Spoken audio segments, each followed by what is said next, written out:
EWC Play is your all-in-one platform to compete in fantasy, pick'em, and quests for a grand total of $300,000 in prize pool. Build your dream fantasy team in 5 different games and track your score with live results tables. Predict the winner of every game, every group stage, and every tournament. Complete daily and weekly challenges to earn boosters that help you climb the global leaderboard. Got what it takes? Join EWC Play now.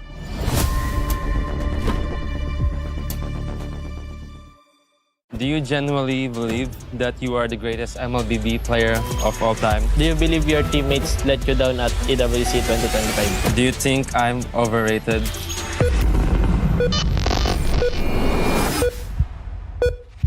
Hi guys, I'm Galacticos and I play for Team Liquid PH. Hi guys, I'm Kyrie and I play for ONIC Esports. The Esports World Cup wanted us to ask some of the internet's most asked questions. But to make sure we tell the truth, we have connected ourselves to a lie detector. So if we lie, everyone will know. Do you genuinely believe that you are the greatest MLBB player of all time? Yes. Yes, he does. Yeah, he definitely is. I think maybe because of all the achievements that I won. Yeah, fair enough. He won everything. Do you consider me your biggest rival? Yes. 100%. Straight away. Nice. Does it bother you that I have more followers than you? No. Ooh. I think you're testing me there, aren't you? No, I'm telling the truth. Do you ever look up how many followers you have? No, not really. Because I don't really care. I think he does care about how many followers he has and his fans. Do you believe you are the best player in ONIC? No. I think you are the best player. You believe you're the best player. I think I am one of the best players. I mean, I think I am one of the pillars of ONIC. Is there anything I do better than you? Yes. Which things? In Assassins and also the face. Yep. I'm happy to hear that. Would you ever join my team if you were offered the opportunity? Your team. Oh no. No. Why would you wanna join Team Liquid? Yeah, I think if I play with you, a lot of things would be much easier. Yeah. Good. Yeah. Who's the weakest link on your team? I have to answer that? Yeah, you have to. I think right now You is can just lie. Teddy. Okay. He's not lying. He's telling the truth. Sorry, Teddy. It's understandable because he's a rookie, right? Yeah. Do you believe you would beat me in 1v1? Maybe in some heroes. I think right now I would lose to you in 1v1 just because I always see you 1v1 on live stream. Yeah. Do you think we'll be remembered as the 2 greatest players? Yes. Yes. Wow! Ang nagsisinungaling pare. Do you believe you will finish your career with a greater legacy than me? No. Wow, humble. Why would you think that? Because I think your achievements are very hard to achieve and yeah, it's just being consistent is very hard. Good. Do you think I'm overrated? No. Thank you, Carl. I'm just surprised with the questions. Do you feel more appreciated by Indonesian fans than Filipino fans? I see. If I... okay. Yes. I think you love both of your sets of fans. Good fans in both countries and there are also bad fans from both countries. Do you think you will still be a professional player in 5 years? Yes, but I think maybe not in Mobile Legends but other games. Oh. Yeah, I was seeing a pretty big reaction there, but that's because you've been in other games. Yeah. That makes sense. Do you worry that you will eventually fall off? No. I think you worry about it. I worry that I might get tired. I've been playing non-stop and maybe getting a bit of rest is good. Is there anything about my gameplay that you wish you could copy? Yes. Which gameplay? I won't tell you because you might use it against me. Okay, fair enough. Who receives more unfair criticism, you or me? Me. Yeah. Why? because I have already won a lot and I think they're still comparing us. Yeah. He's doing very well, isn't he? He's telling the truth. Yeah, he doesn't lie. Straightforward. Have you ever sent a negative comment about me to one of your teammates? Yes. What is it? Can I know? I always used to say that I'm better at Assassin's Creed more than you, but they would always say, you're better than me overall. Do you believe your teammates let you down at EWC 2025? No. In which part did they let you down? After losing, it's just I see the flaws of my team and I just couldn't help but compare my teammates to TLPH. Yeah, even though I trust my teammates, but yes, you just can't help it. Do you think your team this year is stronger than last EWC? Yes. I think I know why. Febby? No, not Teddy. I think, kind of Teddy, and I think also because of our new coaches. They improved so much. Okay. Do you believe this is the year you win EWC? Yes. Why? It's because he's not on your team. But there's also a lot of strong teams, but I do believe that we can win. Okay, that makes sense. Yeah. Last question. You need to focus, Carl. Yeah, let's go. Do you consider me a friend outside the game? Yes. Those questions were not easy. I'm glad it's done. It was very tough.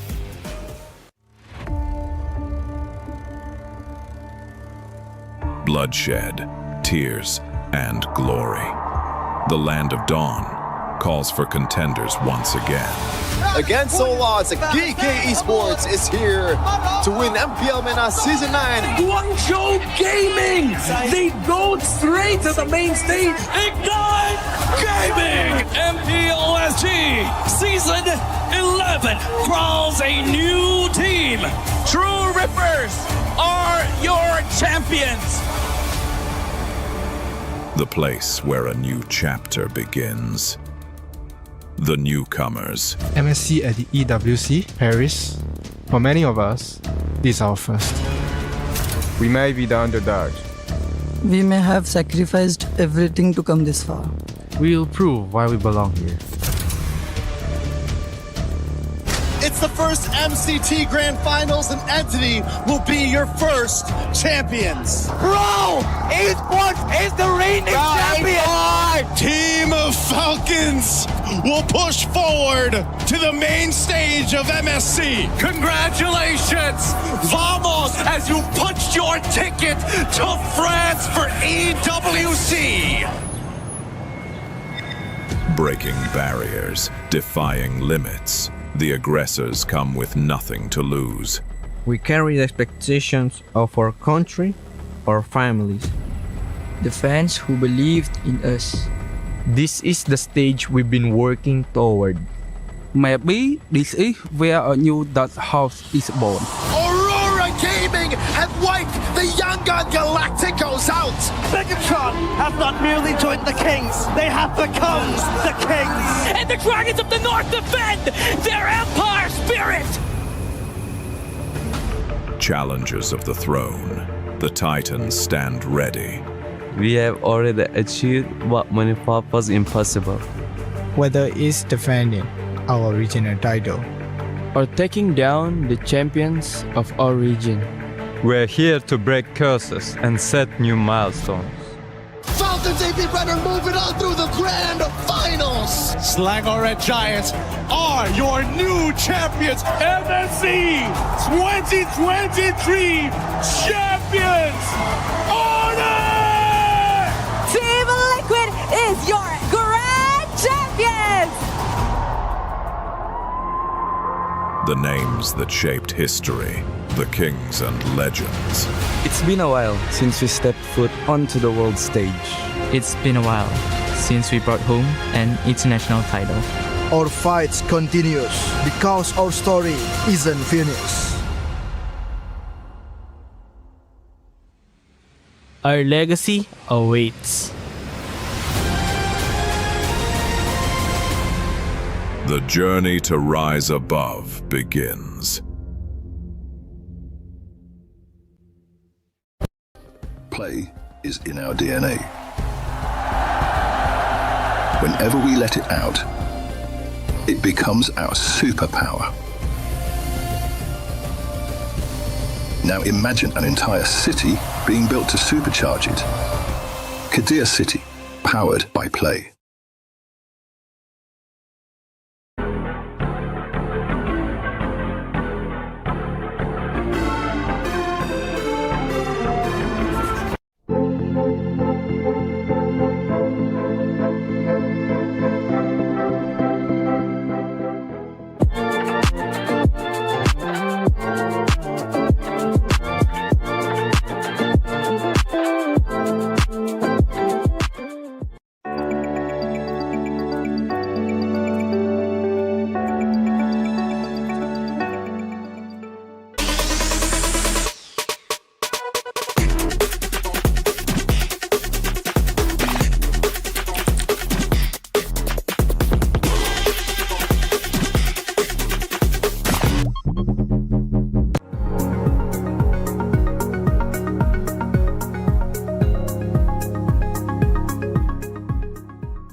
We book Esports World Cup.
What you doing?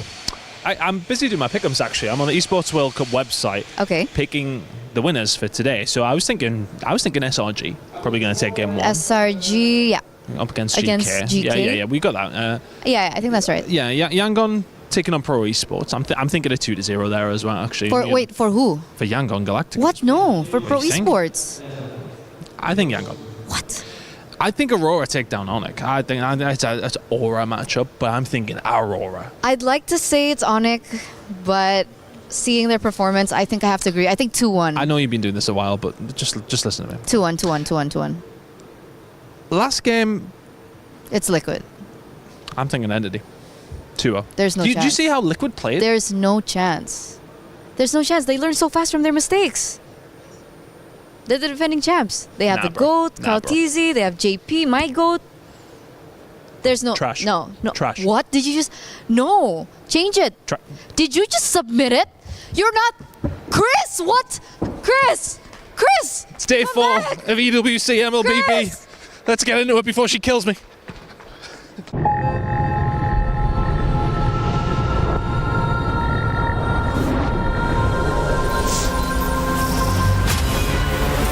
In the past, we were always in Asia. This year, we came to Paris. What stories are still left untold?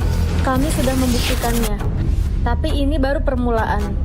Tiada siapa akan ingat siapa nombor 2. We need the win. Bukan sekadar keinginan, tapi tekad.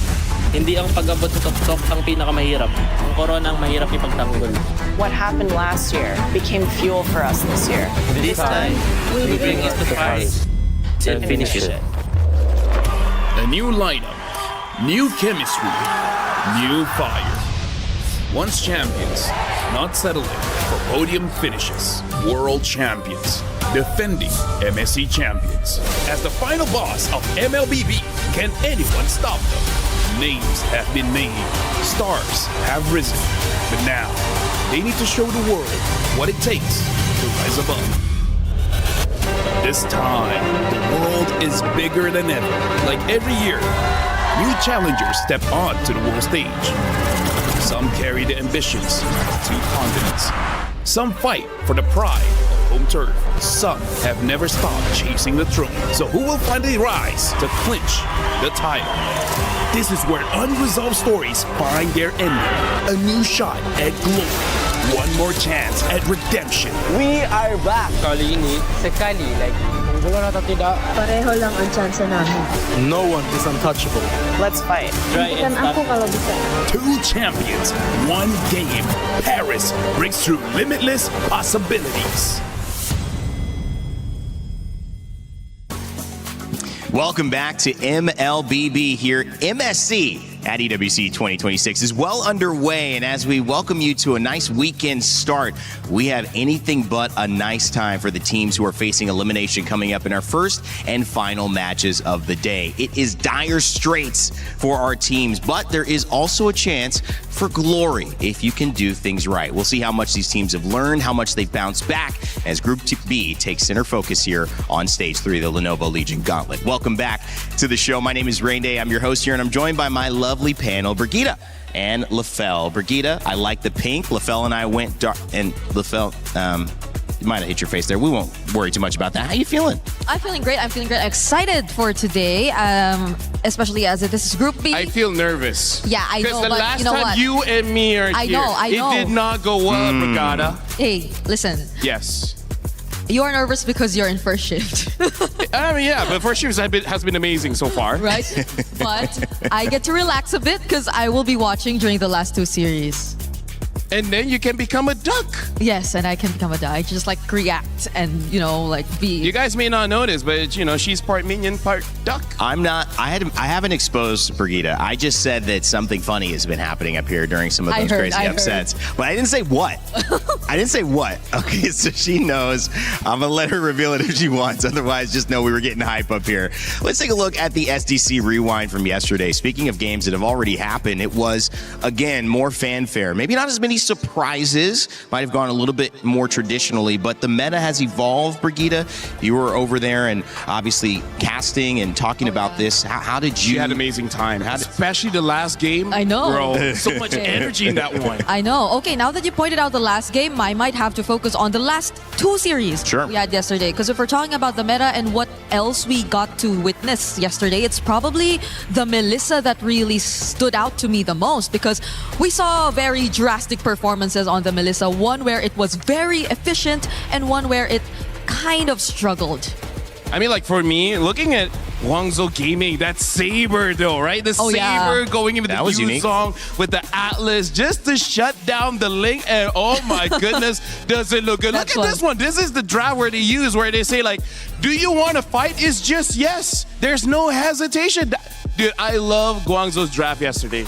Yeah, they sent, their competitors home. True Rippers representing India, their first time at an international stage. It was all GZG, though. May was happy about that. He talked about his emotion coming up, not just for losing, but getting into MSC, talking about what it means to win, carrying the shoulders, all the work that has gone into it. GZG stays alive. They'll face competitors as we rally out our bracket, as we fill out our bracket later on today.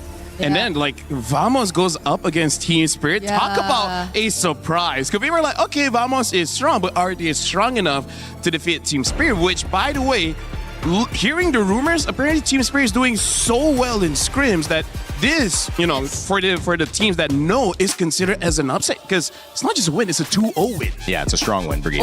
Yeah. Even our casters were dancing, that's how hyped up our games were. But I agree, it was a very shocking result for Team Spirit going up against Vamos. And as much as we really wanted to celebrate Guangzhou winning in their previous series, they have to face Team Spirit next. But that's for tomorrow, I know we are all awaiting that matchup, but there's much more to look forward to today. It's kind of difficult because when you look at a team that you'd like to face, it's not a team like Team Spirit, but they did lose. So maybe you have something that you can use against them, Brigitte. Like maybe a Saber again? Yeah. We'll see. Team Falcons PH took up against Team Vitality. The Death Note was brought out, guys. One of my favorite animes. Okay, first of all, something that I do have to say. Bro, Moreno, bro, on that Selena. How does a Selena, it's already hard for you to get a stationary target. He keeps getting the fanny. Yeah. How does that happen? I also could not explain everything, and the fact that we wanted to really focus on the mid lane matchup, but I think that series was just all Moreno. We barely got to see anything from the KDA machine, at least in terms of the mid lane matchup. And this final one went all the way, the distance, 3 games, but Team Falcons Meta was able to move on. It'll be a Team Falcons matchup in the next set of games, so that'll be exciting. And again, it's kind of bittersweet because at least one Falcons member moves through. They have a chance to, add more points to their club championship defense, which they've won 2 years in a row here at EWC. But taking a look at the top side, we've got Yangon Galacticos and Pro Esports coming up. ONIC and Aurora Gaming are set for a matchup. Those will happen today. And then the other matchups happening, Geekay versus Selangor Red Giants. That's an elimination match, meaning the loser goes home. Their MSC is done. And then you've got Entity 7 and Team Liquid, the GOAT. Carl Teasy playing for a chance to go back-to-back in terms of MSC wins. But if they lose, again, they are going home. The stakes are about as high as ever, Brigitte. I know, it's feeling like probably the longest day we're actually going to have, just based on the upper bracket match. If we were to focus on that, because I still could not believe we're actually seeing our previous grand finalists in the lower bracket. I like the fact that we color-coded so that it has nothing to do with any of the teams. I do have to say you're close because pink and red are pretty close. But honestly, Rainy, when you were talking about Selangor Red Giants, Brigitte looked at me, elimination match, and then when you said TL elimination match, I was just looking at her and be like, because here's the thing, because the meta is so crazy, it's evolving, I really don't know whether the grand finals of 25 can actually adjust and adapt, because it looks like the fundamentals have changed just a little bit, right? Because before this, you scale up. This time, you might not have the chance. That's a great point. Malaysia and Philippines representing MLBB so well over the course of their tenure in this competition, in this game. Recent grand finalists here at MSC, now both in the loser side of the bracket. I mean, what does that do, Brigitte, in terms of changing the way you're approaching this tournament? Because obviously things haven't gone well with how you started. Yeah, it's I hope something that will not really pressure them as much, because I believe these two teams aren't really new to lower bracket runs, especially SRG. I believe they've been through this also in the previous year, and having to go through multiple elimination matches is something that they pretty much are used to. But you can't take away the fact that they probably have a slightly more challenging route towards the knockouts. If ever they do get past this series, then they will have to worry about the loser of ONIC and Aurora next, which I feel isn't an easy task. That's not an easy task. No, you've got to keep your energy up, especially when you go through a gauntlet like this. So that's the situation. Just get ready. Everything's going to be a battle from now on. And that's the benefit, though, because now you realize that any game can go any way, which means if you're right about guessing which ways those games go, you deserve something. Earn your share of $300,000 by participating in our EWC Pick'ems. That's right. You get to let us know who you think is going to win the matchups today. You saw a great cold open with the Turna and Chris there talking about a 2-0 Entity 7 against Liquid. I'm not sure a lot of people will put that as the pick, but crazier things have happened. I mean, maybe not. Rain Day, I feel like if I can give any advice to the audience, whatever your intuition says, go the opposite. Go the opposite. So far, all the predictions have been pretty wrong. So don't trust yourself, basically, little Jimmy. Don't trust yourself. Yeah. For everyone that it's a lesson of life. Be yourself. Don't listen. Whatever you think, it's wrong. Exactly. I love that. Just giving the youth. Have self-doubt. Yes. Listen to the haters. At least for this. At least for MSC. At least for MSC, we gotta clear it out. Well, doubt is welcome at MSC. You gotta have at least like 9 days of your life where it's okay to doubt everything. And I think this is what Paris has given us in MLBB. Now as we walk into the camera shots following Geekay Esports and Selangor Red Giants. The Giants of MENA qualified as champions from their league and able to now face off against what many would consider the ultimate champions, 5-time Malaysian champions in SRG. Unprecedented success from this team. Brigitte, both teams have a lot to play for.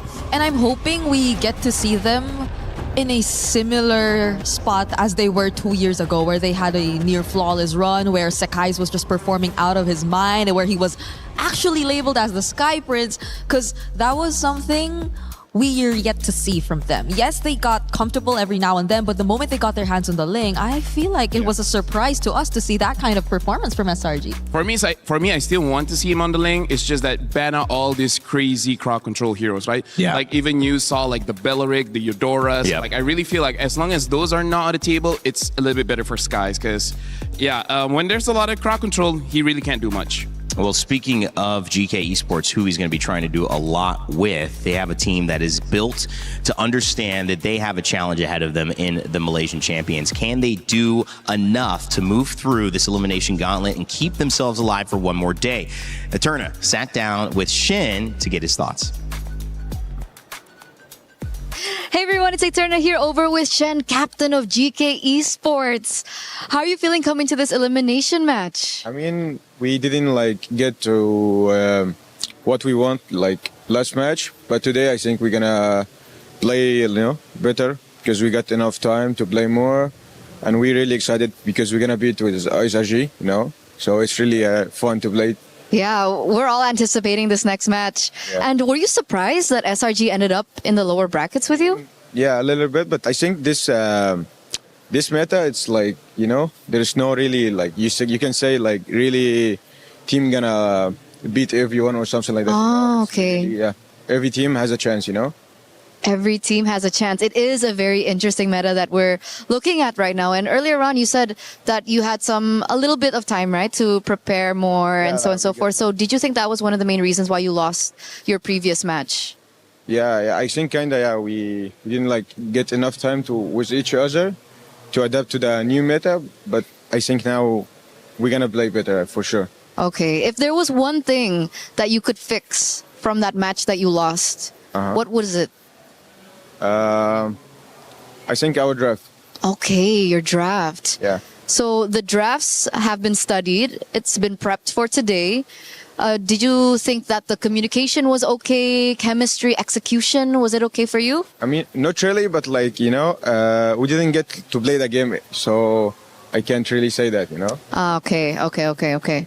But what about you personally? In your performances so far here at MSC, have you been satisfied with it? I mean, not really, because last match I didn't really perform. I think my performance was really bad. Today I hope I can do good in. Okay, we're all hoping, we're all anticipating, we're very excited as well. Is there one person from SRG that you think will be the main problem later on in your game? I think Innocent. Innocent. Yeah. Okay, why is it Innocent? I think he's for me is the most strongest one on the team, so that's why. Okay, so your eyes are going to be on Innocent in this next matchup. Is there anything you want to say to SRG before your match? So yeah, good luck, and let's give a good match to the audience, What about your fans back at home? I mean, I want to thank them for the support. I say sorry for our performance last match. I hope we can fix it today, and yeah, keep supporting us. This has been so wonderful. Thank you so much, Shen. And before we go, I do want to ask you, as team captain, are you the person that usually, supports your team mentally, emotionally? Yeah, I think so. What do you usually say to them? I give a speech before the match so I can get them motivated or feel their hunger, more. Yeah, that's all. Oh, what's it like? Can you give us an example? I mean, I cannot, It's Okay, pretend I'm your teammate. Okay, Eterna, we're going into this elimination match, and then what do we do? What do we do? What should I say? Yeah, okay, I'm listening. Usually I say it's fine, we didn't get enough to practice, but the match isn't decided because we didn't get that. But I know they're a strong team and it's fine, but they're only players like us. They do mistakes, they feel pressure, so we just need to play every minute, win it, keep winning it every minute, then we keep going until we win the game, something like that. That's captain for you, ladies and gentlemen. I feel so motivated today to do my job. Thank you so much, Shen. We're throwing over back to you guys.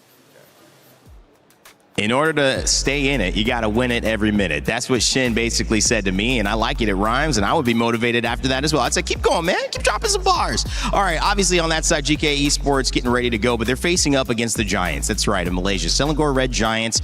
They've got the Sky Prince, and they've got all of the titles ready to go and seek and in search of another MSC opportunity to get back to a grand finals, claim a championship trophy. We had a chance to sit down and talk to who Shin thought was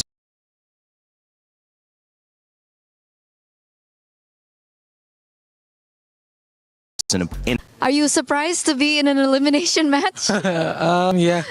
You are surprised. Yeah. Why were you surprised? Did you think that the meta would favor you this time? I mean, based on our scrims, it's good. Okay. We don't have any problems during the scrim. But suddenly, during our first match, it shows that we're lacking something. Okay, they're lacking something right now. And I do want to say, because this is kind of similar to what happened to you last year at MSC, but you managed to go all the way to the grand final. So is this just something that SRG does in the early stages? I don't know if it's normal for us, but every time that there's an international tournament, we really have this kind of problems during the early stages, and we just need to talk and fix it. Okay, so can we talk about these problems just a little bit? You can be general about it, you don't have to go into detail. Is it more on execution? Is it communication? Is it adaptation? I mean, there are some onto the communication side, and the others are more on to... I mean, there's a lot of heroes now. Okay, so there's a lot of heroes. There's a lot of heroes popping out, and sometimes you don't face them before the international because other regions they have different heroes. Yeah. Okay, so some heroes are popping out, and we did see an interview with Sakai's, and I think he mentioned as a jungler that he was really annoyed by the Eudora. Is that something that you share in the gold lane as well? Do you feel like the Eudora is annoying? I mean, it's more annoying for the jungler because they need to dive inside, right? And the Eudora will just press second skill and then it's over. Yeah. At least I can use Purify or what. That's true. Yeah. So if you could name one hero that you don't like in this current meta, what would it be? Eudora. So still Eudora? Yeah. Oh, okay. Because he's kind of annoying for Sakai's. Because it's annoying for Sakai's. Yeah. Okay. And we're talking about heroes right now. We've mentioned the Eudora, but what about the Melissa? It looks like the Melissa is rising in popularity. Do you think she's the #1 prio in the gold lane right now, or do you think there's still other options? I mean, there's still other options, but Melissa is kind of safe pick for gold lane right now because her laning is kind of strong compared to other heroes in gold lane. And during team fights, you got your ulti to protect yourself against assassin because it's assassin meta, right? Right. Yeah, that's why he's good, I think. So we're not going to see Claude and Carry anymore? Is it over for them? I mean, depends on the team on what they want to use. Because the other heroes are not scared of diving and they have a lot of mobility. But Melissa is kind of positioning kind of hero. I love the insight. Yeah. I love the insight. Thank you so much, Innocent. By the way, if you could go back in time, and we're going through to your previous match where you unfortunately had to suffer that loss, is there anything that you would do differently in that match, just personally? I think it's fine that we lost that match because we learned a lot of things and we adjusted a lot of, on our play style because of our loss. Champion mindset right there. We're excited for your next match. Once again, thank you so much, Innocent, because we're going to throw it over back to you guys. Thank you so much. A little bit of an interesting thought on the meta, guys. You guys are having fun with it as well as we welcome you to the desk, ready to get going on the stage soon. Brigitte, quick thoughts here. How do you think this first game is going to go? Yeah, I think that just proves how we are really not decided on what the actual prio and metas are. It varies per team because even the Brody was rising yesterday. I don't think we've seen it as much as the Melissa, but there are a lot of new picks coming out here and there. Whatever she said. Whatever she said. I double that. I love that. All right. Well, guys, in France, they have a saying, it's c'est la vie. But when your life is on the line, is that enough. I think you're going to have to fight a little harder for it, especially if you want to take down the MSC 24 champions and the back-to-back finalists in 25. The Selangor Red Giants go up against Geekay Esports. Somebody's life is on the line and someone's going home. Let's get it started.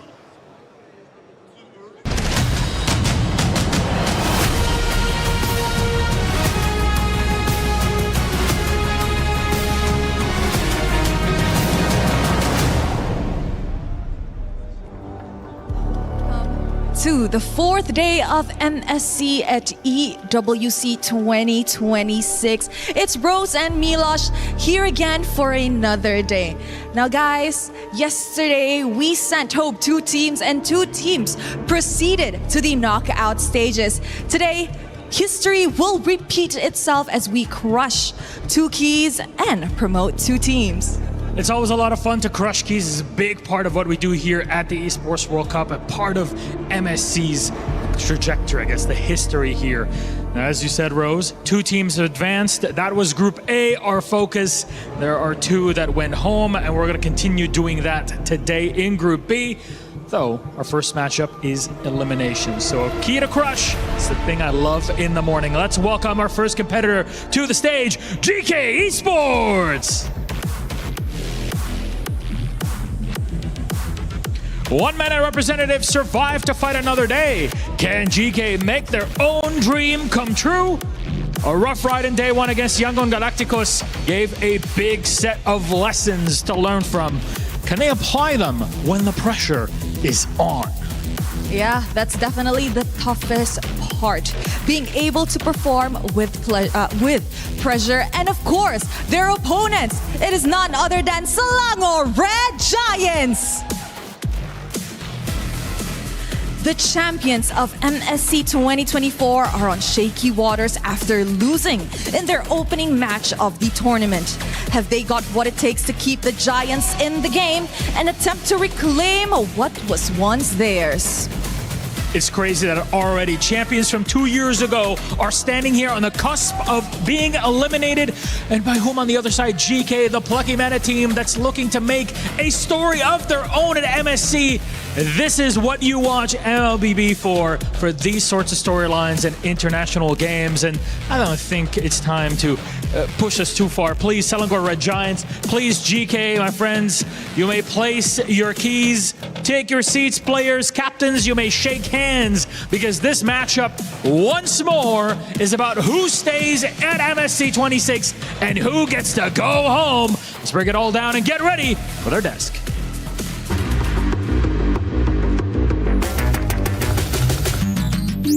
Day 3 just wrapped up and we went through our upper bracket and lower bracket matches. True Rippers were sent home by Guangzhou Gaming, but Ignite Gaming had to suffer the same fate. Then in our upper bracket matches, my GOATs, Team Vitality from Indonesia, sent Falcons PH down to the lower brackets. And we also have the boys, Vamos from Malaysia, pulling up an upset victory 2-0, dominating Team Spirit to make it to the knockout stage first. By Sawa with the Wrath of the Dryad, keeps him at bay. Deficit Blade Seal gets him away, error! As the first team yang lepas ke knockout stage, kita orang rasa bersyukur dan juga lega lah. And at the same time, kita orang rasa bangga juga sebab kita orang adalah tim pertama yang wakil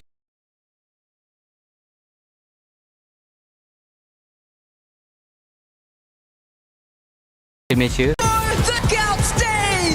To make it to knockout, we're so happy. I hope this is the chance that Team Indonesia and Team Vitality to win this tournament MSC. Team Vitality winning 2 against Team Falcons Philippines. I'm pretty confident that Filipino teams can survive the lower bracket because we are so confident and at the same time we know how to bounce back and we can handle the pressure. And there you have it! Day 4 will continue with another brutal 2 eliminations and 2 promotions to the knockout stage for top 8. We'll find out as Aurora and ONIC, Pro and Yangon also face off for that top 8. Somebody's key is getting crushed after this one. We start the day with drama. We'll end it as well as Entity 7 later on will take on Team Liquid PH. But for now, Geekay Esports or Selangor Red Giants, their life is on the line. I gotta say, Randy, me and Brigida, we are at the edge of our seats. We're super serious for this one because here's the thing, like Selangor Giants. You want to start off with a lie? They That's were. how you want to do it? They were one of the favorites, Rain. You don't understand how sad I will be if they get eliminated now. Yeah, I think it's just his way of trying to distract himself from the reality that we're actually You're a facing. distraction. Oh, sorry, I'm sorry. I'll say you didn't get a chance to see it, but these two were shadow boxing during that warm up because they were so excited. That was our warm up. I could tell you guys were hype. You were getting ready for the draft, and I'm hyped too because we saw the meta develop over the course of these last 3 days. It's developing still, but these are the moments where you really get to test your ideas. You get to see what they're worth. Everyone has a plan coming into this, but we get to see which ones are prevailing, and slowly but surely we're putting the puzzle pieces together of what's working. Yeah, I think for one, I don't know if SRG want to go up against a Balearic again and again and again, because that's exactly what happened in their first series. That's we saw that, and it was very effective against them and their playstyle as a whole, because as much as they wanted to split things up, when it came down to a point where you just had to deal with the fights, the Balearic just made things very difficult for them. I mean, like, that is one of those things that's like overlooked because when it comes to like the draft, you really want to pay attention to like the win conditions, right? But sometimes there's just way too much win conditions. You can't ban them all, so you gotta ban out these activators, you know? Well, if you want to pick your dual champions and win 50,000 diamonds, you can do that. Pick 2 champions and 1 big prize. A grand diamond prize of 5 winners, each getting 10,000 diamonds each. You can get some exclusive skins, and you can scan that QR code with your phone, your tablet, or whatever device you have that has a camera and get access to it right away. The event ends July 27th. It's currently live right now, so go check it out. Let me just say, Rain, I feel like this has gotten more and more difficult. Like, before the tournament starts, I'm pretty sure a lot of people said, oh, Team Liquid is going to win. Vitality. I thought you were talking about the My Champions pick. But now they're like, wait, hold on. After like 2-3 days, and this is just groups, and already like I would say the power rankings be damned. Yeah. Right? Everyone's power rankings has just scrambled after 2 days. Yeah, I mean, you saw the intro. You saw Eterna and Chris. They had a mini debate over there. What a team is trash. Mini debate. We're not sure what You guys agree, right? feel. Trash? Oh, Trash? wait, what? Oh, no, it's just Brigitte. Oh, okay. No, Just hey. Brigitte, right? Okay. No. That makes sense. I was like, what are you saying, bro? Wow. But that was me, you know? Yeah. I was supporting them. But either ways, jumping into this draft, the interesting thing, it really is, if you have an identity, that's good, but at the same time, your opponents will know how to counter you. For Selangor Giants, I would say after their first match against Pro Esports, I don't think it's super defined just yet, their identity, because game 1, 2, and 3, it's different drafts. Even the win condition is different. So I really don't know how they're going to approach this one going up against Geekay. It's interesting. You did mention, go ahead, I don't want to interrupt you there, but I was just thinking Pro Esports and PvP, you'd mentioned that Balearic, and he was so successful against them. What do they take away from that now going into how they prioritize this draft? I mean, I initially wanted to put a bit more focus on that, but as Lafel mentioned, it's a bit hard to narrow down the win conditions and what you really want to focus on when it comes to the draft. And that's on top of the fact that SRG themselves, unlike the other teams who tend to just really go either tanky EXP and they just shuffle everything else in the lineup, they've been using either tanky or damage EXP. So you also don't know what kind of approach they want to starting from the EXP lane, which I think is very crucial in this current meta. So let's see if they get to finally establish it here now that they're in a very dangerous spot. Expanding River and maybe expanding conversation of the assassin meta. 2 characters, 2 heroes that have made the biggest impact in that, at least from an eye test. It's been Aurora and Ling. But they have a very different win rate. Over the course of these last few days, we got some stats in the green room. Aurora, 73% win rate. Ling, 43. And these are 2 of the Aurora Ling assassin users that you might think we might see that matchup again, Lafel. So that could be a big thing on the ban list or not. Okay, so we're already starting off pretty interesting here. Selangor Giants, they are on first pick blue side, Geekay second pick red side, and a Harley ban. That's rarely a first phase ban. But just to expand on the conversation of Ling as well as Aurora, I'm looking at a Eudora. Either ban it out or first pick, because at this point it's 100% pick and ban. And every single, I would say most junglers, they're like, yeah, we don't like to go up against her. Yeah, but I kind of wonder about the Harley ban. What could have been the idea behind this? Is it just a jungle matchup that they're trying to avoid, or is it a different hero that they're planning to put out and would rather not go up against the likes of a Harley? I see 2. One, either they're going for a marksman pick, right? So you don't want to deal with the Harley. or Eudora a ban. nice Eudora ban. The other thing, Break, you remember Aurora? Aurora Gaming with Mr. Big Brain Midnight? Okay. Yeah, when he used the Harley, he just paired up with both side laners that are like very strong and a jungler that's also very strong in the early game. So maybe Harley is also an activator for a pre-10-minute game kind of draft. You know? So I think Selangor Giants right now, get rid of Eudora so that Sakai has free time, get rid of the Harley so that Innocent has free time, and they just want something that skills a little bit better into the mid. Don't try to, I would say, gamble it in the first stage of the game. Yeah, and GK maybe sense that it could be a setup for a Fatty to just have an easier life overall, but you mentioned even a potential marksman that just probably doesn't want to deal with the likes of a Harley and a Eudora. What if SRG, as pointed out by Eterna in the interview earlier on, have plans of maybe putting out a marksman like the Melissa later on? Because I don't think the Melissa would really want to deal with the likes of a Harley Eudora, but that's the thing. We're not entirely sure just yet. We're just somewhat, personally for me, I feel like Melissa fills a hole that is currently there in terms of the draft, which is there's not a lot of siege because look at all the mid so far. The Eudora, the Valentina, they've been mid-range mages, right? They haven't been someone that can really push people away from the turrets for you to get the free objectives. And even the Atlas ban. So this really is just saying Selangor Giants, they don't want to deal with any crazy instant crowd controls kind of thing. I think that's smart because we've seen Atlas punish teams quite a bit. And I think you also need to even consider leaving Eudora open if the bans don't go that way to make sure that Atlas is banned, because I think we've started almost see some things that can deal with it. We brought up the Vexana as well, mid, that was okay against the Eudora. Maybe there are ways to deal with that. I haven't seen a lot of answers for Atlas, but there's the Freya. One answer is the Belleric, I guess, which is also still open. Yeah. But the Ling too. Like, is it time? I would say Rara. Hirara. I think Hirara is just a bit better, but to be safe, honestly, I wouldn't mind if SRG just takes the Belleric, because after that, the other roamer that's kind of like AoE control is the Minotaur. Yeah. And Minotaur is much more manageable, especially if you get the Zushin. If you get the Zushin. Yeah, and GK have been very unorthodox with their roams. Like, they went Jawhead. There was a Jawhead Selena, right? Yeah, it was a Jawhead Selena. So, okay, SRG do lock into Hirara. They've been performing better on this hero as well.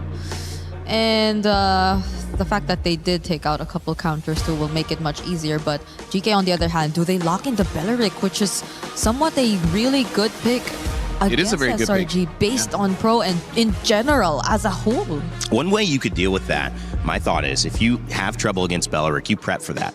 Teams are going to pick it against you because they've seen, oh, that gives them trouble. But if in these days, SRG have kind of found an answer, LaFell, and I don't know what that answer would be, maybe give that to you, it could be a nice setup because they're like, we know teams are going to bring this out against us, but we'll have the answer now. Oh, do they consider the Valentina or... I honestly don't know, because I actually prefer something with a little bit more range to deal with this Zushin, because Zushin, both Zushin as well as Belleric is very good against melee heroes, so I feel like you need just a little bit more range to counter them before they become a problem, right? But we've seen when Stormy picks up a pick like the Farsa, which theoretically should do good here based on those first two picks.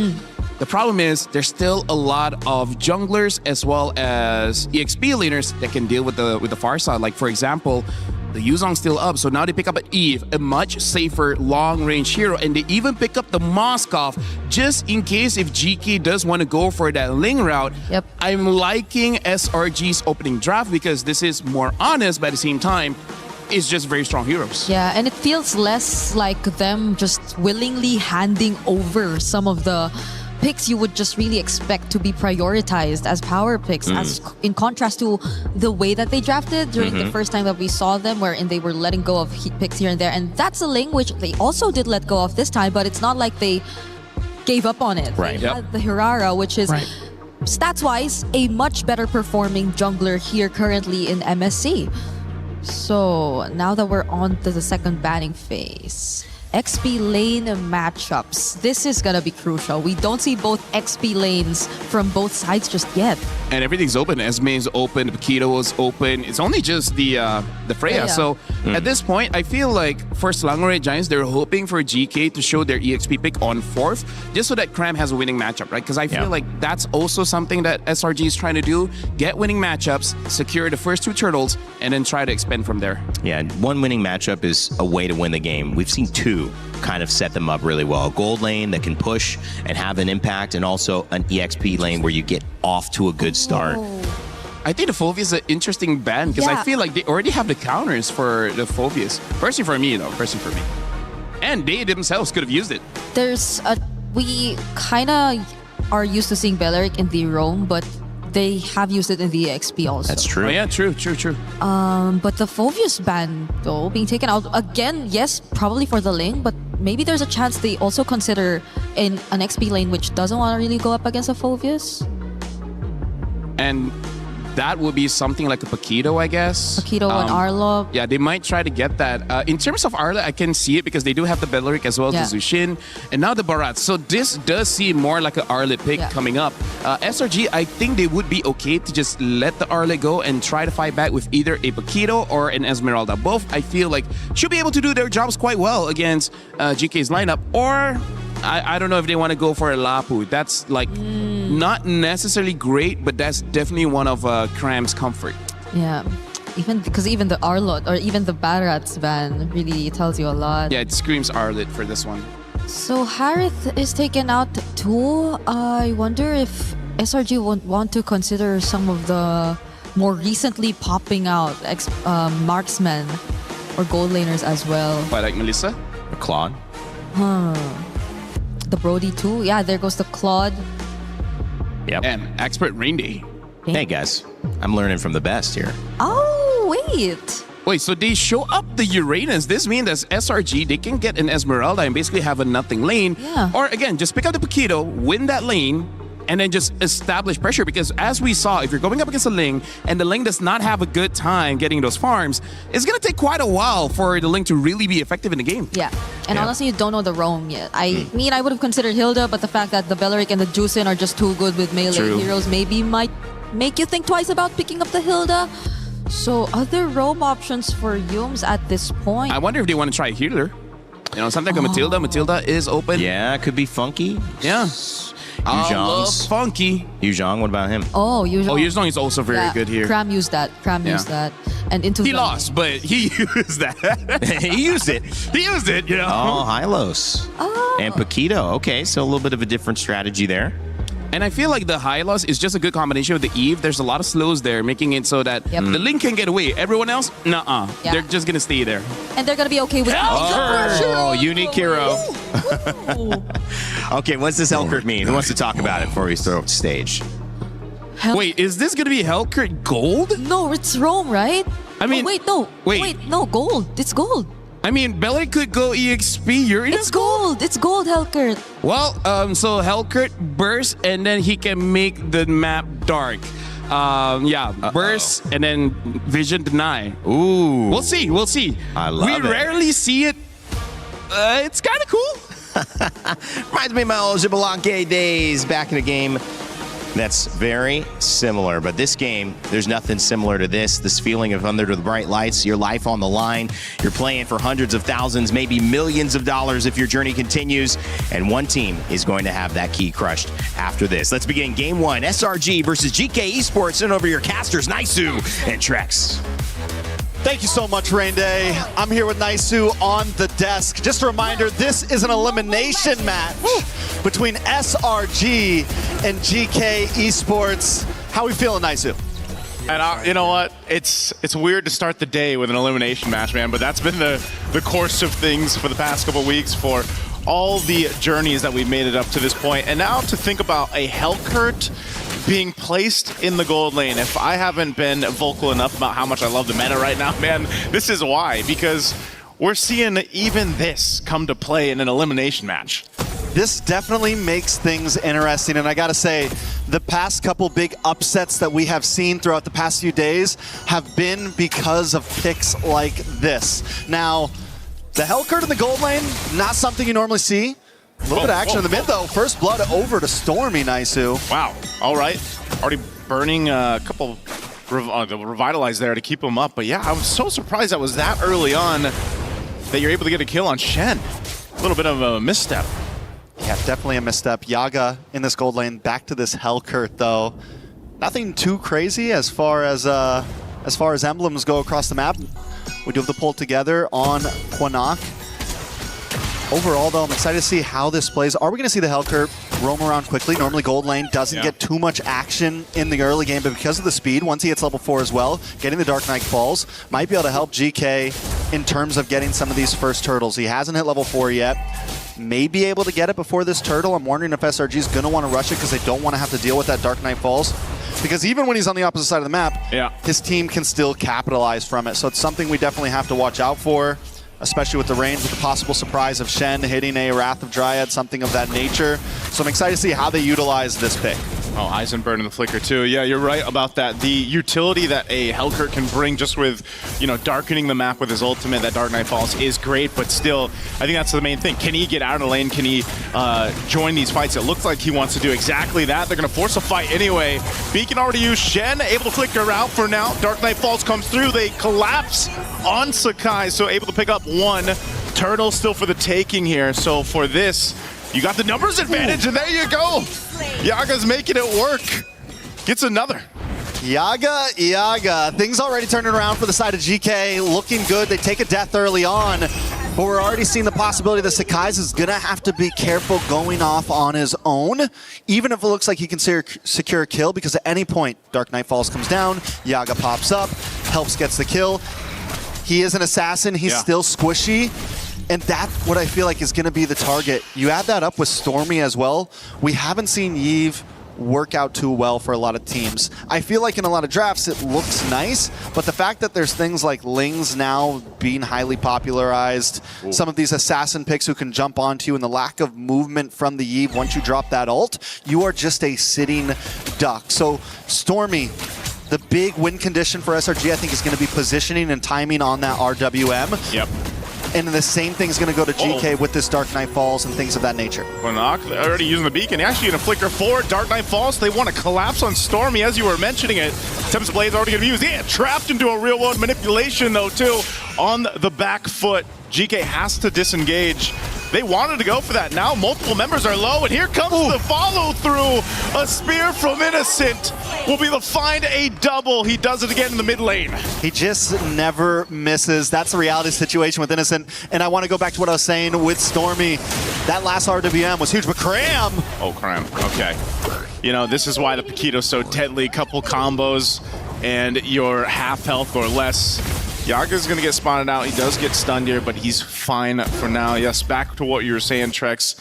I think fighting around the real-world manipulation is key. We just saw it in the hands of Stormy there in that fight, especially because they know that GK's idea behind this draft is to just kind of go in, make it happen, get a kill if they can, but your real-world manipulation is your biggest counterpunch to that. Not only this, but you can slow them down with a Glorious Pathway from Yum's Hylos, and they've got a lot of tools. So once GK kind of goes all in, the problem is if they don't catch anyone, can they get out? And sometimes you might see that Dark Knight Falls even be changed to more of a defensive use if they need it at some point. And that's where so much of it is going to be who will pull the trigger first. And Stormy did such a good job in that last fight when GK was invading onto the purple buff.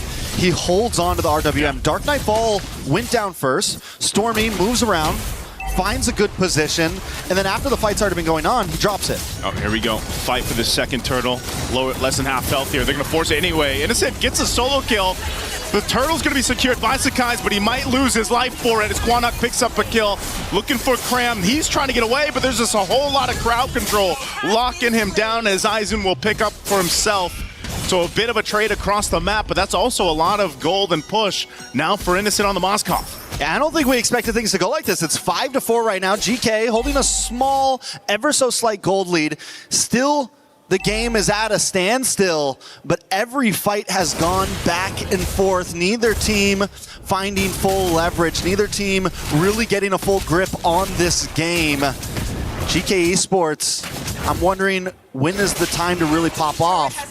Yaga is going to get a couple more items, and I kind of want to see where he's building towards. Is it just full burst damage? Do we have the... There's your Sky Piercer. Sky Piercer. I was wondering if maybe we were going to see like a Blade of Hep disease, something of that nature, but no. Sky Piercer up front. Berserker Fury already in for Zeno. On the opposite side, Innocent having a great game. 3-0-0. He's already got 2 items in, looking for that third. We're talking about a possible 8-9 minute third item very early in this game as long as he keeps on this path. Yeah, Innocent's going to be a problem for Geekay, and that's why, you know, at some point, Yaga's kind of... his game plan will be just to lock down Innocent, you know, try to go in. Of course, he's got the execute there to work with too. But, you know, that's the problem with the Hellcurt is you are very squishy, but that's, you know, the price you pay for this kind of kit and the ability to go ahead and darken the map. But now Aizen spotting things out. Even as a Uranus takes quite a bit of damage himself, Geekay wants to fight this. RWM already dropped down too. Dark Knight falls to follow through. They're going to extend it further. And now here's the surprise as it comes on through as Quanok is gone. Wrath the Dryad won't be able to help save them as Shen falls next. Now Yaga, there's some low health bars here, but it's too much of a risk to follow through. Patience is key in so many of these fights, and for a second, Geekay felt like they had the advantage there. Cram should be okay here. They wait for the RWM to come down, and that's after that comes down, Yaga drops the Dark Knight Falls. But what Geekay doesn't know is you've got Cram hiding out in this bush. Everyone's just waiting for the Dark Knight to end, and they all re-engage and get the win out on that team fight. SRG stealing away the lead. Okay, fight. Last turtle here. Aizen jumping on forward. Sakai takes a ton of damage, but he's still going to be fine to be able to secure the turtle.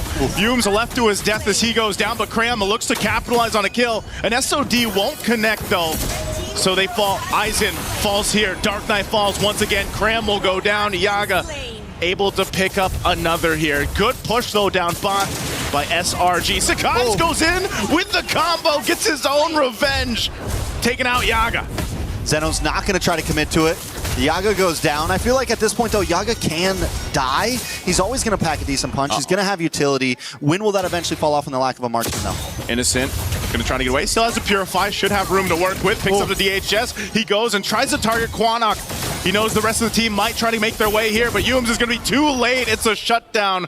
Quanok gets the kill on Innocent. A beautiful shutdown at that, going into the hands of Quanok. After taking the 2 deaths, he's going to need some of that gold to kind of pillow some of the losses he's had. On the bot side, though, Geekay losing so many towers, already down to the inhibitor, top side as well.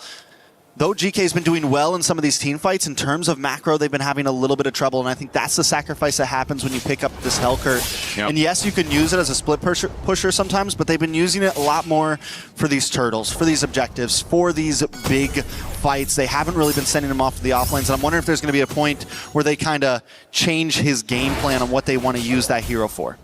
Oh, 100%, especially once we get to this Lord fight here in about 30 seconds. Geekay's done a good job at keeping Zeno, you know, in that kind of groove of just on the ling, doing your thing, getting the jungle buffs and the camps that you need here. You know, it's not like he's far behind or anything like that against Sakai's, but he needs to win that retribution battle if they're able to set up for that first Lord. That would give a big favor over to Geekay to work with. So right now it's just kind of maintaining the map. Cram will take a couple shots. Zeno and Shen are up on this top side. Sakai's going to go ahead and join this, and the rest of the team isn't far away as they try to hold on. 1 HP on that top turret, just barely away, but the Lord is up, so both teams will get centered around it. Yeah, Yaga tried to make a quick play down to the boss side. I was wondering if he was going to hang out there before this Lord, maybe get something cheeky off. But right now, Geekay is trying to salvage towers. So much pressure on the top, so much pressure on the mid. And this is going to give SRG a chance for Sakai's to get this purple buff and then make his way down to the Lord pit. And just SRG overall securing a decent position on the map. A slow push at the bottom, but action in the mid. They're going to go for it anyway. Aizen is gone in an instant. Tempest Blade's already used too. A disengage from Geekay. Even with the Dark Knight Falls, right now SRG still in a good position to transition from this point. Shen flickers forward with Wrath of Dryad, locks down Stormy. A decisive play. Cram there, couple punches on the tree will take him out. Shen's gone, Lord is up. Cram alone is zoning out the rest of Geekay with Yumes. They should be enough, but Zeno is up. He's going to grab his purple and potentially try to steal the Lord here if he's able to. Half health on the Lord. They're going to blitz it down. It looks like they give it up as SRG will take the Lord. SRG with a very clean lore take, and though GK is doing well at finding some responses here and there, Cram himself right now is just putting so much pressure on Yaga, so much pressure on Quinnock. Every time a fight starts, Cram finds a beautiful angle and just stops GK from what they want to do. In that last fight, Yaga was looking for an entry in, Cram was waiting for him. Got a couple quick punches off, and Yaga can't do anything. It completely nullifies the strategy that GK wants to bring to this fight. Cram's basically like, you got to go through me, if you want to get to the team. And even these off angles like this, he's a threat alone. Glorious Pathway to slow down a GK. They take down the tier 2 turret. Ratha Dryad Shen just deleted again. Not tanky enough on this Belric pick. Lord charging in the bottom turret. Into the base, Sakai's goes. He does get away. Aizen jumping on forward. Might get locked down here, but the rest of the team will clear it out. Shields popping mid and bot. Oh my lord. Again, Cram just showing the amount of damage he has, but can he go 1v3? He flickers defensively. Dark Knight Falls comes through. Yaga on the hunt. Not sure if he wants to follow this through. It's a bit of too much of a risk. He sees Sakai's though. He's going to go for him. The pincers, they come through. And that was probably worth it for Yaga, but not for the team. I mean, there's some value there. When you're getting pushed on, when you have a 4K deficit, a trade is a trade, especially if it's on the opponent's jungler. GK got the best that they could, honestly, out of that big defense. A little bit of action on the purple buff. Whoa, Zeno so close. Whoa! I'm not sure why he went there. Another SOD. Here comes Innocent. The Spear of Malaysia again lands it. Finds Quinnock. Aizen's tanky enough, but the turret, it'll get shredded down a little bit further here. They don't have the waves pushing in up top just yet, so they'll clear him out. A big play from SRG off of the interesting decision there from GK. Yeah, Zeno should not have gone for that. GK definitely choosing to pick fights at a lot of the wrong times. The fact that they were able to keep their inhibitors was good. All right. They've only got a few guys left, but they're going to lock it down. Shen trying to keep them at bay, clear out the minion waves. Top base turret's going to go down here. Bottom one is left. They're going to go focus on this next, but everyone from GK is up. They should be able to clear out the minions. That they do. And SRG has taken pretty much what they can for now. Yeah, the fact that SRG still ended up getting those inhibitors is because of the huge mistakes done by GK. And SRG's been capitalizing on every single one. Fine, you want to come too deep? We got an answer for you. And that answer has been Cram. That answer has been Stormy and Innocent. When it's time for GK to run away, somebody always gets caught by the Spear of Destruction. Somebody always gets caught by the RWM. And this is what we were looking at from Stormy. This is what we were looking for, at least, to hold on to those RWMs and make sure the timings are correct. And instead of using it as a big team fight mechanic, he's using it as the net, right? He's using it as something. Yaga. Oh, Dark Knight Falls, but Innocent, he spots him out. It doesn't matter. Innocent picks up another, and the team fight is getting decimated in the jungle. Another SOD. He doesn't miss. And Zeno falls. Aizen could be next. Last one for GK. And they just get wiped off the face of the map with SRG. They don't need a Lord. They got a wave of minions coming down the mid, a 7,000 gold lead, and death counter's too high. Too high for GK. They're going to have to scrap this one up and go next because SRG came through in game one in this elimination match. Definitely a tough start to that game for SRG. Another pick to throw them off their balance, but they held it together. And as the game went on, the lead got out of hand for GK. Things got a little too crazy for GK, and SRG kept their cool and took the victory. Again, man, there was an attempt there, do something unique in the draft. Interesting in the draft, Golden Lane Hellcurt. You could see where it could work. There was uses for it, but essentially you have no way to even contain Innocent. Whether it was Innocent or not, if it was just a Moskov has free reign to do what he wants across the map, and you have to kind of deal with that. The macro threat that Moskov had in comparison to what was going on as a team just was too much to deal with. And again, when you have someone like Innocent who's, I don't know what his accuracy is on those spears, man, but they just seem to hit 9 out of 10 times. We need a percentage on that, honestly. Something like that. And, again, you have tankier heroes on your side for GK between the Uranus and the Belric, but it just wasn't enough. A lot of the times they were initiating into this fight and they would just get decimated more like quicker than not because of the firepower that was packed in to this lineup of SRG. So go back to the drawing board for game 2 because this didn't work. The early game was better. I feel like they were actually able to maintain, the game and not lose this crazy lead, but GK's got to come up with something else here, Trex. I mean, I get it, right? Game 1, you try something because if that something works, it puts you in such a huge advantage for the rest of this series. It's a mental game, and GK was not able to pull it off. But even more of that, SRG was able to keep their cool through it all. Let's see what our panel has to say about that. Rain Day, take it away.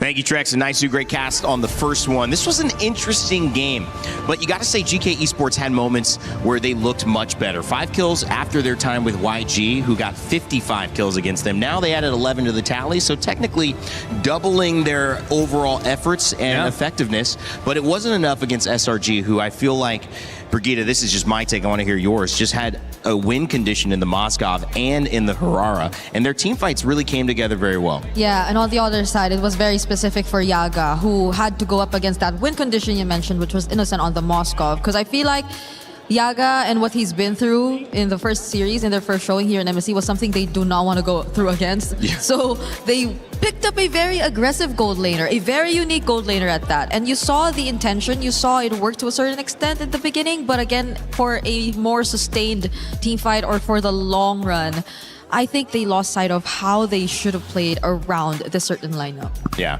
LaFell, I mean, when you go to that matchup specifically, it is kind of tough because, Helkert wants to get in and wants to stop Vision and kind of reap through the chaos. But Moskov, if he's your person you're trying to shut down, one knockback and now your whole plan is like delayed, and that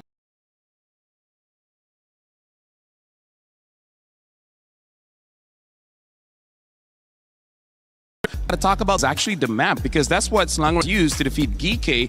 And here's the thing, it's not that Geekay does not have ways to stop it.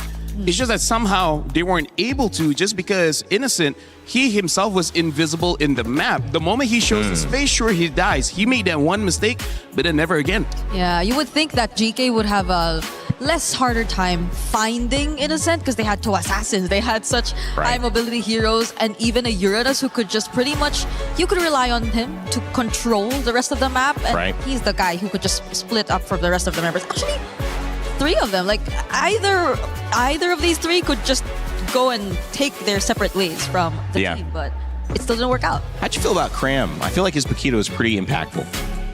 Very much so. Honestly, Cram, I will talk about him a little bit more during the analysis later, but he was the reason that Selangor Giants can change their game plan mid-game to actually make it so that Innocent gets to a point where he can start carrying, because for me personally, I saw plan A, and I would say the first 5 minutes, they saw plan A cannot work. Okay. They switched to plan B, and instead, Cram has to be the one getting all the attention, and after that, honestly, smooth sailing. Yeah.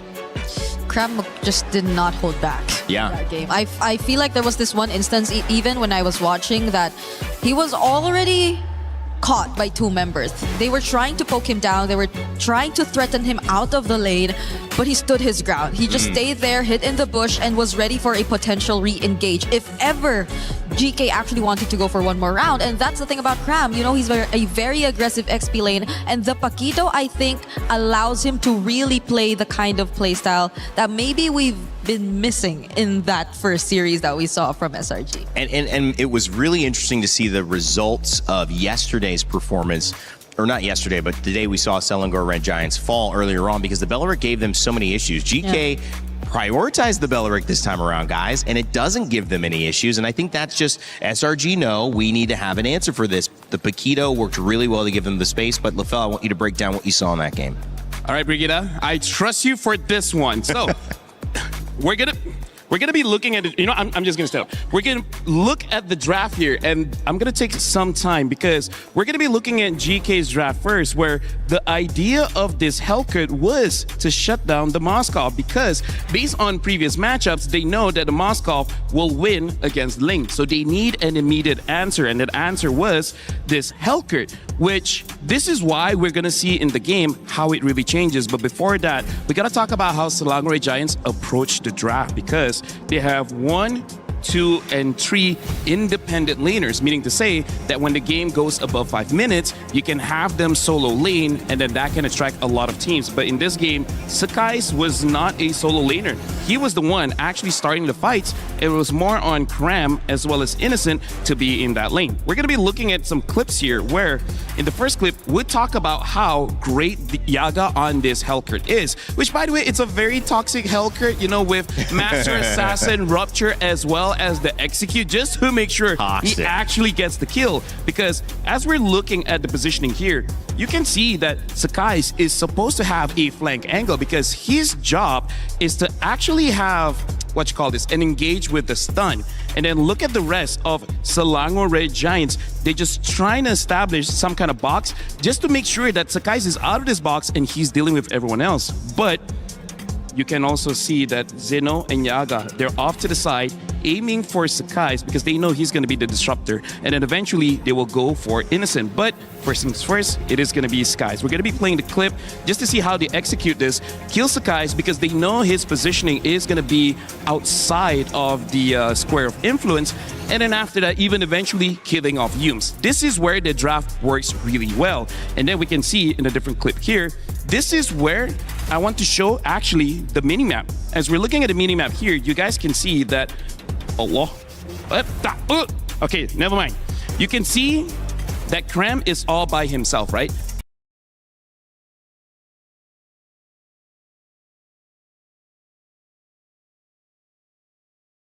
Because we're looking at a minimap and see that the rest of the team, they're always together. Look at Innocent's positioning on that Moskov. He's close to the Eve, and even Sakai's is close behind. So the entire game, they made into a 1-4 split where it's supposed to be the Moskov. But remember, Moskov did die that one time, so they changed the plan.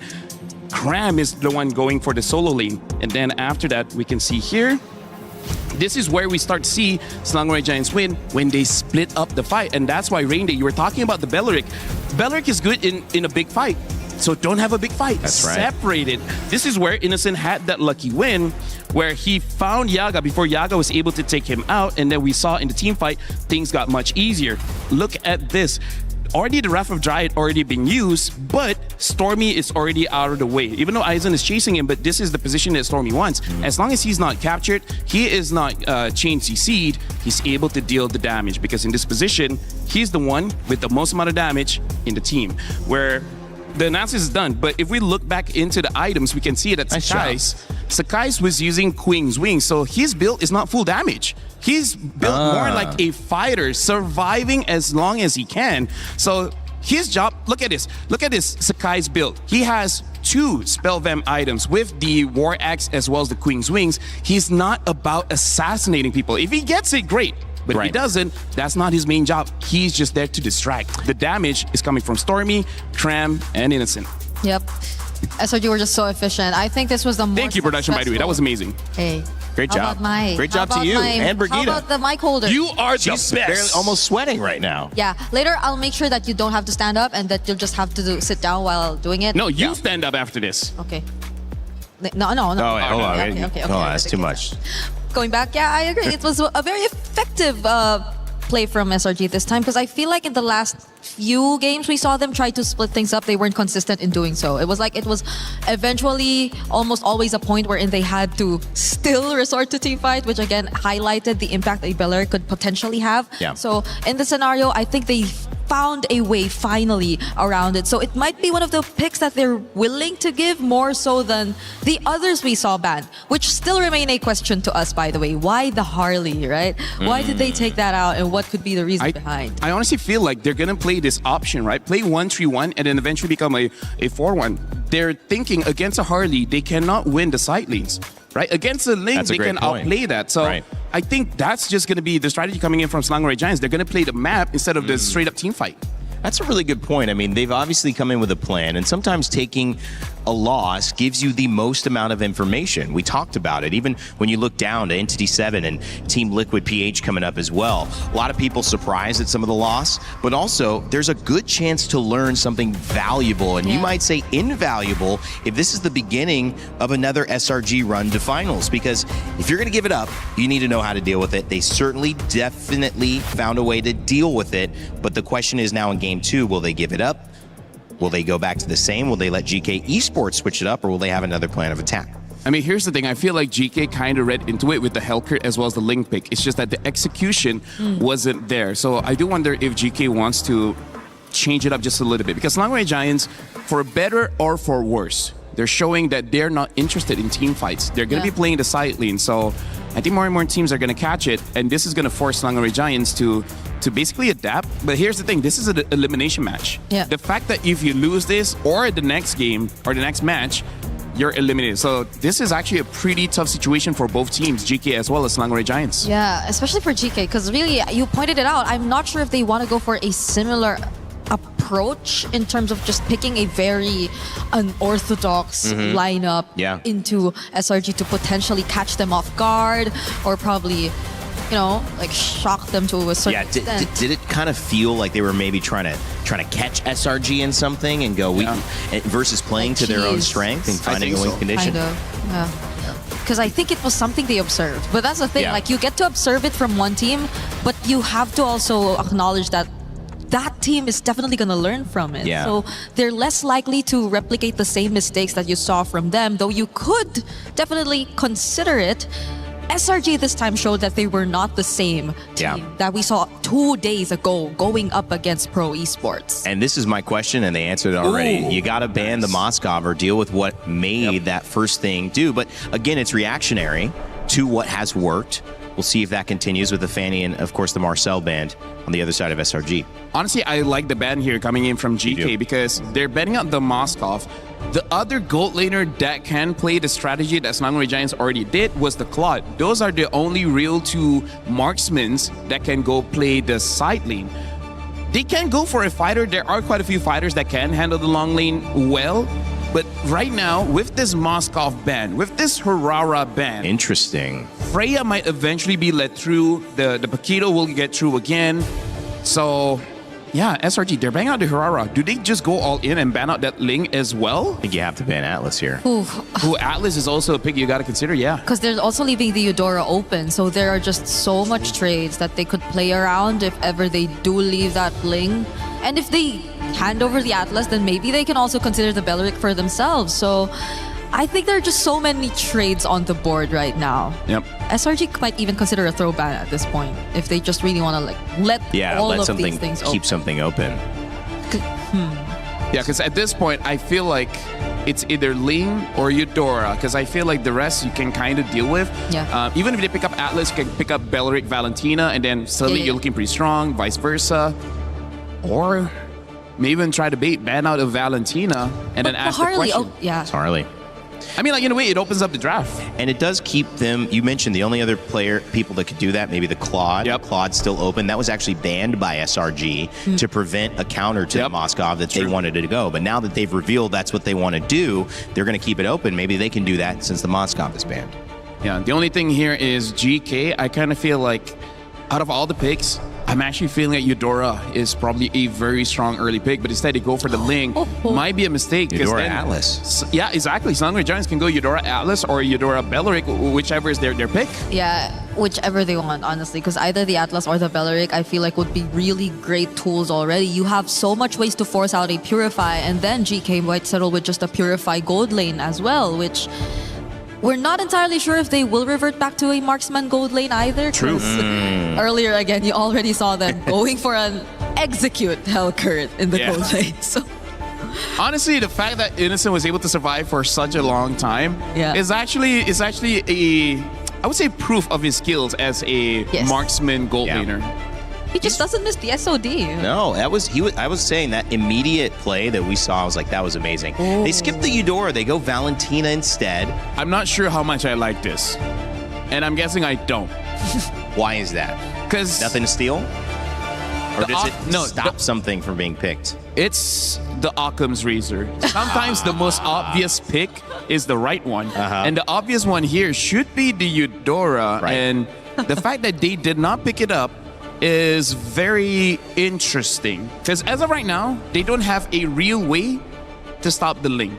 I mean, like Atlas, if you can catch him, sure, but you can't. It requires skill and luck. Are they opening up something on their side? I mean, how the glue comes in. Must have a plan in mind, right? 'Cause Yeah. I think if the Eudora does get locked in by GK here, which they don't, okay, Take then the that's when clock. they might have to change something. But even GK just let go of the Eudora entirely and say, we have something else in mind for our mid lane pick.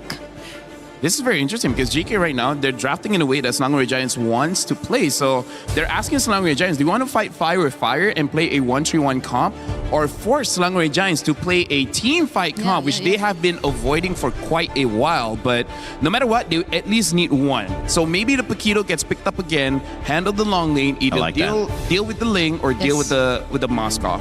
Deal with the Claude. Yeah, because I think it will enable like whichever option SRG wants to go for. If they want to go split, if they want to go team fight, the Paquito works. Or pick up Nolan. Barats is available still too. Yeah, to help out in. Yeah, they pick up the Paquito. Makes sense. Because again, they need someone to deal with the silent. Because if Paquito gets banned, I think the only other option might be a Benedetta, but that one has so many room for errors. Like, it's very easy to mess up that lane.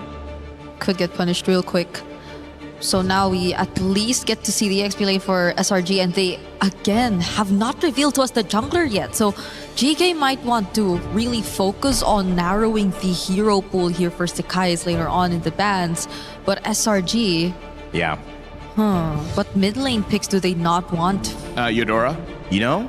Yeah, ban out Eudora probably. I have a thought here. We saw that build. I mean, it was Assassin pick, but it was pretty utility. Yep. So is a utility jungler a thought here for Sekai's to kind of mix it up? I was considering that if the Eudora was locked in for GK, but they didn't lock in the Eudora, and honestly, maybe. Yeah, honestly, that's a very good insight coming in from Rain. They might opt for something like an Akai instead. Yeah. And letting Innocent to perform. And I feel like GK, they're reading into it. That's why they're not become the Eudora. They're even betting out the Brody. So, hey, you might be onto something here. This could be interesting. We saw Barat's jungle once, still not banned. Akai was used really well also.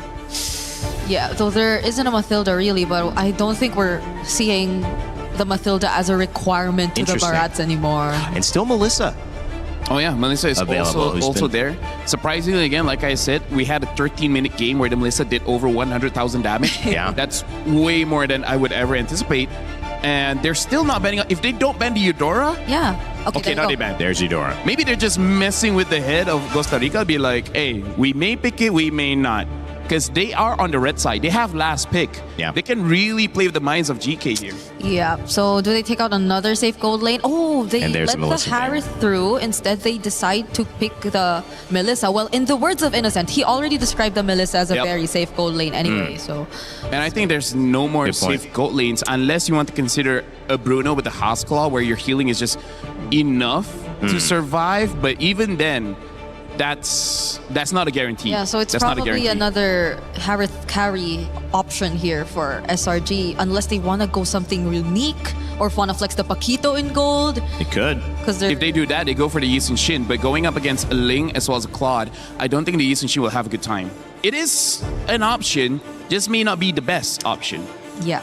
Because at this point, it's just the Yi Sun Shin left that you could really consider. So, wow, great call there. Yeah, they go for. Yeah. This is looking to be a Paquito gold given this Yi Sun Shin pickup. Yeah. I mean, again, going up against the Ling as well as the Claude, how Selangor Giants can win this one is they need to have mid prio and then hope that Sakai is on this Yi Sun Shin is able to get one level ahead of the Ling and secure those turtles and then try to snowball off of there. Because when the Claude has 4 items, when the Ling has even 2 items, this Yi Sun Shin needs a lot of help from the Paquito as well as the Atlas. Yeah, but you're already stuck with an Atlas Valentina, so GK might have the upper hand here in terms of determining what the matchup is going to look like. We don't know if the glue is going roam or EXP, but they could flex that too because they Okay, they flex it. Oh, they even have the unique Valir. hero.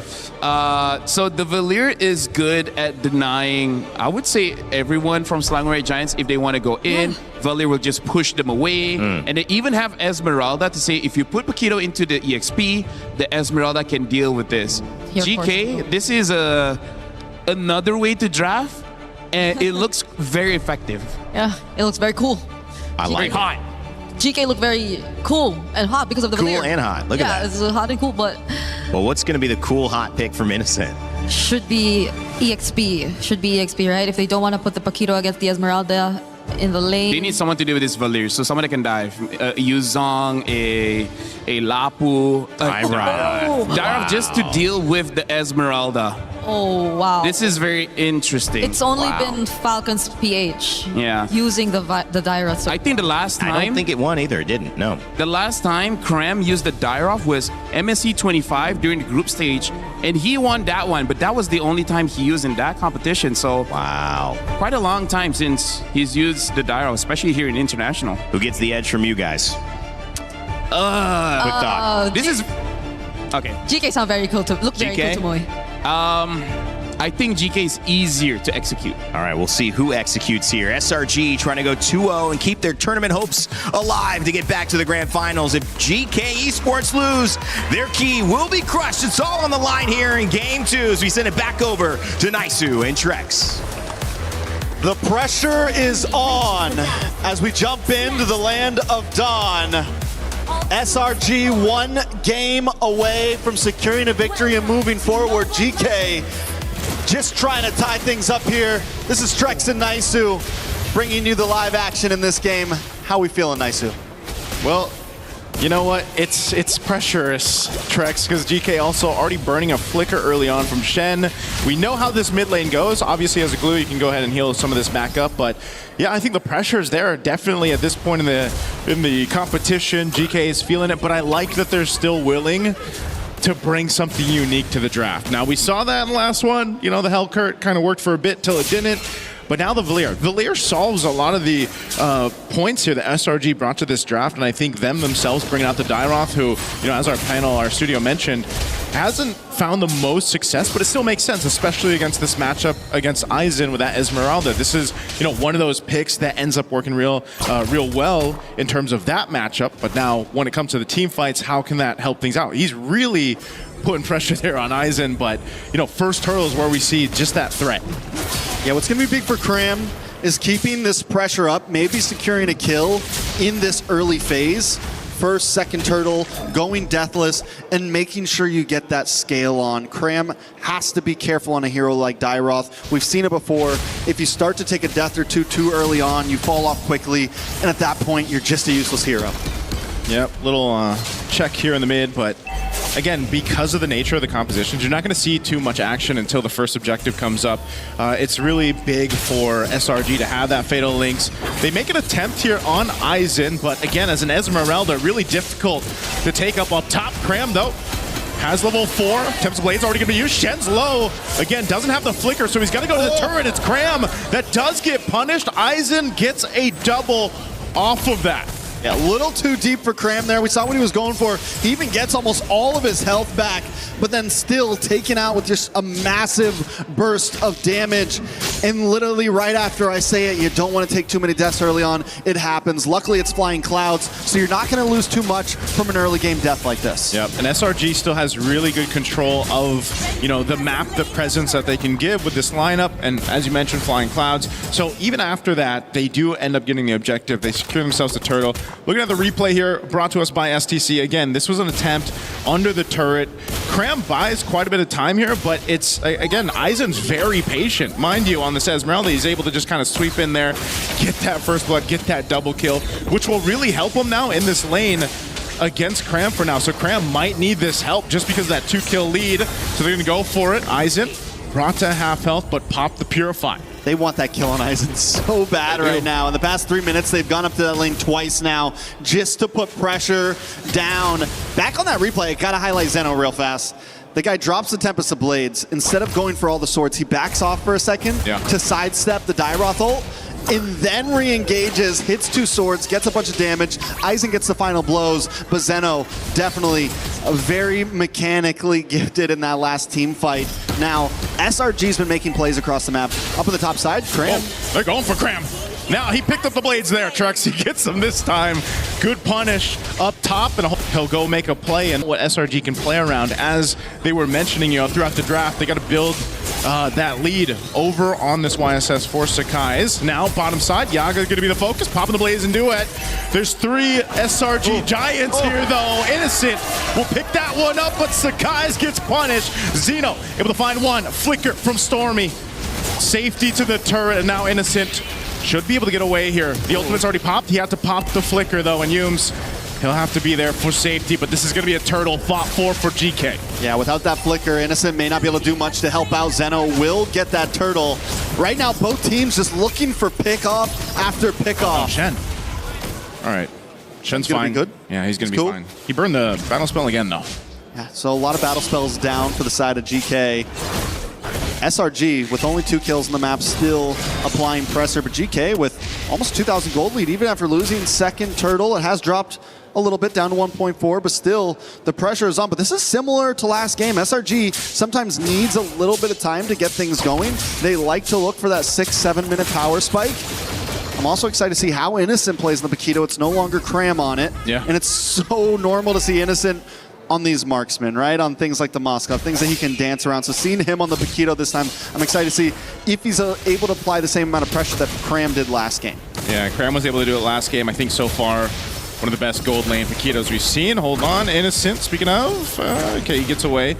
Was from Sigiboom, right? From Aurora Gaming. They really made that work perfectly. And so Innocent being up 2 kills, he's got that momentum going on the Paquito. That's going to be great for them, but they got to control the map here as that tier 1 down bot gets taken down by Zeno. This is what you expect with a Ling. He's going to continue to push the map.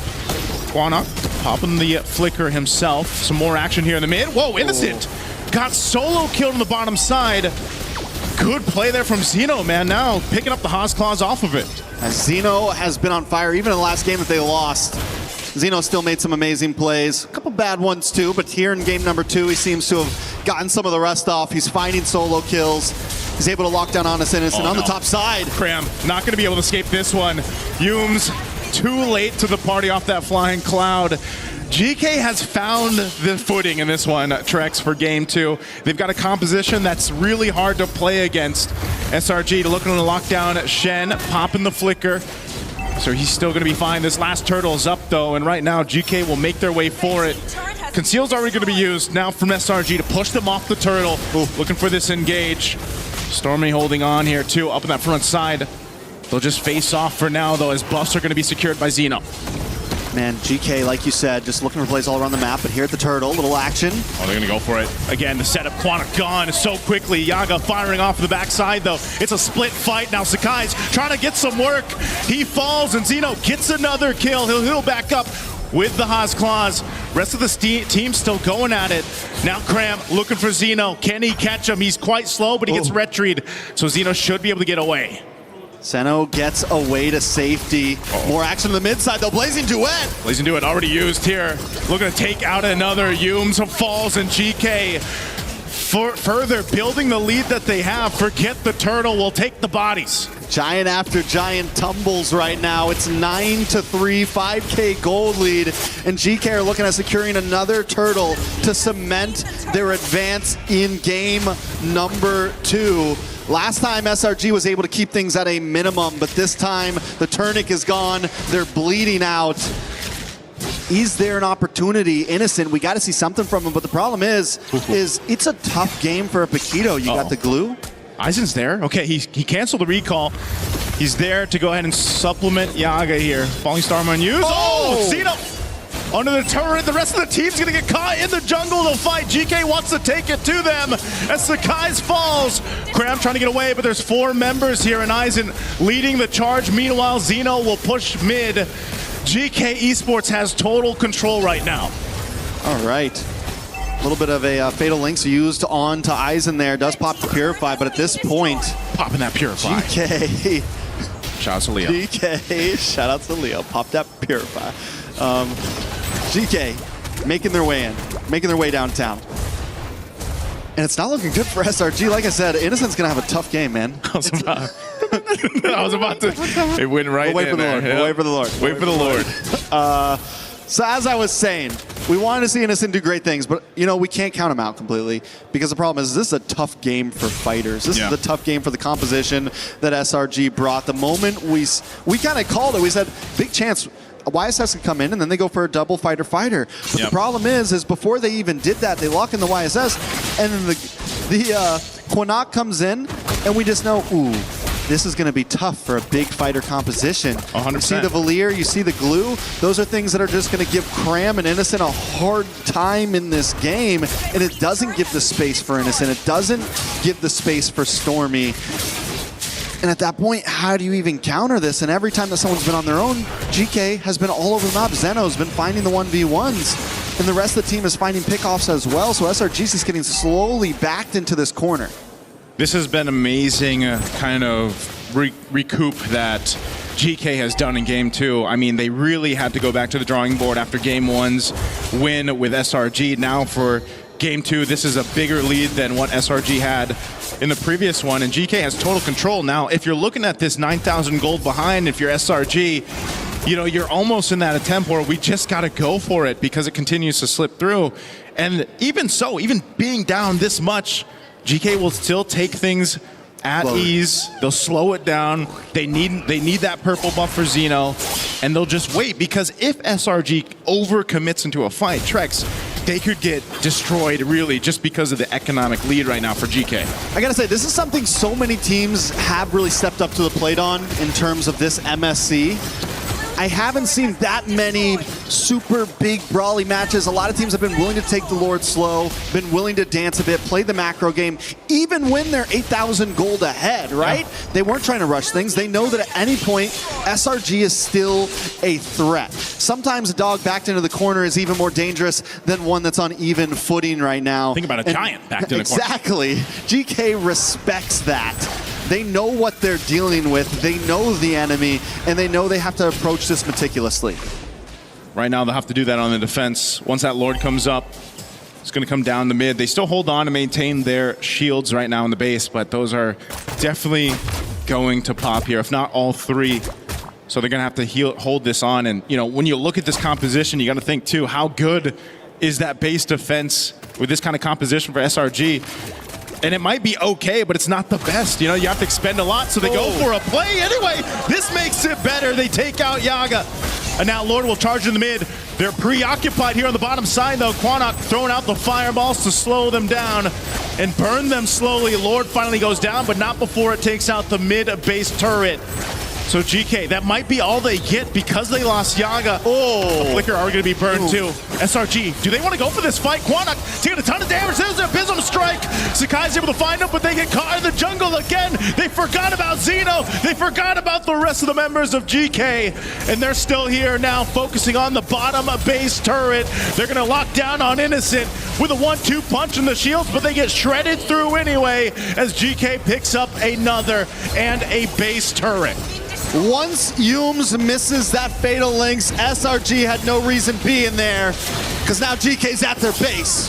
Stormy tried to clear it out, but not enough. GK will hold on to their hopes for MSC and take us to a Game 3. The pressure continues to build. SRG is stopped in their tracks. GK brings it to final game match 3, and they do it cleanly. It wasn't just it didn't even feel like a close game, honestly. GK completely just has control, and I think it all started in the draft personally.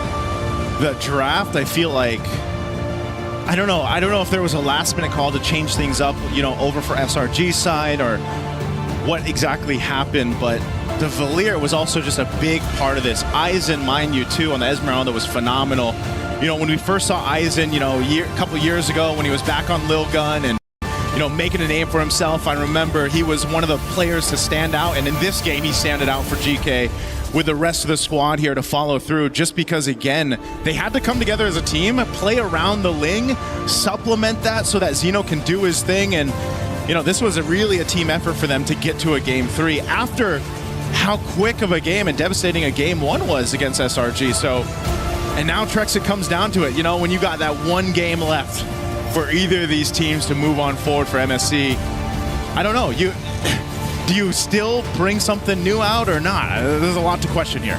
A lot of questions. Hopefully the panel can give us some answers. Rain Day, how we feeling over there, guys? That was a good one to leave to my experts because Brigitte Lefel, this was a game that, wow, had the emotion behind it. It also had the impact behind it. GK Esports knew they were going home if they didn't win. And so guess what they did? They won. Now it's a best of 3, turned into a best of 1. Next game, continue or you're out. Welcome back to the panel. My name's Rain Day. Brigitte, I will leave this to you. You kind of like GK's draft. It proved to be more impactful. What was the difference that you thought, and then how did it show up in game? It's funny because I just said, their draft really looked cool. Yeah. But there's a deeper meaning to that. Yeah. It's mostly because of the way that they managed, I think, the mid-duo matchup, really. It mattered the most because it was something revealed to us very early on, and I know that there was still a flex factor in terms of SRG's lineup. We still didn't figure out that the Paquito was actually going gold up until the later portions, but it was just, I think, the moment they brought out the Yisun Shin, that's about it. Like, that's all GK needed to really wrap up their draft and secure a winning matchup for them that could really favor them in the long run. Lefel, I want to know your initial thoughts as well. Are you surprised by that, or kind of went the way you expected? I was not surprised because when you were asking which draft looks good, and I said that, well, GK's draft is easier to execute, and that's kind of a way to say that. I would say SRG, they overthink that. Like, how do you make that work, basically? Because here's the thing. You know that there's a wall in front of you, and yet you're trying to charge against it, right? Yeah. Because it's not that GK hides so many good picks. They already shown the strong heroes that they have, but then Selangor is like, you know what? We can deal with that. We're gonna use heroes that lose against your heroes and hope for the best, and that you just can't do that here in MSC. Yeah, too good, high quality. It's like your counter is on the other side, and then you pick up that hero. Like, what? Yeah, even a lot of missed opportunities. Yeah, even logging into Daira last pick, I feel hurt this lineup much more than they could have picked Eudora. Yeah, because what? They could have picked Eudora. Oh yeah, that too. Earlier. And even the fact that they went for another damage XP lane was just really focused on matchups and winning lanes, when in fact they needed to buy time and create space to farm because they settled with the Yisun Shin, which is a scaling jungler, and Lefel was very vocal about him not liking the idea of the Paquito being flexed just to make room for a Yisun Shin. So it demanded so much more win conditions for SRG to pull off. It demanded that Sekai's actually got all the space in the world, which obviously GK did not hand over to him. And you have Cram, who has such a good game on Paquito, and you kind of draft towards this idea, but the reality is it would be better if you probably had Cram on Paquito again and you figured out a way to keep Innocent feeling comfortable. And it's not like they didn't have options. The Harith was available. Yeah. I mean, here's the thing. Rain Day, this is an interesting fact, but Selangor Giants only has win on the Moskov. Wow. When they don't have the Moskov, they haven't won a game. You know what? That makes a lot of sense, though. Yeah. But I think it's deeper than, if we take it one level deeper, right? It's the Moskov. But when you have a Moskov, that means Innocent's comfortable and he's impacting the game. And that also, because he's doing that, is opening space for Cram to also impact the game. And if you have two of those things, that's kind of a winning, I don't know, formula, strategy, right? Yeah. Is it the character, though, or do you think there was a way they could have outdrafted that? No, honestly, I think better? that's been the playstyle for SRG. The playstyle that's been working for them. It's really focusing on the sides, making sure that the sides win, and leave it to the sides to open up the map rather than the mid doing it for them. So it's ironic. It's ironic to say it because it's a marksman. You would expect that's a marksman you should protect, but if it's a Moskov, then you don't really have to do that much for him, because most of the time you have to not have him alongside you, and there will be an SOD anyway, so he can just catch up to the team fights when they feel like it's already necessary for him to participate. But for the most part, now that it's taken away and you have to see Innocent on a Paquito, technically it is similar because you kind of can do it in terms of the same approach, but the fact that they had to focus so much of their attention on just Sekai's, and Sekai's being the sole carry of the game, I think really hurt them a lot, because that was shut down by GK and they had no other fallback to resort to. I'd be curious to see Yisun Shin's win rate. Hasn't been great. I think it's quite That's low. lovely. I'm not sure if I've seen him win, actually. I don't think so as well. I don't think Yisun Shin has won as well. Part of the reason is because he needs time, he needs item. Because he's basically a marksman, right? And we see in the current meta right now, if you need time, there's not enough time for everyone. Yeah. Well, let's see what you put together for us, because you got another Telestrator segment. LaFell, Brigida's going to hold you. I can sit down? Yes. She's letting you sit? Well, I'm at You must the have done edge something of my well during the seat break, anyway. yeah. So, yes, we have to pay attention to this one because I agree with Trex where he said, this is one true to draft. Well, let's see here because let's remind ourselves what are the first picks for Geekay Esports. Ling is pick number 1. And then later on, they picked up the Claude as well as the Glue, pick number 2. So this is no longer a surprise, right? So let's talk about why the Ling as well as the Claude pick is good. Well, just like SRG, they like to play the side lane. So this opens up the map for them, which we will see in a clip later on. But also what is weird here is that we see this Yisun Shin, we talked about him earlier, but he was picked number 4, meaning that you've already seen the Ling, you've already seen the Claude. Now, why does the Ling as well as the Claude counter the Yisun Shin? Well, great question. Is single target. He can only hit one person at a time, right? And the thing is, he has also one dash. So he cannot escape that much when you're going up against opponent that is basically much faster than you. And, you know, lo and behold, Ling is much faster than you, and the damage of the Yisun Shin can't kill him before the Ling kills him. And the same as the Claude. The Claude can ignore all of your defense. No matter how many friends you have in the front, he don't care. He can just dive in. So this is already a non-factor. And then, as we look even more, they early pick the Valentina, which probably is just to make sure that the Atlas pick does not get basically countered. But the thing is, you already see the problem of the Ling, right? Shouldn't you solve this problem first with the Eudora? So that was a question mark. And then the piece de resistance, this one, the Valier. What good is he? Well, see this area? This is all Valier. If you're out here, this is already looking like an ice cream cone. You guys cannot do anything against a Valier. Valier is basically the mage equivalent to a Melissa, right? You create an area where no one can get in. So now, let's look at all the juicy clips here. What I want to show is actually the mini-map. See how Selangor Giants, they're in red. Look at how close they are, right? This is like 5 minutes into the game and their draft wants to team fight. But then, we'll see what happens. Just ignore Selangor Giants and then look to the side. This is what Selangor Giants has been doing. This is unprotected, right? You see this? Zeno is solo farming. He's grabbing the turret as early as the first 6 minutes of the game. And then all the while, SRG, they are getting what? Nothing. They're not getting anything. So this is already losing the macro based on the draft. But then we're going to look at the later stage of the game. And the one that I really want you guys to focus on is this, right? The Valier is here. And yet you see Selangor Giants, they are here. They're all separated where there's a clear line that the Valier is making saying that you cannot cross this line. If you can't cross this line, then you basically cannot fight anything. This whole area right here is controlled by Valier. Nice rectangle. And this happens quite a lot of time. Imagine one hero denying that big area. That's huge. That is amazing. The fact that Selangor Giants had no real range lost them the game. Great segment, LaFell. Great analysis as well. And Brigida, and great mic holder. Well, I've considered reaching over and going, do you have anything to say about that? Which one? Just whatever. I just wanted to get involved in holding a mic to you. Okay. So for me, thank you. This is how it feels like to actually have the mic. I would say really the Valier was what made a big impact in that game. I agree. Okay, that's enough. I think that's sorry to the sound engineer. You did that for that long against him, with him? What? Yeah. Wow. Yeah. Wow. Did you see me switch my arms like mid? It's okay. Even nice who struggle. Really? Yeah, he was like, oh, now I see why Brigida. I was wondering why you're reaching over with your right. I feel better now. She's getting sore. Listen, I do want to hear about that. If you hang out with though. me, Brigida, we're having a workout. Wait, what? Pause. But you know what I mean. Pause, LaFell. What the heck? Yes. What? What the heck?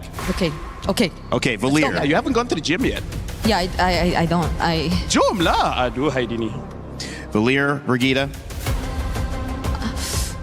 You were making a point. I interrupted you. I apologize. I'm trying to get you back to that. If you don't have anything to say on it, that is okay.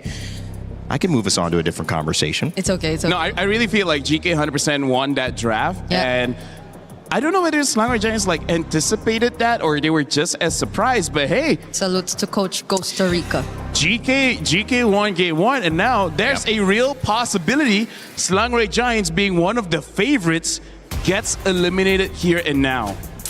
Game 2 victory for GK, bringing it back. SRG started strong, and now they are potentially facing a do-or-die situation. But they've been there before. They're kind of comfortable here. M6 saw them do it again. And we'll see if this is just another part of their story or if this is the end. Remember, the winner of this will advance to the lower bracket between ONIC and Aurora Gaming. We'll see that game come up a little bit later, but either way, challenge is just beginning. It's like from bad to worse. Yeah, I know. It's like, hey, congratulations, but also it's going to be pretty tough. By the way, Selangor Giants, they are first pick here. GK is on the second, Expanded Rivers. Wow. And Selangor Giants, they're already banned out the Eudora as well as the Harley.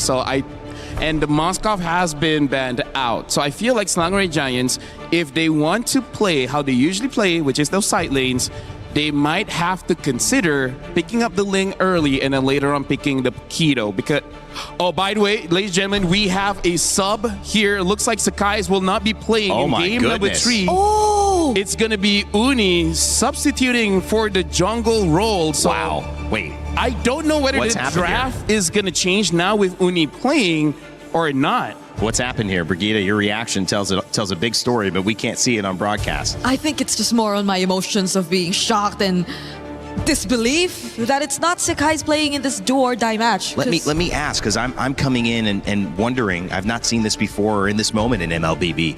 Does this mean Sakai's wasn't performing? Does this mean they feel that Uni can provide a hero pool that's better in this matchup? There can be an angle where you could consider that, but also maybe SRG just wanting to switch up the plan overall, because there might be some difference between their playstyle when it's Sakai's and when it's Uni. Wow. And that is something we will actually get to figure out here as we get to see the draft and how does this change the draft for SRG, because they went for very similar bans. The Hirara is open again.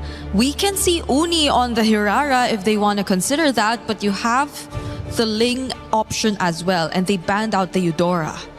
Yeah, at this point, it really is your own flavor, because Uni can definitely... Well, I haven't seen him use the Hirara because it's still a very new pick, but you know, when the Ling was meta, Uni was pretty good because in Malaysia, Sakai's is the #1 jungler and Uni was the second. But honestly, after MSC, it looks like Air 44 might be taking the #1 spot. We'll see how Uni performs in this one against GK, because again, this is elimination. This is very serious. And this is nerve-wracking as well. If you're Uni, all eyes are on you. But the good news is they let the Harara through this time around. And I think that is a big part of the win condition. And remember, 73% win rate. That went up in game 1 as they won with the Harara yet again, and the Ling lost. So now we'll see if they can improve upon it with a response pick of the Freya finally let through, and on the side of GK Esports alongside Zhu Shen. Yeah. I would say this is pretty smart because they pick up the Freya because that's what they want. But they also pick up the Zhu Shen because if it's just a Freya, Selangor Giants will reply with the Phoveus. But now they're sowing a Zhu Shen, and an option of a Hylos can come in later, and that will completely deny that Phoveus. So they're asking Selangor Giants, do you want to take the bait? Do you want to pick up a hero that can deal with the Freya, but then basically be useless against everyone else? Or do they deal with it differently? Because I think the Belleric is also still an option for SRG. Yes, true. So if they just don't want to match it, which SRG have been doing even in game number 2, right? They went for a Dairoth into the Esmeralda. It's a very straightforward approach. Then maybe they can consider a Belleric. So, they get the Brody Paquito.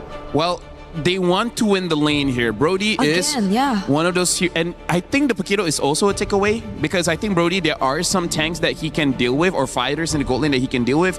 A Paquito, not so much. So what we're waiting to see is that Brody, kind of just like Moskov, he has a stun with his second ability, and if he wins the lane, level 1, level 2, he can freeze the lane, deny a lot of minions, and basically win off economy at that point. So Selangor Giants, this is a different way that they're drafting right now. Yeah. but still with the identity of having very strong side laners. Yeah, still playing around their sides, I feel, and Uni might just change it a bit because we haven't really seen his playstyle yet. Yeah. We don't know the kind of jungler that he is. We know for a fact that he's on the Hirara, but how does he activate the sides, right? That's something we are yet to see. At least SRG now saved their mid duo for last, so they can also really capitalize on that. But now we're heading into the bans and they're just about to lose out on more options. The Eve also taken out by Geekay already. But SRG can respond too. There are still roam options they probably don't want to go up against. The Belleric we also mentioned, they might want to consider that taken out. But they focus on the Esmeralda. Yeah, you don't want to add more counters to your lineup. Valentina, most likely not. I mean, my thought is, I haven't seen Valentina have the same impact that I think the players have been hoping for. I haven't seen her be the win condition. She's a good pick, and she's good on paper, but I've seen so many other picks be the difference. I'm curious if they let her go. Both teams, she's been picked before in game 2. I'm curious if they let her go here and they look for a different mid option. I guess, mostly depending on what the 4th pick for GK is gonna be, maybe, because at this point it's just really nothing that you get to take your ultimate. Right? More so, the range is also going to be lacking again to a certain extent. Although you have the Brody. And honestly, Brody is probably one of those marksmen who just really thrives when it comes to range. But other than that, it kind of might limit them a bit more if they go out in the Valentina again without knowing what the EXP is going to pick. If it's not just really going to be a heavy-duty ultimate that they can pick up. But there goes the Did they like ban. the Valir? That's the other question. Did they like it? And they say maybe we want to consider that as well. Belleric banned. Into this lineup, I think it'll be... I think it's usable. But I wonder if they want to go for something else because right now, Selangor Giants, they have the damage, right? They're not lacking in that department. They just need utility. They need some kind of crowd control. And ultimately, you want a mid laner that can survive a Ling as well as a Freya. I think that's going to be the more difficult puzzle to solve. Like you have picks like the Valir, which can honestly help you against Geekay's lineup. But once you use your ult early and you don't have your flicker, then most probably you will die. I agree though. It might be one of the safer picks like the Valentina against the Ling. But I think there should be much more considerations other than that. It really is just the crowd control here because the mid lane is also going to be pretty important. They pick up the Hilda here, which might be a bit dangerous. And now the Kimi. Okay, so now I see the idea from Selangor Giants, which is we have more muscle. We just charge forward and we just show that we have better mechanics and damage in the early game. But now you know that you're going up against Freya in the gold lane. That's going to be tricky. We'll see whether Selangor Giants will gank the gold lane a lot or try to help out the EXP. Either way, they have a side lane that wants to win that and destroy the turrets early. Selangor Giants, high risk, high reward kind of draft, but I would say it's much easier compared to game number 2. All right, well, you heard it from the panel. I don't have to say much more. You know the stakes. A best of 3, now a best of 1. The winner moves on at MSC. The loser, their key is crushed. It's GK Esports and Selangor Red Giants ready to battle for one last time here in Paris, France. And let's send it over to your casters for game 3, Naisu and Trex. This is the final move in this game of chess between SRG and GK Esports. Let's jump into the land of Dawn as the pressure builds. Naisu, the final sub, the final draft. Uni comes in to try to make things work for Selangor Red Giants. Thoughts on this? I don't know, man. I think everybody probably reacted the same way around the world watching this. When it comes down to that one game, you know, sometimes you have to take that chance. Sometimes you have to take that risk. As amazing of a player Sakai's is, you bring in someone new into this lineup to make something happen when it comes down to one game. You can already see the aggression coming out from SRG just to take a camp. Cornock gonna deal with some damage sitting at half health. He's gonna be fine, but SRG more aggressive to start things out. Wow, flicker burn too. So it's still going for mid. Yeah, I mean, I'm not... Ooh, Uni actually able to still get that. The retry was a little early from Zeno, and he's able to get his own camp, but I'm not against completely the aggression that SRG is bringing. Sometimes in a game 3 like this, both teams take it slow, but SRG says, no, we're going to hit the gas. We're going to try to catch them off guard, and that is how they are playing this right now. The Kimmy pick, another throwback to old metas along with this Hilda. And the pressure's on. I've been wondering when we're going to see the Hilda. I'm wondering if they're going to use it in your typical way of let's harass Zeno, let's harass this Ling, let's try to get in GK's face as much as possible. I think especially if you're SRG here and you're trying to take something from the last game, it's, you know, how do you contain or at least get rid of Zeno? Because, you know, last game he was able to go ahead and scale up so well on the Ling. And, you know, the panel mentioned this too. It was so interesting to know some of the facts between those top two. I feel like they're the top 2 pick jungler heroes right now. That Hirata being at 70+%. You know, the Ling sub 50, I believe it is. But hold on, mid lane, there's some action. Yaga taken out of this. And they're able to go ahead and pick up a kill. It's a bit of a trade, but the objective for GK is the focus now for the first turtle. It's going to go over to them. And so Innocent actually gets the solo kill onto Yaga. Down in bot lane. Stormy goes down in the mid side, so a trade for trade. Let's take a look at that replay down on the boss side. Yaga gets ganked by Yums and Innocent. So even with losing, very close call, but even with losing that, still it's 1-1. Turtle goes over to GK. Small gold lead. Yeah, small gold lead to work with. Either team, you know, they can't let this gold lead get out of hand once we get to that mid game. And you know, if you're looking for picks across the map, that might be some of the best cases that you can go for if you can't fight for the objectives yet. An early kill, too, going over to Innocent does help, of course, with that Brody. You know, you get the Blade of Hepsies locked in early. You can start to go ahead and build on that. It is going to be a bit of a difficult lane for him just because, again, you got the Freya to work against. For Yaga, you know, he's running that Warcry emblem, so that's why you want that space to work with. That's why the hero that Brody helps really deal with that. All right, so things have kind of slowed down after the initial few minutes of aggression, or maybe not just yet. A little bit of action in the mid. Everyone should back off. Nothing too crazy to happen, but no. Oh, they're going to go for it anyway. Whoa, the beacon was gone, and Quanok next. Shen, the next to follow. Zeno's here, though. Tempest Blaze dropping down. Going to be looking for Cram or anyone he can find, and Zeno goes on through with the Tempest of Blades to pick up a kill for himself. Zeno continues to be the bane of SRG right now. It's been, what, 3 games of Ling, and every game he seems to step it up a little bit more and more. And, you know, this was an amazing play. SRG backs off for a minute, but then they look for the re-engage right after the beacon's about to be done, and they're able to catch him. Luckily, Zeno finds a moment of saving grace, able to get the kill onto Cram. Yeah. So it's 2-2. Both teams continue to go blow for blow, and that's been the story these past 3 games.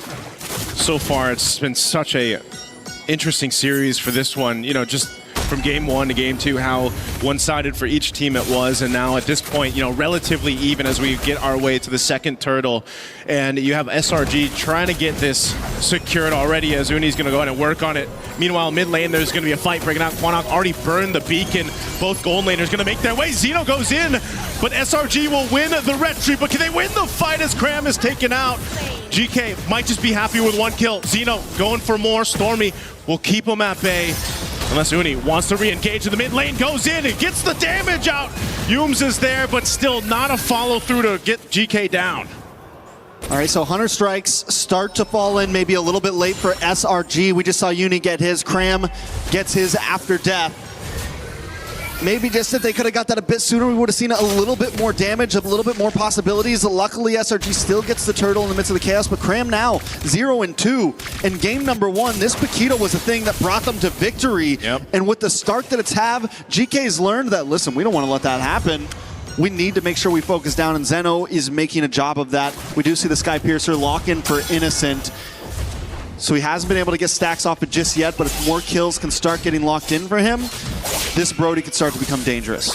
Yeah, they got to deal with this. Beacon used. Cram, next target, flickers defensively. Rest of the team trying to help him out, but Cram, nowhere to go.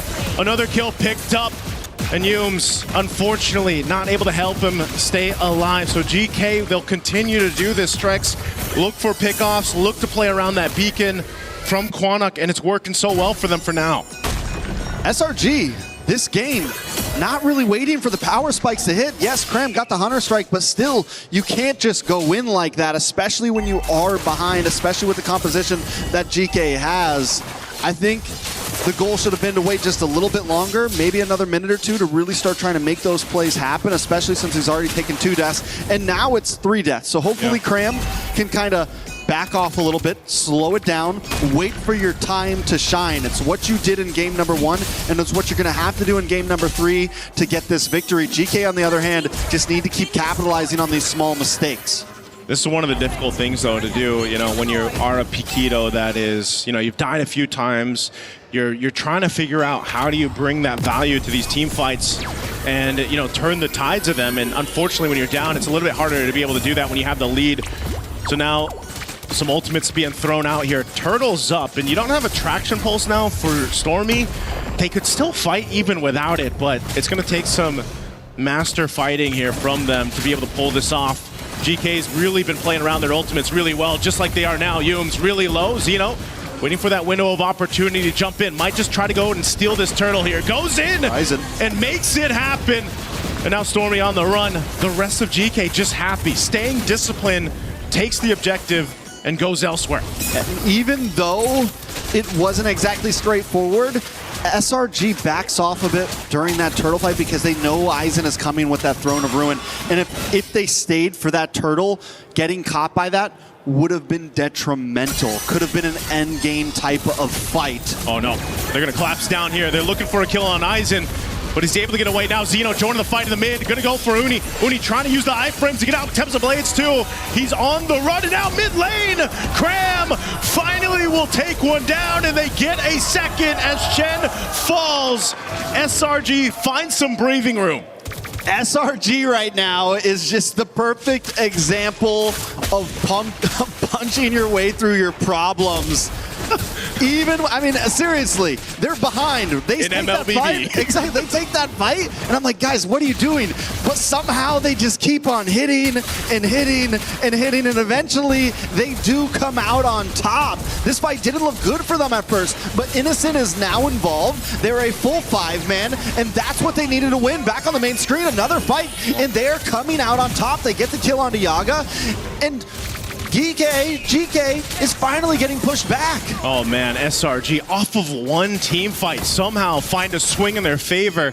They're now approaching these tier 2 turrets of GK. It all happened so fast too for GK to deal with, and now they're trying to scramble here.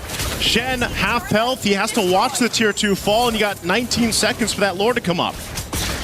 All right, SRG now with a 2.5K gold lead in just a matter of about 45 seconds. They have completely took this game into their hands, and it's looking reminiscent of game number 1. And Cram continues to show that on this Paquito, even with a death or 2 or 3, I can still pack a punch. And Innocent was the sleeper build all along, hanging out in the gold lane. Yeah. And we were waiting for that moment for him to get involved in these fights. And now the damage is there as well. He's got the Sky Piercer. He's got two stacks on there. 2 kills worth of stacks on there. Yep. He's feeling himself right now. And SRG, this is going to continue to scale upwards and upwards. Yeah, those stacks really are something to worry about. They're going to blitz this Lord, going for it. A Gleams comes through. Uni, SRG gets the Lord. They're going to be able to collapse down on the fight. A couple flickers on the defense from GK. Cram looking for the reinitiation.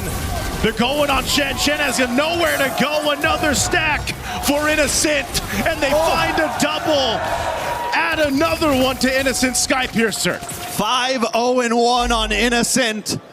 Shen sacrificed himself to make sure that Zeno can get the purple buff, but the fact that Quinnock falls after that might be a little bit too much for GK to hold on to.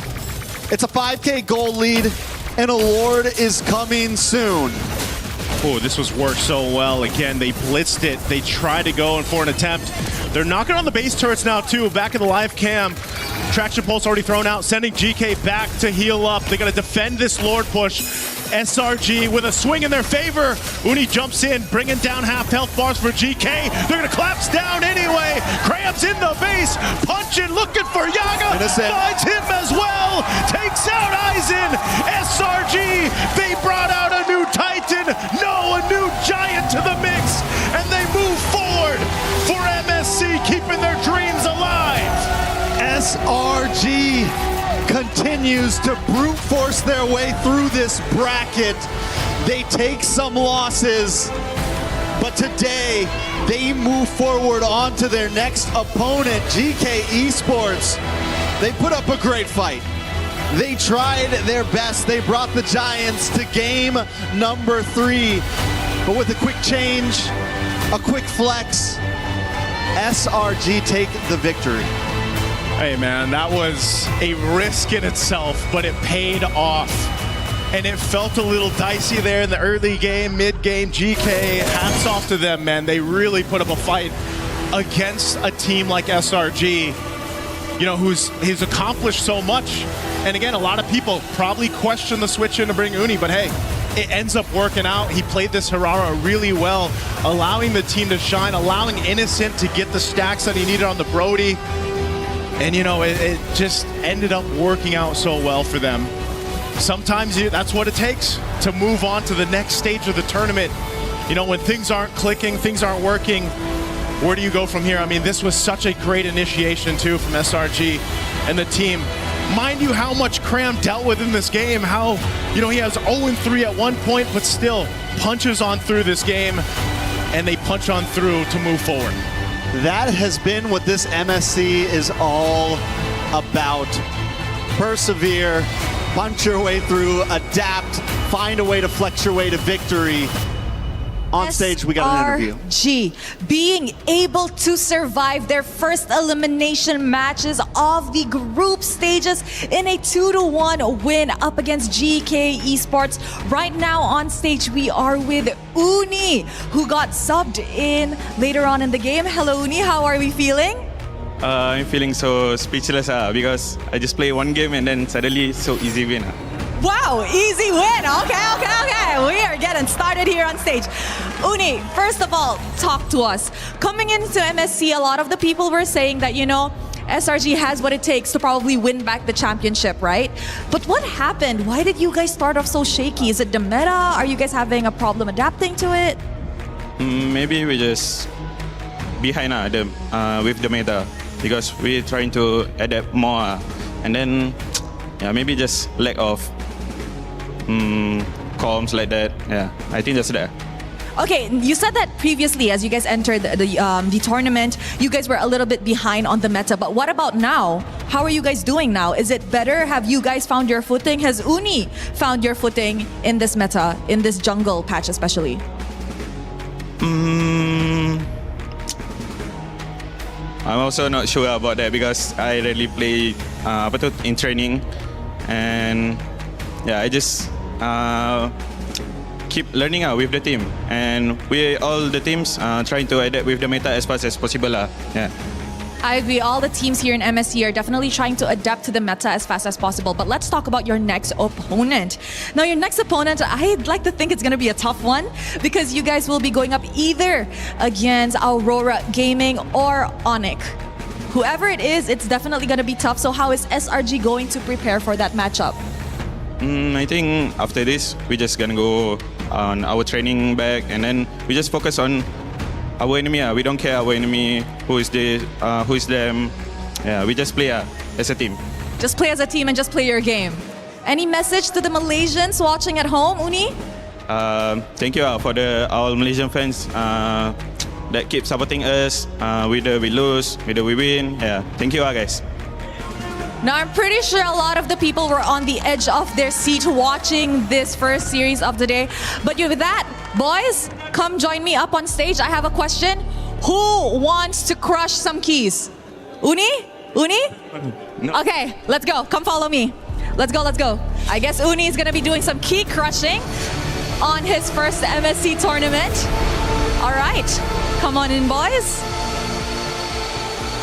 Are you excited, Uni? This is going to be your first key crushing moment. I don't know. Okay, only one way to find out. All right, Uni, you may head to the front. Go on. The key is already in the key crusher. And Uni, all you have to do is press the lever. 3, 2, 1. There you guys go, ladies and gentlemen. Selangor Red Giants has officially ended GK Esports' journey in the MSC at EWC 2026. All right, pull the lever back. Ooh, that was a cut. Let us show it to the camera. There you guys go. That is GK Esports hopes and dreams at MSC shattered. That's it from us. Throwing it back to you guys at the studio.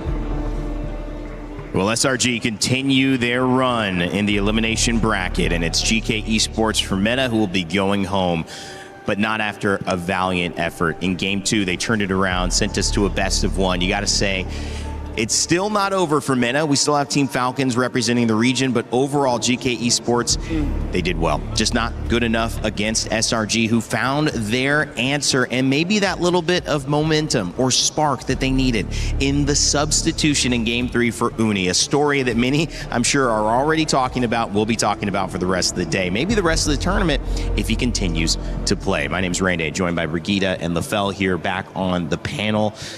Lefel, you got to talk about this because this is a huge moment that we just witnessed. I mean, first of all, I feel like me and Brigitte, we both share the same consensus when we say, like, sometimes in interviews, it's okay to lie, right? You don't have to be so honest. It's you know? okay. It's okay to hide a bit more. Yeah. You know, be like, oh, I just came in, it was so easy. Oh, that's some shade disguise. But also, I would say in that game, that reminds me of a beautiful quote from an amazing reporter called Eterna, where she says, isn't it great when you don't have to use your brain?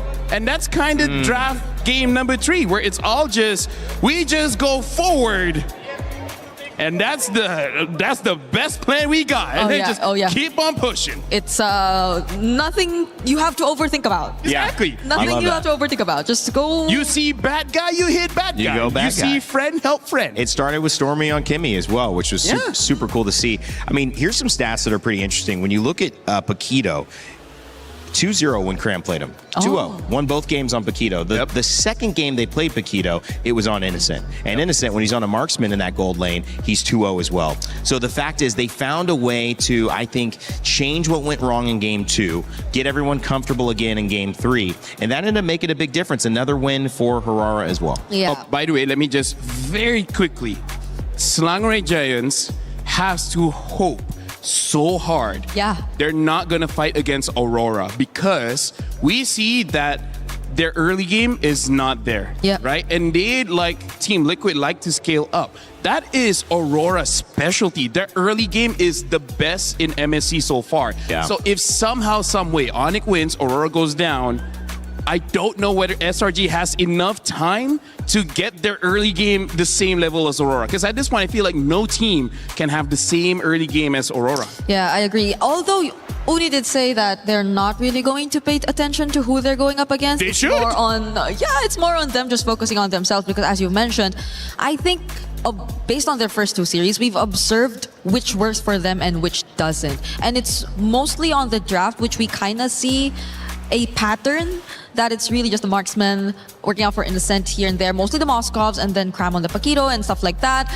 But now that we have a change in lineup, which we don't know if they'll be sticking with this throughout, then there has to be some work done to polish some things here and there because you, again, never know what to come up against. They put themselves in a really interesting position if they don't keep Uni because you solve a problem and maybe it's matchup dependent. We don't know what the conversation was between Sakai and the coach and who made that decision and how, they said, well, maybe Uni just needs to come in for me. Maybe Sakai volunteered. We don't actually know. However, I do think that when things work, you have almost, in my opinion, the onus of responsibility to try to keep it working. You don't want to stop your momentum after you found it. And it feels like they did have a very easy time on the Aurora back when Uni was there. So if that's the meta, if that's what you're going to be playing, it may be nice to see. And as you look at these damage stats as well, I mean, no wonder, second in damage, I believe overall in the game, only to Stormy, who was on that Kimmy.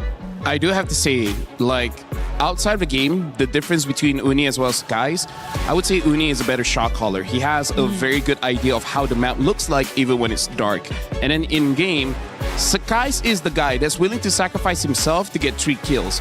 But Uni, he will play it more safely, which we saw in that game where there's multiple times Geekay went all in onto Uni and he was able to escape death multiple times. And maybe that's where Geekay really like, wait, hold on, this is not what happened in game 1 and 2. The jungler dies here, but this time they don't die. And then you're like, wait, what's next, right? That might be just enough to throw Geekay off. Yeah, because honestly, I think at least for the lineup, SRG might have read through what Geekay wanted to do every single time. Like the approach that they had during a team fight more or less started with Aizen. Yeah. It always had to be off of a really good Throne of Ruin from Aizen and then the rest of the members eventually going in. But if it's not for that, then they more or less have been read by SRG, I feel, because I think it's been Uni who's been a bit more creative with the angles. Again, with the Hirara, I think it's something you can really afford to do because you can just go in and out and also through very unexpected corners as well. But I guess Geekay was also able to read through that and prepare for this potential switch up that SRG eventually showed us. When you have moments where a team has your game plan, typically, and I relate this to the football world, the soccer world, I played that growing up in my life, and that was football. Yeah, just sure. Want to let you know. Sure thing. Football. All right, football. Especially in France, how can I not? I think the interesting thing is you need a little bit of creative individual brilliance to break through it. And at the same time, when a team is packing it in and they don't want to let you score, and that's their strength going for a tie, the second you do score, that changes what they have to do. They've read you, but now they're struggling because they have to play offense when they wanted to play defense all game. I think Uni might have come in and had a little bit of moments getting in, getting out just barely with individual brilliance, and then that opened up this team fight that maybe shouldn't have been opened up with SRG's lineup. Yeah, bowling is amazing, man. I do like to bowl too. Hey, that's great. I have my own bowling ball. Do you? Oh, really? Yeah, No, I don't. I have two. Custom made and everything. My favorite sport is Mobile Legends Bang Bang, you know? More pay, please. Guys, is that a sport? I mean, it's e-sport. I'll say that. Yeah. Although I do have to say, again, Selangor Giants, they won, but they're not out of the fire because there's so many things they got to fix, Brigida. I agree. Brigida. What? Brigida. Brigida. Yeah, thanks, Leifel. I don't know if it's enough time, though. I don't know if it's enough time. Okay, It's, we'll see.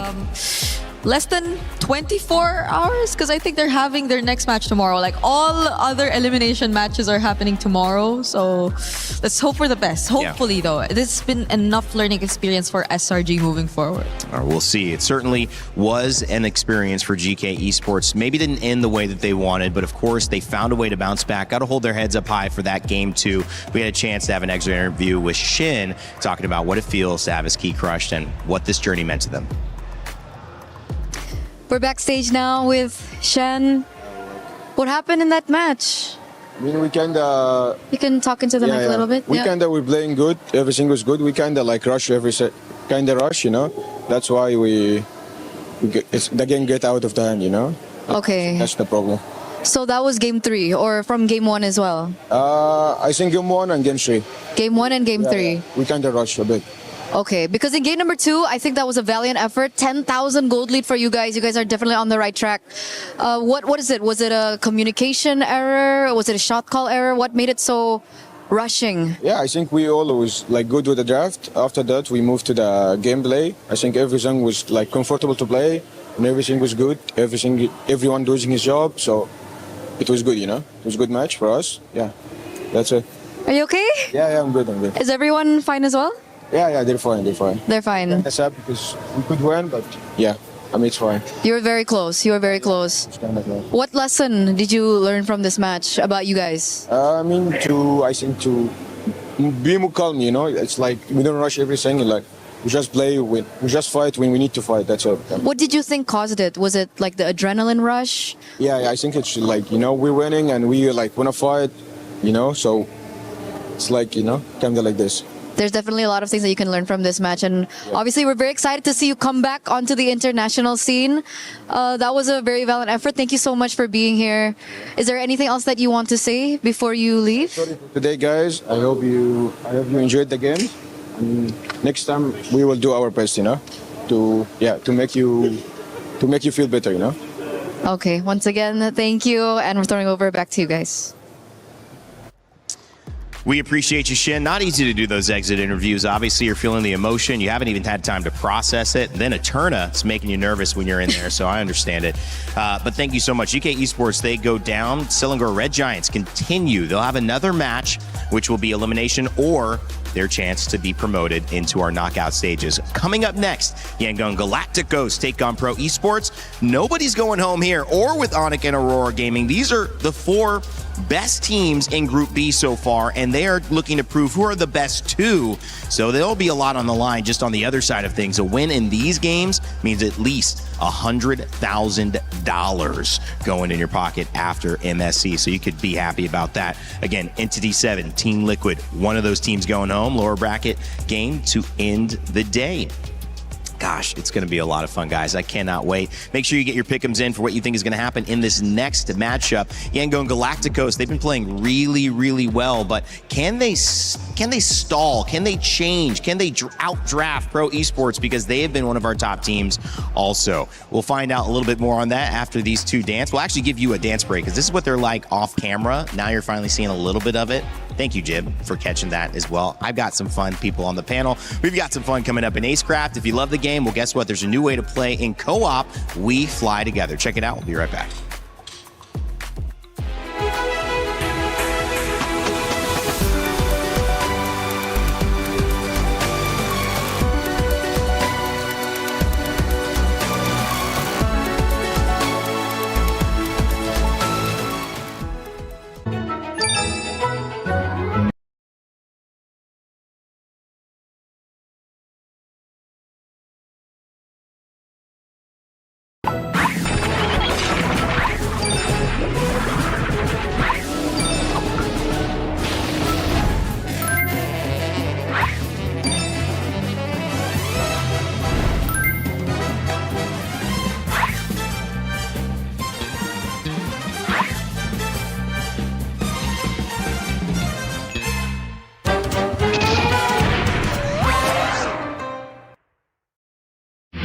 A lot of people are haunted by their past. I'm inspired by it.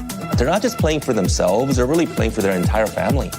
They have defeated their demons! They have crushed the curse! He thinks he can come in here and play my game! Let's go. He knows nothing! Let's go! Tyler 1, you're done. Raw energy, half for blow the house down!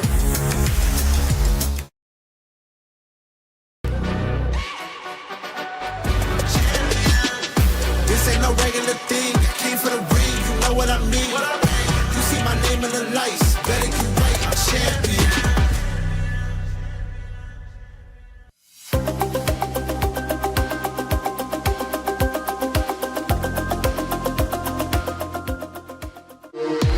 We were there.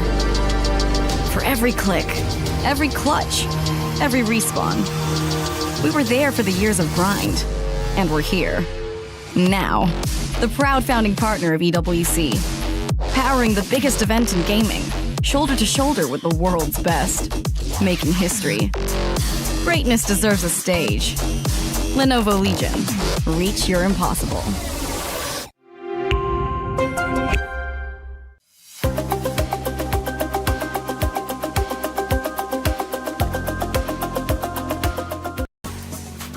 Greatness deserves a stage. That's why we have the Lenovo Legion Gauntlet here, Stage 3 at EWC 2026. And by the way, if you want to be involved, if you're here, maybe you're going here and then going home, maybe you've been watching the games online on our YouTube and Twitch channels, you can literally become a co-streamer and earn prizing. That's right, based on how many hours you get watched, there are certain tiers of prizing you can earn for your community, engaging in your co-stream, being a part of all the action, whether it's at the Lenovo Legion Gauntlet we've got here, the STC Arena, or the Kadia actually Gauntlet, where we have the Battle Royale Arena where I started this show. All of these stages are great ways for you to cover the action, be a co-streamer, and maybe even level up your stream and the prizes that you earn. Make sure to scan that QR code and check it out if you want to be involved. Welcome back to the Lenovo Legion Gauntlet. My name is Rain Day. I'm joined again by Brigida and LaFell, and they're very, very professional.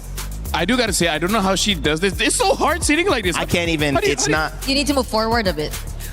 You have to sit on the edge of your seat. It does get easier. This is a really good point because I have to talk about pain. You know, this is for me. I saw Shiver sitting in this moment for Dota 2, and she crossed her legs. Okay. She crossed her legs and she held the tablet on her lap. So I'm just like, okay, this will work. If I hold this for 30 more seconds, I'm gonna fall off my chair. Okay, this is not functional. So I don't know how they do it. Brigitte, you got the cross leg buff. I mean, we're too big. LaFell, I mean, look at my thighs. It's the soccer thigh, the football thighs. Oh, he got hurt already. No, You're too strong. There you go. I'm too strong. I don't know. She's been kind of winning the fights you guys been having off stage. We don't reveal that. Okay, sorry. That's too much.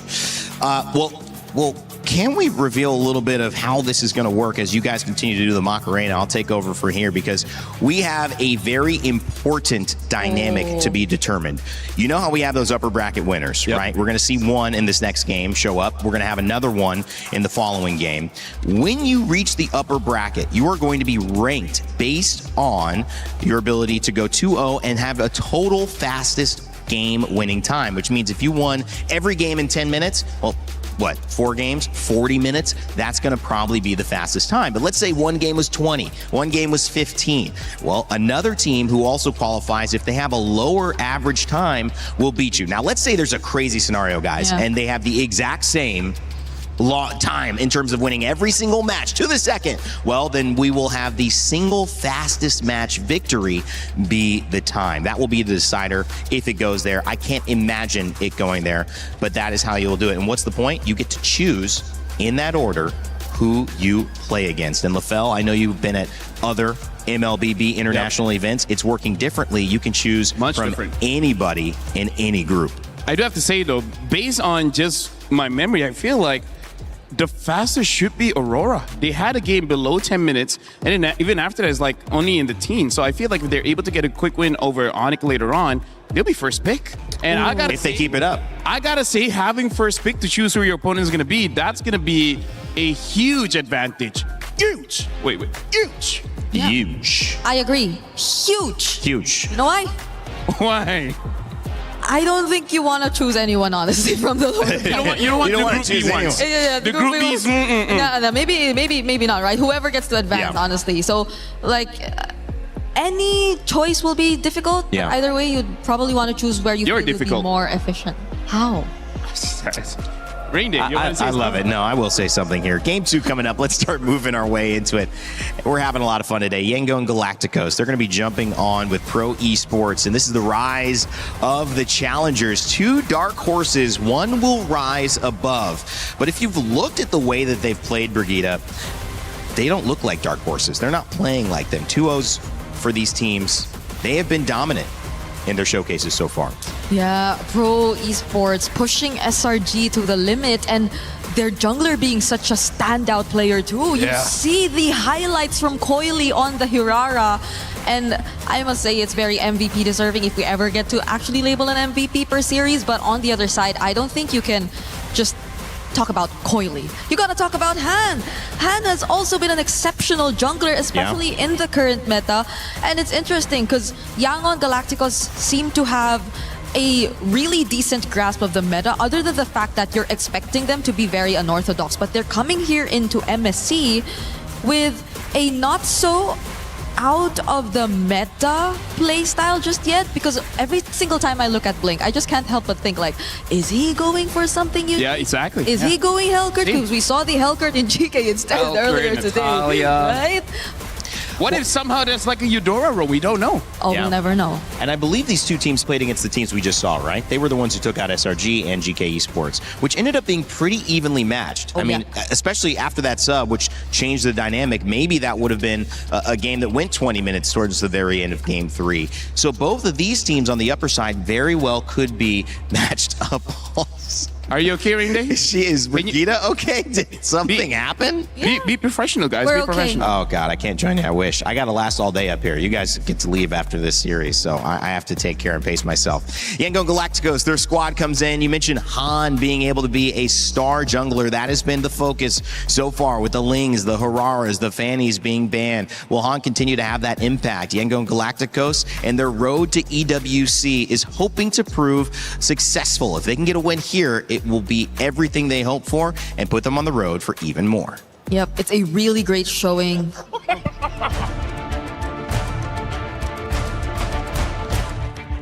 We start Young Galacticos on MSL Season 1. After we lose in M7, all of us, including the player and the coaching staff, decided to do better. I think we can win this one because of the mindset we adjust and the maturity of all the members of Young Galacticos. They are expecting to be a champion. If we achieve top 4, it's mean a lot in terms of the pride of Myanmar, because back then on M2, Myanmar is one of the top teams. As now, Borbing scores, have they done it? They have done the unthinkable, and now they make history. The first Myanmar team to make it towards the grand finals of the M2 World Championship. Bringing the Myanmar back on the top 4, it's mean a lot to the people. As a foreigner, what makes me decide to stay on Young Galacticos is because of the dreams of the players. After losing on M7, I think I am accountable for their dreams. I really want to show them that esports can change life. I feel like such a great showing for Myanmar, honestly. If you take a look at the performance from YG, so why are you laughing? Oh, no. Okay. No, because honestly, right? You see the games that they've played, they've all been very dominant. On top of the fact that I need to take off my glasses. Ying and Kaize. Yeah. Still deathless. You know what? Yeah, that was a really good point. We love you, kind of a long point, Never too. change. You might not have caught all that on broadcast as well, but I said a lot. It was special. We do have a chance, though, to talk a little bit about pro esports as well. This roster setting up Coily against Han, but you've also got Sorry, I'm Felix, which I love that one. He says sorry before he jumps in and has to kill you. That's a great matchup. We'll see. Their road to EWC also was lit with fireworks, and it's landed them here at one of the biggest tournaments in MLBB Esports. We'll see if they have what it takes to move on past their opponents. You want to say anything about this? Pro Esports start in MPLKX Spring Split 2023. We qualify from Selangor Cup, and I joined since the beginning. And after 6 seasons, we finally become the champion of MPLKX Season 10. Coily! Coily! Triple kill though, Lin! Maniac! Big grand final! Pro Esports is the reigning champion for MPLKX. When we win MPLKX, of course we are excited because we've been having this dream for many years already, and it's our first time winning, and we qualify to play on international stage, which even make me more happy and excited. Your mastermind, lift the trophy. After we winning, I feel so impressive to come back to EWC because since last year I didn't make it. Right now, back to the EWC feels so impressive. See you soon. Now on to Kenji. It's a double kill for Seoul, and it's a 2-0 clean sweep for See You Soon. The Cambodian Owls will fly onward again. Because last time I come here and I just make it to top 5 and top 8. So for the best player that I had, I think we can make it to the grand final. In Pro Esports, we are like a family. We have a good bonding. So I'm pretty confident with them. They always talk out to me like, it's okay, don't feel pressure, just enjoy the game. For us, it's like a dream to represent our country. Not many get the chance to do it, and when we have the chance, we gotta do our best. អរគុណអ្នកទាំងអស់គ្នាដែលគាំទ្រ Pro Esports ហើយកុំភ្លេចគាំទ្រពួកយើងនៅ EWC 2026 While that key in sight in that slow-mo shot, it is not up for grabs just yet. These teams are not facing elimination. They're facing something even greater, a chance to get that much closer to that $1 million first place prize as LaFell and Brigitte get serious, ready to go. Oh, yeah. Yep. We got to start talking about this matchup, guys. I mean, quick thoughts after seeing those two roads to get to EWC. You know, Cambodia representing their country, Pro Esports said. I mean, that's a big deal. I agree. I think for the longest time, we're so used to seeing... You're a big deal. Thank you. CFU on the international stage, but it's always been a struggle for them to make it far. Though they did get some upsets and on very close to getting upsets a couple times in the previous internationals that we've seen them. The confidence and the way that you hear pro esports talk about their team and each other. I think that says a lot about the amount of practice and the amount of connection that they have already established. Because I know this is a new lineup for them, but the fact that they're quote-unquote family, like they have really good bonding, and you see that reflect through in-game. I think that adds to what makes them a huge threat here in this competition. I mean, Yangon Galacticos in Myanmar, again, you talk about the regional representation. It's not just your team, it's not just your organization, which you have a lot of esports from the same place. You don't really have that here. You have maybe 1 or 2 max. LaFell, this is a huge opportunity to say, well, we got at least $100,000 in top 8 if we win. And again, this is where there's a lot of layers when it comes to the motivation of all the players. Because just like you said, Rain Day, there's one for yourself, there's one for your friends, and then your family, and then your organization, and then your country, maybe even region. Like every single win gives you more motivation than the next. And as we're going to jump into this, I can't help but talk about the comparisons of their day one, about how Yangon Galacticos was able to have a very strong game against Geekay Esports, where we saw Pro Esport had to try to defeat SRG. That was all 3 games. And SRG also struggled against Geekay. So based on this square, it does seem like Yangon Galacticos, at least after day 1, are the stronger team. Well, it seems like we have an audience that agrees with you, LaFell. 65% for Yangon Galacticos in the Pick'ems results. Pro Esports get a good 35, though. Brigitte, that's not like out of the park. No. And I'm glad it's closer now, because every time it was significantly favoring another side, we always just get upset. So I don't think we can define like who will be the underdog specifically here in this matchup, which really makes it a must-watch. Well, trying to learn about this meta and so much involved in this one is all that we can do to help put these two teams together. Dark horses most likely considered here. But will they continue to be? After a performance against each other, they may just find themselves in a position, as you get a little double Rain Day up in here, to support the dream that they come in. Myanmar and Cambodia about to take stage. Thank you very much, my friend Rain Day. I mean, double Rain Day, that sounds like a good day to me, but we've been having a great one so far. SRG surviving, they continue on. GK's run has ended here. What do you think about that game, Rose? Ooh, that game, I feel like everybody was on the edge of their seats because honestly, SRG was so close to bombing out of the group stages, and I don't think anybody saw that coming. This is what we get here, right? It's the MSC 24 champions that had to fight for their lives in the low bracket in group stage just to show you how competitive MSC is. That's what we look for. That's what we're here for. Yes, sir, Milosh. So with that, we move on to the second match of the day, meaning the winner of this match goes to the knockout stages. Ladies and gentlemen, join me in welcoming Yangon Galacticos. This is a team that wants to bring the glory back to their region. Will this matchup keep them one step closer to making their dreams a reality? 2 teams and 1 ticket to the knockout stages in this matchup. Who doesn't love a dark horse race? With 2 generational junglers, one on every single one of these 2 squads. So let's just bring out their opponents, please. Welcome, Pro Esports!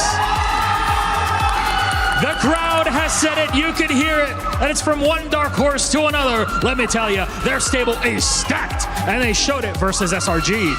Add to their talent the fact that this is a perfect storm for a Cambodian team to make the knockout stage once again. I think the recipe for success is all laid out. Ooh, Milosh, this is going to be a very spicy matchup with that. Boys, you may actually place your keys, and of course, to the captains, don't forget on that little handshake, a fist bump, or heck, will it even happen, Milosh? Just whoosh away. Who knows? Fist bump. There we go. Once again, this is the battle of the dark horses. One advances to the knockout stage and one falls for a tighter shot at the knockout stages. That's it from us. Throwing it back to you guys at the studio. Thank you, Rose and Milosh. The dark horse race continues, but again, like I prefaced, anybody who's been watching these games and these 2-0s should think anything but that these two teams don't have a chance to win. Their success has not only happened in their region, now they get to do it representing themselves on MSC's stage at EWC 2026. And as we continue to highlight the conversation between who will be the best jungler, which assassin king will reign supreme. We've already seen Princes stumble, I would say, earlier on in that game. And we've also now got a chance to maybe claim or crown a new king. And honestly, after game number 1 of Pro Esports going up against SRG, I can't help but really root for Coily, because it's one thing to do good. It's another to actually have a tough game and then clutch it at the end and then closing out the game. So I'm really looking forward to both these teams, especially because personally, I don't consider them dark horses anymore. At this point, they're contenders. They're actual contenders. Well, coming up in this shop, you have a chance to grab that new interactive effect. Rhino Day is live. Make sure to grab your cool stickers. What do you call these guys? Emotes? Emotes, yeah. Emotes. So emotes in the shop. You could spam them in your games when you, would get a triple kill, a maniac, a raid, or just do it just to show people that you got it before you start laning. Just to be like, as soon as you get in. As soon as you get in. Yeah. So what you do is that you clear the minions, you stand in front of your opponents, you recall, and then you spam the emotes. Yeah. Okay. Great. That's the MLBB good analysis, culture. guys. Show your aura. Show your aura. Aura farm. Yeah. Yeah. The more emotes you have. Aura garden. Nah, it doesn't work that well. Aura garden, aura farm. Anyways, in this game, I really feel like because we know that the junglers is going to be pretty crucial.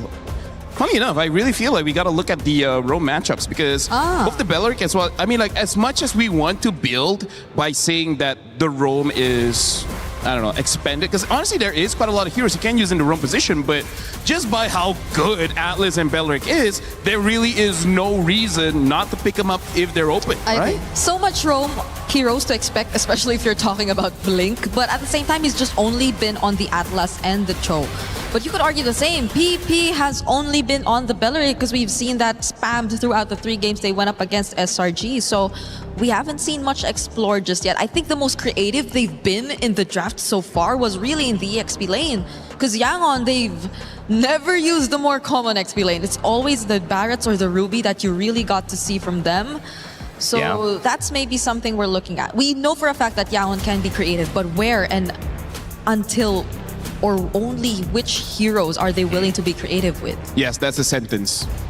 And it was a sentence that I liked the first part of, which was that Ruby was a hero we did not see involved in this last matchup whatsoever, because they were really focused on the Moskov, and they were focused on what was working in terms of banning the Aurora, the Ling early on, the Fanny. But maybe we do see a different priority here, especially when we start to get towards the later phases of the draft and ban, where the Ruby does either come out or it gets taken away, and that opens something else. Well, we're looking at the map here. So far, I feel like for both teams, Flying Cloud should favor them quite a bit because they like to fight. But now Dangerous Grass. And this is what I bring up every single time we're in Dangerous Grass. Sometimes you go autopilot, but where you forget that there's a new grass on the map in front of you, and your opponents might be waiting in there. But LaFell, realistically, for someone saying, hey, what's going on? This is cool. What's some MLBB? They're in Paris. Let me check this out. Dangerous Grass, like, what does this really do in terms of changing your draft or your pick? Do you ban around it, or is it just something that once you get what you want, you play around it? It's something that you can utilize an advantage in the draft. For example, you have burst heroes. Since there's more grass, that means there's less vision. With less vision, some people might forget that someone's hiding in this bush, and you immediately kill them all. So picks like the Eudora is good. Picks like the Hilda, where she gets advantages when she gets into a bush, also does pretty good. Catching heroes like the Saber, the Chos, the Kadidas. Pickoffs. All of these pickoff heroes love Dangerous Grass. I love that. Ling and Beleric banned, Freya and Atlas banned.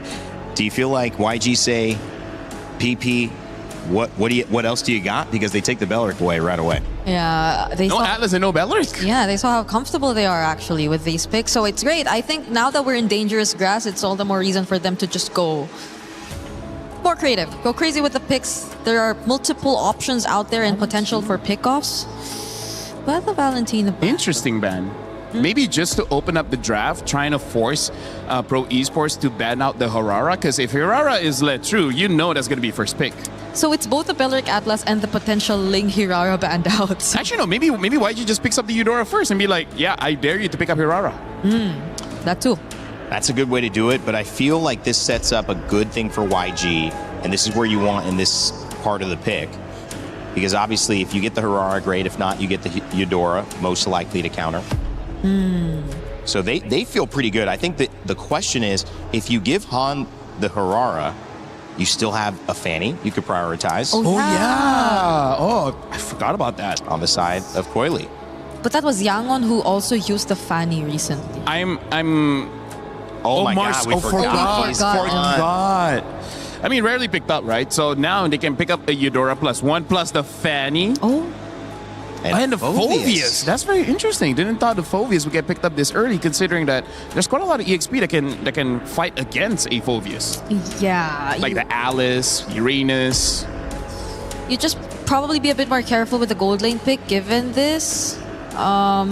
You already have a Phoveus and a Fanny to deal with, so... Wow. That takes out probably a Harith option here for YG. Or play double fighters. But they can do that too, honestly. Right? They can play double fighters if they want. But if they go double fighter at this point, then the jungle options are... I think a Hirara is still fine, but maybe the mid. It needs something like a Kimi or something. Whoa. Maybe no double fighters. Hero. Whoa. Coming up, it's the Fredrin. This feels very pre-patch. Yes, that's the best way to put it. This feels very pre-patch. Pro Esport already having a proactive kind of draft, and then YG, a lot of control. Right? Basically, every single hero here has a way to start the fight and control the fight. When it comes to a Pro Esport, just like, I'm cooler than you. Yeah, I think a Lilia looks Patrick good is here. cool. Oh, Glue. Yeah. Why did I thought you were shouting out Patrick. Patrick. Hey, you know what? Patrick Production is also cool, all right? Coolest guy ever. He's the kind of guy you'll buy ice cream for. But he means the SpongeBob skin, Patrick, that Glue gets to be in-game. Well, they banned out the Arlot still. Well, again, weird, it's Arlot Fredrin, yes, but... I mean, like, they already have the counters for it, so... Yeah. I feel like they should have banned something like an Atlas, right? Atlas, Uranus, because they do well against the Phoveus. Ruby's still available, but not necessary now at this point. Yeah. There's just so much threat for the mid lane too for Pro Esports. Like, you could pair a very annoying mid lane with the Glue. I think there's still like the option of Eudora is still available. Lilia Eudora. You mentioned that as well, but the fact that they took out an Arlot, is there just something they don't want to break formation? And look at this, YG, they ban out the Eudora because, again, even though they don't have an assassin just yet, you just know the EXP is going to be a damage dealer, the gold laner is going to be a damage dealer, and having a mid-trio like Marcel and Fredrin always in front of your face, Eudora has an easy time to stun both of them. Eudora will disrupt them quite a bit. And now even the Barats gets banned out as well. So they're drafting in a way that makes sure that their EXP laner gets to win, but again, there are options here. It almost looks like they want YG to use something like an Alice or a Uranus that's, you know, I would say not super front-heavy tanky. Like, the tankiness of a Uranus as well as the Alice is from healing, not necessarily because they have a lot of HP. But speaking of that, I think Pro Esports are yet to pick up something to deal with the massive HP that could come through for YG. Like, they don't have Shred necessarily just yet when it comes to the team fights. The Moskov, you pointed out, is still going to be available, yes. But since YG are not going for an assassin, might they be a bit more comfortable to pick up the likes of a carry again? Maybe, honestly, maybe. Because you know that it's not going to be an assassin. The roam is a question, the XP lane is a question, so that's only probably the next consideration that they're looking at before locking in their goal lane. What's this? Let's go pro. I'm fan of PP. Oh, he loves PP. Oh. Claude. Which is, I mean, very good. Very good. We've seen Claude prioritized in almost every game so far today. And this game, there's not necessarily a hero that counters Claude just yet. Yes, as a matter of fact, the Claude already counters the Gourd, right? So that's also something here where Pro Esport, they have a good dive hero in the Fanny as well as the Claude, and optional dive with the Glue as well as the Phoveus. So this Gourd shouldn't have a good time, but hey, who knows? Maybe YG creates enough space. Yeah. And what does YG lock in for Do they want their gold Paquito? lane and their XP? Yeah, Paquito is still up. Oh, though it's gonna go into a Phoveus. It's not great, but hey, ignore the Phoveus, then you're good. Moskov gets picked up here for YG. Should be able to deal with the Fanny, and to a certain extent, the Claude and the Uranus gets picked up. Like we've been talking about, a good fight against the Phoveus. And overall, this kind of draft, you need a front line, because the Marcel is more of a support than a tank. Okay. Right? You still need a front line. Pro Esports just need their mid laner. I think there are just a multitude of options out there. The Lilia still there. If they Lilia want, sounds great. Lilia sounds great in this lineup. Even Valir is going to be super annoying. Yeah. Previously they used Vexana. I don't know if they want to go for that again. Vexana ban. Oh. So yeah, I feel like Lilia and Valir are two very good anti-tank options that they can go for. Honestly, I'm good for either. If they want to increase another unique hero, they could pick up an Aurora. Oh. I like me an Aurora. Has not been seen for years at this point, but they pick up the Zetian instead. So unique. They want some scaling when it comes to the late game in case the Fanny doesn't work out. Guys, in terms of execution, who do you think leans towards it being a simpler job to get it done? I don't know if I'm just more used to seeing the Fred and the Gord and how simple the lineup of YG is, but I feel like definitely mechanics-wise, it's also the easier to pull off lineup compared to Pro Esports lineup right now. I agree. It's just that I would say Pro Esports, they're scaling. Maybe they're able to outscale, but that one is more of a matchup in the gold lane. Well, after the last 3 international tournaments for Cambodia, they've got a new representative who's looking to finally make it into the knockout stages. But will it be Yangon Galacticos from Myanmar, who shut down their dreams and maybe have a little bit of a story to tell for themselves? We'll find out as we begin game 1 of our second series of the day. It's all upper bracket for the next 2. Let's send it over to your casters, Naisu and Mirko. Thank you so much for the breakdown and welcome, ladies and gentlemen. It's our second match of the day here. This one, not an elimination match. It's to find out who's going to move forward to get to that knockout stage. Will it be Yangon Galacticos or Pro Esports? Both teams, Mirko, have been looking darn good. These drafts, though, a little bit of a throwback, I feel like, now that we've been through so much versatility and flexibility in the draft. This looks a little more standard. It does. It looks a little bit more of what we are accustomed to, right? Yep. I do think it's kind of weird, though. I mean, the panel already pointed out, but the fact that Pro picked up the Phobia, still, though, banning out the Arlet. And YG really seems like they're going back to comfort, something that they used to win MSL Myanmar. Back again, it's Han on the Fredrin. Fredrin in the jungle is just a very different change of pace, you know, from what we've seen so far. A lot of assassins duking it out, but now you get a Fredrin, which, you know, makes sense with the lineup because you can play around that durability that this gives you.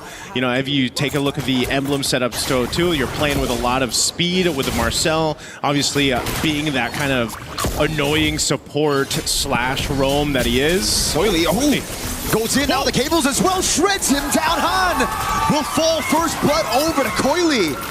Whoa! I guess is that a statement of, hey, you're gonna pick a Fredrin while I'm on a Fanny? This is the assassin meta. Is that where we're going right now?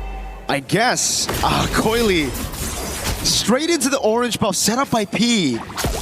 But dang, I didn't expect that damage, bro. Yeah. Straight up, walks up, flies through, and gets, even though Han was able to secure level 4, he wasn't able to tank up that damage. Now trying to steal this away from Coily. At least he gets a bit of compensation. Okay, yeah. You know what? At least something. Turtle's up, though. Both junglers have those retributions ready. They'll get in position for this one, but Yangon Galacticos is going to go ahead and get that space to work with. There they go. Mystic Gush going to tear PP down with Han. Locking him down. Coily forcing to flicker out now, but Han's going to get caught by the Phobius of Felix. It's everybody disengaging. Ying still holding this angle. Back to level on the board. All right, so a bit of a trade. No one going to get the turtle just yet.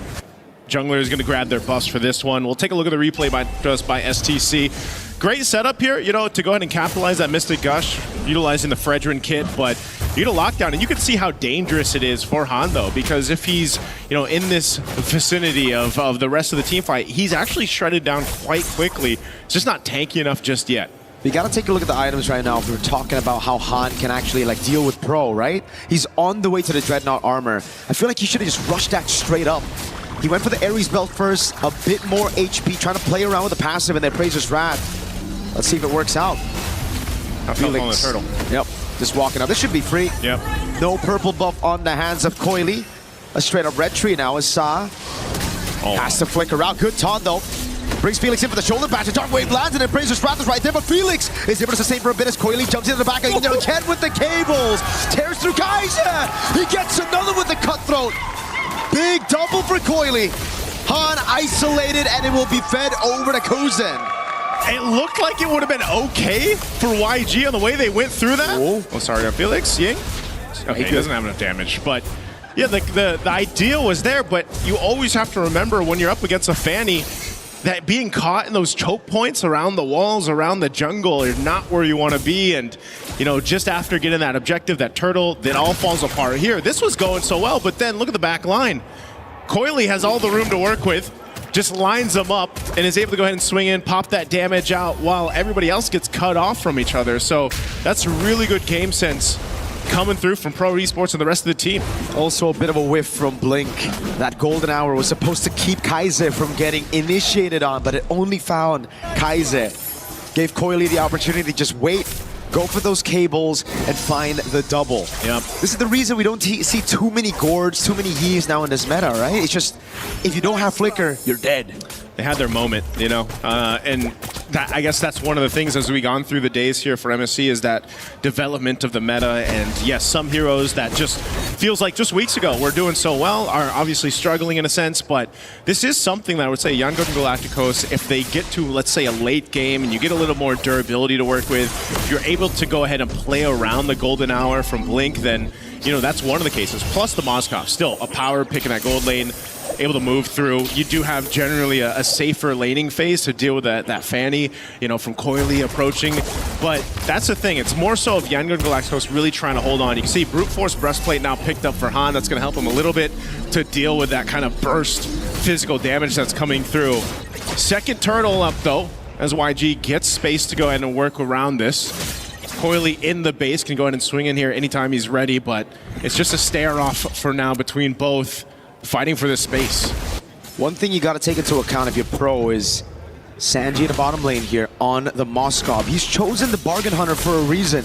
He knows his job this game is just to farm out. No pressure here. Han's going to be able to take this for free with Retribution. It's going to be the Mystic Gush now on P, but he's able to flick around now as Kozen gets caught by the ton of big bonk as well. Great Fury of the Phoenix in the bottom lanes, a 1v1, and it will be Coily to pick up the mega kill to stop Sanji from scaling on the Moskov. You got to give it to Coily and the rest of Pro Esports. They know that, okay, objective, Turtle's going to go over to YG. We might as well find something else. It looks like he's going to be able to get the turret down nearly. Yeah, should go down here. They trade out a kill and a turret. As we look at the replay, once again, this was a really good decision from Coily. Again, he has all the room to work with, even pushed back by the Spear of Misery. It doesn't really matter. He's able to go ahead and find the kill. I was looking up top, the taunt landed on Kuzen, then we saw the Fury of the Phoenix. So in our eyes, it was like, oh man, Sa popped that a bit late to save Kuzen. Turns out it was a call from Coily probably down below to go for that kill on Sanji.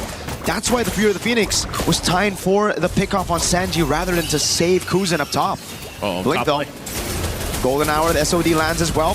PP gonna be able to actually walk away from the Appraiser's Wrath now as that's a shoulder back from Felix. A flicker out, away from the Mystic Gush. Coily with a jump in the cables. Pro, great disengage. Yeah, good use there. Again, to keep him at bay. Coily had an angle to go for, gets stopped in his tracks. Golden Staff here picked up by Sanji as they continue up the top. Here the Phoenix appeal for Kuzen as he gets away with BMI, and Felix fights to pick up a Ying. Dives on the turret, picks up the kill on Kuzen. Now he's taken very low, still able to sustain. Again, the missing projectile saves him, but Coily walks up, finds the unstoppable now with the cables onto Blink. It's Han with the flank on top. It's a big bonk, and that's going to be 2 for Han. Coily, though, wants another. A triple responded over for a double. Kaiser with a missing projectile and the gush onto P. What a bloodbath from that top lane. Both teams able to get multiple kills as we take a look at the replay brought to us by STC. Again, Fury of the Phoenix is great. And look at both junglers. They have their moments here. Han cleared out that mid lane. He makes his way up to the top. He sees multiple health bars low up on this tier 1. He sees his moment because he knows Coily's having his own. So might as well go in for this. Gets that double, but essentially will go down. And also really good response from Kaize to come back and get P down with that Mystic Gush. So this trades across the board, which will all ultimately lead up to setting up for this first Lord here now that it's up. So this is, again, just a fight to see who has that better team fight. And you've got one jungler on the side of YG who's pretty stationary, you know, more of this bulwark front line, while Coily is everywhere. He's 7-0-1 right now. And pretty much if he finds one of the backlines of YG, it's almost an instant guaranteed kill for him. So they have to play around with that in mind. A little bit of focus here, knocking down some of the tier 1 turrets up top. Coily.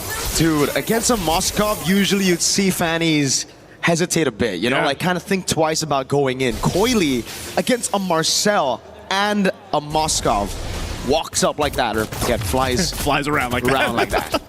Again, it's different in the hands of junglers like Coily. Again, he makes his way through this team fight. Coily! Oh my god, the lethal ignition! What a god on the Fanny! Coily again with the cables. No fear in his eyes. Oh man, fighting for this Lord. As I said, goes to the back line. He's able to get a kill. Now with the numbers advantage. Felix the walk up again. The slam slam, the pass from P. That's a mount already. That means the Lord is going to be free again. Han he's so trying desperately to get through. Coily's taking a bit of damage now. Goes for the cutthroat as well. Blink with the golden hour. Oh, he saves the game. Han walks up. Goes for the red tree, but it doesn't land. It was still the golden hour. The red tree went over to the member of Pro. Goes with the pickup on the Lord. Now it's a big taunt on the Felix and slams on the pass comes through, but Felix gets around with Inferno Pursuit. Almost takes Blink down with him. Ooh, that would have been way worse if Pro Esports did not get that Lord. Kozin was able to go ahead and secure it, I believe, just in that midst of that fight because Coily went down. That's also a big shutdown, though, taking out Coily like that. So for now, Yangon Galacticos, they found a little bit of momentum to work with. They should clear out this Lord relatively easy. And now some of that gold starting to build up, starting to go in their favor. Sanji's got the items mainly that he needs at this point, and the rest of the team is starting to get tanky enough to deal with it. It's more about the execution part, the micro part when it comes to these team fights. The biggest threat here, too, is Kaize on that gourd against Coily. If he's taken out and he doesn't have a flicker and he doesn't, you know, have that whatever defensive item he decides to go with, that's just unfortunate because your whole game plan is I'm gonna get a stun off, Mystic Gush real quick, get some people low, and build off of that. But he knows he's gonna be a target, and so now for YG they have to adjust these team fights. And it's just so sad to see the golden hour now 2 times. First time was okay, that was just unlucky by Blink. Second time, miscoordinated by Han and Blink. Right, the golden hour was there, it delayed the Lord. Coily was already dead, but Han went for the red tree. Because the Lord was still in golden hour, the red tree went to one of the Pro members, and that's why Kozin was able to steal it away. Yeah, once again, Marcel, that golden hour is so valuable, but at the same time, sometimes it can backfire in a way that you don't expect.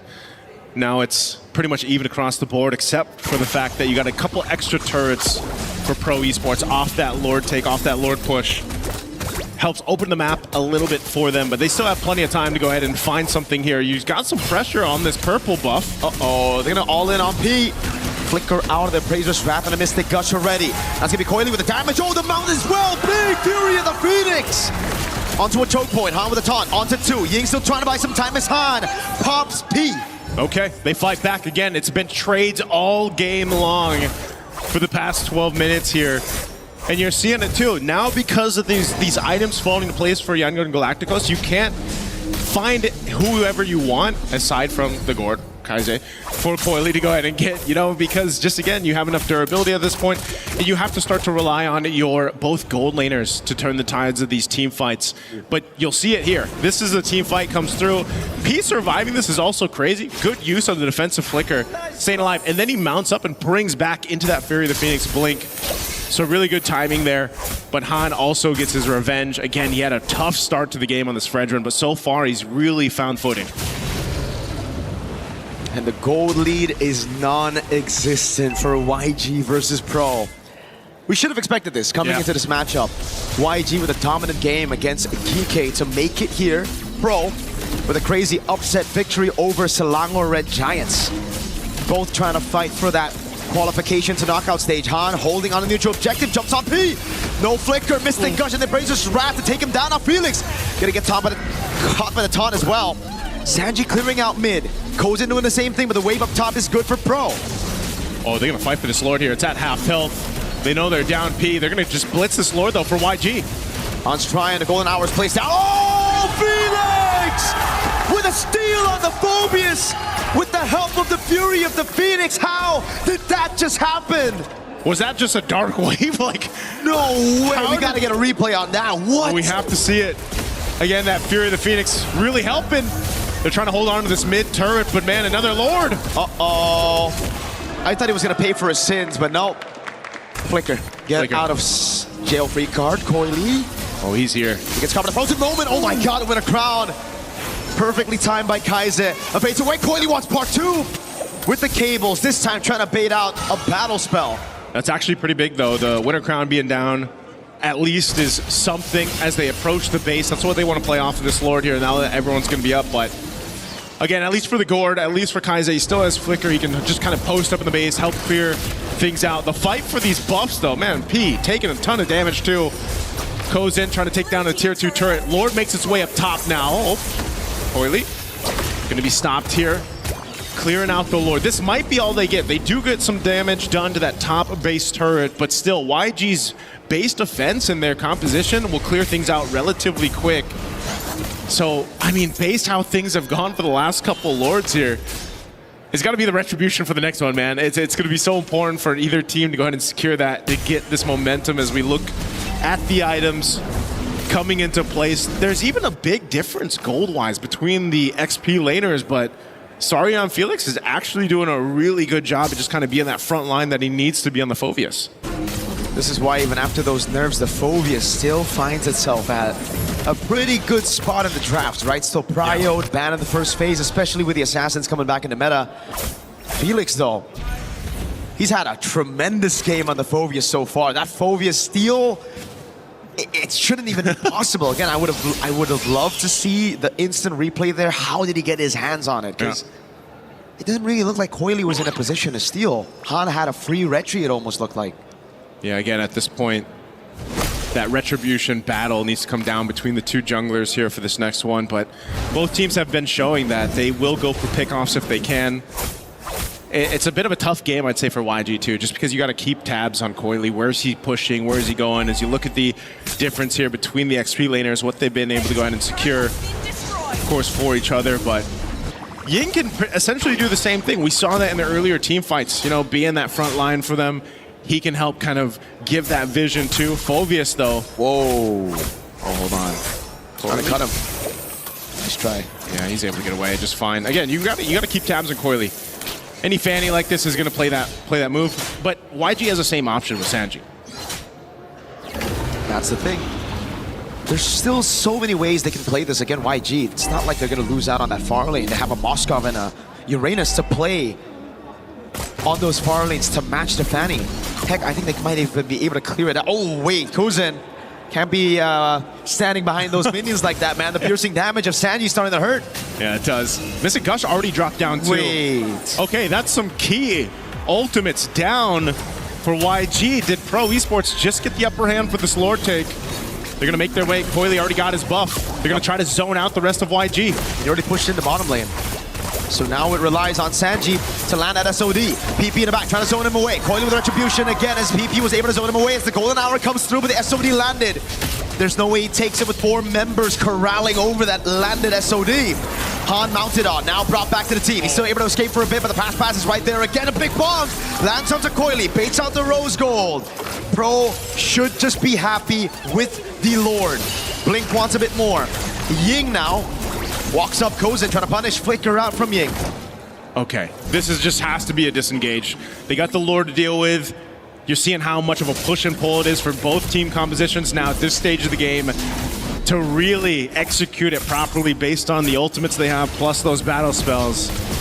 Once again, with that Lord coming up, again, this isn't the evolved one, so YG shouldn't have a problem potentially even holding on to their base turrets. Maybe they lose one on this, depending on how Pro Esports plays it. as they clear these waves out.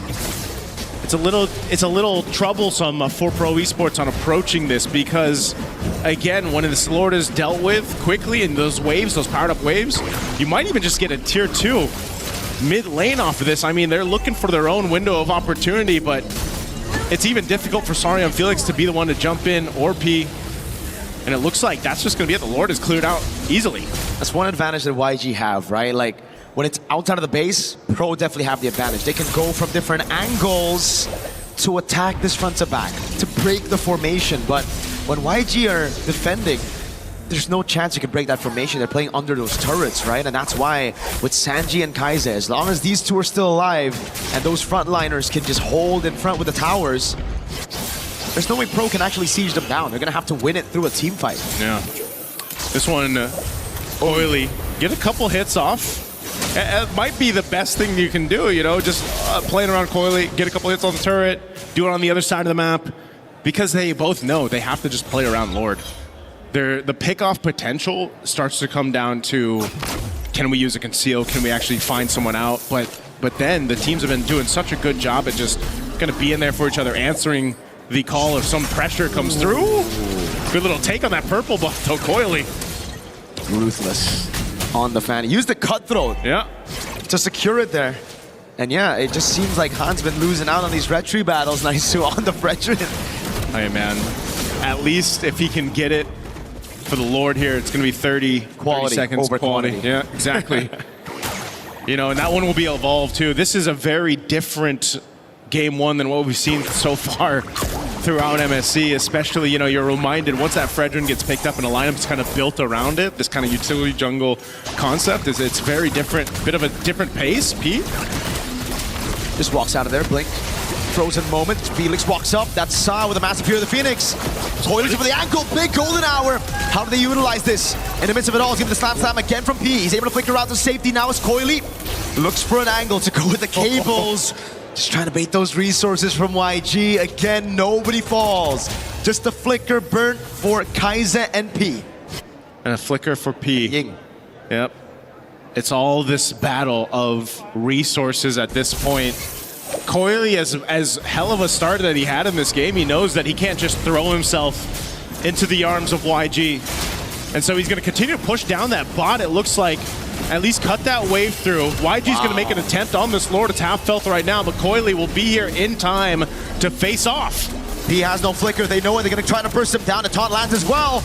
P's able to survive. Oh my god! Oh. The rebound with the Fury of the Phoenix. Good golden hour on the back line, but Coily's able to buy so much time. Sanji caught in the dark wave. Now the blazing duet from Kuzen. Oh, Sanji. It's all up to Sanji now. He's going to be caught with a slam and a pass with a nature and also the immortality buy. It's an immortality buy for Coily as well. Dark wave lands. Sanji's still there. Ying trying to buy some time. As Blink is in a 1v1 against Coily.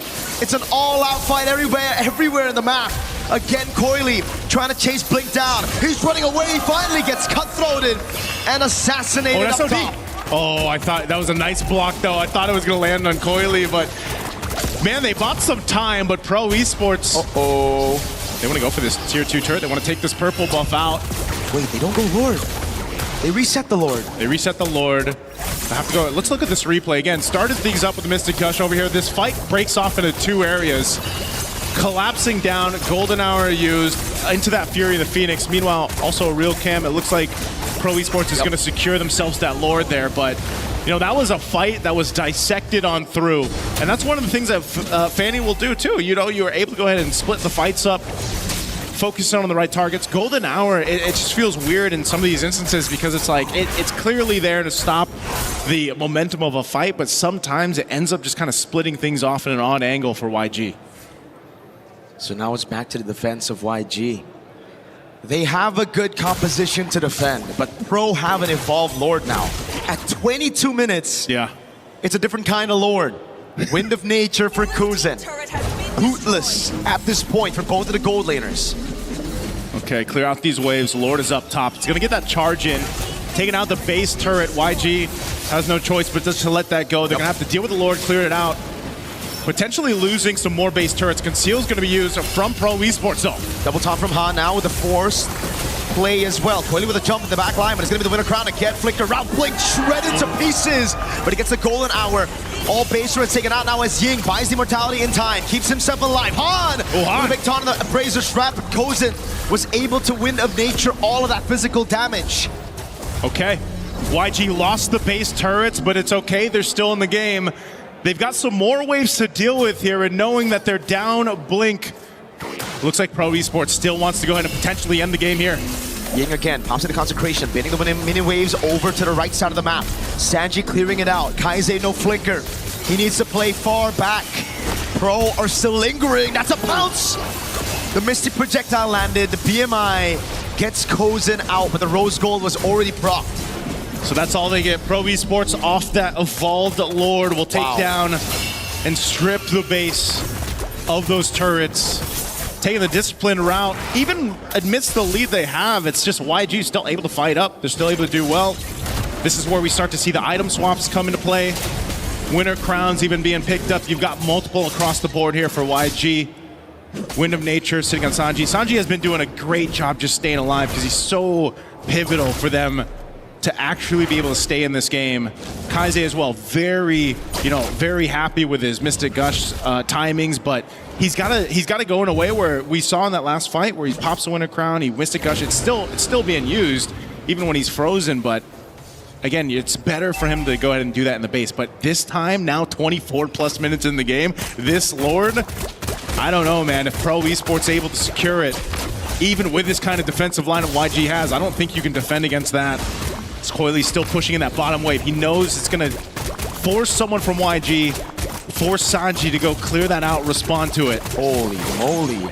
Even with the guaranteed slow push, Coily decides to shove it straight inside the base. This means Sanji's going to have to deal with it. And he shows up on the map. Kozen utilizing the position to go on to Ying. He has a bit of crowd, pops into Consecration. That's the Fury of the Phoenix, baited out already by YG. This could be the angle. They've reset it, and Sanji has cleared out bot. Yeah, he's cleared out bot. He's handled the waves really well. YG, this is a Lord Dance as ever. Still half health on it. Fury of the Phoenix still on cooldown, so they don't have that right now.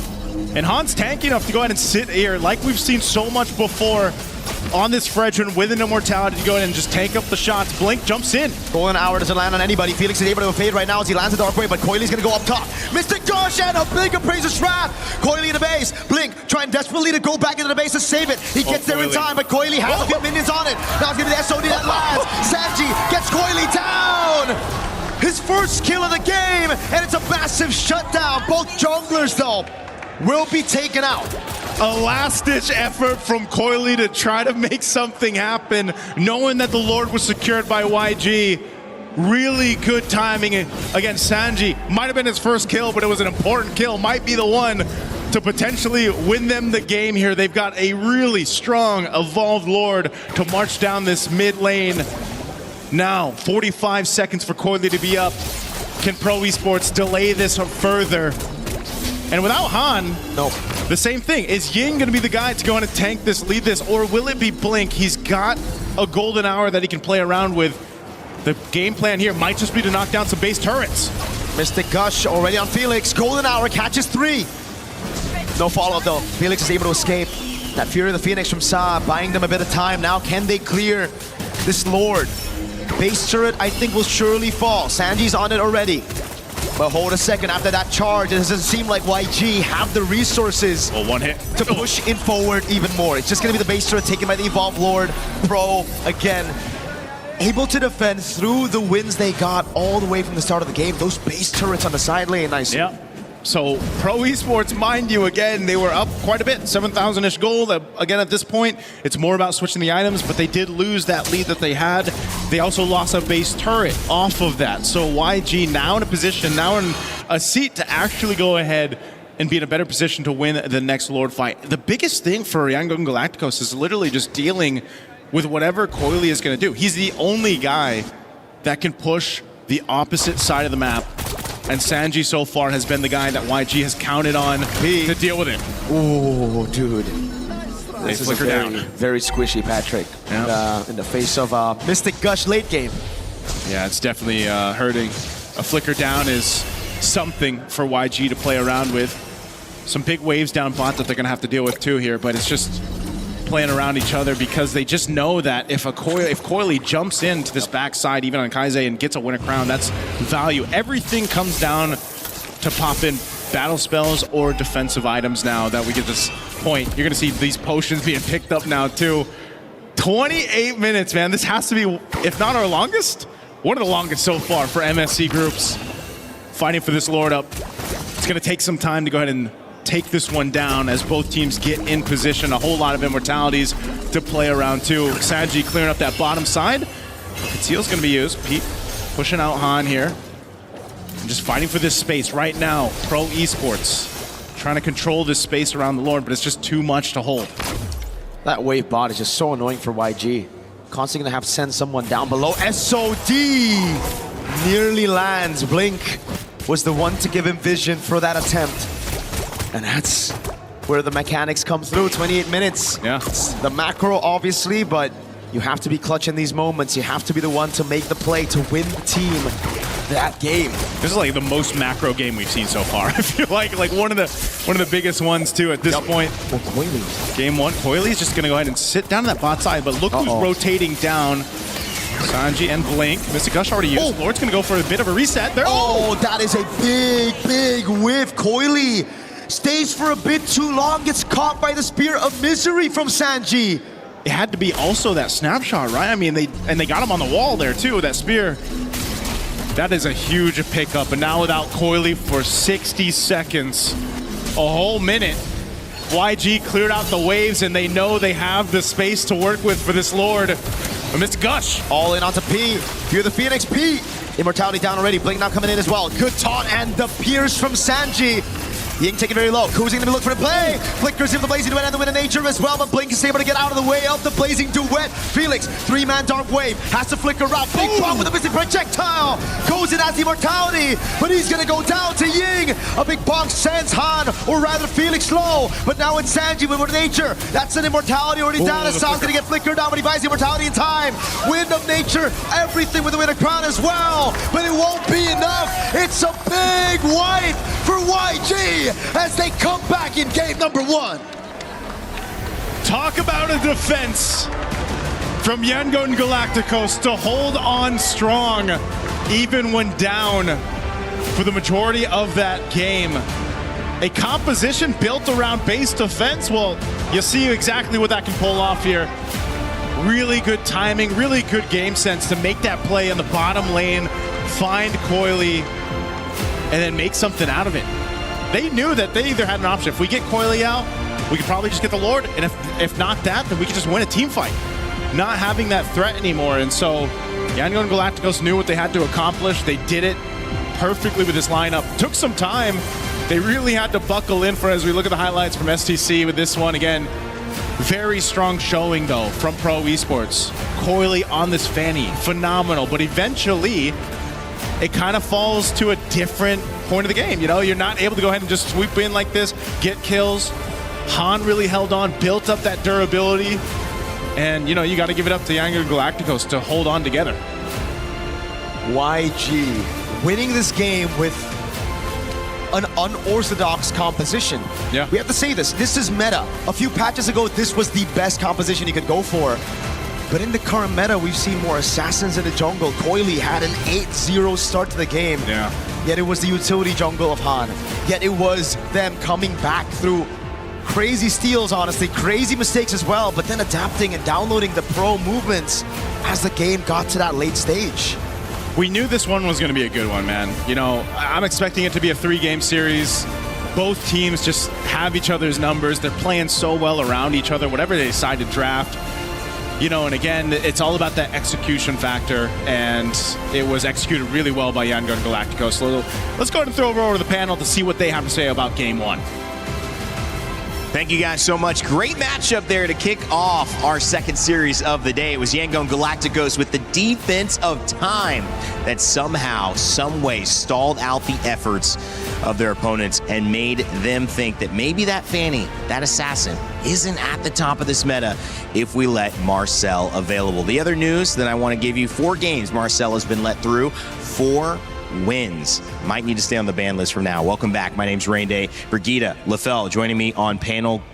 That was the longest game of the tournament so far. Yep, it was. And it was off the back of a really good defense. It's a Moskov and a Gord who was just always defending until the very end. And I think I really want to credit a lot of it to these two players just because of the fact that I don't think this was Han's best game. So it's amazing how they're able to stall. That's the word. Stall it long enough. I mean, you mentioned Han. I want to get your just initial thoughts, and I'll start asking about that matchup. No, I mean, like, here's the thing. You came in, I would say, at the right meta where there's a lot of assassins, where the game is pretty dynamic. But imagine this is basically our life for the past 2 years, where tank jungles are a thing. This is it. Almost every game goes above 20 minutes. Because something about tank junglers, they can just hold on for dear life until eventually you make one good play, and then you win that way.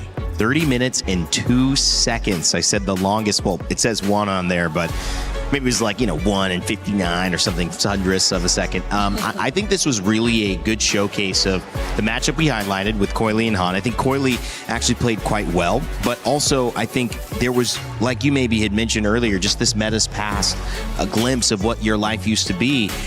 Maybe that's just not, maybe you just can't let that be played in this meta. Maybe you have to force assassins in this meta, otherwise you're in trouble. By the way, let me just say, look at the buffs there. How many times Han has been denied of the buffs? The orange buff, he only got 12, and then Coily got 17. The purple buff only got 15. Coily got 17 again. And look at the objectives as well. Like, I gotta say, 4 Lords was taken by Pro Esports. Only 1 from Yangon. So this is a really not a great game for Han, and yet somehow, some way, again, with the Gord as well as the Moskov, they were able to hold out long enough until that moment finally came for them. Yeah, I agree with you. There might be a bit more question as to whether or not this pre-patch quote-unquote meta is still actually effective currently. Because I don't even want to point out anything about the draft that we saw from Pro Esports, because they were able to really make it work. Yeah. They found the early game, secured it in their hands, and you saw highlights after highlights, especially from Coily. But it just boiled down to that one mistake down bottom around the 28 or 29 minute mark, and eventually another one from one of their carries, Kozen too. So these were the 2 players who could just not afford to go down, but in that sequence, it was the both of them who unfortunately had to. And you could no longer defend that siege if you were Pro Esports. It was a style that they ended up needing to draft around, having seen the Fanny come out, the talent of Coily, and he put it to great display. He showed how effective that character could be, but it wasn't enough. Leading the entire time, Pro Esports stumbled at the very end. YG maybe made them stumble, and they got the win. Game 2 is upon us, but Lefel, before we do that, break down what you saw in Game 1 that led us to this longest game of the tournament so far. So I agree with Brigitte, we don't have to look at the draft too much, but I feel like we still have to talk about 2 things here. The reason why I say when it comes to the late game, it's going to be a skill matchup between the teams is because if you go to the late game, the Moskov as well as the Gord is amazing just because they clear the lanes very fast. The Moskov has an added advantage where even while he's clearing the minions, he can attack enemy. In comparison to what Pro Esports has, I would say the weakness of them trying to end the game was having the Zetienne. Zetienne is pretty good at sieging, just not enough, I would say, firepower to make the Uranus, worried, to make the Fredrin worried. So the front lines really don't care that much getting attacked by the mage, hence not giving time for the Claude to actually attack the turret for himself. So now we're going to be looking at some clips here. We're going to look at the early game, and this is the effect. One of the reasons why, yes, I'm standing up, but as long as you're comfortable, right? One of the reasons why we don't see a lot of Fredrin is because he has been nerfed in the HP department. Rarely do we see this when Fredrin starts off in his own jungle, and look at how fast Fredrin got bursted down. And in that moment, we even saw Fredrin get level 4 first, and then the Fanny. So I even had a level advantage, and yet the damage is he can't sustain it. And then going for the second thing here, this is honestly just glazing the Fanny of Coily, because look at this situation. I feel like for all of the assassin players, they know how difficult it is, where if we're going to be looking closer into the minimap here, you can see that the Gord as well as the Claw, they're protected. They're behind a wall. They're close to the turret. This is a situation where you don't really see assassins going in for the kill. And yet, you look at how Coily uses this entranceway. Like, there's not a lot of situation where you can go through here and be safe. The only reason why he is safe is because the rest of the front line are here. There is zero protection down back. All of the damage dealers are here. Thank you very much for illustrating this for me as well as Brigida. Look, he just goes. There's no protection. And this is why that sequence was amazing. But then as we go through, some mistakes start to creep in. Where this is, I would say, the first mistake coming in from Pro Esports. We have to zoom and we also look at the highlight circle here. Look at how low Coily is. Yeah. He should not be anywhere close here because the thing is, the Lord does true damage. Even though this is 9 minutes, the Lord doesn't hit that hard. You still got to respect it. During this time, the golden hour was used trying to stall. But this is where we got to say, unfortunately, Han, not just Han, the entire team does not utilize the golden hour very well because they use most of their abilities during the golden hour, and by the time expires, it kind of doesn't get used anymore. So this is the first mistake coming in from Pro Esports. They do things differently here. They could have ended the game much earlier. And then this is basically the final one where this is one of the rare times that Han finally gets a win around the Lord, and that's like 25 minutes. And then at this point, this is where winning really counts on skill and a little bit of luck because Coily was trying to end the game here. But then as he's reaching forward, he got hit by the SOD. Man. Look at how perfect that hit really was. And then Coily was next to the base as well, so he will get stunned up if the SOD did not hit. I don't know about you, Brigida, but do you feel like Coily could have ended the game? I feel like he can. Thank you so much, Rain Day. There's a world where he can, especially as you could see. What is that? You could see how it's just taking a bit more time for Kaiser to go in. He doesn't have the Mystic Gush either. Yep. So he can only rely on basic attacks. He honestly could have ended the game. And I would say those are the two mistakes that happened for Pro Esports, which is the Lord at the 9 minute of the game, as well as at the end of the game, they just don't have enough firepower to actually end it. She couldn't let her card fall. I get it. It's okay. I got It's okay. Thank you. We're moving and grooving over here. This could have been a standing. Hey, this is our whole stage. This is our home. We can stand if you want. We sit, we stand, we do it all here at MLBB. What a fun, game. We're a fun bunch. Again, this is such a fun bunch. You guys are obviously fun, but this game is so fun. It's so great to dive into it. I've loved the, coming from Apex, right? We're so focused on the game and where the game goes, how it evolves, how it grows. We are fans of that. We want the best for that.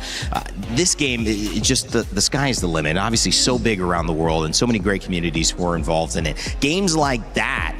If you're a fan coming in and saying, it's EWC 26, I want to check out MLBB. Maybe it's my first time checking out this game. That is one of the reasons why you say, wow, this is fireworks, and I can just jump on this right away, maybe play alongside, grab your phone, grab your tablet, jump in, bang, bang, let's do it. I love it. Become a bang banger. Yeah, become a bang banger alongside us. Let's go, man. I'm having a blast. I know you guys are as well. Let us know in the chat if you're having fun as well. Any co-streamers also.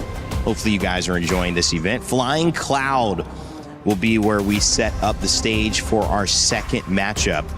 It was all Pro Esports until the very end. And I guess that's my biggest question to start with this second draft. Yep. Did it go right and you executed wrong? Do you try to keep up that playbook and say, listen, there's little ways on the Lord fights, on these little moments where we could have won that game, so let's not deviate. No, if I'm Yangon, I would really get a takeaway from that game. Even if I didn't, even if I won. Yep. Even if I won, I wouldn't want to put myself in the same position because you worked too hard for that one win that was the longest game of the entire MSC too. And I think that's enough to show you that it's not going to work against the lineup that Pro Esports could potentially put out. But this Look at the change. Yeah, well, you're still seeing respect from Pro Esports nonetheless. They would rather not have them pick up the Fredrin again. Yeah, but the thing is, there are other tanks. Not that I want to see it, right? I want to see the Assassins. Yeah. But also, I do want to say, for Pro Esports, in terms of answering what Rain Day is saying, it's kind of like the only mistake they did was not ending the game. Right. Everything else was perfect, right? Right. Personally for me, I would just say, you know what?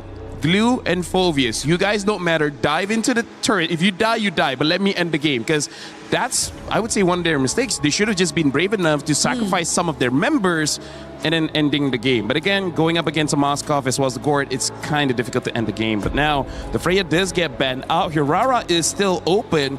Same as multiple other heroes like the Eudora, the Zushin. Quite a lot is still there. I mean, I think the good thing that's happened here. Oh boy, we probably did not expect this.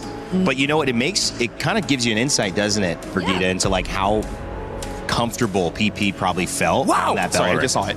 Finally. They probably were like, that's kind of how we've been winning. That's where we feel comfortable. So we should just prioritize that. Yeah, I feel like it's a finally moment here for PP, because a lot of their playstyle really revolved around having a really reliable Belleric in the middle of everything, and that hands over the Hirara to end the Eudora. But I'm thinking Fanny. this is something they should have expected, right? The fact that they went for the Belleric means that they should have pretty much expected this, and at least they can draft around this hero again, which worked out for them. Yeah. They don't actually have to change anything. They get PP more comfortable. They get Coily back on the Fanny if they want. And they can start looking at other lanes, try to secure maybe their mid. If they want to do that. I'm just thinking here, like, they're letting go the Eudora. Do they want to go for tank jungle again? Because there is still a few heroes that's pretty viable, but no, they go for a Yi Sun-Shin instead and a Ruby. Whoa. Rainy, for now, I don't think Yi Sun-Shin has won a game yet. Hasn't, no. So, I don't know how to feel about this one, especially this early. Right? You're showing your hand quite early here. Yeah. Because even the Ruby, and it's not like you're seeing a dive comp per se from Yangon just yet, but it seems like Pro Esports have built on their catch, have built on their capability to just... It looks like for Pro Esports here, they just want to build a castle around Yi Sun-Shin, right? Have a lot of utility and then let him free hit. Well, think about how long that game was, right? Oh, yes. The ability to scale, having an answer for late game. Yi Sun-Shin does suffer early, but late, that's where he's going to shine, right? And Hirara, not like a Ling or a Claude, can dive in super fast. She can still dive in, don't get me wrong, but not the same way. And now having the Barats, where I think that's a pretty good answer to what Pro Esports have already shown, because when Barats gets the max stack of the big guy, he does have some resilience, meaning that he doesn't care too much about crowd control. He does care, but not too much. So that's a good way to like just be a front line for the team and waiting for your opportunity to go in. I gotta say YG is drafting pretty sound, and Pro Esports does seem like they're showing new-ish things here. Yeah, I agree. It's also making me wonder, because I think the probability of us seeing a double fighter lineup in Pro Esports is pretty much very high. Yeah. But for YG, on the other hand, who are showing a Hirara right now, I'm wondering, and a Barretts too, I'm wondering if they're planning to even consider that route as well. Because if they do, then that's going to make things... I guess that's going to allow them to play around the Hirara, yes, but the range, I think, is going to be a problem. Melissa. I feel like Melissa would work well against the fortress that Pro Esports is building. Yeah. As of the moment, they still have that option. They can pick it up. They banned out the Carmilla.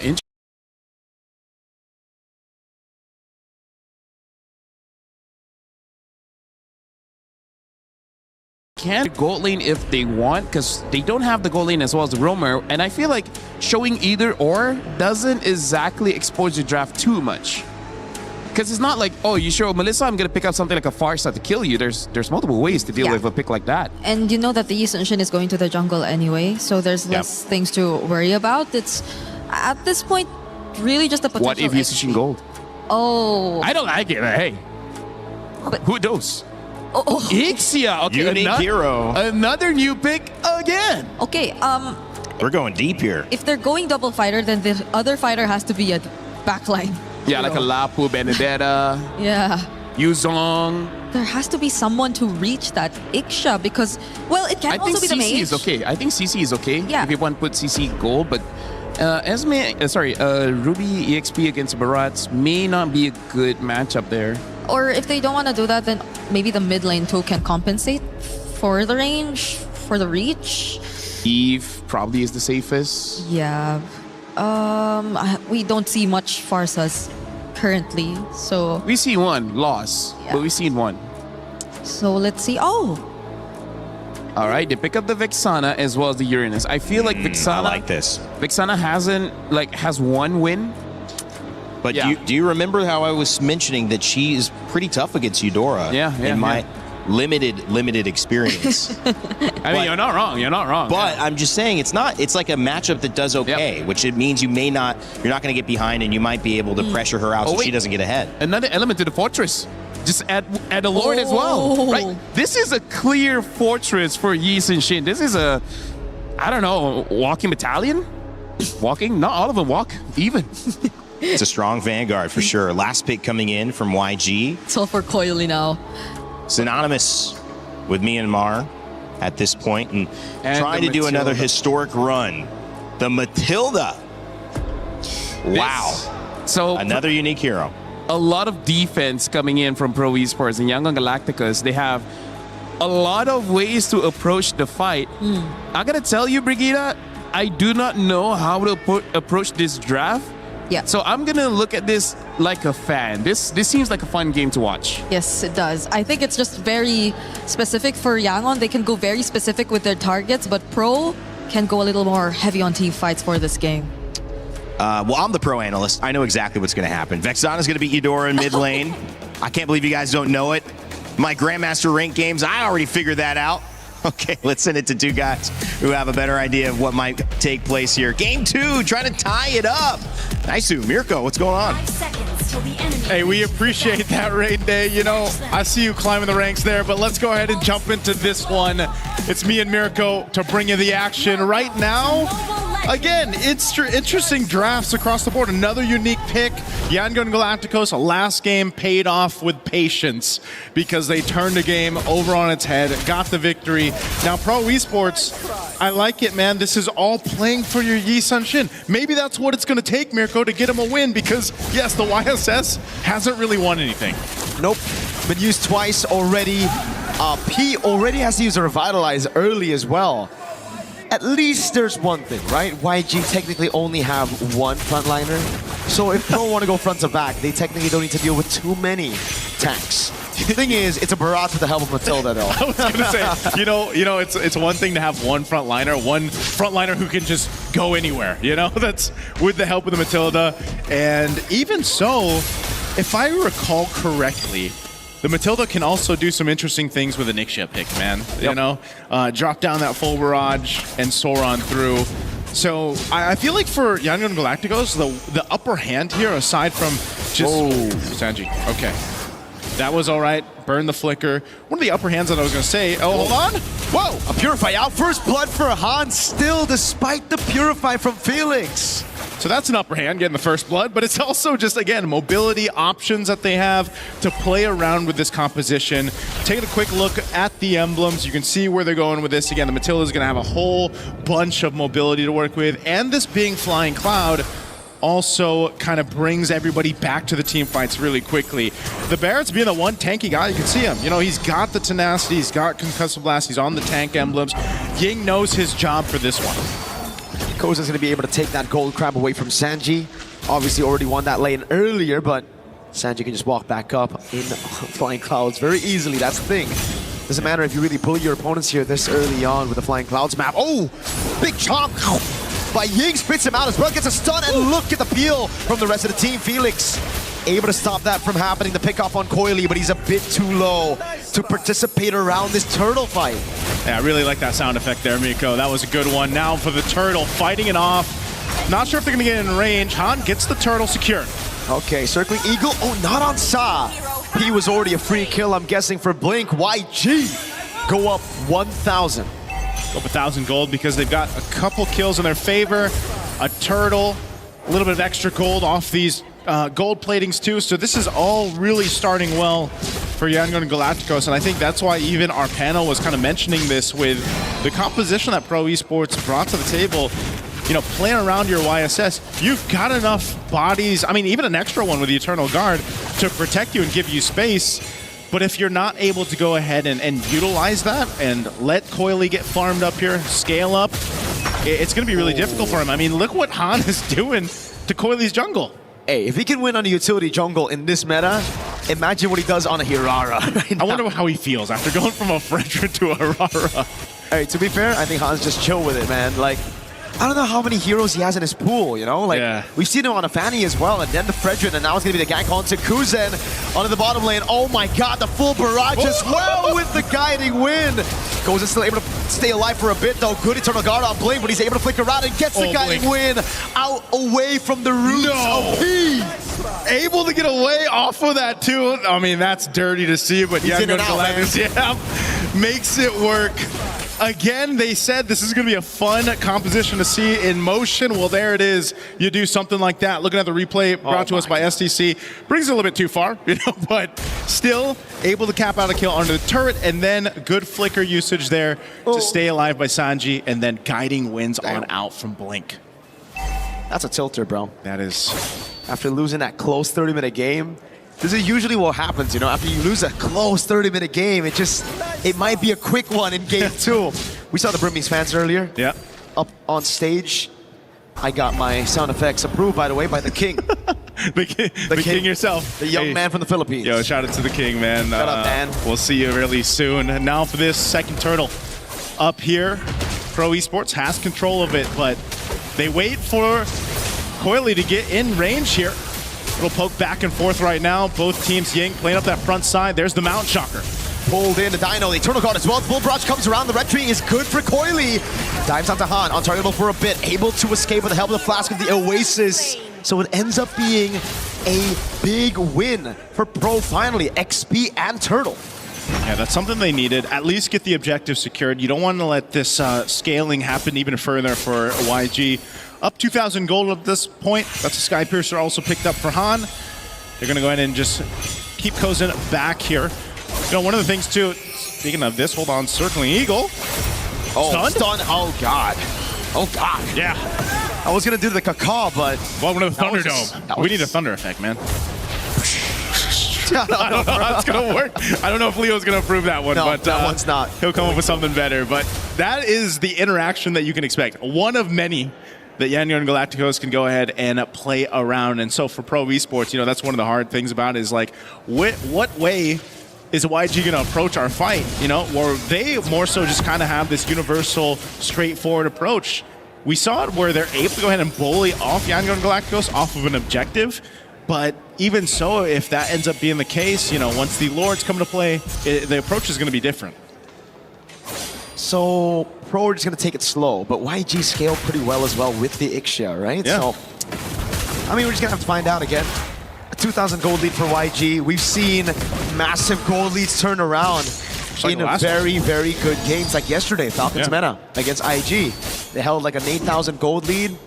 IG were able to come back through forcing Falcons Meta to make mistakes.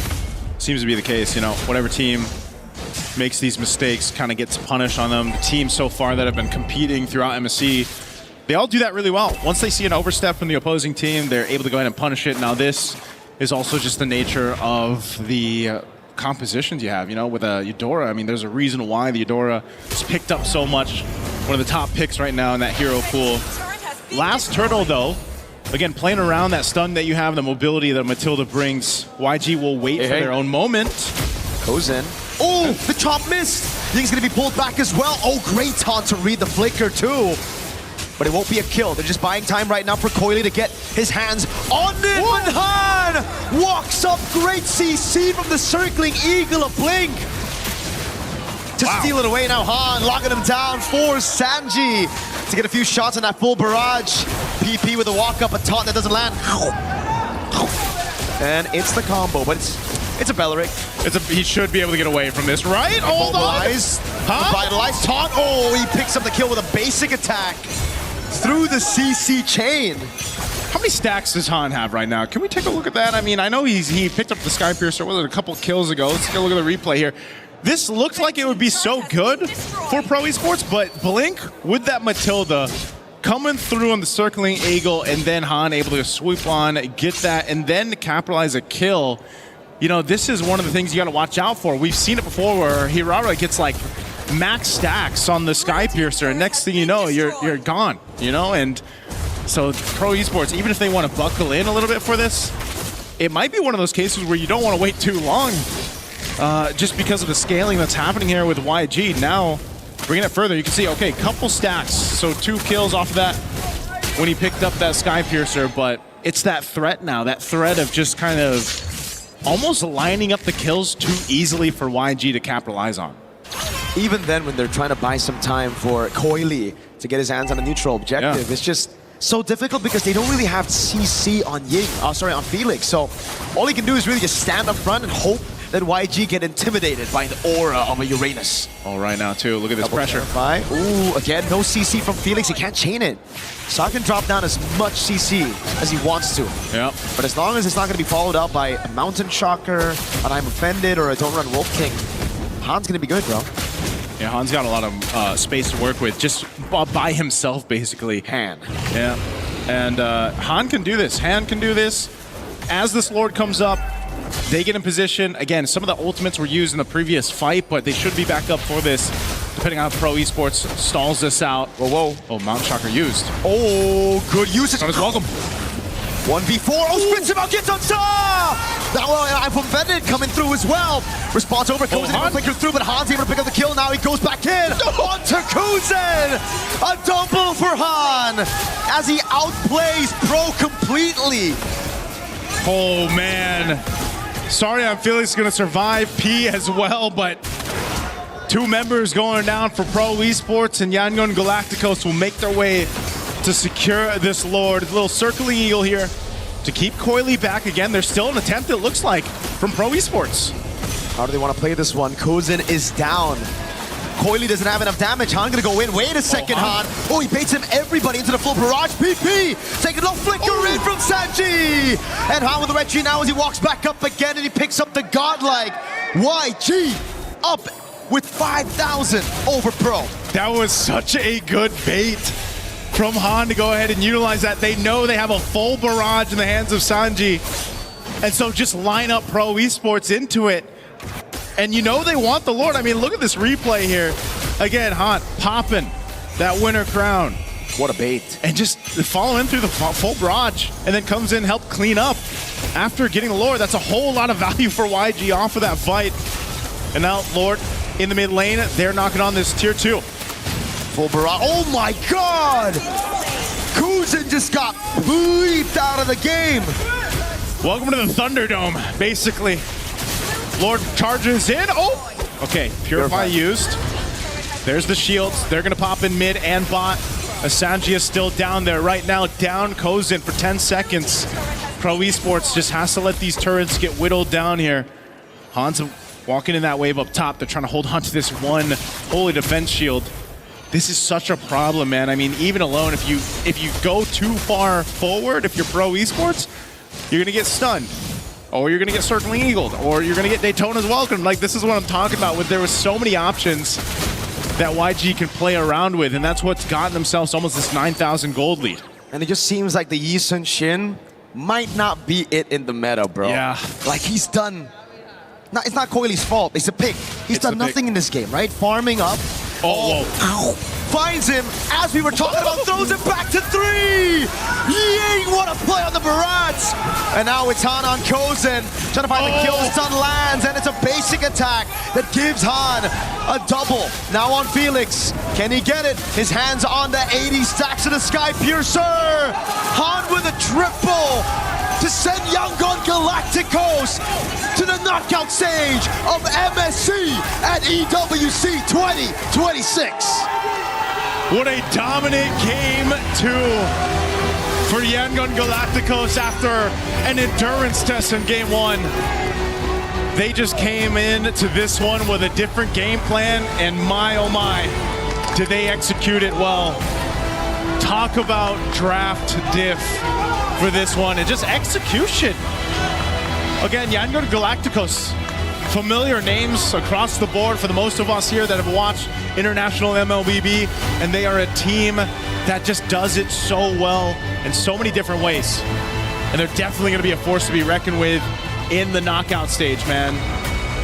Again, that mobility that Matilda brought to this, and I mean, to make an Ixia work, Mirko it's insanity, but it's the insanity that I'm really liking with our meta. no front line except for Ying, but that was already enough. And again, we saw those moments come through again. Naisu, full barrage, pulled back by the guiding wind. So many times here was just them corralling onto Ying, but then forgetting the plot, everybody else having the time to deal damage, to pick up on those sacks. And once Han got the first 20 sacks, it almost seemed like it was over. Yeah. Han did, again, this Hirara, there's a reason why it's 70% win rate. Why? Plus, 70% plus. Because you do things like this, man. I mean, Han was what, 10-0-2 by the end of this? You know, multiple stacks. But also the Eudora. Like, if you get Eudora and Hirara right now, it's almost like, okay, what are we going to do against that? Because even when you thought you were able to get away, look at that. Boom, stunned. You have nowhere to go. Han can just kind of swoop in, clean up that kill. And, you know, sorry, I'm Felix. He's sorry, but Han's not. He goes and gets that triple. So it's just phenomenal execution here. We're going to have to throw it over on stage, of course, with Milosh for our interview. Hello, my friends, and yes, congratulations, they advance on. It's Yangon Galacticos. What a performance we had, especially that game one. What a long bout. Sanji, thank you very much for joining me on here. That game one was incredible, a 30-minute back and forth between you and your opponents at Pro Esports. I want to ask you, why did you pick the Fredrin to be on your lineup? Because it's mostly been kind of redundant at this point. What was the plan behind it? Sanji အရင်ဆုံးတော့ဂုဏ်ယူကြောင်းပြောလိုပါတယ်ပထမဆုံးပေါ့နော်ဒီ Pro Esports ပေါ့နော်ကိုယ့်ရဲ့ပြိုင်ဖက်ဟာလာဒီလောက်မိနစ်30ကြာခဲ့တဲ့အချိန်တာအရှေ့ကြာဆုံးပွဲပဲဒီမှာ Fredrin ကိုဘာဖြစ်လို့ရွေးခဲ့တယ်လဲဒီအနောက်ကဒီ view ဟာပါလဲFredrin ဘာလို့ရွေးခဲ့ဆိုတော့ကျွန်တော်တို့ ਨੇ ပို့ပြီးတော့အဆင်ပြေမှထင်လို့ပါကျွန်တော်တို့ player ဟန်လဲသူ Fredrin မှာ confidence အများကြီးရှိရဆိုတော့ကျွန်တော် Fredrin ကို pick ခဲ့ရပါ The reason that I picked Fredrin was this one will be match for us, and one of our teammate Han experienced a lot with this Fredrin. It worked out really well for you. Now, this was the longest game we've had so far here at MSC, but how do you bring it back? Because there was so much back and forth in that game. How do you bring it back given the pressure that there is in this game on you? အဲ့ဒီတော့ဒီပွဲဟာပထမပေါ့နော်အကြဆုံးပွဲဖြစ်ခဲ့တယ်အဲ့တော့ဒီလိုအရှုံးကနေပြန်ပြီးတော့အနိုင်ရအောင်ဘလို့မြန်ပြန်လုပ်ခဲ့လဲဘယ်လိုပြန်လုပ်လဲဆိုတော့ကျွန်တော်တို့တယောက်ကိုတယောက်ယုံကြည်ပြီးတော့ပဲအကောင်းဆုံးဆော့သွားတာပေါ့ဒိန်းနေ defend ပြီးတော့ပဲ We trust each other and then we fight back together. And it was honestly a beauty to witness. Now, you're the only Sanji that's qualified, the first one and the only one so far that has qualified to the knockout stage. We've all seen the Spider-Man meme between all of you here. What does that mean to you? အဲ့ဒီတော့ဒီ Sanji တွေရှိတဲ့အထက်မှာပထမဆုံးပေါ့နော်ဒီ qualify ဖြစ်ခဲ့ပြီးပြီအဲ့ဒါဘလို့ရှိပါလဲဘယ်လိုရှိပါလဲအရင်ပြောပါလေ I'm so happy. Should be, definitely. And on top of that, you're the Myanmar representative. What does that mean to you also as a representative of the region? အဲ့ဒီတော့ဒီ data အတွင်းမှာ Sanji တွေရှိတဲ့အထက်မှာဒါမြန်မာတဲ့ပထမဆုံးတစ်ယောက်ဖြစ်လာတာအဲ့တော့ဘလို့ပြောချင်ပါလဲဘယ်လိုပြောချင်လဲဆိုတော့ကျွန်တော်တို့ကအခုနှစ်ပွဲနိုင်သွားပြီးတော့အရင်တက်သွားတာဆိုတော့ကျွန်တော်အရင်တက်သွားတဲ့ပုံစံမျိုးပါပဲအဲ့လောက်ပါပဲ I would like to say that we have won 2 games already and then so I'm the first one who is in the next match. It's a great thing. Is there anything you'd like to say to all the fans that are watching you right now and also for all the teams that you'll be facing off against in knockouts? အဲ့ဒီတော့ဒီ knockout team မှာပေါ့နော်အစစ်မှာဘာတွေပြောချင်တယ်လဲနောက်တစ်ခါဒီကိုကြည့်နေတဲ့ fans တွေပေါ့နော်သူတို့ရောဗာမြန်ပြောချင်ပါလဲနောက်တွေ့မဲ့ knockout stage မှာလည်းကျွန်တော်တို့အကောင်းဆုံးရှိမြန်ပါမယ်ကျွန်တော်တို့ဆက်လက်အားပေးပါအောင်လို့ပြောချင်ပါတယ် I would like to say in the next match on the knockout stage and keep supporting us. Thank you. Thank you very much, Sanji. Once again, qualified into the knockout stage. It's Yangon Galacticos. Congratulations to you, Sanji. Thank you very much, Coco, for joining us on our interview. We'll send it back for a desk. Have a little chat. Thank you so much, Yangon Galacticos. Make it through, and $100,000 at bare minimum for them as they advance to the knockout stages. That's going to be a fun one, but we'll see who waits to join them as we have another one coming up in just a moment. Welcome back to the desk. My name is Randy. I'm joined by Brigida and Lafell. Brigida, that was a game very different than game one. Very different. But Very. the same result for YG. Yes, I'm happy to see and hear from Sanji. Because I can still remember your joke about rumor has it still goes on. It's still going on. It was that funny. She's still thinking about it. Yeah, I still think of it. And it's great. It's a great showing. I think whatever we were thinking in game number 1 about YG and them probably struggling or having a slight misunderstanding or being behind of the meta, I could just disregard all of it now. At this point, I'm just thinking it's mind games. I told LaFell, I think it's just mind games. Yeah, it might be, LaFell. Yeah. Fantastic analysis. Thank you. Anyways, honestly, like, it's nice to see Hein going on that assassin again. Because on that Frederick, I think even he was like, Coach, no more. First time, last time. And then the barrage though. Let's talk about the barrage though.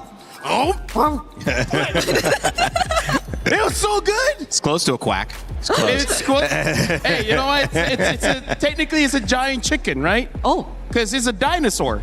Yes. Dinosaurs are giant chicken, and chicken are like ducks. Is that how it goes? He always does his research. Wow, that must be proven. That's got to be proven at this point. Because the T-Rex... Distant ancestor. Yeah. Because the T-Rex doesn't have skills. It has feathers. Oh, well, we just figured something out. And at this point, you can hear the crowd excited. Yes. I think that's a Kelra excitement as ONIC takes the stage. He's... Mogging is a word that was used to describe him, and certainly I would agree. This one, though, maybe mogged in game. YG 17-2, a 12-minute game. A big important thing about this, guys, that we have to consider, that's a short game. That's going to help them get a higher seed in terms of picking. And, if they, obviously, however, guys, I think it's also balanced out by the first game being 30 minutes from now. I don't think it's going to help as much. One of the shortest and also the longest, so it's moot. I mean, like, here's the thing.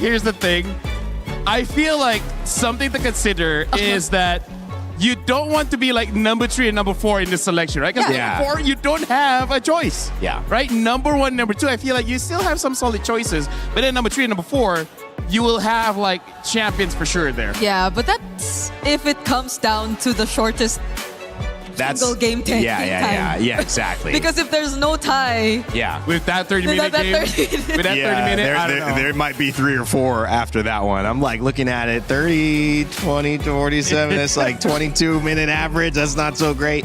However, that is an indication that maybe these upper bracket games, we're going to see another one here. You saw ONIC, you see Aurora about to take the stage. That is going to be another tight contest with 2 metas, 2 ideas, 2 strategies that maybe lean towards longer games themselves, Brigitte. Yeah, we've had long series. The first one, game 3. That's what she said.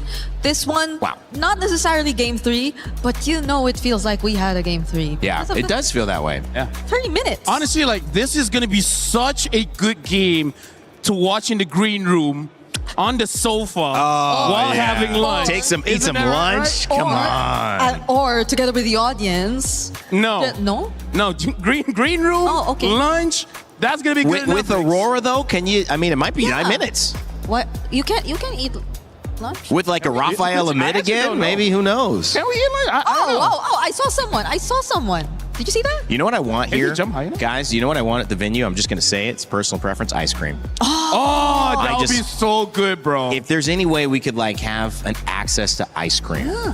I mean, that would cheer me up. Speaking of ice cream, Aurora Avalanche, though, I don't know how ONIC can deal with that because Aurora, they finished the game so fast. Like, what do you have to look out for? Rafa Mid again? That's right. Something like that, something crazier. He said they weren't done. There's still more. Yeah. Brigitte, but what could there be? I mean, we've seen these meta changes happen so fast, but also it feels like in the sets, they're happening very slowly. The one pick is trying to counter this other pick. We're really getting to that point in this tournament so far that chess is being played and we're working on just your approach to the game, not really understanding the pieces. For me, though, I feel like it's mostly really on Rosa that we're seeing all these surprises. I mean, ever since it's always been Rosa. So if they actually go for an upgrade and show us something new in a different role as well, then that's going to make things a lot more difficult for ONIC. Shoutouts, I see Coach Chip right now. A fighter in the mid? Let's break down a little bit, guys. I think maybe a learning lesson there. If you are pro, you do get to go ahead and play again, and that is a benefit for you. You don't have to worry about being out of the tournament yet, but I keep going back to that Belleric first pick and leaving Hirara and Eudora to YG. Yeah. I feel like although it was a comfort pick, that was probably letting too much go. And in hindsight, it seems like it was. Yeah, I really feel like that Eudora is very pivotal to deal with all these assassins. Like, do it with me, do it with me. No, you can go. No, I was doing this and then you follow. You gotta commit now. Okay. All right. Yeah, there you go. So I feel like Eudora really has to be respected, even first pick. Like, you may not have a good Eudora game by having a lot of fighters as well as assassins jump onto you, but you kind of don't want to fight against Eudora. I feel like that's the biggest problem. Not that you don't have it, but more like your opponent has it. Yeah, and imagine they were too free. They brought out an Iksha. How come everything turns into a dance move with you two? Yeah, I'm suddenly starting to become a choreographer. After You all are. these You're both learning This very is a well. weird brother-sister situationship, you know? Yeah. Situation. Hold on. All right. Well, I think it's time to move on to today's schedule. We're getting wacky up here on the panel, as we like to do here at EWC. Yangon Galacticos take a 2-0. This was the game Brig was talking about earlier, saying, I think this is the one that can go 3 games. It kind of did. It kind of did. It kind of did. But the one before actually went 3 games, and that was Selangor Red Giants and Geekay Esports. Well, we see another surprise here. I think many people are thinking it could be quick with Aurora Gaming and how they surprised Team Liquid PH. But if you know ONIC and you know Kelra and that squad, plus their fandom here at EWC in France rooting them on, I doubt that is going to be a game that they give up very easily. I can hear the screams. You could see it written on all their papers. There's another fan right there. Boy. One who will be seated here in just a bit. Yeah, he might have access to the stage. Oh, no. Oh, no. We're going to change out our panel pretty soon as well. Make sure if you have your idea of who you think is going to win in this ONIC and Aurora matchup, or even Team Liquid PH versus Entity 7 later on in the day, get your pick'ems in. You have the chance to earn $300,000 of your share of prizing just by participating. And what's the worst that can happen? You're wrong. It sucks to be wrong, but hey, that's c'est la vie, right? We're in France. You can be wrong about some things. At least you participated.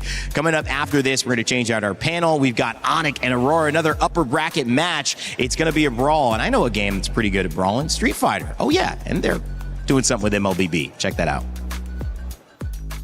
Human body was built to move, not trapped at a desk in one singular posture for 12 hours a day.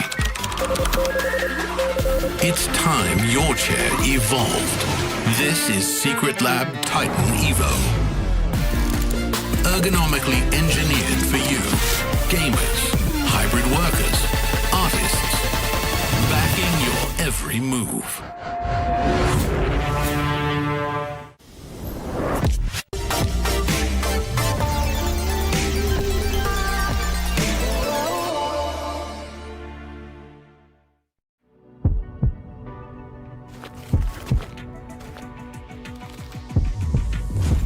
Round 1.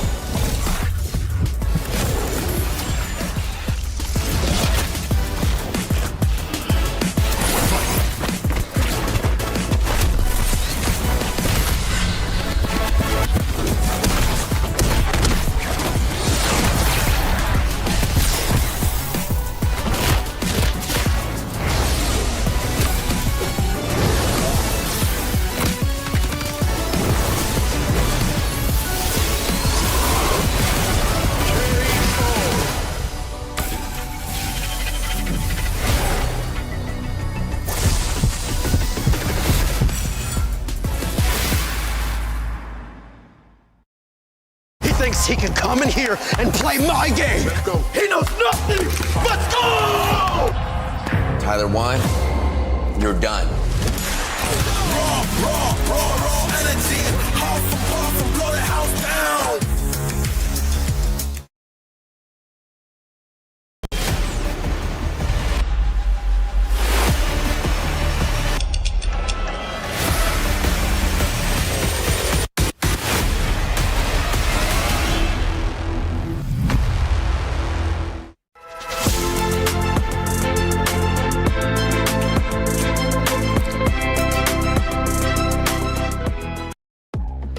Welcome back, ladies and gentlemen, to the Lenovo Legion Gauntlet here at EWC 26. We've got MSC action all day long. 2 series down, 2 to go. And this one's another upper bracket match, which guarantees the winner of a spot in the final 8 and also $100,000. Something that you can be very happy about leaving Paris, France with. For the loser, they're still alive and they will face off in an elimination match later. But of course, I'm joined by 2 amazing panelists to talk about all the storylines that'll be developing. Renmar and this time, Gideon, my man, off the desk, joining us on panel.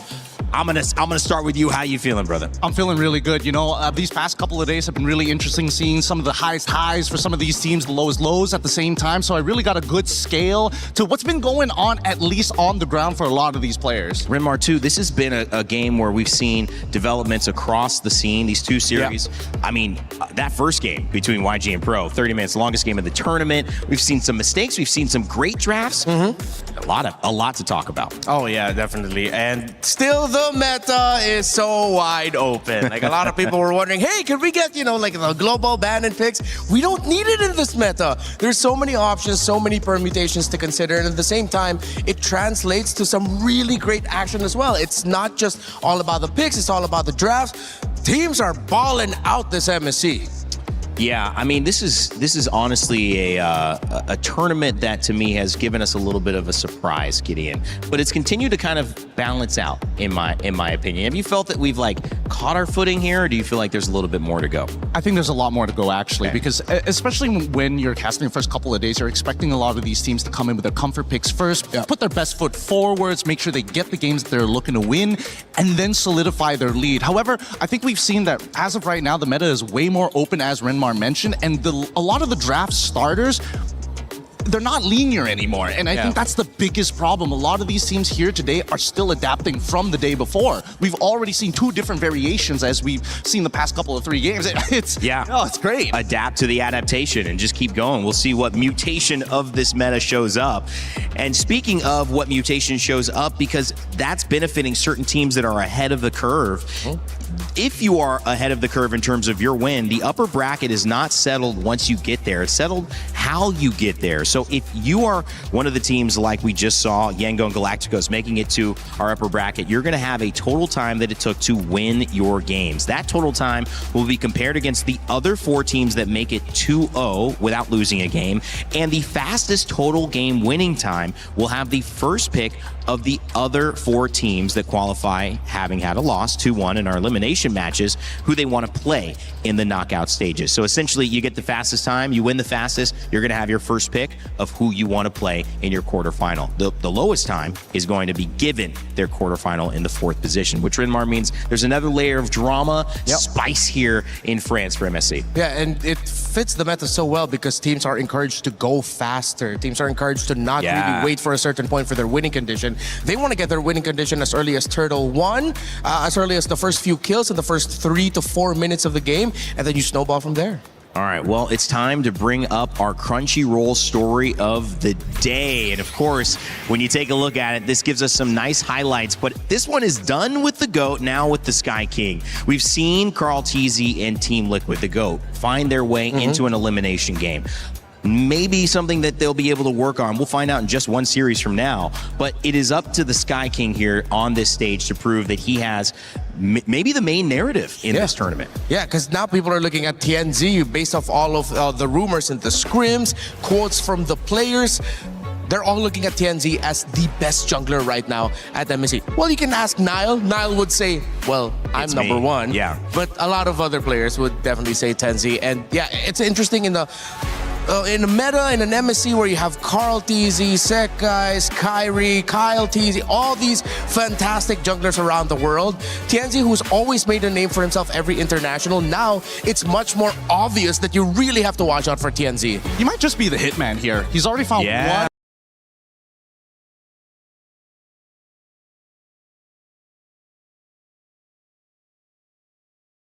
He might have a shot, he might not have a shot. I want to see how they force it in a meta like this that's so rigid.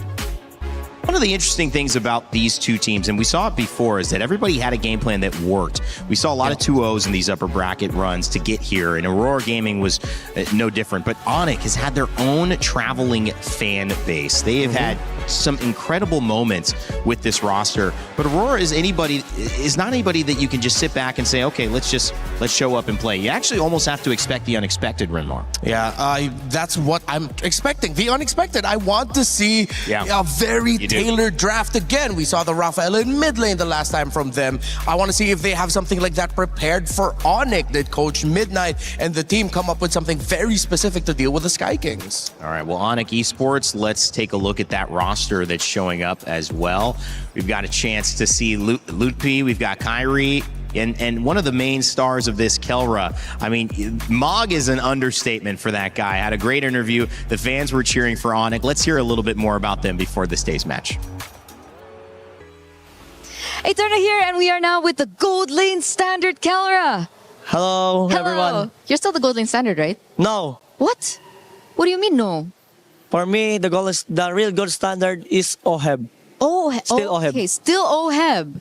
Still OHEB, all right. But, you know, you are still a very strong gold laner. I think a lot of people still consider you the Gold Lane Standard as well. And you're up against a very tough opponent too as well. Yeah. I heard in scrims they're very strong. Is that true, or is Aurora strong it's in scrims? 100% true. True. It's 100% true that 100%. Aurora is very strong in scrim. Why? What makes them so strong, Kelra? For me, it's because of Chensi and also Rosa. They give Chensi more space in game and their aggressiveness. Speaking of Rosa on the Selena last year at MSC, I know you're under a different banner, you're under ONIC PH, but they beat you in groups. Yeah, I want to take my revenge with Kyrie right now. Take your revenge with Kyrie against Aurora. And, yeah. You have something to say to them? Oh, just good luck and have fun. Chensi, let's play basketball after this match. And Lunar, let's play basketball again. Again? So you played basketball already together? Way back in M6. Oh, who won? Okay, I think he lost. He won. I won. Okay, Kelra won. But what about this match? Who's gonna win? Let's see. Let's see. Be humble. Sit down. Earlier on, you mentioned Kyrie. What? Do you think Kyrie is on par with Tianzi in the jungle position? Kyrie, Chensi. Okay, so Kyrie's better than Tianzi. But little bit. But a little bit. Okay, little bit. So, coming into this, you're confident? 100% confident. Is there going to be a challenge for you? Yes. There is a challenge. What's the challenge? Chensi's Hirara. Oh, Tianzi's Hirara. I don't think that's going to be let through. So, good luck, Kelra. Thank you for this interview. We're going to throw it over back to you guys. I would have loved to see that basketball match. We have a court here at EWC. Yeah. I mean, we can get some shots up. Hopefully, they got to watch out. Kelra is really good at shooting three-pointers. Yeah. The humility was there, though. He didn't want to say that he was the winner, but he had to correct Eterna, right? Yeah. He had to correct her. I also love the fact that he only talks in statements. It's just factual every single time. He doesn't pose, he doesn't give you any kind of space to be like, oh yeah, I'm going to... No. This is it. That's it. I love that confidence. Yeah, and strangely enough, even though he hasn't been with King Kong and the team for some time, he sounds a lot more like King Kong now. Or maybe they sound like each other. I'm not sure. Well, when you look at that team, obviously they've got to go up against an opponent.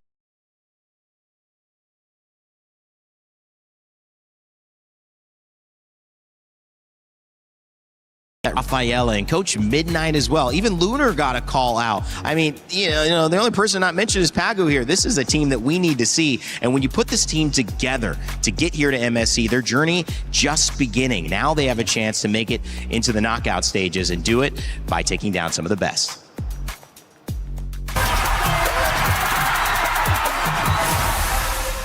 MTC sezon 7 Türkiye şampiyonu Aurora Esports oluyor. O zaman şampiyon Aurora Gaming. We are Aurora Gaming, 3 times champion of Mobile Legends Turkish Championship. Selangor Red Giants throw Aurora Gaming down to the pits. Bu zamana kadar katıldığımız tüm turnuvalarda birçok güçlü ekiple karşılaştık ama Açıkçası beni en çok yani oynamak istemeye teşvik eden SRG şu anda. Çünkü yaklaşık 200 senedir sürekli onlara kaybediyoruz. Hiçbir şekilde win alamadık. For us, it's hard to beat SRG because they used to adapt a bit better than us. I hope this time it will be different.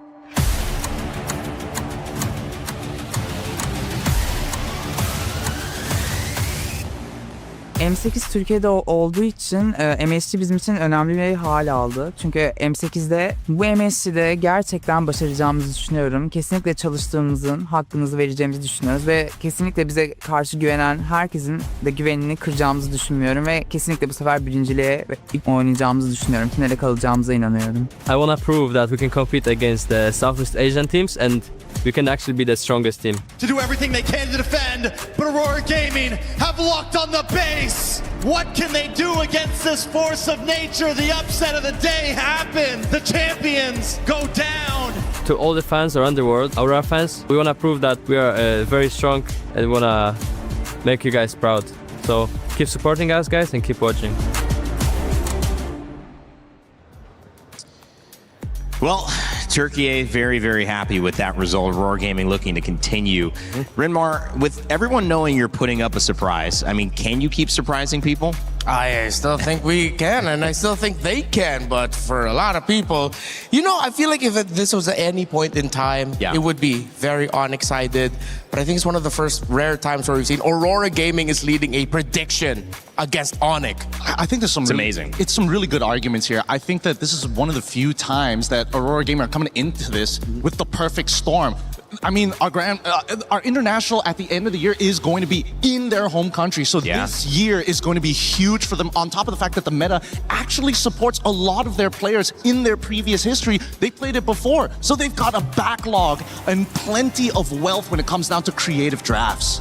That M Series being held in Turkey. What a great place. A stop off normally when we head to Riyadh.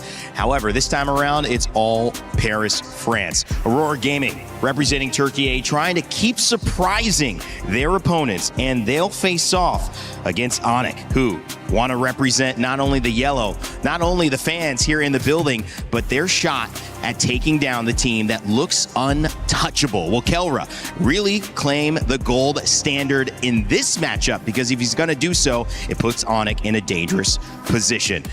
Getting ready for our third series of the day. $100,000 and a spot in the top 8 knockout round on the line. It is ONIC versus Aurora Gaming. Both 2-0. Somebody's going to lose. So let's kick it off. Thank you very much, guys. And oh, wow. First up, before we even talk about match 3, let's touch on match 2 because the first game went on for half an hour, the longest thus far in MSC. But the second game, it flew by in a blink of an eye. It was clear that the first game was kind of the big, I guess, the piece that broke the camel's back. Because in a moment like that, you're thinking, all right, a back and forth 30-minute, there's no way we can continue having this for game 2, for game 3, and that was indeed the case. It's so exhausting mentally to keep that up game after the other, and honestly, it just worked out well, right? Myanmar moves on, we get to see them in the knockouts, but that's for later, Rose. Because now, in the present, we are gonna be watching the third match of the day, where we will see the Sky Kings going up against Aurora Gaming. So ladies and gentlemen, join me in welcoming ONIC!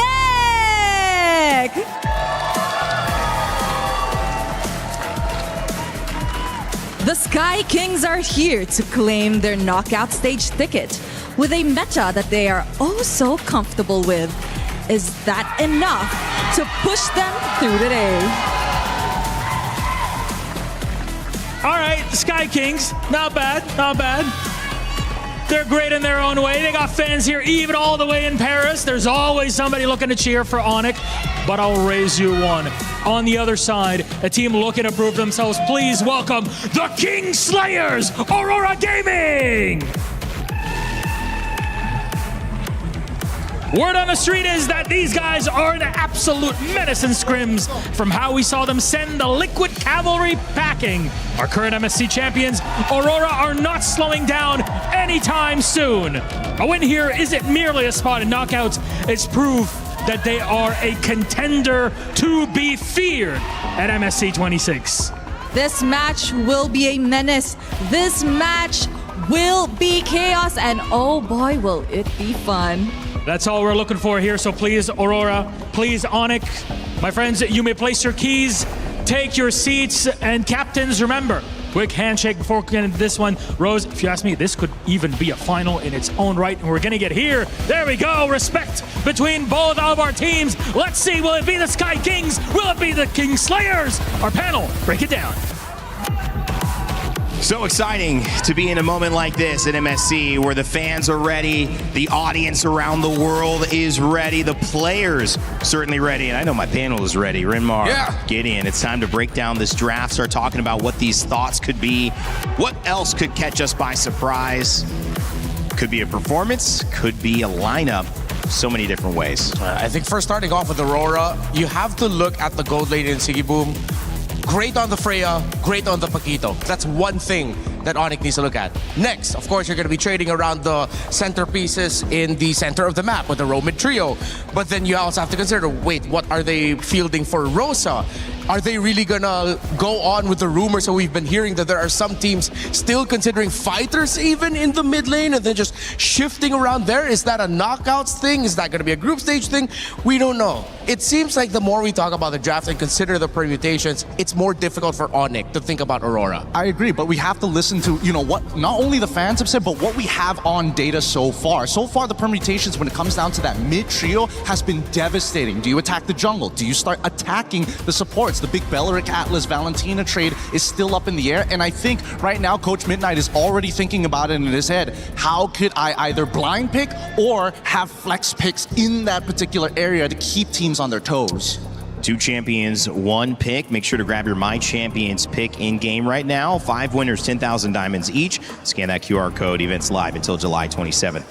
Good points they're getting in as well. I mean, talking about that Atlas and that Valentina conversation. Also, I think it's just a matter of how far do you go into the assassin pool, because we started off with Hirara and Ling, and then we started getting Hirara Ling bans, and now we've gone into sometimes Marcel's, which has a 100% win rate after being let through 5 times, to the Fannies being much more allowed versus they were banned earlier on. And we're even seeing YSSs, which have a 100% loss rate every single time. So Gideon, I think, still trying to figure it out on that backside of the assassin bans too. Well, I think the backside of the assassin bans, it really just boils down to whether or not Hirara is in play or not. I think Yishin Shin into the Ling has been a matchup that a lot of these junglers have faced off before in previous metas, that it becomes somewhat a little bit more comfortable. And honestly, the matchup hasn't really changed in terms of item progression or even power spikes. But is it tempo? Is that the problem? I'm glad you mentioned this. I'm looking at Remar. Both of us agree. It's all about tempo. That's why everybody is looking to pull yourself together on that flicker just to make sure you're just 1 second faster, just 1 moment quicker to catch you off guard. I could be in the club, though, that is asking, may we no longer see Claudes and the YSSs. I don't know, it's just not doing it for me in this meta. The YSS feels cursed. The Claude has less than a 30% win rate right now with multiple picks, and there are 2 very talented gold laners in this matchup. You have Kellera, you have Sigiboom. I know they could do a fantastic job with the Claude, but I feel like in this meta is such a dangerous spot for him right now. Hell, even ONIC was able to bring back a Granger and make that work. I'd rather see that right now instead of the Claude. Well, these early bans are going to set the tone, and what they've done is answer at least one question. Marcel, not allowed. Neither is Atlas or Hirara or Zushin or Paquito, which has been kind of a flex potential gold lane or EXP laner that's picked up in that second phase most often.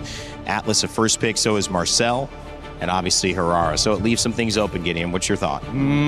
This is an interesting opener, because from the get-go, I think that JWay has already figured out, hey, we want to make sure that we can, start to alter some of these matchups. As much as Midnight is saying, you know what, the Beleric Atlas trade, CW is telling them, you know what, let's take it 1 step further, right? We're going to get rid of Hirara. Now, do you want Ling or Freya? This time they go for Fanny, but that just means that it's less likely for them to go for the double fighters. Yeah. So let's see now where ONIC will be putting the pressure on. They don't need to pick the Ling right away. That could show up with a red 3. Just don't consider the long time to carries anymore. No more long farming. Go fast as well.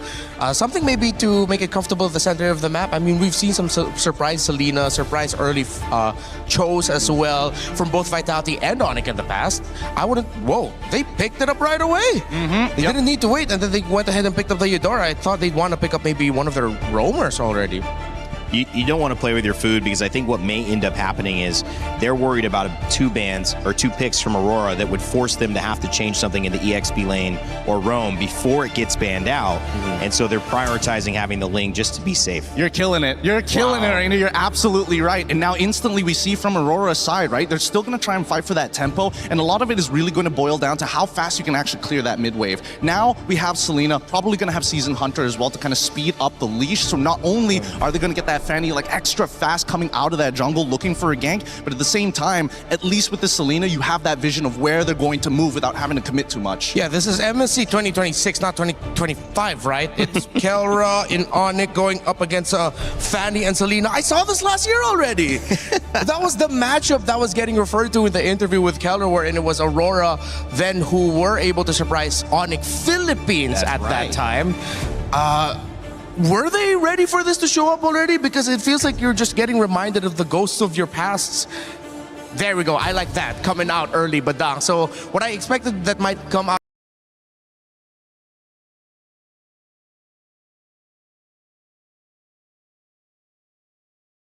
That's Falcons PH pickup. Yeah, and I mean, it's so much has already been shown just from the intentions in the banning phase, right? Again, we've seen a lot of red sides not actually go for the Paquito ban, and not to mention that Midnight is taking the authority of saying, you know what, I will be the one who bans on Marcel. I will give you that free ban on the off chance just to make you go for this Eudora. Because he went for the Fanny straight away without hesitation. Yeah, so now you have to look at the gold laners. Choke gets banned out by ONIC. You still want to consider the Moskov, the Brody, both still in play here. Both great against the Fanny, but then this Uranus, I think, is putting a big question mark for ONIC in terms of their overall damage profile, especially early on if they want to fight for the major objectives, because you have the Uranus there. Aurora, rightfully so, take out the Brody. I wouldn't be surprised if that becomes a Moskov ban later on, so you're really dwindling down the picks that Kelra could pick up. That would be great against a lineup of Aurora. Yeah, it makes a lot of sense here, and I think even for ONIC, they understand that even if they do end up having to play against the Belleric, they can either ban it out now or look for something that utilizes Concussive Blast to kind of help them clear that wave. Because so far, based on what we've seen, Selena's kind of by herself right now, and the only other thing they have to worry about is single target lockdown. Yeah, we saw one great combo from Vitality, the Badang, and the Melissa that is also still in play here for ONIC if ever they want to pick it up, because you know you're up against a Selena that would want to get close. Once that arrow gets hit on the Melissa, if ever the rest of the team is going to collapse and they have the Badang with it, we saw that a team that's just rolling through with the Fanny up against a Melissa might not be enough. They will leave that open. They take out the Esmeralda instead. I feel like they're trying to set up for potentially Harith here, right? They know that the EXP lane is kind of out in the open, and more importantly, they've got the Uranus as well. They just want to make sure that it doesn't overlap. I do want to see this Melissa, though. I am interested whether they want to go for red for Melissa or they're going to wait up till the very end once they got the final confirmation.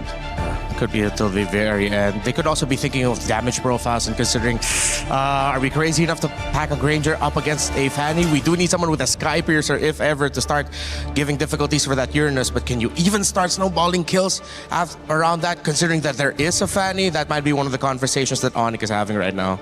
It's early game stuff, but like, I'm thinking about the late game as well, because at this point, now Melissa doesn't really have much contention anymore. I don't think there's actually a quote-unquote winning matchup, thanks to, you know, CW getting rid of both Freya alongside with the Paquito, forcing Aurora to kind of play, you know what, we got to start team fighting, but majority of the heroes don't scale, and there's the Harith. They needed that to match up with the Melissa. Minotaur as well, very good at the initiation. We'll see if they have enough peel, and that's the conversation too going on the side of ONIC. What are they going to bring to round out this lineup?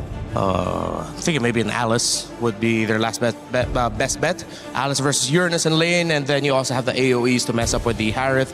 If ever, wherever the Minoan Fury is, that's where you drop your Throne of Ruin so that the team fighting is a little bit more awkward for Aurora. I do like the Harith and Minotaur getting picked last. It's one of the heroes that, despite you not having a ladder reach, Minotaur covers a lot of space with the Minoan Fury that would make Melissa quite troubled but not countered. Yeah, I think there's also an argument for, you know, even Phoveus to a certain degree, right? Do you want to have a strong side lane or a weak side lane or something that is contestable? And it looks like they actually want to go for something contestable, right? Interesting. They want to fight, they want to engage, they have it all in this package within Sora. Wow. Honestly, looking at the lineup, you could cover up the names and it would be hard to tell who's who. Except so far, Melissa has just been great so far in this tournament that it's hard for me to lean away from the ONIC draft. Maybe it's really just because of the Melissa's record right now that I'm favoring theirs a little bit more. But don't get me wrong, Aurora has answers. Well, this is going to be a matchup between the jungle and really between all the roles here, whether it's Kyrie or TNZ or whether you got Kelra and Siggy Boom. It's a matchup of even coaches and minds and maybe just the leading edge to MSC. Who knows what to play a little bit better than their opponents. Both teams have knocked anybody who's challenged them back down to the floor. One of them will take their first blow today. One will move on into the knockout stage. Let's get it started and send it over to your casters. Thank you so much, panel. Here we go. This is the most anticipated match of the day. It's the battle for knockout stage. One whole match. Could be 3 full games of this incredible matchup to send us one team to the top 8, the last one. I mean, Aurora has just shot into the limelight, and now they're going up against another huge, fierce opponent, ONIC. Another favorite for this event. Can Aurora take them down, or will ONIC show that they are still champions in their own right? TNZ early on already. Trying to go in. Whoa! A lot of damage. TNZ falls. First blood over to Kyrie. Maybe biting off a little bit more than he can chew. That was very much TNZ-esque, but not the TNZ you would expect here after that match against TLPH, where we saw such a clean TNZ. Getting a bit too feisty early on could work, could also bite you back in the butt. Emblems though, we gotta take a look at the checkups here. Bargain Hunter already to pull yourself together for both Minotaur and Melissa. It's also the Wilderness Blessing here for Rosa instead of what we've seen from Moreno, the Bargain Hunter, or even the Season Hunter for a lot of different Selenas. Keyboy doing really well with these walls though. Even that earlier catching TNZ, the wall just came out of nowhere, able to stop him. And Kyrie immediately capitalized on it. We just saw it once again to slow down Pagu, to, if you're going to come into our jungle, be ready to possibly be taken out. And that is what ONIC has already shown Aurora. We got to take a look at the bigger picture as well, though, for Aurora. They have the 2 lethal ignitions. One burst, one good arrow could send ONIC back a lot, but I think ONIC just have the counters here. Missile arrow. Speaking of arrows, a lot of damage on a Keyboy. Brings it down to about 20%, but Kyrie maybe looking for the re-engage here. TNC's there as well. Wants to dive in, not going to fully commit. Aurora's learned their lesson. They're going to kind of take things slow. No purple buff just yet for Kai. He's going to be delayed quite a bit here. TNZ should be able to get it before Kyrie, and you can already see Rosa here trying to maybe force out a retribution, but knows that it's a bit too risky to go all in. Arrow lands. Oh! Rosa takes the purple. Very well done, but Lunar taking a lot of damage. Loopy able to get the kill. TNZ wants to engage as well, but look at the damage. Keyboy tries to stop him. TNZ can't be stopped. Gets the kill on a Loopy, but now Pagu in a little bit of danger under the tower. Kyrie doesn't want to let him get away. Tempest Blades does come down. Kyrie in a bad position though under the tower. Has to back out, but Keyboy wants to chase it as well. The response, Keyboy bites the bullet for diving too deep. No purple buff on the Ling, and you can see instantly a massive mistake, I'd say. In those blades, he couldn't catch all 3, and even couldn't catch 2. Caught 1, and that was about it. We take a look at the skirmish again early on. It was TNZ going in a bit too aggressive now in the bottom lane. Live view. All right, TNZ doesn't go for the kill. But then it starts off with the purple buff being stolen away here. Keyboy as well wanted to go for the pick, but this is why the Minotaur is so good at making you miscalculate. You can see a bit of frustration there for Keyboy. The heals from the Minotaur, it gets bigger as you get lower. All right, so each team has now made their small mistakes and recovered from it. Gold at a standstill, and it's still first turtle. We're almost 4 minutes in, and the first turtle has not been taken. Blade does get locked in for TNZ, going to be able to see a little bit more damage for this turtle. The thing is, Trex, and I think for a lot of the viewers, man, we are so used to seeing tank jungles that they usually just don't retreat for their buffs. For Assassins, I think their buffs, purple mainly, is more important than these turtles. So as Kai, I think you gotta be a little bit more concerned about your purple buff. You need to take it away. If it's getting threatened, retreat. It's all good. Aurora, though, with those 2 kills up top, will be able to pick up the neutral objective for free. And now it's back to a level playing field. Oh, what an arrow there. Crazy angle. Siggy Boom and Kelra have been going head-to-head. The range on Kelra is almost matched, honestly. Sigiboom's, even with being outranged by the metals, he's still able to kind of keep up in this lane. Lunar down on the top side. Lunar may not be able to get away from this. Tempest Blaze does come down. They're able to collapse onto him. Lupi gets the kill. TNZ's got to get out of town. Over to safety. Another kill into the Book of ONIC. ONIC are just playing it so slow, trying to read out Lunar's movements, and so far they've done a good job at doing that. Abyssal Arrow lands again for Rosa. Just a bit of poke onto Keyboy, but it's all about that right now, ONIC. They know there's only one lane right now that they can really punish, right? In the mid lane, it's just the Minotaur and the Selena way too good at escaping. Did TNZ get that one? I believe TNZ did with the Retribution. Kyrie's Retri was still off, and now he goes for yet another invade. TNZ. Sans though. Nice knock up, a lot of damage. Sans goes down. Aurora able to find pick after pick in there, constantly just testing the waters, pushing in, looking for any target. Arrow comes low. Kelra in a little bit of trouble at a tower. The go away does come out. Rosa doesn't have another arrow to fire off. And Pagu can't connect. No wonder we've heard shouts for Aurora being #1 with another team. And scrims, dude. They're so good at taking these awkward fights. ONIC built a composition that wants to go in, that wants to just dive straight. And it's really good at countering the Assassin jungle as well with the Eudora and the Melissa. But if Aurora find a way to split ONIC up and take these individual 1v1s everywhere across the map, it just gets so awkward for ONIC's composition to react to it. And it's all about the positioning for Aurora right now. Even Pagu coming in, keeping vision. We talked about splitting them up, and then we have Rosa in the river shooting out these arrows. One does connect onto Lupi. TNZ decides not to get involved. Pagu making his way up as well. Another arrow comes down, lands on a Keyboy. Keyboy in a lot of trouble, will fall. Rosa now gonna reposition.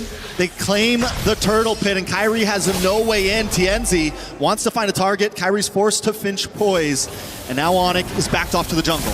Rosa on the Selena, an absolute beast.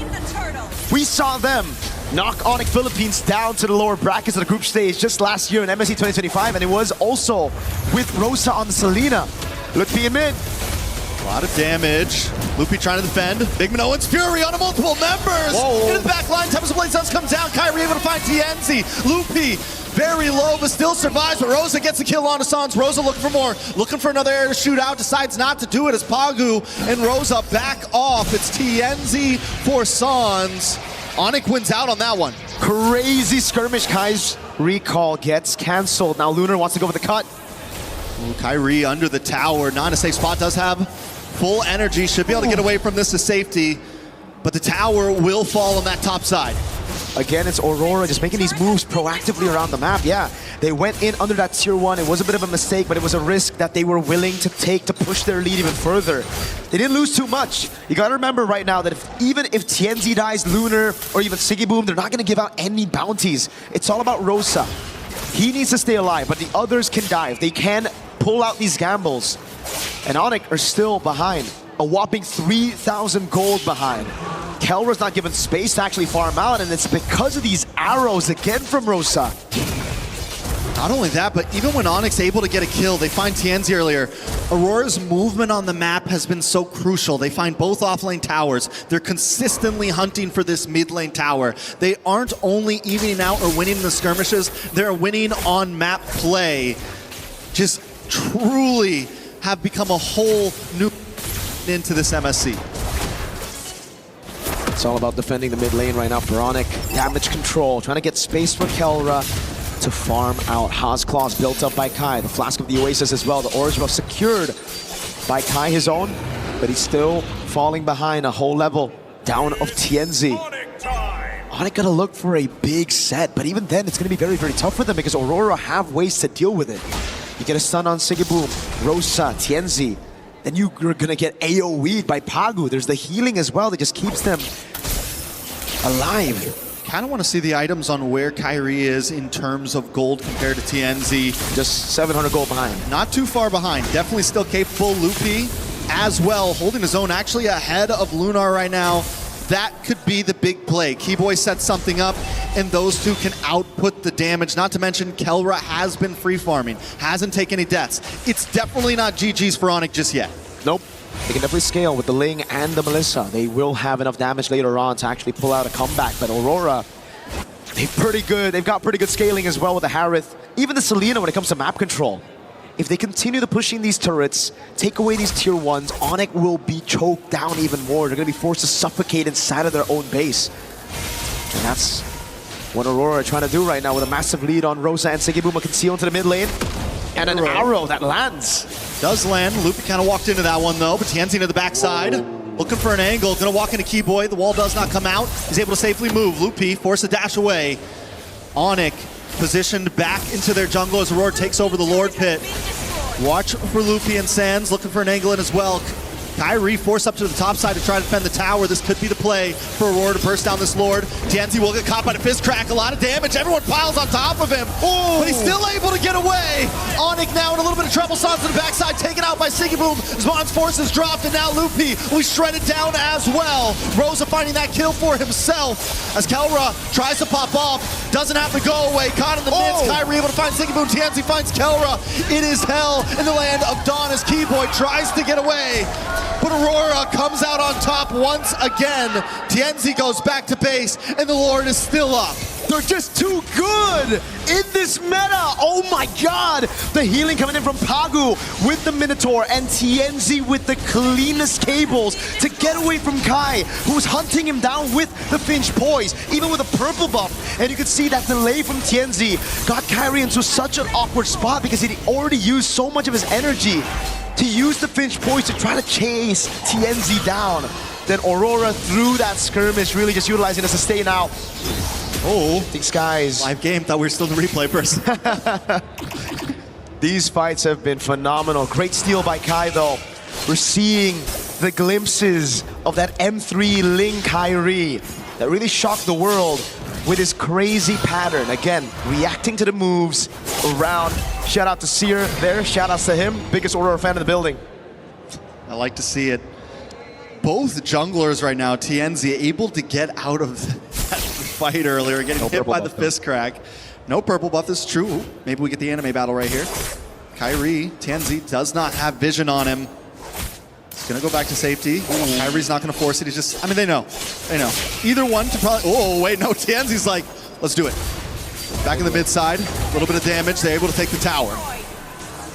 An intense game of MLBB with the Lord still up top. Aurora taking things slow. Abyssal Arrow lands onto Kelra. Not gonna bait out any of those battle spells just yet. Kyrie sent into the bottom lane again. 2 holy shields. Oh, it's down right in the 12th minute. Very well done. Loopy takes a lot of damage, forces a dash back. Pagu comes in with a big Minoan's Fury. Able to get the pop off. Tianzi finds Loopy into the backside. Kelra and Keyboy also taking a lot of damage as Sigiboom drops in. More damage onto Kyrie now. Kyrie looking for an angle in as Kelra gets free shots from the backside. The Lord has broken through. Aurora decides to back off. Lunar still keeping vision as the rest of the team moves back, waiting for the next wave. There's no mid side. They're waiting for that minion to drop. ONIC has lost an inhibitor as another wave comes crashing down the mid. These arrows are landing like it's a point-click stun. Sans! Tianzi takes him out. Kelra forced a dash back. They've broken through. Still 2 towers on the bat side, but Aurora doesn't want to let up just yet. Lunar backs off. Rosa keeping an angle, waiting for those arrows to come through. And this is what I was talking about, man. Aurora, they have the scaling when it comes to map control, especially if they get these turrets. Another arrow lands on Kelra. Mans has no damage on minions right now, and the Abyssal Arrow will just constantly keep on coming. And so they're going to have to react to Pagu Lunar up front, and then the arrows. Loopy. On-Sports does drop. Sigiboom wants to go in. The arrow puts out a lot of damage on a Loopy. Another arrow drops, and Keyboy drops as well. Sigiboom with a double kill. Tianzi under the tower. Sans has no way to escape. It's Kyrie against the world, along with Kelra. But the damage is just too much. Rose into the back line. He wants Kelra. The go away comes out. He dashes back. Aurora not done just yet. They got one more inhibitor, and Sigiboom finds Kelra. Aurora Gaming under the tower, take out ONIC and take game number 1. Rosa on the Selena, an absolute masterclass from Aurora Gaming. We've heard the shouts.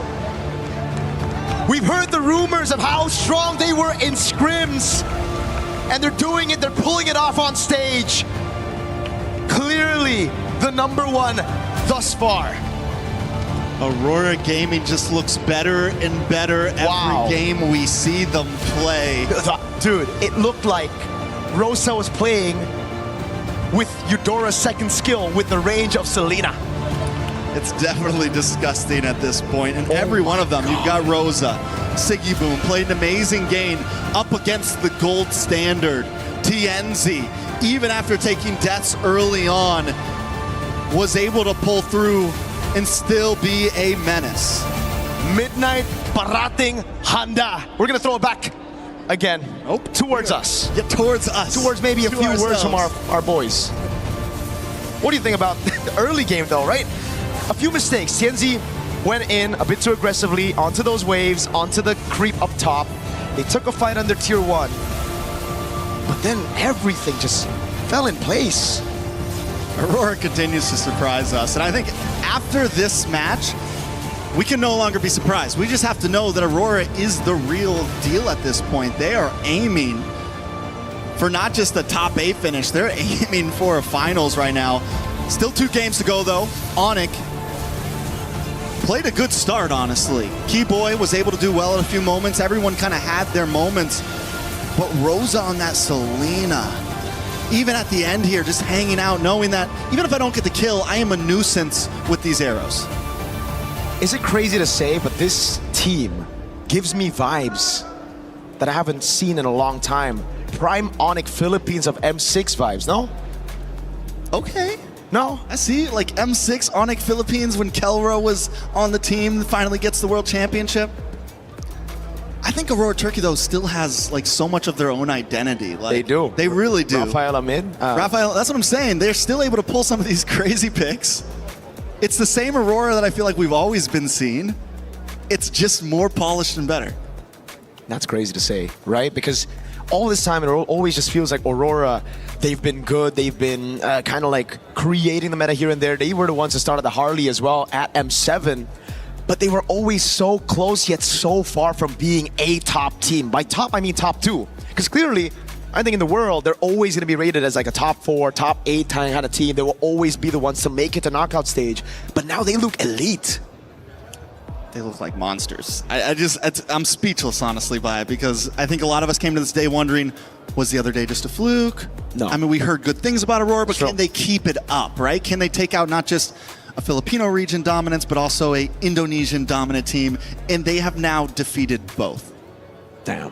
I mean, I'm stoked to see it, man. I always love to see these new regions, you know, pop off. Earlier, Yangon Galacticos, off of a disappointing M7 run, doing a really good job and now making it to the knockout stage already, being one of the first 4 teams to qualify into that top 8.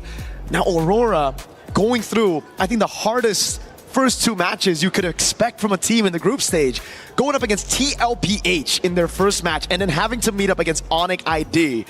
Speaking of ONIC though. Speaking of ONIC, I think we have a guest. We have a guy, a dude. You know him? I've heard of him. You know him? I don't think I've ever done an interview with him before. That's cool. Oh, there he Hello. is. My guy, King Kong. How you doing, Hello, bro? guys. Hello. What's up? What's up? What's up? King Kong, first question, man. Instantly, I gotta ask you this question, right? You see the meta right now. You see all these assassins. You see the Selena in mid. How sad is it that you're not here, dude? Because it really feels like it's your meta. Very, very sad. I had to bring that up first. I gotta bring that up first. Playing assassins. What would you have done in the meta, though? Like, would you have dominated this scene? I don't know. I guess we'll never know. I guess we'll never know. Any tips for, you know, the sister team, the brother team, ONIC? You know, did you watch that game? How are we feeling about it? What went wrong? Oh yeah, I watched. Give us your viewpoint. Game 1.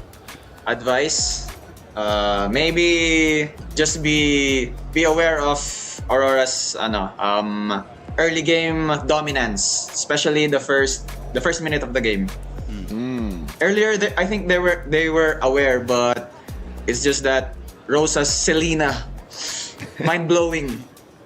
It is mind-blowing. You know, you played with a very, very good Selena as well, one of the best in the world. You know, any advice to deal with a Selena for ONIC, or maybe just for ONIC? Advice for Selena, maybe. Let me think. 1 second. I think just ban it, ban. Just ban it? Just straight up? Just ban it. Just ban it. Makes a lot of sense. No man. advices, just ban it. Just ban it. Okay, that's the advice for CW and Yeb. Let's see if they actually take that into game number 2. But now I want to ask your thoughts on Aurora Gaming because they have looked phenomenal right now, right? They beat CLPH. Very phenomenal. Yeah. Very phenomenal. And now they're on course to actually getting a 2-0 win against ONIC ID. So thoughts on Aurora? Thoughts on Aurora? Actually, our preparation for the next season, every time we have a scrim versus Aurora, our scrims convinced me that as of now, TNZ, best jungler, TNZ. Whoa. Mechanically. Best jungler. Best jungler. All right. Better man. than Yeah. What about you? Yeah. Would you Better than me. Wow. Better than me. Yeah, if I will base on our scrims, because we don't do scrims with Team Liquid, Team Falcon. So for me, yeah, TNZ. All right then, man. Thank you so much, King Kong. It's always a pleasure to have you on the mic, man. Always great, always charismatic. Thank you so much. Thank you nice so much. hair, by the way. Good Oreo hair. You call it out. Thank you so much, Sir Mirko. Thank you so much, King Kong. And with that, Trex, I believe we're gonna throw it over to a segment. Yeah, Brigida's got some confessions. What confessions? Let's see. Play is in our DNA. Whenever we let it out, it becomes our superpower. Now imagine an entire city being built to supercharge it. Kadir City, powered by play.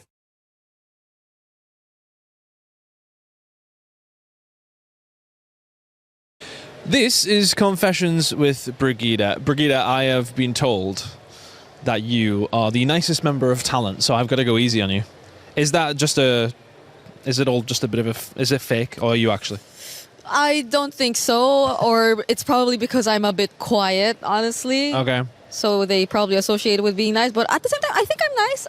You seem nice to me. I've known you for 3 days, and you seem lovely, which makes this even harder. Okay. I need to use my hand for this one. What does this mean to you? This means a little. Like when you try to use body language, right? You say, oh yeah, it's a little. But does it not have reference to something in particular? Yes, it does. It does. It's, I think, referencing a birthday greeting photo I made with someone. Yeah. So I was making a pose. That's the reference, Chris. But what did I don't understand why. What did this have to do with anything? Same question. I don't know how it got so big. It was just a birthday greeting. Right? Right. Right. Right. Right. So I hear. I heard Khalid has a new name for his ultimate as well. What is going on? Where are these questions coming from? No, he did not change his ultimate name. It's still Raging Sandstorm. Check it again. Make sure you got it right. Raging Sandstorm. Okay. Okay. Who's your favorite minion? This is so... Okay, my favorite minion right now... it's See, Bob. I don't know them. You're going to have to explain. Bob. Or maybe Henry. Or James. Since the new movie just came out, guys. Please check it out. Wow. We're not promoting.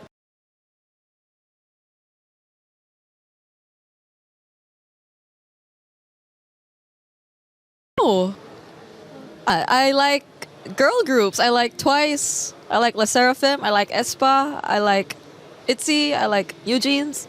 Says that you look like Momo? Do I? I probably haven't checked. I don't know. Yeah, but that's an honor to be considered someone who looks like her. She is my bias. So I probably try, or my makeup is probably inspired from her.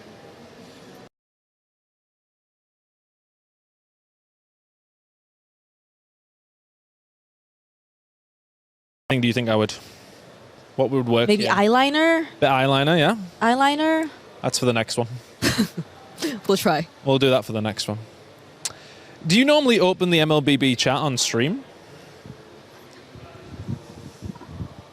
No. I don't. Whoever made these questions, I am going for you, I swear. You will have your chance at revenge. Don't you worry. Okay. You will have your chance. Thank you. Brigida, thank you so much. Are you still going to be the nicest member of talent after that, or? I still am. Good. We always stay good. We always stay nice. Nothing can change that. Good. Keep it that way. A lot of people are haunted by their past. I'm inspired by it. They're not just playing for themselves, they're really playing for their entire family. They have defeated their demons. They have crushed the curse.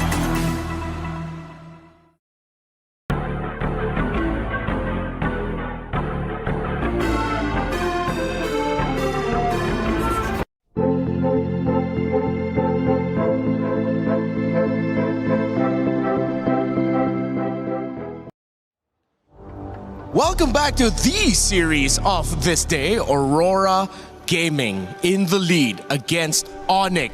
1-0, dominant and undeniable.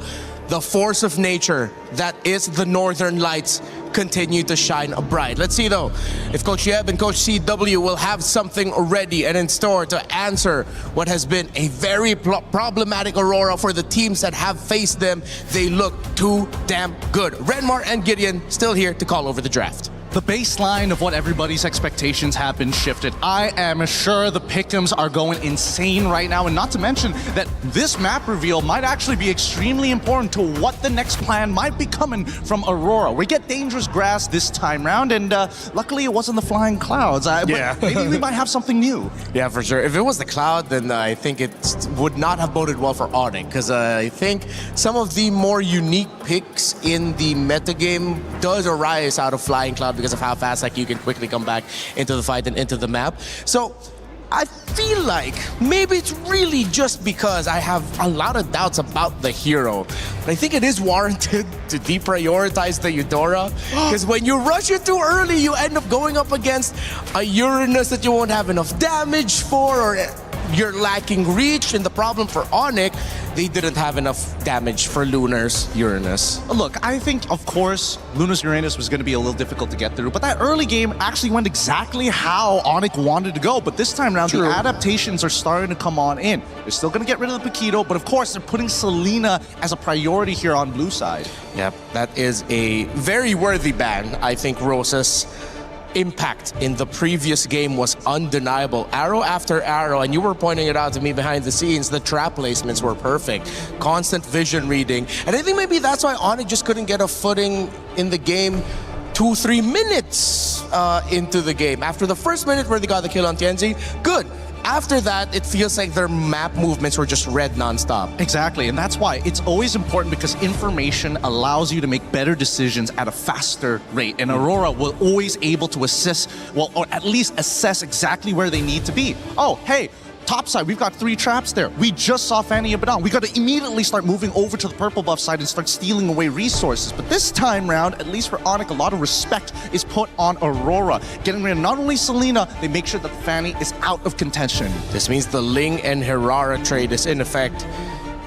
And Aurora will keep it open. Which one is it going to be, ONIC? Are you going to get the Ling, or are you going to get the Herrera? Because you know Aurora will get the other. It's the Herrera for ONIC. Yeah, knowing Kyrie, I think Herrera makes a lot of sense, especially considering that they're working a lot on the early stages of the game against Aurora.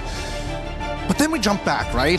What is going to be the next opener? Because now that we see the Atlas go away, a lot of teams have thought, maybe, all right, if we go the Eudora, that's one way of playing it. We've already discussed how we don't exactly want to kind of lean into it just yet. Maybe wait for Red 3, maybe arguably even Red 4. But Belleric has been a guarantee every single time. I'm okay with the Belleric.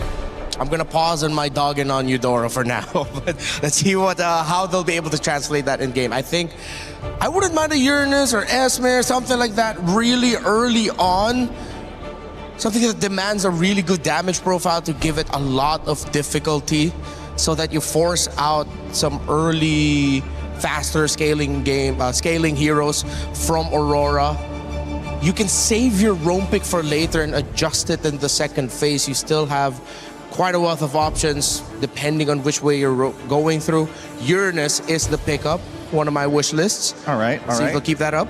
Let's see if the second part of it is going to complete themselves, because we've seen a lot of blue sides reveal their lanes super early, but this time they're making sure that they have a little bit of everything, right? We've got our EXP already set. We've already made sure that we at least have single target lockdown in case that Ling shows up here on red 3. And I think that Aurora needs to make some difficult decisions here, because Tianzi isn't going to get an assassin, then what does the team kind of pivot towards to? And I think it has to be Sigaboom at this point. Yeah, still going to be the Ling. Comes in at red 3. You're now going to be looking at the priorities for the gold lane and the EXP lane for Aurora, unless they're looking to shift that Belleric into the EXP lane and then surprise with a roam pick that we aren't expecting it later on. Meanwhile, for ONIC, pretty honest already, you know that Cho is going to be going into the center of the map.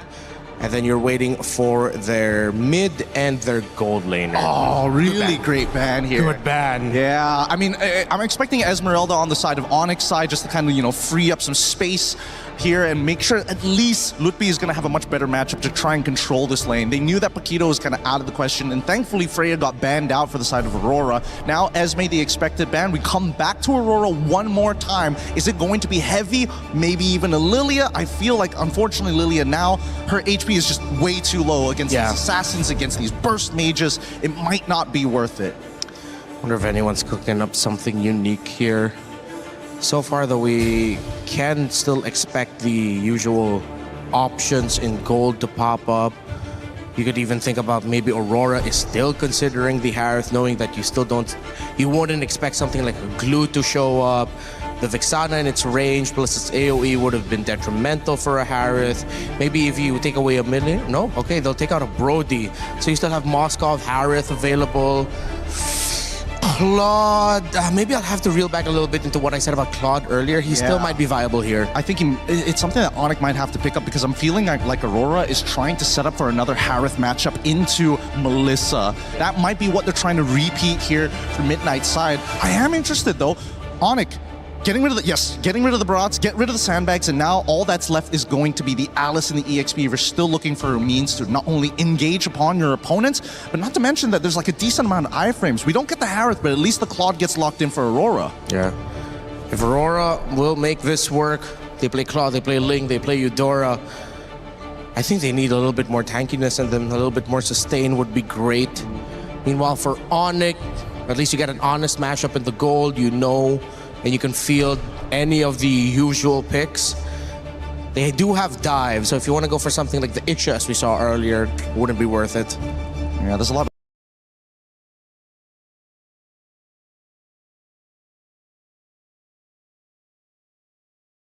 overall, right? Because you're still not going to be able to get the correct battle spells out of certain targets, and I think Eudora never is going to take Purify ever, especially with the meta, the way the meta is shaping. Moskov, as you called it, has already been locked in to deal with the Assassin instead of the Melissa matchups, and now we get the Hilda at the very end to round things out, and I'm liking this a lot. I really thought the Hilda might end up onto Onyx side, but with their opener, there was just kind of no way. All right, you get two aggressive roamers that field around the map, and hell, the Aurora draft, they were blitzing right through it. Gideon, last thoughts about the lineups? Last thoughts about the lineups. I'm going to say that this is a lot more even than I thought it was going to be, but most importantly, Lunar on this Hilda is going to have to do a lot of work, especially in the early stages of the game. That Uranus has full control. So, you know what's strong side, you know what's a weak side. Maybe that might be enough, but that mid, that's number one. Aurora Gaming at the cusp of history to make it into the knockouts. They already took down Liquid. Will they take down ONIC in a sweep as well? This is game number 2. Will ONIC force game number 3?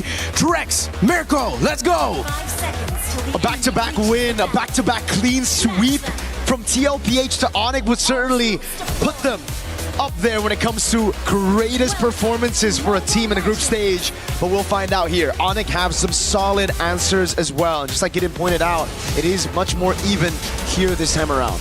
Yeah, this seems like a much more straightforward draft from both teams. It's honest, it's simple, the game plan is there. There's nothing cheeky, there's no crazy Selena, there's no weird healers on the field. I'm excited to see how Lunar decides to rotate. How much is he going to harass from the EXP lane? All right, quick check on the emblems again. It's going to be the Bargain Hunter, this time for Kelra on the Moskov, trying to get that item power spike. Quick Suns! The damage on Hassan's first blood already, but Tienzi in a little bit of trouble. Keyboy will respond with a kill of his own. Jungler for mid lane. Feels like a win for ONIC, and now Kyrie's looking for more. Dashes in the mid side, gets some good damage on Aurora. Pagu as well, but Kyrie can't get the finish. But still, they may have to go back after this lane. Keyboy. Kyrie once more! Pagu falls, but Keyboy gets the kill. Deja vu to game number 1. It's ONIC who strike here early on, getting the lead 2-1. Last time it was a 1-0 pickup on Tienzi. And just like it won, it seems like Aurora are going to have to force, or are going to be forced to climb back in this game already. No purple buff on the Ling, but everything still is relatively calm, right? Some pretty good picks here and there. Yeah. Just that. I mean, overall, they're going to go back and forth. It's the same thing we saw last time. Like you said, last time it was 2-2 in the first 3 minutes. Gold sitting at a standstill. Tienzi, just like last time, takes a death right in the beginning of the match. Can he recover like he did last time? Kyrie, though, it's sad that those kills had to go into the pocket of Keyboy. 2-0 and 0 would have looked a lot better in Kyrie's hands, but still, a win is a win in the book of ONIC right now. Turtle is up. Tempo-wise, Aurora have been able to keep up with ONIC, and the thing is, with Rosa staying alive earlier in that skirmish, he'll be able to get level 4 before Sans. Sans has gone to the XP lane, soaked in the entire wave, and still isn't 4 just yet. He'll get 4 very soon. But that means Tienzi will almost a steal. What a crazy SOD to be sending there. Sans steals the Wrath of the Dryad. Lunar again with a tempo in the bottom lane. ONIC on the turtle. Yeah, Lunar's going to have to try to make his way up. Tienzi is looking for a possible steal here. Lunar is going to try to open things up. Kyrie still able to get it. Tempest of Blaze does come down right next to Kyrie. Kyrie takes a bit of damage, forces the top side. Rosa falls to Loopy, but Tienzi also low, and Keyboy gets the kill. ONIC finally responding in game number 2 as Pagu falls. Sigiboom comes in with a blazing duet, but unable to get the finishing blow on any members of ONIC. Keyboy still chasing down Lunar. Loopy uses the flicker, gets the final hit. No, it's Keyboy who dashes in to finish him off. A big win from the Sky Kings, this time on Turtle number 1. They learned from their mistakes. It was an insane utilization of the untargetable by Kai again to react to Pagu with the Wrath of the Dryad flicker combo. Then he outplays the situation, gets away, and baits everybody into this skirmish. Kyrie with the retribution and the play. And now it's ONIC who are leading with tempo and goal. Great reaction though from Sigiboom. He did rotate quicker. Kelra was right behind him, trying to rotate over, and that's why Sigiboom couldn't stay for a bit longer for Lunar to deal enough damage over on Keyboy, and then the dive happened. Yeah, at this point, ONIC has taken a decent lead. Still no kills into the pocket of Kyrie, but Loopy being 2-0 and 2 on this Uranus can be a problem. Yes, they have the hard lockdown with Pagu, they have the small stun with Rosa, but still it doesn't feel like enough to deal with a well-fed Uranus, and Loopy's going to start harassing into this jungle. He's going to start becoming a problem for Tienzi, a problem for Rosa. Despite that win for ONIC, the lead is still pretty much non-existent, just a 1,000 goal lead between the two. Tienzi still level in XP against Kyrie despite dying 2 times. And it now comes down to who utilizes the Wrath of the Dryad better. Sans has been on it 24/7, always, after getting that level 4, stealing the Wrath of the Dryad over. Kyrie with a jump up top. A lot of damage. Sigiboom might not be able to get away from this. Use the BMI, and in comes Tienzi. Just to try to ward him off. Keyboy is there as well. The disengage is clean from Aurora. That's a massive win for ONIC. They were able to bait out the Purify, a Blazing Duet, and the Tempest of Blades with the Retribution as well. This should be free for ONIC, but it's always awkward. Rosa! Boy, trying to get the knock-up, will go in, gets the kick, but it goes the wrong way. Well played by Rosa, but another utility gone. Flicker off the map for Rosa. Loopy now, harassing them away. They know they can't fight for the turtle. But ONIC doesn't just want the turtle, they want a little bit more. A lot of damage onto Pagu. Wrath of the Dryad does come out from Sans. It's enough to buy time to take out Pagu. Kyrie gets the kill, and Loopy continues to zone Sigiboom and Rosa away. A stack on the Sky Piercer for Kyrie. He wants a bit more now as Sans rotates over to mid, but that is a Hilda. Lunar still going to be able to survive right now as Pagu wasn't... Oh, wait a second, a dive perhaps? No. Lunar gets away, the SOD thrown into the bottom lane, but Tienzi is still able to clear it out. Purple buff gonna be threatened now. ONIC know what they need to take, but they will play it slow. Sans in mid. Sans takes a lot of damage. Lunar gets the kill. And now Aurora's gonna just, I mean, at this point, they just want their purple. You guys are in our territory. They don't want to fight. They're just trying to gain some ground on the map. And this is where you get to see Rosa and Sans be a lot more vulnerable than in previous metas against tanks.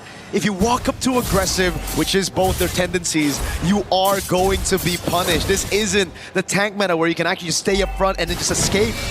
This is the assassin meta. You get caught, you're dead. Keyboy setting up for something. Keyboy looking for a possible kick, lands it on TNZ. Kyrie gonna be able to get the final blow in, and that's another kill into the hand of Kyrie to stack onto that piercer. In the mid side though, Loopy taking a little bit of shots. Whoa! Kyrie goes down, Sigiboom able to get the kill. As Loopy tries to move in, but Kelra with an SOD into the back line, forcing them under the base. Loopy flickers in, and Rosa goes down. Kelra getting the kill, and now Lunar's in a bad spot. Keyboy looking for the knockup. Pagu also hiding under the tower. ONIC are moving on to that tier 3 in the boss side as they push Aurora back once again. Oh my god! It's so beautiful to watch. Chaotic MLBB, but amazing nonetheless. Aurora trying to respond over by being proactive after TNZ got picked off, but then again, it's ONIC improvising their way into a teamfight win, just playing and threading the needles over these turrets, finding those skirmishes, and literally just brute forcing their way into a teamfight win. And that's what it's been for so many games. We saw it in the last series, SRG, able to brute force their way in. And now ONIC showing that they can go toe-to-toe, play the same type of game as the others. Last turtle on the map, Aurora. Probably won't even be able to fight for this. They just want to go for their purple.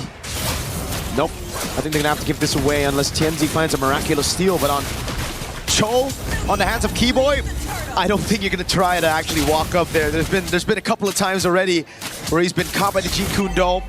Keyboy just has a way with the Cho whenever he's up against an assassin. And that's why TNZ, the man who's been popping off all throughout MSC, is now 0-3 against ONIC ID in game number 2. Yeah, Aurora can't really start these fights at this point. They have to kind of let ONIC come to them and look for the bait. They have to get Keyboy a little bit too deep, or Sans a little bit too deep, to where they can respond and envelop the enemy.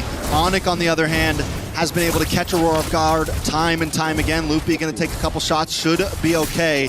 Doesn't have the consecration right now, but still not a huge problem. Oh! Into the backside, TNZ with the Tempest of Blades does land down onto Kelra. Kelra's able to backstep, a lot of damage back onto Lunar. Kyrie trying to jump in. A nice way of the Dragon. TNZ goes down. Every time Aurora tries to make a play, ONIC responds quicker, and there's Keyboy, lands onto Pagu. Zoning the rest of the team back, they're able to get another kill. It's double for Sans as ONIC advances. Whoa. Holy Defense goes so down, but in the backside, Keyboy once again setting up the fight for his team. What a play. Sigiboom able to still get a shutdown, but Keyboy goes in with the Jeet Kune Do, baits out the flicker from Rosa, but finds the Jeet Kune Do on Pagu. So at the end of the day, it's still a forced error. They're still able to utilize all of their resources well enough to punish Aurora and their awkward movements. It really comes down to these members playing as individuals. You gotta win those 1v1s. It's been a lot of 1v1s across the map in game number 1, but now ONIC have read it. They finally are able to adapt to the circumstances that Aurora have put them in, and Aurora, they're the ones who are struggling to even find a structure right now. That's going to be their first structure in the game. Turret tier 1 down below, but TNZ's a level down on Kai, about to be 2. And look at Keyboy in this bush. Sigiboom needs to be careful. May get caught out here. And I feel like so much is on the shoulders of Sigiboom right now with the game that TNZ has had. He's just not able to fully pop off. He has been a target for so long. Holy moly. Sigiboom, on the other hand, still has the ability to scale up. But to be able to do that, you need Pagu, you need Lunar to be able to set something up for the team. I'm surprised ONIC aren't just blitzing the Lord right now, knowing that Kyrie is 3 whole levels ahead of TNZ, and they have Moskov to play out in the side lane. But they're going to take it slow. Aurora are the ones holding the Lord, but look at Kelra up top. This is a bad move. Kyrie forced away. A big kick by Keyboy with a way of a dragon onto Rosa. Rosa's going to go down. Kyrie able to get the kill. Now Pagu also caught in between 3 members as Loopy in the backside zones them all back. Kelra up in the top side, chipping away at this tower. Roars is trying to defend the base. Now look at the damage on TNZ. Tempest Tempest Ablaze comes down, but it's just not enough. Songs to the backside. Lunar, Aurora are scattered as ONIC close in onto the base to tie this game, tie this series. But they gotta wait for another wave. It's Lunar, 4 seconds on the clock for Rosa, 8 for Pagu. Can they bide enough time? Can they hold the defense? ONIC knocking at the door, another wave of minions comes out. Pagu's there as well, doesn't have a Wrath of Dream, but look at the big stun, look at the damage from Rosa. Aurora Gaming live to go another day as Lunar dashes in, gets pushed back, and ONIC has to run away at this one. That was a bit of greed from ONIC. They got everything. Yes, good plays by Aurora, but ONIC stayed too long when the Lord was up as well. They could have backed off, went straight for the Lord, but instead they tried to double down on the end and they got caught. That's the thing. That's the beauty of this meta. Doesn't really matter if you're 8,000 gold ahead. One mistake can set you back, and it almost did. What is that damage? It's a whole 1,000 gold difference in the mid lane, yet Rosa was able to burst down these squishy members of ONIC. Oh, Aurora really wished for TNZ to be up right there, dude. That would have been the dream for the burst to come through, TNZ to respawn just on time, getting the pitch poised. But even then, ONIC still have an 8,000 gold lead. They have that far lane control, and they're going to try to burst this Lord. Even if Pagu had the Wrath of Dread in that split second there, he was still waiting on cooldown. All it took was a couple more seconds. That could have gone horribly, horribly worse for ONIC. And I think this is why they've been taking it slow. This is why they've been careful at their approach in these fights, because at any moment, the combo play is there. We're down to 12.5 minutes, and Aurora still has some ways to respond. So now we got to talk about the wave clear. Honestly, not too good for Aurora. In a way, usually when you have a Ling, you can actually split these minions apart. You can stagger the waves just by clearing the side lane. But with a Moskov on ONIC's hands, with a 9,000 gold lead as well, don't really think that's going to happen.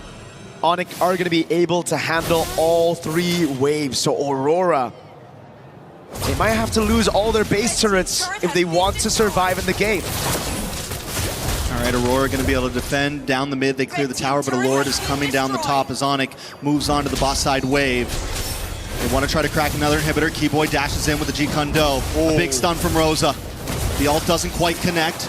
Kyrie able to phase out. Aurora defend the tower. They move on to the top Lord, and ONIC get nothing in that push. Wow.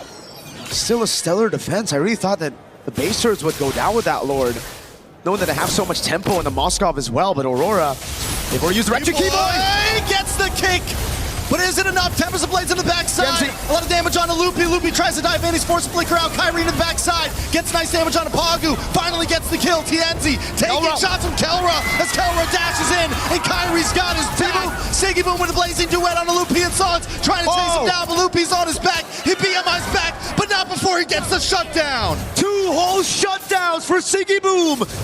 They lose out on their 2 base turrets in the sides. But my goodness, did everything fall right on top of Aurora. That was perfect. Keyboy missed the way the dragon. He didn't get the right target, didn't get the right angle. But look at this crazy move by TNZ. I mean, a tad bit of luck, obviously. The fact that the piercing spears didn't get him. Oh my God. That was a clencher for sure, even for Siggy Boom here, who had to walk past following through the BMI. Back last second, 2 members down. ONIC now on the defense. Aurora back in the game. Trex, 10,000 gold leads in this meta. It doesn't really feel like the normal 10K. It doesn't at all. Big SOD doesn't connect. Aurora getting their second structure of the game. Oh my God. At 15 minutes in and hanging on a prayer right now. But showing that at any moment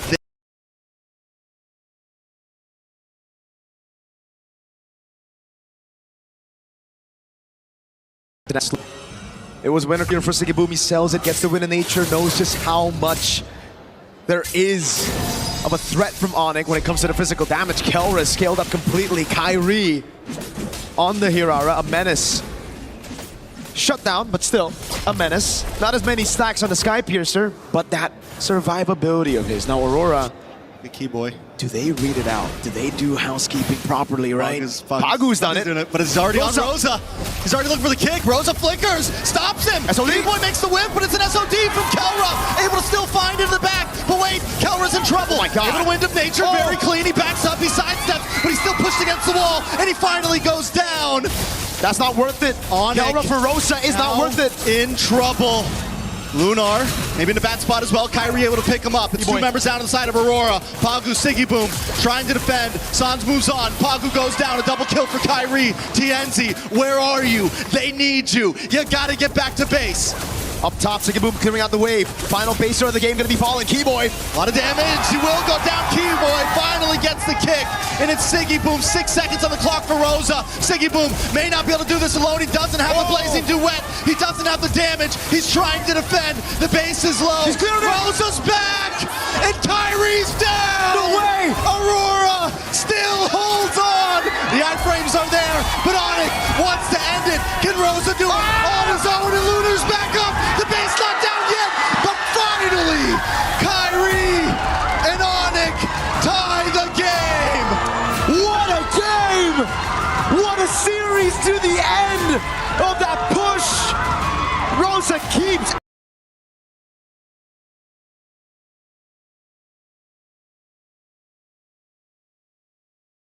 through iframes to touch from those. Kyrie said it in an interview. This is our meta. And to level this series 1-1 in a battle from a promotion to knockout stage. Yeah, that's exactly what we needed. That's exactly what we anticipated. My goodness. What a good game of MLBB. What a good series. We still got one more to go at this point. I want 4 more of those. Yeah, just give me the best of 7 at this point. Let's just keep it going.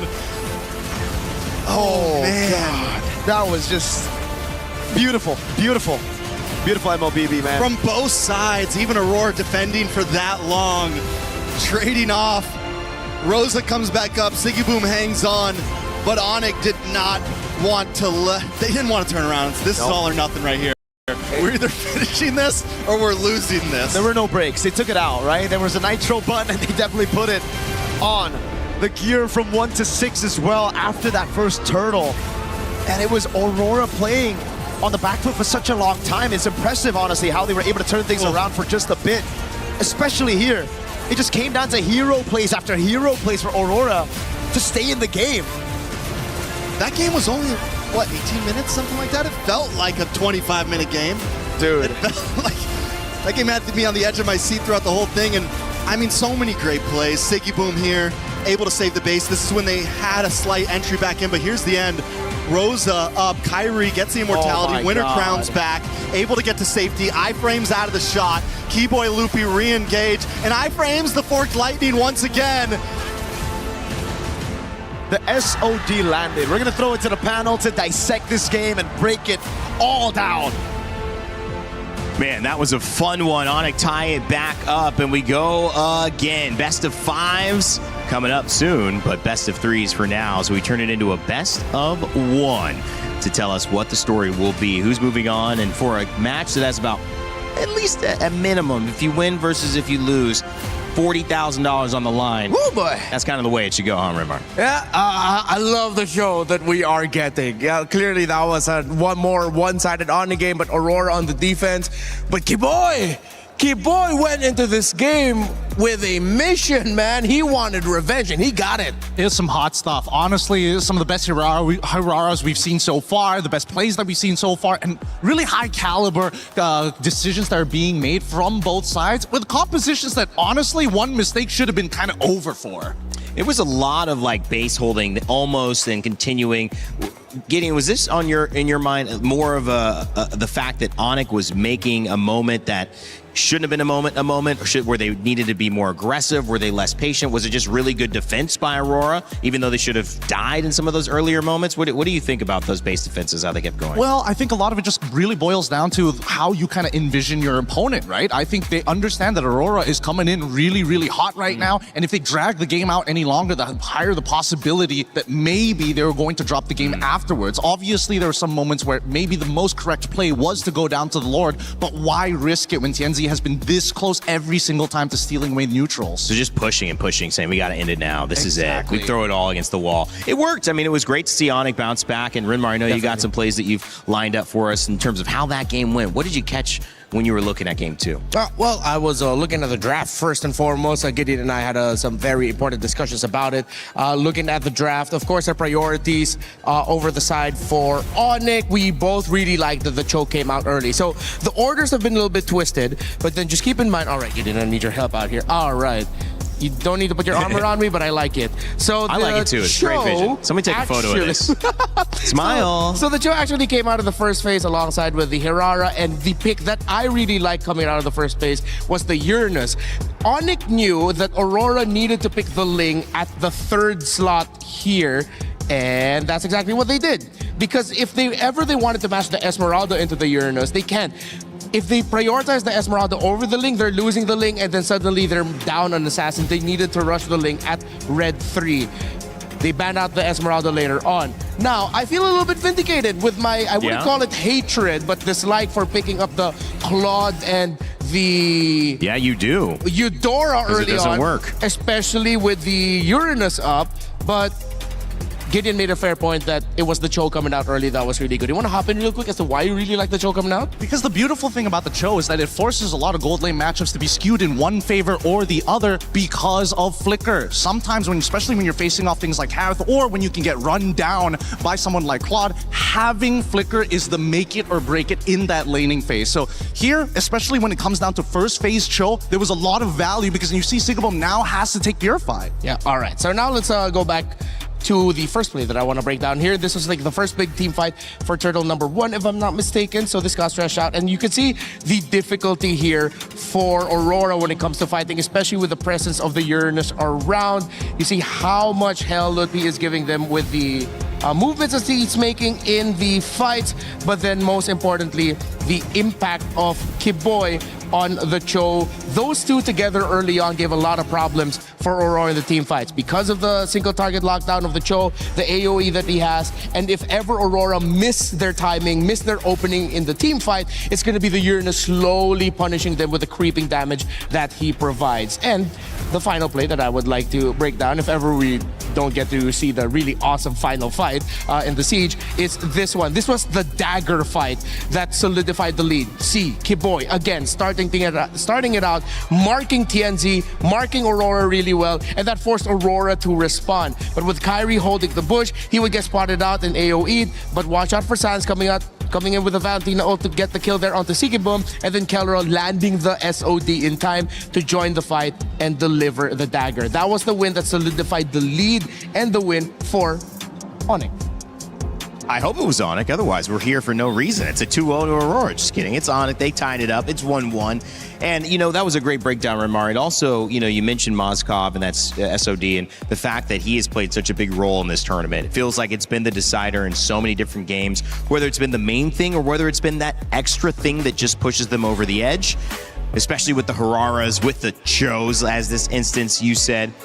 Valentina worked out pretty well in mid as well and kind of like stabilized for them. And, I just wonder, what do you think? The lane continues to go down in win rate. We see the Harara go up in win rate again, Gideon. Do you really think it's that matchup? I mean, other question, how do you enable the Ling enough to where you start moving this around back in the other direction? That's a great question. I think a lot of it comes down to priority, right? That's why we see a lot of these highly defensive plays coming out from a lot of teams who is like, oh, you know what? Because Hirara is actually so good at clearing these waves early on, especially at level 2, they look for these fights. So it's a game of rock, paper, scissors. It's either I invade, you defend, or I attack your mid lane, try it, make sure I get some battle spells, or maybe I trade junglers. Either way, it's about punching above your weight and getting as much of value as you can with as minimal discounts as possible.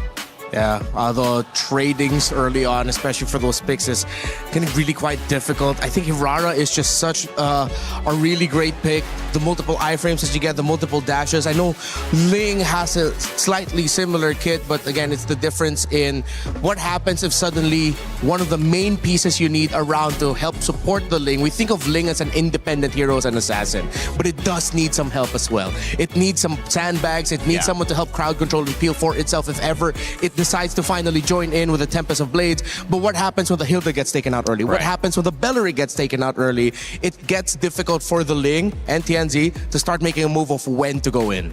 It feels like it just has a higher floor than the Aurora, right? I mean, in terms of being able to execute it, I would say. I think I might have reversed that in the way that I was trying to explain it, but you need more elements to make sure your Ling is absolutely dominating the way that a Aurora feels like. If she's a first pick, there's so many different ways that we're seeing lineups built to exploit what she does well, and she's getting the job done. I mean, you can't have a 75+ win rate without that, right? You have to be flexible. So it seems like maybe that could be a priority going into it in terms of, even though somebody gets Ling, somebody gets Aurora, is it really an even trade anymore?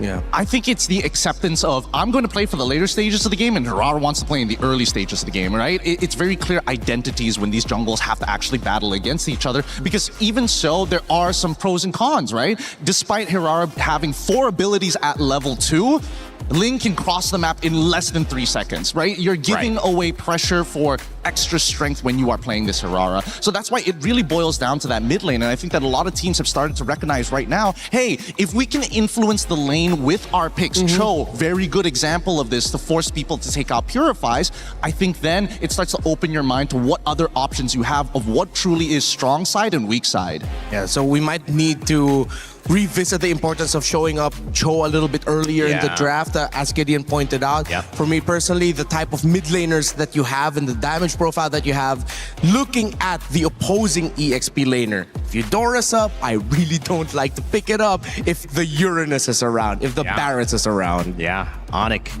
coming back from that first win. We thought Aurora was going to continue on doing what they did, early, quick success, and now ONIC has forced Sigiboom, and the first time Aurora's coach, Midnight, to come up with another plan. This is their first loss of the tournament so far. I think at this point, maybe they just go for the trade. They go for the Ling Aurora trade. They gotta ban one of those options. Ban one of those out, pick it up, and then force the other to play a different kind of assassin? Exactly, because so far blue side first picks have been very interesting when it comes down to like whether or not you're going to get one of these assassins. So the 2 predicaments that we're currently in, the Hirara Ling, on top of the fact that, you know, Atlas, Bellaric, and Valentina are still highly contended. Now that we're adding Cho to the mix one more time, I think now, especially with both of these teams who heavily depend on both Zigabum and Kelra, there's more priority for the supports to go up. With the Rivers being the map that we're playing now, you're gonna have to commit abandon to Freya at some point. You always expect with Freya in Rivers to always join Turtle 1. That's a given. If it's not going to be the Freya, then it's a really fast rotating gold laner to see if they can build an early lead, similar to the Claude that might want to join in, or a Moskov, you SOD in for Turtle 1, and then you just walk back right quick through the river as well. Well, the Atlas and the Marcel taken down, the Fanny as well. ONIC and Aurora kind of trying to throw it all on the line here. Yeah. This is kind of interesting, right? So ONIC have respected, you know what, Fanny, Selena must go every single time. But then you come to Aurora side on blue. This time they made sure, you know what, we're going to do exactly what you did in the previous time. We're going to ban out the Marcel. We're going to give you that last option to decide whether you want to do the trade. And yes, they do go for the trade. Aurora gets banned out. I wouldn't be too surprised if this is going to be a Ling and then trade for Cho. Yeah. ONIC would want to get the Cho, and they have an option to go for the utility jungle if ever. There are still a lot of assassins on the board. You could still consider bringing back the Harley, but of course, as we discussed earlier, the Freya trade is active, and Aurora would rather go for the Freya. They can play the flex. They have options for it. They don't need to rush showing it whether it's going to go into the EXP or gold. Interesting. It just means that they're more confident in that in comparison to giving TNZ an option or trying to expand the pool just a little bit more, which means that ONIC at this stage need a decent amount of peel. They could go for traditional counters, but that might reveal too much early on. I think it's going back over to the Eudora once again. You think Aurora is going to be crazy enough to go again with that Raphael in mid, Barrett's XP, Freya gold? They could set it up. They could set up for it, but they need something that like hard skills in that jungle, and without the Harara early on, I think now they need something else to kind of fulfill that position. Ooh, Pack. Ooh, an early Paquito. Now that's interesting. So I think they're also opening up their options as a flex in the gold. So if ever that Freya goes gold, then you send the pack on over, and then at least you get a fighter trade in the gold lane. So that means the Esmeralda, Ruby, Trigger Fingers need to be there. So let's see whether we find any of those indicators in this draft. then if you're already getting rid of Zushin, I would have imagined that they would look for something a little bit more peely, right? Or at the very least, the Cho at some point of time. It makes a lot more sense now for Aurora than earlier, now that they've shown the Ling. But even so, I still think that there's a lot of value in it. It also makes sense to take out the Jushin if ever you're going to be going for like a full dive, because you guys do not want to get like all crowd controlled up in the air by Jushin. So that might have already been a tell by Aurora that despite this looking like a flex, this could be a close to mid-range style of composition for Aurora. And yeah, here we go again with the Uranus coming out early. They get the Belleric. I wonder if they're trying to bait out and signal to ONIC like, hey, commit a ban into the Rafaela in the second phase. We did it before, we'll do it again. It's a tanky lineup right there as well. A lot of frontline and presence. We mentioned Rivers rotating will be on the docket. Yeah. And the interesting thing is that they're trying to... I feel like they're trying to get in the head of ONIC because within the draft lobby itself, they got Rosa to pick up the Uranus. So it's like sort of telling ONIC, hey, maybe you want to consider that this might actually be going to a mid lane and then we're going to be pulling out a lot more surprises. So draft lobby in-game, interesting mind game stuff going on right now by Aurora, potentially. Yeah, it's putting ONIC in a pretty awkward position because last time they didn't have to worry like too much about certain things and they were also actively banning out the Paquito. Now they kind of have to take it away to deny options. But now, once again, you get this Eudora and the same problems are going to occur. It's great when you're trying to peel away this Freya from you before her ult gets ripped, but even so, that pressure, we've seen many, many times, you lose that out fast. It is a question of sticking to what is good, what is available, and trying to make it work, but also it's a question of how can we not get surprised. Eudora is certainly not a surprise, which means maybe Aurora expected this. You would have probably thought, okay, Eudora Ling available, so that's probably what they'll go to, but do they have an answer, something sneaky? I'm thinking whether or not this could be a potential Kimmy angle as well. That's another thing that I'm scared of. Yeah. Oh, they're banning out the Guinevere just to make sure that these neutral objectives are going to be less easy to contest for, especially since you have anti-CC with Violent Requiem. Esmeralda, really good ban here. And this is an admission from Midnight. It's like they recognize that both sides could actually lean into the double fighters. Yeah. So now, that might actually be a bit of a reveal of where the Uranus is already going. Because if you ban out the Esmeralda, it makes a lot of sense that the Uranus is going EXP, the Freya gets sent to gold, the Belleric is at Rome, so now you're just waiting for mid and jungle. Because I was thinking, I wonder if Aurora drafted something that would be a surprise. Yeah, exactly. Like, is it crazy flex that the Belleric could still go XP, that the Uranus could still go jungle? That's why I'm thinking, like, is Uranus jungle going to be up to speed to the Ling? And then I realized, no, it's going to be way too slow. Is Uranus, Rome, Belleric XP, Freya gold an option? Uranus, Rome, a little bit kind of funky. It would be Belleric XP definitely good. Oh, they banned out the Rafaela. I love it. I love it. This is a position that Midnight wanted them to at least say, hey, recognize me, look at me, right? Get rid of the Rafaela. And now that you've committed to it, I want to see what the conversion is going to be at the end of the day, right? Because, again, Midnight's got a lot of plans, and at the same time, he's shocked us in the first couple of days. If he's got something else in that pocket of his, I'm interested to know why. I do like this. Double Fighter's been talked about, but we'll see if that ends up becoming a reality for either of these teams. Still on that final ban phase for Aurora. What will they take away? Oh, they got rid of the carry. Their thicker lineup is going to be a lot more. It's going to be real hard to get through. And now that they've already locked the Eudora for themselves on the side of ONIC, they don't even have the option of Gord to lean into after to try and deal with the frontliners.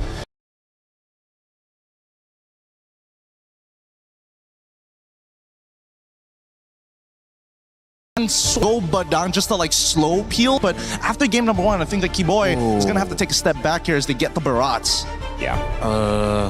I wonder, are they crazy enough to send that Uranus to XP? You pick up. No, the Ling is throwing me off. I'm thinking if there's any room for a surprise like Mathilda somewhere, an X-Borg somewhere, but then with the Ling, you're gonna get slowed down in your jungling if you try to go for something cheesy in the jungle. I'm gonna be honest with you, Matilda is looking real good for either side. Really? Yeah. Oh, they go for the YSS. Man, guys, a little controversial here. Oh, the low Yi. Wait a minute. Unique hero. Here we go. Interesting.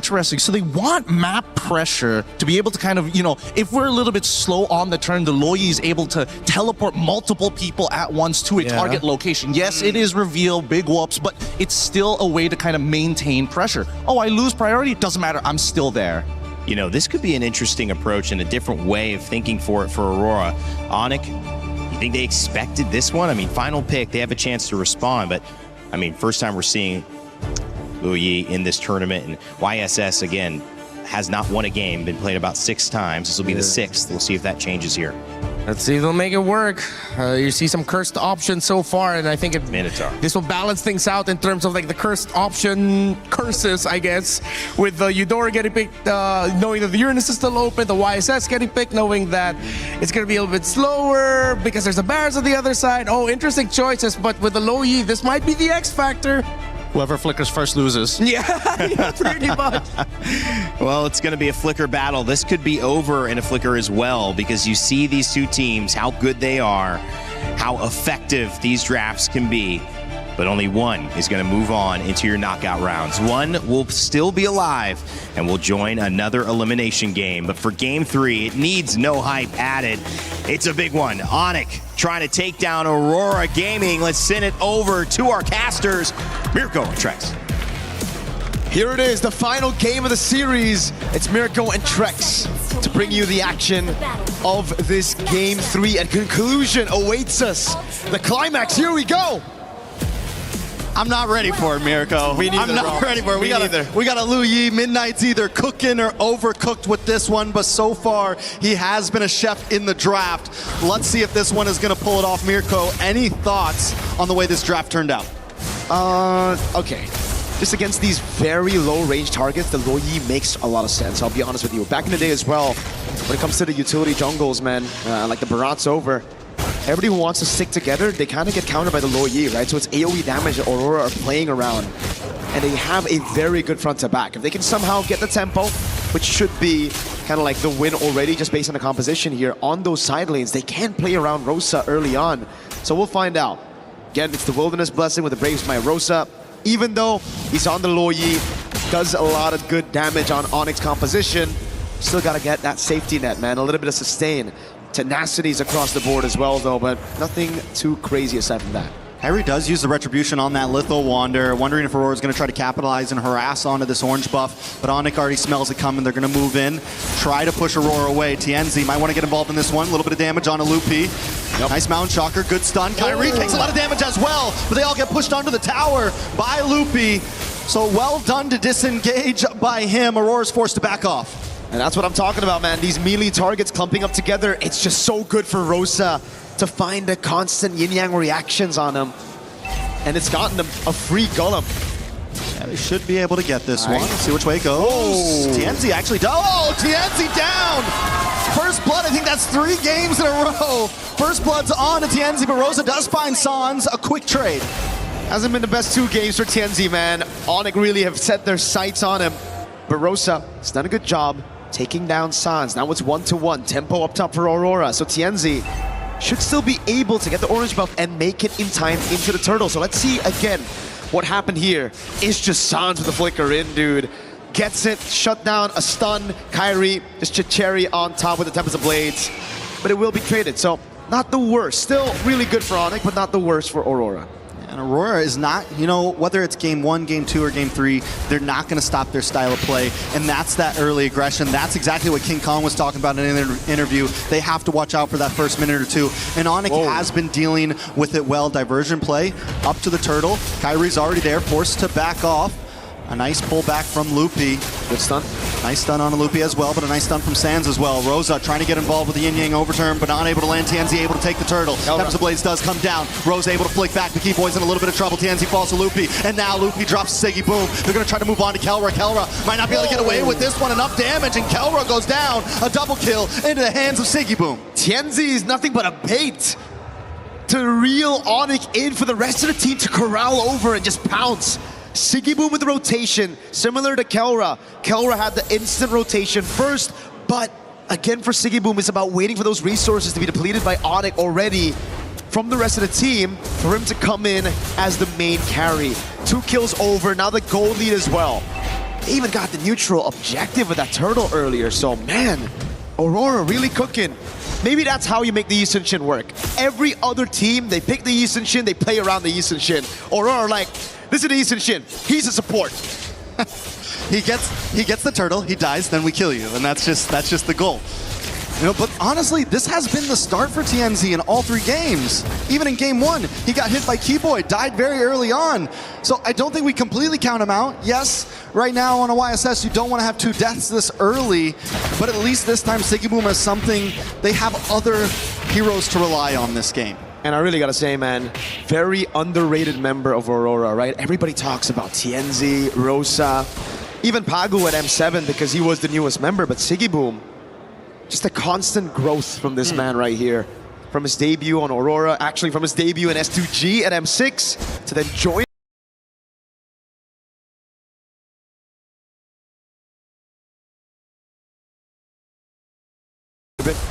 I like the fray. I like seeing it. It's fun to watch. It gives us a little bit of taste in the gold lane. But you were mentioning Sigiboom, and the fact is, yeah, a couple of years ago, would we have said Sigiboom's going toe-to-toe with Kelra in the gold lane? Nope. That growth right there shows how far this team has come. But ONIC has the talent to match it, has the talent to snuff it out.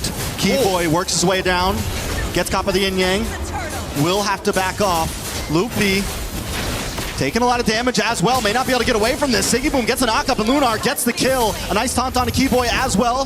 Keyboy able to dash away to safety, but Aurora get another objective. And the diversion again, sending them over to orange buff. Kyrie isn't even gonna try to contest it. Wow. They know there's no chance. Hey, it's just so good from Aurora. Dude, they're, oi, you get reactions. That's it. Bada bing, bada boom. San just got cooked. Again, he's been getting cooked. Kyrie gets an orange buff though. He steals one back. So Kyrie's constantly being proactive on the map. Now, Sigiboom up against Kelra. Sigiboom up against Kyrie. Sigiboom up against the world. Looking for the next target. Kelra might not be able to get away with this. Sigiboom along with Lunar now. And down they go. He buys the time. Who is this man? That man, Sigiboom. Really puts the boom at MSC right now with the Freya 3-0-1 in a 2v1. He likes those odds, just go straight through ONIC. Lunar with the backup, immaculate.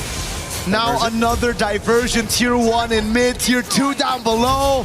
They're moving, they're flowing, they're grooving. They're in flow state right now. Aurora has achieved perfect flow state. They're 4K ahead, it's game 3. And normally in a moment like this is when teams start to crumble. But Aurora's just getting stronger. No way. Rosa, able to flick back.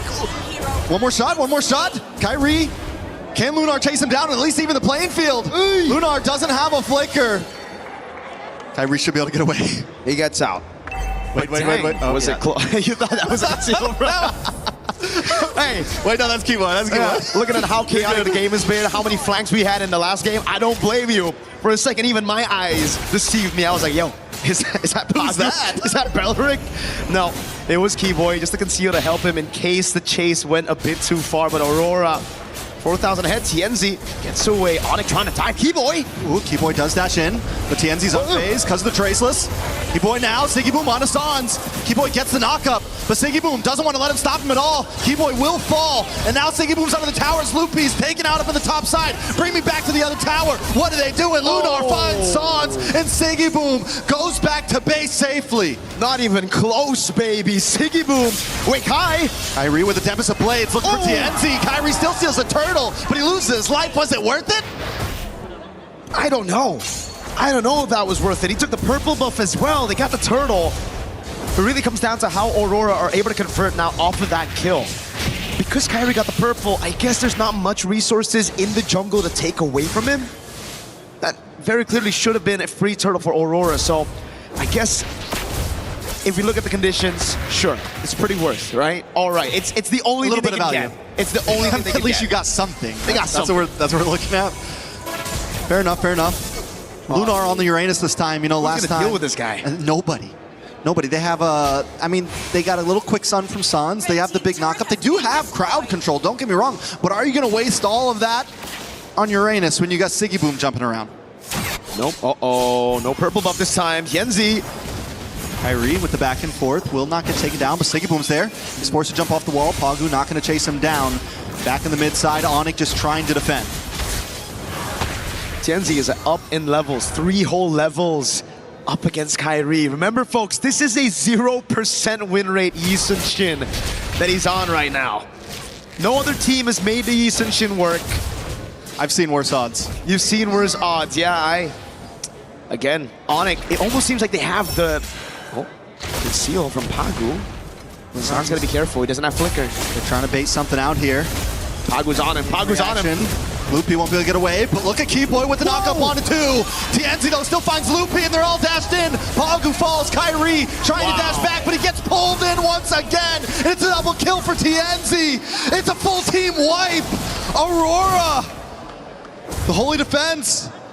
They need another wave. They shouldn't be able to end it here, but wait, they still have a cannon minion. Lunar tanks it! This is bad. Lunar taking the shots. That saves the cannon minion. Oh my god! Aurora are gonna move on to the base. Can they finish it here? Another team crumbles. Another team falls. And Aurora walks over into the knockout stage. First it was Liquid, now it's ONIC. Aurora with a statement, a declaration as they make it to the knockout stage. Winning on a Yi Sun-shin that looked unwinnable. 0% win rate before Tienzi got his hands on it. The Loyi, another pick by Midnight Parating Handa. Siggy Boom with a performance of a lifetime on that Freya. And in the backup of Pagu, the tank of Lunar. Impeccable. MLBB from Aurora Gaming, one of the best to do it. One of the best group stage runs ever. TL, then ONIC, are you kidding me? There are no more excuses. There's no one saying, oh, they're overhyped. Oh, it's a fluke. Nothing like that. Aurora have just taken out 2 of the biggest teams in MSC back to back cleanly, performing perfectly. Wow. I mean, who's next in the chopping block at this point? I don't know, man. At this point, Aurora, it almost seems like they're not scared to go up against anybody. You meet the first 2 teams on your opponents, the first 2 teams that a lot of people thought were the favorites to win it all. Well, guess what? Coming into the knockouts, Aurora are the favorites. Let's get an interview with Tienzi on stage. Yes, my friends, Aurora Gaming have done it. They advance to the knockout stage. And we're blessed to have Tienzi on the side here with us to talk. Look, Tienzi, I'm just going to lay it out straight. What makes Aurora so good right now? 2 huge wins to go into knockout. Aurora'yı şu anda bu kadar güçlü kılan nedir? 2 çok devasa bir galibiyet aldınız. Sürekliliğimiz ve Midnight sayesinde olduğunu düşünüyorum. I think it's our continuity and also thanks to the Midnight, our coach. He's been doing well given your compositions. We'll talk about that in just a second here, but everybody's been talking about it. Is Tienzi the best jungler in the game right now, especially in this meta? Do you believe that that is the case? Are you the best jungle player right now? Not really, yeah. So humble, why? Yani bence diğer jungle'lar da fazla iyi ama bu iş takım oyununa bakıyor, o yüzden iyi değilim yani. I think the others are also great, but this is also about teamwork, so I don't want to just focus on myself to say that I'm good. Very good, very nice and humble. Now, it is a team effort to advance to this level and make it to knockout. How do your teammates also play around you in that jungle to enable you to farm as much as possible, to prepare yourself for the big team fights and eliminations like we saw in Game 3 here, where you were very effective as a team? Ve burada ekip olarak çok etkili oldunuz bu gördüğümüz eliminasyon eleme maçlarında. Ve ekip seni yani bir sonraki maçlarda nasıl destekleyecek? Daha etkili bir şekilde rolünü yerine getirebilmen için. Daha iyi olacağını düşünüyorum. Böyle komplarda jungle oynarken rakip takım çok fazla jungle'a fokus atıyor. O yüzden oynaması da biraz zor. Biraz daha iyi oynamam gerektiğini düşünüyorum bir de. Yes, I think it's going to be better in the future, in the upcoming games, and I think that it can somehow be challenging to focus as a jungler in these types of games because we get a lot of focus from the opponent team on my role as a jungler. There's a lot of focus on you. You're able to clear it. Now, one of those reactions, I guess, especially in Game 3, was you bring out the Yi Sun-shin. Was that a reaction to something that ONIC were setting up in Game 2? Burada şimdi ONIC'in ikinci maçta, ikinci roundda yaptığı şeye bir reaksiyon olarak ONIC'ini seçmiştin 3. roundda, 3. oyunda. Üçüncü oyundaki seçimine nasıl bir şey yaklaşabilirsin? The Eastern Shin specifically. Çok fazla jungle kalmamıştı zaten. Ban yemişti. Oynayabileceğim en iyi hero'yu seçmeye çalıştık. I tried to select the best hero that we could play because there were not many junglers left. Very good. Very good. It works out very well for you. Now that you've advanced, right? Aurora is in the knockouts. You've took down two teams that really are incredibly tough to make it to that spot in the top seed of the group. Do you feel that you're no longer a dark horse, that people are looking at you as true contenders for the crown here at MSC 26? Evet, şimdi çok böyle başa baş geçen yoğun rekabet gerçekleşen maçlardan sonra yani senden ne bekleyebilirler? Yani bundan sonraki maçlarla ilgili olarak artık yani bir dark horse olarak görülüyordunuz. Yani beklenmedik bir şekilde çıkış yapan bir ekip olarak görülüyordunuz. Ama artık hani daha ciddi bir rakip olarak kendinizi kanıtladığınızı düşünüyor musunuz? Kanıtladığımızı düşünüyorum. Uzun süredir de Dark Horse değiliz yani. Diğer STR takımlarla birebir olduğumuzu düşünüyorum. Ne diyeceğim bu kadar. Yes, I think we have really proven ourselves with the game that we have played at so far. I think we have also not been a dark horse actually for a long time, so I think we are very much comparable to the other teams in that sense. There you go, seeing yourselves as one of the greats. Thank you very much, Tenzi. Congratulations, teşekkürler. There it is. It's Aurora Gaming advancing to the knockouts. What a story. ONIC, they're going to have to work through it. Panel, what do you think of that? I love it. The Turkiye representative getting ready for Turkey and the M Series. We'll see what happens all the way over there. But right now, we got a tournament that they just advanced the knockout stages in, and that means $100,000 at least for Aurora Gaming. That's not a bad game of MLBB. And I love the humility as well. I'm learning that that's kind of a bigger conversation here than, some, I'll say it, braggadocious pros that we have in other esports. Yeah. It's kind of a pleasure to see the difference, and also the fact that everybody is really focused not just on themselves, but the fact that this is a team effort. And yet, in the same face, Renmar, the second that the comment dark horse comes out, he says, whoa, wait a second, whoa, we're not quite, I think we're very comparable. And so, yes, hesitant to take too much of a leap forward, but if anyone puts them down where they don't belong, they're ready to correct it. Yeah, so something I'd want to share about Coach Midnight, he's the type that if he knows he has players that have an ego, he would want that ego to thrive in a healthy fashion. Sure. But he also understands that if he looks at his team and sees, okay, maybe they're not about the ego, but they're they're more about looking at their efforts together as 5, as 6, including the sub, like what they can do as a whole team, then that's what I'm going to be focusing on. So it's good to see that these players, historically, they have also always just been very humble as well. And to see that thrive now and be really damn good in this meta, it's a sight to see. We've seen them grow up over the years, Gideon. Yeah, no, Tenzi, he always had that jawline. It only gets sharper every single year. Same can be said about Rosa.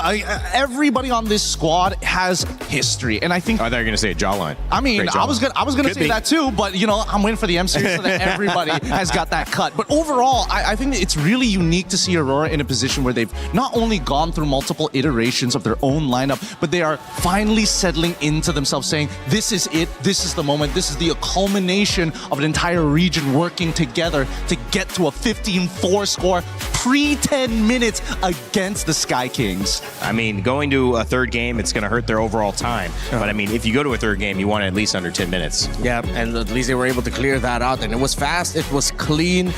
Clearly, you knew that Aurora Gaming and their conditions early to mid were clear. They can play around their Freya, they can play around the disruption of the Uranus, and Lunar was definitely a presence to be felt just to set up for TNZ and the Yi Sun-shin eventually to climb up. And Tianzi was given some difficulty here by ONIC. He was targeted, his rotations were somewhat slowed down, but it wasn't ever completely disrupted to the point where it felt like Aurora had no movements. With the Freya on board, with Uranus on board, even if the Yi Sun-shin's movements are nerfed, the side lanes can flow the game, the tempo of the game so much better. Let's not forget about the logistics problem here. Oh no, my jungler keeps on dying. What do we do? And now you're really utilizing Rosa here on this Lo Yi, being able to not only teleport you from buff to save you the walk time, but always continuously reaching further and further on those conversions when they do actually get those picks. And that's why I really love seeing Lo Yi come back in this particular game, playing from behind instead of ahead for the first couple of minutes of the game until they really started to ramp up and hit the nitrous button, because then they took everything. Gets me excited about when we start heading to best of fives. I mean, that's going to be fun, because then you're going to have adjustment after adjustment. Now, after what we just saw was a great and first time seeing Lo Yi that worked out for Aurora Gaming. Renmar, I want to get your thoughts. You've got some Telestrator lined up for us. Yeah, okay, so we're not going to be looking into the highlights of the game specifically or a lot. We're just going to go back into the draft. I marked here for you all what the first 3 picks were on both sides. It was Freya, Blue 1, and then Belleric 2-3 alongside the Uranus, and then the Paquito as the first pick alongside the Eudora, and then they picked up the Link. Again, okay, maybe I wouldn't once push the issue about picking up Eudora when the Uranus is open, but I feel like the pick that actually delivered the death knell was, well, 2 of them specifically. You get the Barretts over here, which would eventually get picked up at the red 4 slot, if I'm not mistaken, and then the Lo Yi that Gideon got to mention. So the interesting thing about the Lo Yi, besides the fact that with what Gideon mentioned, with it being able to deliver the team around the map faster if ever the Yi Sun-Shin's rotation was nerfed, look at it from a team fighting perspective. You have the Paquito in the gold lane that I feel like was decided very early on by ONIC, but then there was a reaction from Coach Yeb by the end of the draft where he realized, man, I need a pick to round this out. They picked up the Minotaur, because in every team fight, once they were all fighting as 5v5, there was so much difficulty for the Paquito to get close. Even the Barretts didn't feel chunky enough up against all that shred and the burst that the Lo Yi has.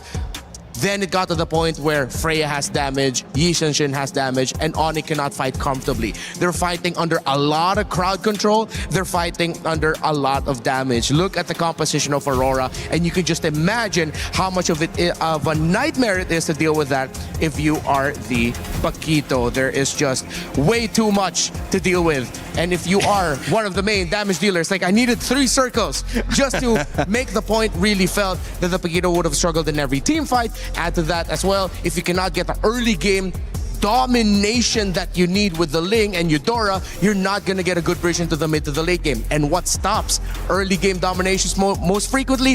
It's lineups that have the Uranus and the Belleric. Those are tempo stoppers for lineups that want to snowball fast. That's an amazing breakdown. Thank you, Renmar. And thank you for the attempt to hold the microphone, Gideon. He just went by himself there. He ripped it. He ripped it. He didn't like your hug before? I didn't realize that. I was like, oh yeah, I was holding my mic. Thank you though. Thank you. Hey man, I was in the zone. I'm just a bench warmer here. Today's schedule coming up on your screens in just a moment. We are almost done. We've got one more series, and this is not an important one at all.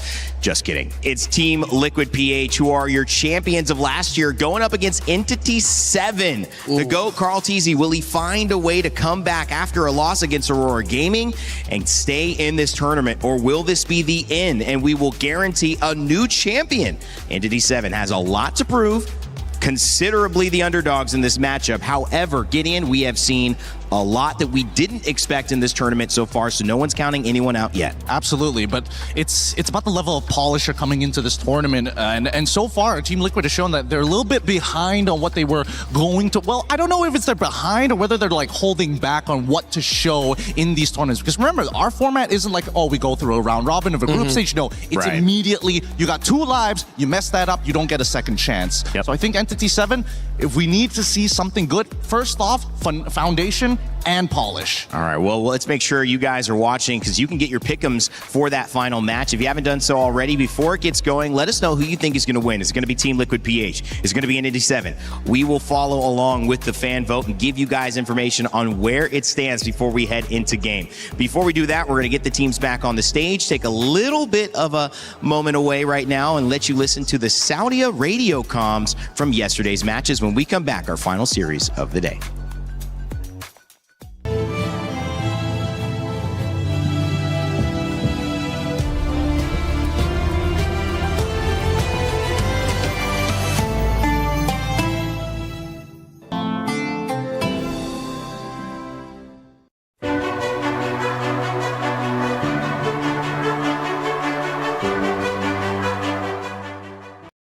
草没人啊，一个瓦伦而已。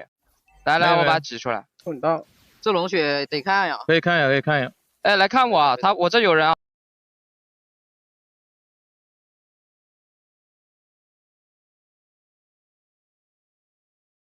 Go. Semi. Sorry, may ulti. Ada mana, guys? Tolong pan, bantu sana pan. Aku tak ada mana. Aku boleh sekali slebe yo. Tutup batas satu. Aku recall. Buruk macam. Aman. Atasnya gua ditutupin Uranus sih. Gua bagi dulu ya. Kau buat chestis kapan? Aku nih brute force dulu. Biar buat chestis ah. Wah, jinjing. Yes, все. Кайся, дальше формите. Мид. Даем черепах, да? Да. Просто байтаймите, фармим. Я готов на ней. Чекан будешь? Не. Можешь пушить чекан, я зоню. Я понимаю. Я иду, кит. Парень, мы точно не можем? Херара, блядь, одно хп бегает. Я беру все скиллы.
Play is in our DNA. Whenever we let it out, it becomes our superpower. Now imagine an entire city being built to supercharge it. Qiddiya City, powered by play. 16 games across 4 weeks, all in pursuit of one goal to represent your nation and lift that trophy. The Esports Nations Cup in Riyadh this November. Make sure to tune in and support your nation. I can't wait. That's going to be a lot of fun. Apex will be there. I believe MLBB will be there as well, right? Hell guys? yeah. Okay, that's going to be a good time. Welcome back to the panel, guys. Rain Day here with Rinmar and Gideon. We're talking MLBB final series of the day. We've seen 3 so far. It was Aurora Gaming who just got the victory, and now we turn our attention to the winners of last year. Team Liquid PH going up against Entity 7. I would say, Rinmar, it is a significant upset, despite, even great competition of Aurora, to see Liquid in an elimination match this early. But if any team has the ability and the experience to bounce back, it's certainly this team. Yeah, I mean, they've already gone through a lot of hardships over the years, and when it comes to their tournaments, of course, they do have that DNA to bounce back. And we do have this very specific thing about Liquid. We call it Galit na Liquid, which is angry liquid, right? Yeah, angry Liquid. When they come from a loss that they least expect, suddenly they bounce back in the next series looking like killers. And that is something that Entity 7 should be kind of afraid of. I mean, you got to play your own game, Gideon, but like the fact that you're going up against the caliber of players on Team Liquid PH, it's got to mean you can't just play your own game, right? You got to be aware of who you're playing against. Oh, absolutely, 100%. Especially, at least there's a lot of material to kind of look through to see how Liquid is going to play in the first place. True. And I think that, unfortunately for Entity 7 in that region of the world of the Americas, the Scrim partnership and caliber of practice that they can get there in comparison to coming to this international and seeing who is available to play, it's going to elevate them no matter what. So I think this is a great experience for Entity 7, but at the same time, if by a chance of God, or if they have a new plan to take down Team Liquid and it works out by winning this series, God, must that feel so good. LATAM representative, even though they're representing the totality of the Americas right now, they took down the NA rep, and this is the first time LATAM has been on this international stage. It's exciting because, of course, MSC has brought us many exciting things as well. And there's Team Liquid arriving, the GOAT, Carl Teasy. There was a lot to dissect about the loss, but there's also a lot to dissect about the history of somebody who knows exactly how to get the job done on any and all international stages in MLBB history. So, again, so many big narratives. We're going to have to somehow focus down on the little things, though, as this meta is still, again, surprising people here and there. Yeah, I wonder if Liquid are going to approach this similarly to how Falcons Men approached their previous game, wherein they forced the meta to go back into something just a few weeks back with how they got through the wildcards, trying to force to bring back those utility jungles. Will Liquid have evolved in the, 1 or 2 days since we last saw them? And then suddenly show off that, okay, no, we are definitely up to part of the meta. We just needed a little bit more time. A lot of questions that I'm excited to see how they're going to answer. Yeah, and especially seeing, well, I've been in the scene for a very long time, and Aeon, an ex-player now turned coach, seeing him smile walking out of that bus makes me a little nervous. There's only 2 times I've ever seen him smile like that. One, when he was already looking to win a championship locally, and the other time is when we saw an absolute destruction of a Malaysian team versus a Singaporean team that he was playing on. It's the exact same look, and it's already making my spine just crumple up and fall. I thought number 2, you're going to be like, eat McDonald's or something, eating some type of burger. I was like, yeah, he always smiles when he gets his thing he likes. But at the end of the day, that's a great storyline to pick up on. He's going to be going against Entity 7 and want to make sure that smile, unfortunately for them, is wiped off their faces if they have anything to say about it. Latin America, of course, the ability to prove themselves on this major stage would be massive. But just getting here is an accomplishment. Here's the road that they took to EWC, and it was anything but easy.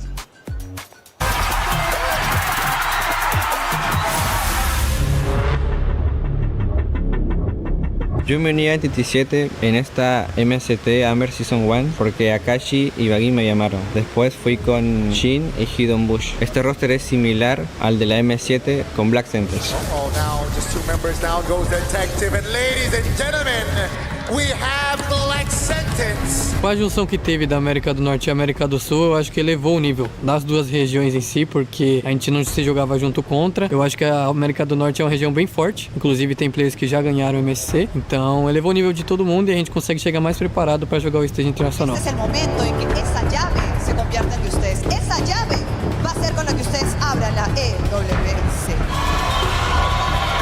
Norteamérica y Sudamérica no han encontrado un avance porque creo que deberían mejorar los tratos por parte de las organizaciones hacia los jugadores, como también apoyarnos más y dejar de odiarnos entre nosotros, porque al final somos una región y hay que apoyarnos mutuamente. A última vez que eu joguei em evento internacional foi o M5, acabamos não indo tão bem, mas eu acho que deu para pegar bastante aprendizado, pegar bastante experiência internacional de evento presencial. Eu acho que dessa vez vai ser diferente.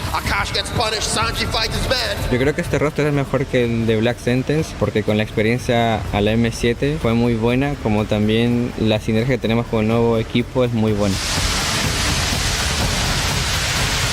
A ONIC é um grande time, estão sendo campeões faz bastante tempo na Indonésia, tem jogadores muito bons, ainda mais que entrou o Kelra. Eu acho que eles são muito fortes nas lanes, eu acho que a gente se pegar alguns heróis que tem pressão no começo de jogo, eu acho que a gente pode lidar bem contra eles. Para todos mis fans, espero que puedan apreciar a este nuevo y mejorado equipo gracias a la nueva competencia MCT Hammer. Eu acho que os fãs podem esperar bastante coisa de nós, mesmo que caímos contra time forte e se ganharmos caímos contra o atual campeão do MSC, eu acho que eles podem esperar bastante coisa da gente. High expectations for South America here. Yeah, they are looking to show off a little bit more of their playstyle. I feel like they got the short end of the stick. They went up against ONIC, now they're going up against Team Liquid. Against ONIC, they tried to bring back what made them work out and get success in Hammer, but the problem was it looked like they were drafting 2 metas behind. They were drafting before even wildcards, and even though they got some of their picks, it was picks that we were thinking it's not the picks that we're looking for now.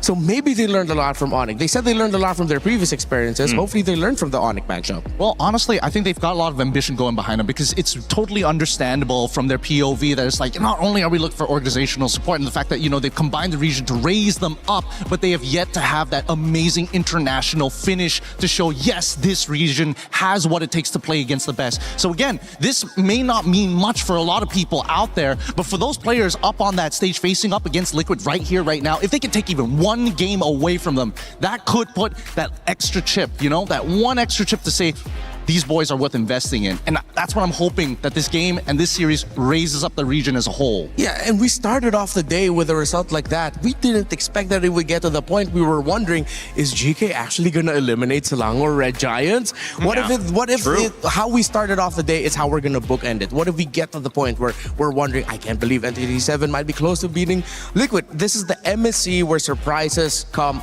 every single day, every single match. I'm not going to completely turn off the idea that NTT7 might come running right out of the gate. Yeah, you can't. You can't do it because, again, you have expectations and sometimes you just set yourself up to be surprised. On this side, though, we have to look at Team Liquid PH. And when you look at this roster from Sanford to Sanji to JP to Teddy to the GOAT, Carl Teasy, who back at MSC 25, I tried to say this in a different way, but said, yeah, I've done it. I've accomplished everything that can be accomplished. And accepting that honor is a very good thing for him to say, this is where I am at now. Where can they go from here? Because as defending champions, of course, they have high expectations and high hopes. They're going to work their best. But what if they learn from that earlier loss this week? We had a chance to sit down and talk with Sanji about it. We're now here over with Sanji. It's so good to see you again, Sanji. Yeah, good to see you again. Good to see me again. That's great. It's mutual. So, Sanji, we didn't get to talk to you after your match loss yesterday. What did you think happened in that match? I think we're surprised. Their drafting is so good, and now we're very confident. You're very confident now because I think a lot of the casters, especially the ones on the panel, they were talking about the early game. I feel like TL usually dominates the early game, but Aurora gave you kind of a hard time. And your upcoming opponent, E7, likes to play the early game. So what do you think about that, Sanji? Now our enemy is like, we read, it's like, and before we face entity, we have a scream, and we know that's their gameplay, and they love the early game. And Aurora, we're not having the info. That's why we lost. Okay, so you didn't have a lot of info on Aurora, but upcoming against E7, you're confident? Yeah, I'm very confident. Very confident. So talking about the picks, you mentioned some surprise picks, and I think a lot of us were also very surprised. Rafaela mid lane, Sanji. What's going on in the mid lane? I don't know, maybe a lot of heroes came back, and I think even if you pick like Angela or like Matilda, I think it's okay. Okay, so there's a possibility for those two heroes to come back in the mid lane. Have you heard about the new rumor? Fighters in the mid lane? Yeah, I heard. Is that something that could possibly pop up here in the meta? I think it's possible because of the strong mid. So that's why fighter is good also. Okay, but do you like it? Do you like this meta? Does it suit you, Sanji? Yeah, I like it. You like it? Yeah. So are we expecting some crazy picks maybe coming up from you? Not for me. I think for my teammates. Okay, we got a little bit of info there. Thank you, Sanji. But after that, obviously you're coming into this. Do you have maybe a message for Entity 7? I think good luck and have fun and give the fans the best team. Oh, best show? The best show. The best show. Okay. Thank you so much. This was very fun. Sanji, good luck on your next match, and we're throwing it back to you guys. Not enough info. I mean, that makes sense. I would say that Gideon is a real thing that looked like they didn't get a chance to play because they were just so in shock at what was coming at them. Yeah, understandably so, right? Yeah. Even I was dumbfounded when I saw that lineup just come up with the Rafaela in that mid lane and absolutely just dominate the earlier stages. But I, for one, have already admitted many times, especially after M2, that I cannot doubt the GOAT. I'm actually contractually obligated not to doubt the GOAT ever because I doubted him then, and from that point onwards, it has just been uphill for me. I've been so glad that I'm standing behind Carl Teasy and watching his games. He is an absolute monster for a reason. I'm on the other side. Every time I predict for Liquid, something bad happens. Every time I predict against Liquid, they start steamrolling through their opponents. So maybe this is the time for me to say, I think Entity 7 is going to win. Wow. Going against the GOAT, Rinmar. That's pretty surprising there. It's just to reverse the curse. I love Carl Teasy and Liquid, man. Oh, yeah. Reverse the curse. We'll have to wait and see if the GOAT, Carl Teasy, and Team Liquid PH can do what they need to do to keep their tournament hopes alive. the representative from the Philippines, trying to turn this early loss into some information to grant them all they need to rise up to the top of this mountain and claim the trophy, standing in the middle of the Lenovo Legion Gauntlet for MSC. All of it on the line as Entity 7 do it for South America. Can they surprise us yet again to end the day as we throw it over to the stage to begin our final series? Ooh. Final series of the day. But before we even touch on that, the third match of today was insane. Aurora Gaming is on fire. A 2-1 win up against ONIC. And guys, really? A 9-minute and 41-second game? Yeah, that game 3 was something else. We got so hyped up into it. There's the comeback. Game 3 is going to get even deeper. And then there's an entire team wipe. And the game falls apart for ONIC. And that's just how the story sometimes goes. That's how ONIC crumbled at the end of it all. But that just means Aurora Gaming can advance on to the knockout stage. Sorry, that's just how it is in competition. ONIC's run is not done yet. They'll continue on in the matchups in the lower bracket tomorrow. However, we still have our final matchup for the day, and this one is eliminations, which means it's fun, which means one key will be crushed in the end of it, and one team will be sent home. So please join me in welcoming our first squad on the stage, Entity 7! The luck of the draw put them against ONIC in their opening series of the group stage. And after the loss, it's out of the frying pan and into the oven. The top team from the Americas has gone through even tougher times. And this is the moment to evolve into their final form under pressure. Oh, yes, indeed. And now that they are on the stage, it is time to call up their competitors. Ladies and gentlemen, the Cavalry, make some noise for Team Liquid! Wow, the crowd goes wild. The Cavalry started their journey with a surprise, and now they are ready to charge and go for whoever is in their way. Whatever it takes to defend the title. Whatever it takes to defend their keys today. And really, every single thing matters here. The reigning MSC champions are in an elimination game in the lower bracket of groups. That's to tell you how competitive MSC 26 has been here at the Esports World Cup. And it means that things will only heat up from here. Though, it is time to kick things off here. Please, Team Liquid, please, my friends at Entity 7, place your keys, take your seats. And of course, captains, prepare in. One Sanji has already made it to the knockouts. Is it going to continue here? We shall see. The fist bumps are in. All pressure on our two teams. Who can make it out? Who will have their key crushed? We'll break it all down with our panel. Thank you, Milos and Rose. It's time to get it going. I can't wait to see whether we get a surprise on our hands. But either way, we're going to have a delightful final game that is, again, going to be great for one team and get all the emotions going in the right direction, heading towards a potential knockout stage spot. And it's going to also end with a key crush, which is tough to see. It's almost unfathomable to think that it would be Liquid PH. But, you know, when you play a best of 3, Gideon, there's not a lot of time to make an adjustment. I want to get your thoughts on just the quickness of this set, because we're not in that safe stage yet with 5s or 7s to really adjust to another secret strategy. However, happy Rhino Day, new in the shop. Make sure to grab your emotes. And want to make sure you guys are locked in on Rhino Day. Everybody's really excited. Everybody knows what Rhino Day is. Totally, yeah. It's when the season resets because we all turn back into rhinos. Yeah. Every single time, and except for some people. But for the most part, I think that this game, especially seeing how confident that they're walking into this, it's already giving us information, right? Both teams have technically scrimmed against each other, so they have a little bit of info coming into this. Better yet, I feel like the major adjustments coming in from Liquid is now understanding, hey, Teddy, maybe you can put in some fighters for us, huh? Some fighters? Maybe let's not keep bringing up your Claude. We know Claude is your signature pick, but right now it's just a little bit too tough. Just hovering around or under 30% of the win rate is the Claude. So let's see if we're going to be seeing some new Teddy pickups, maybe a reprioritization of picking things up like the Harith, which has done well as long as it's built well around it. How will Liquid turn their drafts around? Similar question for Entity 7. Again, I feel like we're watching two teams had a bit of a similar problem from their first day of matches, wherein it seemed like they were drafting a little bit maybe like a few weeks back? Yeah. A month back? 2 months back? Would you say 2 months back, or would you think that it's comfort at this point? Because I feel definitely at some point. Oh, actually, yeah, that's a good point. For Liquid, that game 2 against Aurora, 100% we got to go about lean back into the comfort. Entity 7, they did it right from the get-go.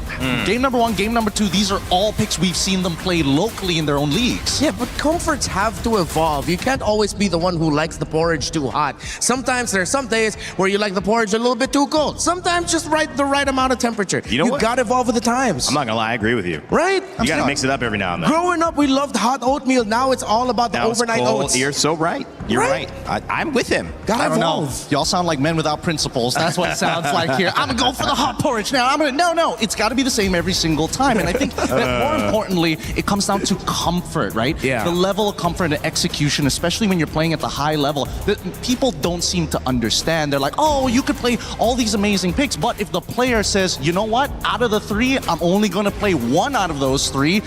Does that mean your pool is limited, or does that mean he just wants to win harder than anybody else? Yeah, now talking about pools and whether or not hero pools and whether or not they're limited, I think I have to go back to what Sanji mentioned. He said like, oh, maybe no surprises from me, but maybe expect surprises from my teammates. So what does that mean? Are we going to see the surprises that Rainday's asking about through the other members of Liquid? That's what I want to know as we see the Fanny, the Phoveus, the Esmeralda band, the Marcel, the Atlas, and Valentina.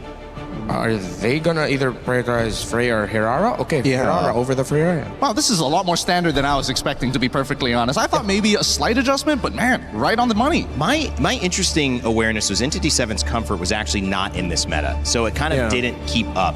Liquid were surprised by the actual non-meta, but like kind of counter to the meta, that it was Aurora Gaming ahead of the curve. So Liquid, they don't have a problem playing this, so they're going to be drafting as we expect. But I think the goal for Entity is to get to this meta and come present with it. So I expect that we'll see a lot more consistent stuff in this first draft without many surprises from them, because they haven't even shown us that they're playing this kind of tournament meta yet. They took away the Atlas, they pick up the Belleric. So now once again, similar to the previous one, the roam options for Liquid are kind of, I want to say gone, but they're depleted. Now the Freya sub, are they just going to put JP on the show? I think they might actually. They might kind of have to, but at the same time, we don't know where this Freya is going to go just yet. And I think that's the best part, that Entity 7 is playing with cards very close to their chest. But my favorite band so far, the Valentina alongside with the Atlas, to make sure that the Ling Hirara trade becomes that much more, well, I don't want to say impactful, but the weight of it is felt. I like this too. It's really going to be a big 2-3 for Liquid. Does that mean that they go straight into their mid lane at this stage? They could technically lean back into the Eudora if they wanted to, but we've seen how that works out most of the time as well. I think they're deciding between Paquito and Uranus right now. Okay, they pick up the Paquito and they get the Eudora. So they have the Hirara Eudora together. Entity 7 can just safely pick up a... a Selena now. Okay. That's unexpected. Going back to Shin, this is a pick that he's picked up over the years, and we not only regionally but internationally as well. Yeah, which begs the question. Now that they've kind of secured their first 3, they've opted not to go for Ling at this stage of the game. I mean, the Eudora counter on the opposite end was in preparation to maybe expect the assassin. Does this mean we're expecting the pivot here? Because I feel like at least for Entity 7, they've got the guaranteed scaling from that Freya side. No matter if it's gold or EXP, right? We get to late game, she's gonna punch a hole in the wall. Yeah. I think Entity 7 want to keep their options open, put that Freya in the gold, because having a Belleric and Alice together in the comp is actually going to be really tough for Liquid to deal with once they start jumping up together and then fighting together as 5. The Eudora, Paquito, and Hirara would not be happy going up against a Belleric, Freya, and an Alice. Are they trying to replicate Aurora's draft in game number 2 it's against pretty Liquid? similar. It's eerily similar, actually. Yeah. I don't think the order is exactly the same, but a lot of the picks are starting to show up here. That means if, let's assume, put the template on Entity 7, that's the lineup that they're trying to go for. How does Liquid actually adapt? And I think this will be interesting in the second half, because they're already getting rid of the Guinevere. They're trying to make sure that the other jungle options don't feel as good anymore. If not, go back to the Ling. We've already got the counters ready and set. Oh, the show gets banned out by Entity, so they read into that. Maybe the order could have been a little bit different for Liquid, but what are they going to end up with in the roam? Galacticos doesn't completely cut it anymore. It's still an alright pick. I've seen Minotaur come out. Oh yeah, Minotaur. The Minotaur is not a bad idea. Yeah, you're right. But at the same time, it's one of those like trigger fingers. Do you want to like fight on a dime, or do you always just want to like wait for that big ultimate? And I think right now it's very flexible for Liquid, right? A lot of their heroes can go in and out of these fights. Yes, they can't fight forever per se, but the push and pull is a lot easier to pull off. Last ban. I mean, Liquid already said they were able to get info on Entity, but I feel like this last ban is taking a little bit too long. Maybe Harley? They took away the YSS, but the Ling is still open. Are they not worried about the Ling? Oh, maybe they're considering an Akai roam. Akai roam might be... That would be interesting. Yeah, that's why they're not worried. If not the Akai roam, then maybe the Grok for JP, because you don't have to worry about the Valentina stealing the tech charge. That might be the top 2 in their list. Yeah, that's actually a pretty good catch here. Considering everything that's going to happen, this Red 4, I would imagine, then would have to kind of reveal, yep, the EXP lane. Baratz is going to try and lock that down. I would have imagined Alice would have been the pick, like you mentioned, but I think the Baratz more so just in case it's a double fighter on Liquid side. So it's also a precautionary tale. Yeah. Sure. Still 2 picks for Liquid, as one more for Aurora, and for Team Entity 7 in response, kind of doing what Aurora did earlier on. And now 3 more picks before we jump into Game 1, which will set the tone for this elimination match in our final series of the day. Seems like they're going to be stuck with just one source of magic damage, and that's the Eudora. If they go either Akai or Grok in the roam, it's going to be stacked with physical. Oh, they go the Uranus? Okay. Oh, they're going to go gold lane Paquito up against the Barretts, the Belleric, and the Freya. Yeah, this one's tough. This one's really, really tough. And Rainday, he's got it right on the money. The Minotaur gets locked in here. And Entity 7, I'm looking at their composition. This last pick, I mean, they played this draft real nice. Yes, really nice. And then they end up with the Moskov. Wow. This, I don't like it, man. This looks like it's gonna hurt for Liquid. Entity 7 might have walked away with this one draft-wise. Hey, it's not over just yet. There's still a lot of micro mechanics when it comes down to like the laning phase here. Absolutely. I'm most interested in whether or not Teddy on this Paquito has what it takes to go up, especially against the Moskov on the opposite side. The good news, maybe, is that even though they're seeing some good heroes here, not a total surprise for Liquid. So caught off guard, maybe not. And for the side of Team Entity 7, the fact that they are in this meta now and not playing maybe a meta you could have seen 2 months ago, it's got to feel good for South America. It's SA versus the Philippines. It is an elimination match. It's our final series of the day. Man, oh man, MSC is only getting more fun from here on out. Let's kick off our last series. It's Entity 7 versus Team Liquid PH. And here we go, it's our final match for today. Today's been jam-packed with quality. Let's see if this one can bring it as well. Team Liquid Philippines facing elimination after, as Coach Aeon put it, getting punched in the face. Can they readjust this quick against a team like Entity 7, who, yes, I have to agree with the panel, Trex, I like the draft from them in Game 1. Yeah, they are picking up little things that we have been seeing throughout this event and implementing it into their own strategies right now. Whereas on the side of TL, this is textbook for them, right? Yes, we do get to see Carl Teasy on the Aurora, but everything else is comfort in a sense. Teddy, we had a couple hiccups the other day, right? And this time we're going to get to see him on the fighter, on the Paquito. Hopefully he's able to play through, but whoa, a lot of damage on the Begin. JP, first blood. First blood going to the hands of JP, but nonetheless, TL scoring that first kill here for the game. You know, an arrow's going to land. Oh, good rockets too. They'll burn the flicker out from Sanji. A lot of damage. Shin able to get the kill onto Sanji. It's going to be good for E7, able to kind of tie things up. Okay, so E7 gets one back. JP dealing with some pokes here too, avoiding that arrow. That's going to be a very important thing for TL as they approach this. We've seen only a handful of players play the Selena currently. I'd say they're specialists more than anything. As we look at the emblems here real quick too, nothing crazy across the board. A whole lot of tanky-ness built in to the lineup for E7, even tenacity for Doom here. You know, you talk about Teddy, the struggles that he had, I'd say the same for Doom, you know, in that gold lane that he had to deal with against ONIC. So it's just the nature of the gold laners right now, and that's why back in the interviews, they had talked about, you know, for some of the gold laners out there, yeah, we like to play the fighters if we can, just because, again, this meta currently puts a lot of pressure on those traditional marksmen in the gold lane. Yeah, I feel like it's got to be a little bit relieving too sometimes to switch it up, play something that, yes, Paquito is still very micro-orientated for a fighter, you know, but it's a bit more straightforward in the amount of decisions sometimes you have to make on that marksman now. Speaking of him, Teddy will be trying to rotate his way up to this turtle. Nice knockback onto JP. Sanford in the midst of it all. Brought down to about half health. That's what he does connect. Hide on Bush, able to get the turtle. Carl Teasy taking a lot of damage. Ooh. Teddy on the run. And Entity 7 is collapsing onto Team Liquid. Entity 7. They gave the call there, and they're going to take more as well. Sanford in a little bit of trouble as well. Forced to dash through. Entity 7, they get a purple. They get a turtle. They get 2 kills. They're looking good right now.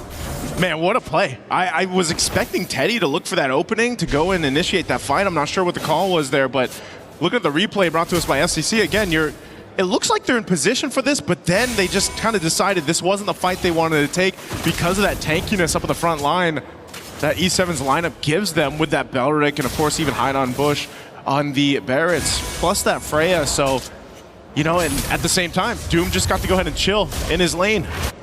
All right, on the top side, Akashi and Sanford just having a little standoff, nothing too major. And everything kind of goes back to a standstill. I'm wondering if, honestly, this might be a time that Entity 7 needs to push in a bit. You have the Barats jungle. You have that tankiness. You have that Ube-type strat that can bully a assassin jungle. Teddy takes a lot of damage, gets caught up. Entity 7 just collapsing once again, consistently looking for plays across the map. Hey man, we talked about, you know, you pick up the fighter so you don't have to deal with too much of the bullying. You're still gonna get bullied, it's just you can survive it a little bit more. As we saw, even though Teddy had to burn the flicker, we'll see where TL looks to make a play. They're really centered around that top side of the map. Again, a part of this is, again, allowing that Aurora in the hands of Carl Teasy to go ahead and get farmed up. Get what you need to do. We've seen it also in the previous series where, beautiful play by Team Liquid. The stun, the knock-up, and Carl Teasy comes in to help clean things up. A kill goes to Sanji, a kill goes to Carl. As I was just saying, hold on. They're going to push Hide on Bush out of his jungle, so getting some back here. But that's one of the things I was about the Eudora. Whoa, Daytona's welcome. Daytona's welcome. Gonna get him against the wall. Sanford does pop the consecration. Should be able to get away from this, though. Turtle is up. Entity 7 does back off a bit as Shin fires off an arrow. Okay, no Daytona's welcome available. There is a Retribution, plus the Wrath of the Dryad, so they're still going to contest this. They're actually going to get in range to fight for this Retribution for the Turtle. Wrath of the Dryad does connect onto one. Hide on Bush able to take it right out of Carl Teasy's fingertips. Carl Teasy trying to dash back, trying to get to safety as Hide on Bush gets chased down by Sanford. Carl Teasy re-engages, gets a kill onto Shin, and Sanford up in the top side. One more hit, and Hide on Bush goes down. Sanford doesn't want to let him go, but he doesn't connect. Sanford gets the dash through, but he's going to take a tower shot and fall down himself. Hide on Bush gets a kill for that one. It's a back and forth battle, but TL does come out on top of this one. Yeah, they might have lost the turtle in that, but they definitely got the kills. And I think that's what TL wanted to go ahead and get. Again, they're scaling up Carl Teasy here on this Hirata, and Sanford goes in just to, you know, it's a bit of a sacrifice whether he went down or not, but ends up pushing them off of that space so they couldn't follow through the team fight. That's big for them. Looking at the replay, again, we expected Entity 7 to fight this with the tools at hand, but again, fighting into this hole, mid lane. Penguin. Big attack from TL here. Entity 7 just trying to defend. They don't want to force anything. Gold still at a minimum. Only about 750 into the hands of TL. Entity 7 has taken the first tower on the map. TL needs to start converting this lead into something more than just kills and gold. Yeah, Entity 7 letting Doom kind of build up on here on this Moskov like we've seen many times. That might be a play in itself that they want to lean towards, but they're going to just watch this tier 1 turret up top get taken down. It's worked on slowly but surely, but Doom, again, a play here for them is to build it up. The problem is because of you have JP on this Minotaur, and I think his first item that he locked in was the Chastised Pauldrons to go and help with some of that attack speed. His setup plus Sanford's zoning potential is what is the obstacle for Entity 7. Plus that damage that we saw, you know, with Eudora needing just basically 2 items to really pump out that damage. The stun that comes with that, and then followed through for either a Paquito from Teddy to come through or Carl Teasy on the Aurora is what is working so well synergistically for TL's lineup. But still, you know, fighting for this turtle, let's see if they can secure it. E7's done a great job securing the 2 turtles already as, again, playing around this tankiness. An arrow. Big stun does land on to Sanford, forced to use the Consecration plus the Purify. He is a sitting duck at this point as Galacticos moves in as well. Nice detonus welcome onto Sanford. Wow. But a big dive in from Akashi.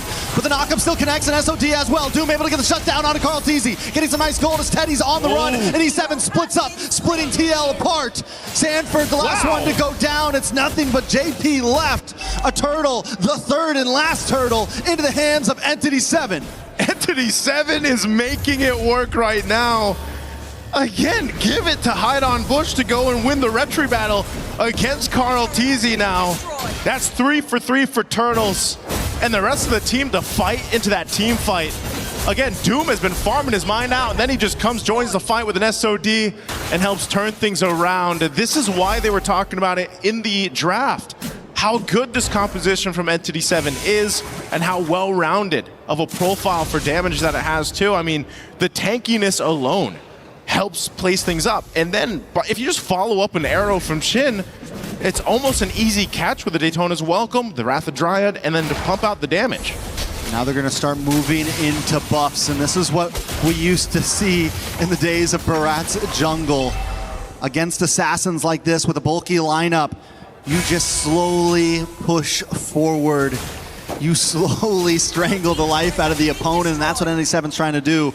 They now sit at a 3K gold lead, another tower falls. This is a bit different too, just because of the nature of the lineup from TL. You know, you would think typically when you have that claw under the Moskov like E7 have, it's like, well, eventually you're gonna hit that power spike and you're gonna be able to play for that. But right now, TL's just gotta play for each other as a team to get back into this game. Entity 7 having almost a 3,000 gold lead at the 9-minute mark against a team like Team Liquid is just insanity, and it's a statement for themselves to have this kind of draft, make it work. Now, what it comes down to, Trex, in a couple seconds, this Lord is going to come up. Galacticos and the rest of TL have to win this retry battle if they can. Again, 3 for 3 Turtles for Entity 7. It's all broken out into a team fight too, but you saw that Sanji picks up the Divine Glaive. And someone's also got to deal with the off-map push happening from Doom. Arrows being thrown out here for Shin, giving information over to the rest of Entity 7. And so this is a tough one for TL. They've got to decide to not let that bottom wave push in and also to set up around the objective. And Entity 7 are playing the macro game well, pushing the long lane. They've got Akashi up on the top side. Sanford does have his eye on the Lord, but it still feels like Entity 7 can slow play this. And this is a position Team Liquid's not used to, right? Yeah. This is a position that they have to think about how they're going to approach this. They don't have a marksman. They went for the fighter off. Teddy not having the greatest game, and how does Teddy even get to the back line right now? If he is able to get past Hide on Bush, Shin's waiting with an arrow. Doom's able to push him back. Uh-oh, Lord, quarter to health. They're going to fight it. Conceal already used. Easy makes his way in, but Begin catches him, and the Detona's Welcome helps Hide on Bush. Secure it. JP goes down. He's able to flicker back at least, but not just yet. Will catch up Doom, but Doom's not going to let him go. Teddy's on the run as well. JP finally shredded to pieces. Galacticos, Sanji, JP all off the map as Entity 7 forces in 5 with the Lord. Man, they get the Lord. They win the team fight. Entity 7 is now knocking on the base here of Team Liquid. The rest of the members going to be up here shortly, but they're going to lose the base shields as they're popped up top mid, and now E7 working on the base turret. They're just trying to hold on, and they're going to clear out this Lord. Entity 7 kicking down the front door of Team Liquid Philippines. I don't think anyone thought we'd be here right now in just game number 1. They're going to move on to the orange buff. 7K gold lead. Man, Trex, again, for anyone that did predictions coming in this MSC, have definitely been thrown off. Again, that Lord secured by Hide on Bush. He's been phenomenal in the Retribution battle. Doom as well, farmed up to the grit. Now just able to go ahead and shred through anyone up in that front line. This has been so amazing for Entity 7 to deal with in game 1. For Team Liquid, they've been in this deficit before, they've been down before, but it just hasn't been happening that often in their recent matches, in their recent stints in MPL Philippines or anything like that. But now that they're playing behind, we have to see if they can kind of adjust from this on the fly, because even if you get past this game, Entity 7 is just playing better right now. Begin will keep vision, and I love the placement of the traps around from Selena. This is another big advantage for NT7, the constant vision they have on the map. Another trap goes down. Sanford's got to keep on taking them to the face, but it's fine because they can just keep this going. Look at Akashi in the boss side, ready to help out this slow push or wait for any target that's going to walk into him. 3-1-6, level 14 ahead of everyone on the other team. I mean, NT7 is just in such a perfect position right now. Arrows being thrown out here. Gotta dodge those for the most part, but I think what's really difficult here too, Trex, is unfortunately with this kind of lineup, there isn't much of a surprise angle you can look for other than maybe that flicker setup from JP, maybe the flicker setup stun from Sanji. It has to be one of them, but at the same time, if they overcommit being this down, you probably are just going to lose that team fight. You know, you're not really able to go ahead and shred through for even a Barracks alone when Hideout Bush has those stacks and he's leading that front line, and then you got a Belric to worry about too. Meanwhile, how do you even catch Doom? You know, he's just been able to go ahead and free hit in the back, utilize his flicker if he needs to. Honestly, he hasn't even used it that much just because it's been such an easy sailing game so far for Doom on this Moskov.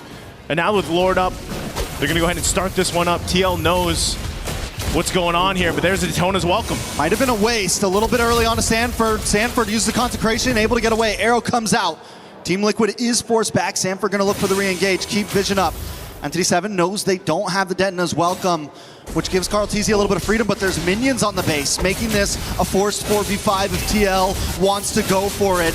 This may not be the fight they want, but KarlTzy doesn't want to give it up right here. Shin does take a bit of damage on the boss side. Akashi, along with Begin, are going to try to push TL back. KarlTzy gets a little bit of damage onto Begin. Akashi going to dive down onto Sanford, and Sanford goes down. Begin with the flicker in. Teddy's there.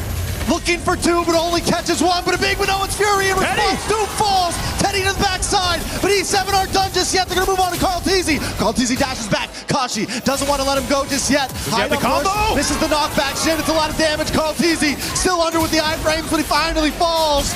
And now it's Akashi up against Teddy, the 1v1. But Shin shows up to help the jump. Minions on the top side. 6 seconds for Sanford. Teddy had a plan, but a boxer to a Valkyrie. The Valkyrie is gonna win, and now E7 looks to cap it out. Can they end it here? I don't know. Sanford's got the survivability. He doesn't have a consecration, but a Lord is coming soon. Team Liquid on the brinks of losing game one. Sanji's back up. I think Entity 7 has to make the call to back off. Oh, man. So they stay in the game. That was a really dire attempt as we look at the replay here. Teddy knew that this was the angle he had to go for. He's completely stacked up there on the combo, goes in, finds Doom, the perfect target. But again, because of the nature of how far behind they are in terms of items, this fight would have been very different if they weren't down 7,000 gold, but still, nonetheless, it's a good fight for Team Liquid to get some gold in their pockets. Again, you can still see some of the frustration across the faces here of TL, KarlTzy especially, but they still have 2 base turrets. I think the question still stands, can they actually contest the next Lord that comes up? Because even that fight was all just started up. I mean, they do get lucky with the RGN, right? Lord will be spawned on top side. They still have a disadvantage in the long lane, but it's not as bad as before. Yeah. Not as bad as it was before, with the fact that inhibitor is gone on the top side. Sanford already kind of holding positioning, but again, the traps from Salida, constant vision. Akashi just combing out in this bush. The positioning from E7 is good. Man, you're looking at this across the board too, you know. There's not much of a difference too much across, except for the XP lane. But Sanford on the Uranus is still going to be that tanky guy to go ahead and do this. Again, part of it is given that vision around the objective. If he has to pop the Consecrate, that ultimate, it's fine. He can go ahead and sustain himself. Obviously, if he gets a little bit tankier, then he's able to go ahead and do that much better for TL. But still, most of their fights that they're going to have to win have to come through these weird angles into the team fights, or just a setup of the lifetime for JP or Sanji. But they'll buy time as much as they need to go ahead and kind of catch up on the itemization here. You know, across the board, 10 seconds for that Lord to be up here as we look at this. Once again, you know, it might take some fancy footwork from KarlTzy too. And Sanford getting a little more defensive built in now. for that physical defense. Lord is up. They have to get in position. And yes, as you mentioned, that RNG, at least it's on this top side where that turret is busted for TL. So they can clear out and manage these waves, but it's already going to be started up very quickly by Entity 7 here. Half health on the Lord. They'll still respect what Sanford and the rest of TL can do. Yeah, they're letting the reset happen a few times, still taking it slow. They know they have the general push on the bot side. Entity 7 doesn't need to rush things, but the thing is the clock is ticking, and TL are getting more and more items. We already saw in the last fight they could almost break it even, and that is in a deficit, let alone when things get tied out. Whoa. This is still Team Liquid we're talking about, but the Telenos welcome does lock on to JP. Maybe not the best target, but it is a target indeed, but JP responds back with a beautiful Nolan's Fury. Hide on push brought down low. Carl Teasy forces a dash away, but looking for the re-engage. Unable to connect on anyone. Doom in the backside, able to push Sanford away. JP trying to run as Entity 7 closes the space. They're going to go for the Lord instead. They don't want to force the fight, and I think it's a smart move. As you're seeing through that fight, Teddy has no option to go in. You know, he might be fully stacked, full health, but if he does go in and get caught through all of that, then they lose that damage from TL. So it's just sort of this push and pull to see what they can get out of Entity 7 and see if they can make them overstep. But so far, Entity 7 hasn't fallen for it. They've done a really good job at just kind of taking their time, stalling this out. JP's got an immortality now, though, too. And so once again, they're going to wait for that reset to come through for the ultimates. Fighting for this Lord. There's a big wave of bot, though. And Akashi's going to have to deal with this. TL knows this. They have some information. Can they blitz the Lord before Akashi makes his way back up? But there's just too much of a risk. Shin throwing out these arrows, giving the vision. A stun on Van Nguyen. While Doom is here, so it's just, again, not favorable for TL right now. I think it's a smart move from Akashi to just turn back. It's okay if you lose that tower right now. Let things even out. Akashi trying to push JP down. Brings down to about half health. Carl Teasy looks for the re-engage. Nice. Big hit from Vagine. Akashi able to find Sanji. JP, immortality pops. Akashi finds Carl Teasy. And Entity 7 is taking him down one by one. Immortality pops onto Teddy. Entity 7 doesn't even want the Lord. They're going to go for the base. They're going to go for the base here, It's Trex. Sanford, Carl Teasy still on the map. No, everyone's gone but Sanford. And Entity 7 with the upset of game one. Take it. They take it, man. They take it from Team Liquid.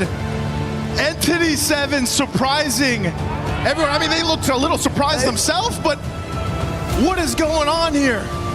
Is the meta that different? Is the drafting that different right now that it might be almost too much to handle for even a team like TL? I don't know. Question mark? Question mark, dot, dot, dot. What is going on? That's a question mark, exclamation point, question mark, exclamation point. Surprise. Yeah. Questioning so many things that need to be answered right now. Entity 7, though, honestly, did adapt. They did. They were able to implement so many things we've been seeing and make it work with their composition. And I feel like TL kind of tried to do the same thing. Yeah. But maybe at the wrong time. I don't know, man. I mean, even there was a lot of these fights, a lot of these instances where you're thinking, okay, there may be room for them to engage into this fight. Even Teddy, I felt like he was really struggling to find that window of opportunity to jump in, utilize this Paquito. But maybe it was just, again, big draft difference. They couldn't actually utilize what they brought. The counterplay was there, and it was just really difficult to see Team Liquid try to make this happen. But props to Entity 7 for getting game one. Let's throw it over to the studio to break it down.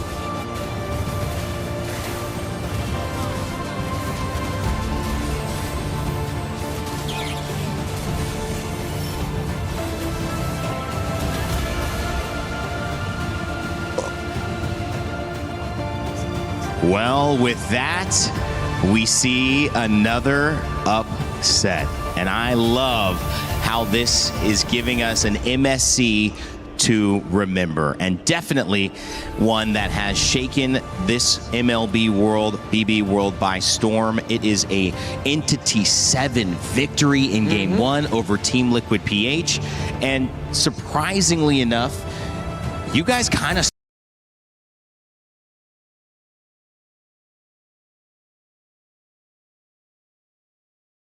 you didn't say it as heavily as you could have, but man, this draft kind of spelled it. A lot of questionable decisions by Liquid, but instead of looking at Liquid, I want to look at Entity 7.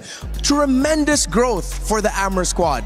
The changes that they made, that's true. The changes in priority, seeing that they really looked at all the games and then adjusted based on what gave them problems and what have given victories to teams.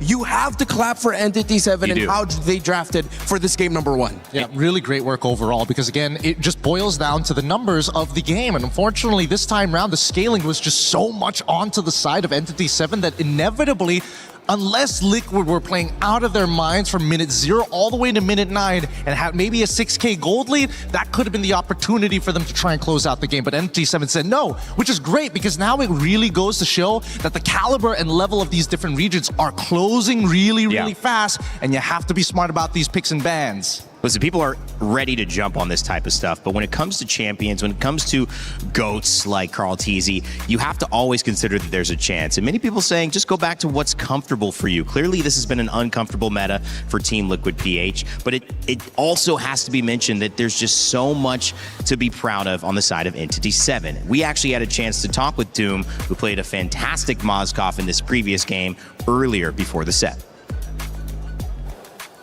We are now here with Doom from Entity 7 before his elimination match. So we're going to get a pulse check with him right now. Doom, how are we feeling? Everything okay with you? Sí, solo un poco ansioso por la partida contra Liquid. Yes, all good. I'm just a little bit anxious because of the match against Liquid. Okay, a little bit anxious. What's going on? Is it because it's an elimination match or because you're up against Liquid particularly? ¿Es porque es una partida de eliminación o porque estás específicamente contra el Liquid? Diría que me da mucha emoción poder jugar con un equipo que admiro mucho y nada, o sea, poder jugar contra ellos me da mucha emoción. I'm really excited to be able to play against a team that I admire quite a lot, and so that just has me excited. Oh wow, he's excited because he's admired them for a very long time. If you admire them so much, do you maybe have a message for Liquid before this match? Nada, decirle que los admiro mucho, que siempre los veo y espero una buena partida porque son unos grandes jugadores. I just want to say that I admire them a lot and that I expect a really great match because they are really great players. Wow, that's beautiful, Doom. That's beautiful, Doom. Okay, we didn't get to talk to you after your match loss yesterday against ONIC. What do you think happened in that match? Creo que no veníamos tan preparados como lo pensamos. Además que tuvimos un problema con el bolo de mi amigo, que es el como líder del equipo, así que no nos pudimos adaptar tanto, pero bueno, intentamos dar lo mejor. I think we weren't just as prepared as we thought we were, and we also had a little bit of hindrance because of one of the flight of one of our players, that is basically the leader of the group. He wasn't here, and we just couldn't click on that match. Okay, so wait, there wasn't a player that they needed. Is that what he said? Dice que no había un jugador que ustedes necesitaban, que hubo un problema con los vuelos. No pudimos practicar. Yeah, exactly. We couldn't practice because he wasn't here for practice. Oh, okay. But you guys are not together, right? Ahora están juntos, ¿no? Sí, yeah. Pues, ahora sí. Yes. Okay, so what lacked in that preparation? Was it like comms that you had to go through or maybe execution? ¿Qué es lo que faltó en esa preparación? ¿Les faltó comunicación o la ejecución? ¿Qué es lo que faltaba para prepararse? Creo que un poco la comunicación, y yo no estoy seguro de mis amigos, pero creo que ellos sí estuvieron un poco ansiosos por la partida y creo que también no nos adaptamos tanto al meta, por así decirlo. I think it's more about the comms, and I can't speak for my friends, but I think they were a little bit anxious because of the match. Okay. And I think we haven't really adjusted our gameplay to the meta. Okay, so haven't really adjusted. There's anxiousness as well. I mean, it's understandable, right? You went up against ONIC yesterday, and then today you're up against TL. So everyone is handling it a little bit anxiously. Is that correct? Es verdad, porque bueno, son equipos top, ¿no? Como uno de los mejores del mundo, ambos. Yeah, because they are top teams, basically the best in the world, both of them. So how do you reset? Like, who usually brings the morale of the team back up? ¿Cómo resetean? ¿Quién es el que regresa los ánimos al equipo? Muchas veces lo hacía yo. Actualmente no estoy de la mejor manera, pero creo que de alguna manera cada uno lo lleva a su manera, porque hay que, no todos somos iguales, ¿no? O bueno, no todos son como yo en ese sentido. Que yo sí soy como más, me adapto más al ambiente, a los temas, o sea, al ambiente en general. Most of the time it's me, but I haven't made out my 100% this time. And I think everyone takes it and deals with it in their own way. Everyone has their own personalities. And I just feel like I have this tendency to be more cheerful and to adapt through everything that has come to me. I love hearing it. Good luck in this next match. You guys got this, okay? Be confident, all right? Anything can happen. The meta is so flexible. All right, Doom? Thank you so much for this interview. Thank you so much for this translation. I'm going to throw it over back to you guys. Thank you for that conversation, Eterna. Doom getting out in front in this game, never looking back here. Obviously, Teddy still getting the damage lead, but it was all E7 from the very beginning, and this scaling, it just worked in their favor. What was your takeaway after that conversation there, Well, it's good to see that Entity 7, they did learn. They did grow. It seems like they finally got that practice that they needed, and you could see how it changed, again, from drafting to what they did in game. It feels like I'm looking at a very different Entity 7 from what I saw when they went up against ONIC. I have to agree with you as well. I think they've definitely moved in the correct direction for where the meta is kind of at demanding where they need to be. But more importantly, I think they're also keeping their open-mindedness of how to actually play that red side, which is, again, something that we're probably going to bring up in just a little bit about blue side, red side, because I think this is going to be a very important argument to have throughout the tournament. And for now, I think it's red side taking the dub for today, where yesterday was blue side taking a majority of the dubs. Yeah, I think coming into this series, it was about 63% win percentage for blue side, believe it or not. And that was kind of a devastating fact sometimes when you look at yourself on red side and you go, okay, what can we do? How do we play this? But that's the thing. Everyone has to answer that. The longer the series go, as we get further into this tournament, you have more chances to answer that question. But right now, best of 3, it's one game. One game and Entity 7 have knocked out our defending champs at MSC. Yeah, it's shocking, really. And I feel like what's shocking to me is, again, the decisions in the draft. For now, I think it's time we look at Liquid. Entity 7, we've already talked about them. I've put arrows on the priorities. First 3 picks on the side for Liquid and for Entity 7. Aurora as the first pick to me.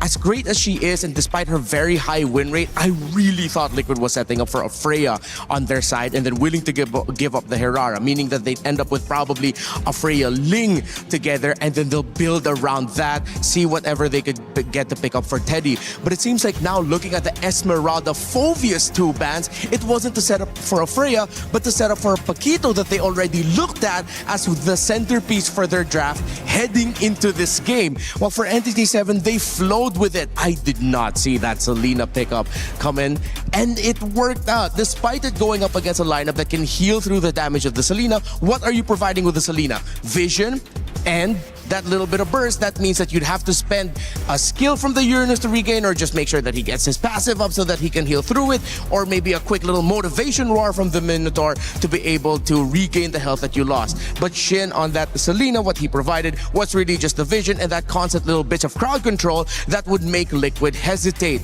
And I feel like Liquid did hesitate in picking up the Moskov in the end, that we felt like, both for me and Gideon, was something that they needed.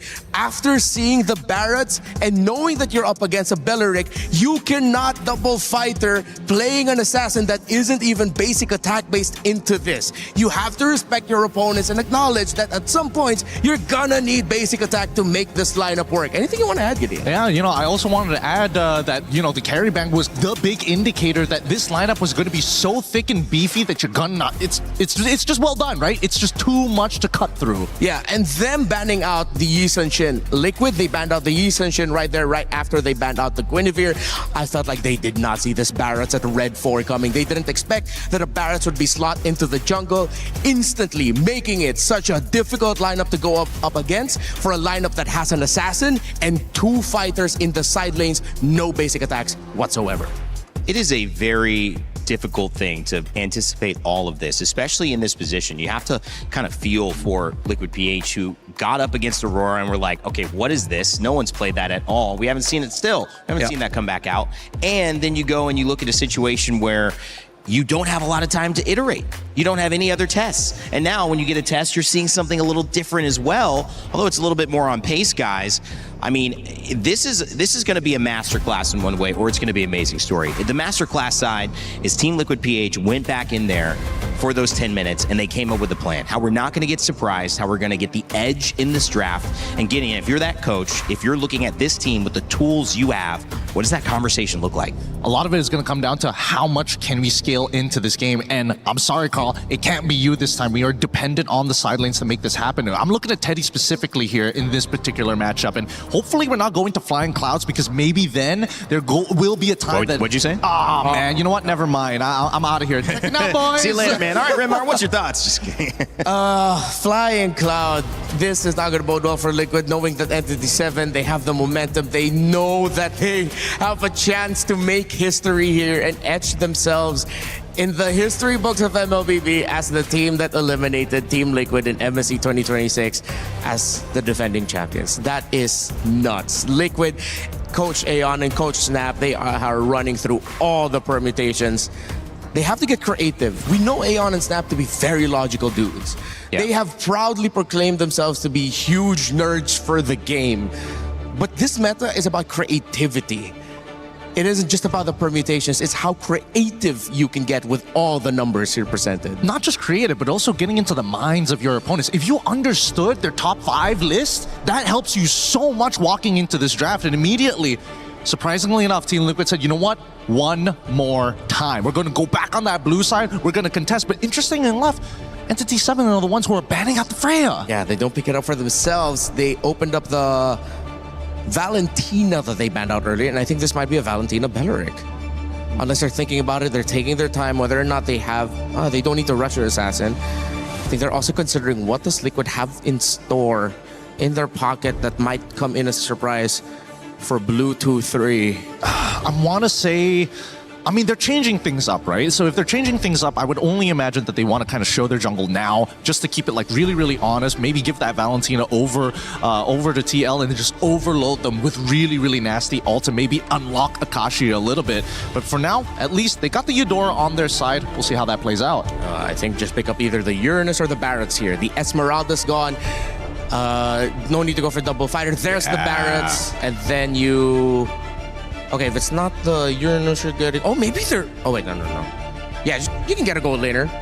It's fine. Get a Moskov or something like that. Or Cho, you know, just lead them on a little bit. Red herring them. Make them take purifies. Yeah, that Cho was taken away in that second ban phase, so not available. This time it is available. Oh, yeah. The Barat's Cho. Maybe prioritize the Cho and then adjust your mid lane and gold lane picks for later.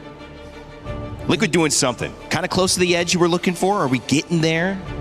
I think we're almost there. I think now that I like that they took the Barats away. Yeah, getting rid of the Barats is already one thing, right? But the question is where exactly he goes into the EXP, and now you also have to make sure that this is going to be somewhat of a dead lane, right? Because looking at the way that Team Liquid kind of wants to hold out is, can we get Carl back into the turtle site without getting messed up by like a bajillion different ults? I think the Valentina makes a lot of sense because Belleric is on the opposite side. Yeah. But right now, we need to make sure that at least the big ones, the Alices, are kind of out of the way, the hard divers. And I think that's why they picked up the Valentina, that if ever, depending on the pick of Entity 7 and the Alice is still open, and if you cannot ban the Alice, I'm talking about Liquid here, at least they have the Valentina to steal the ultimate of the Alice away, just to balance things out.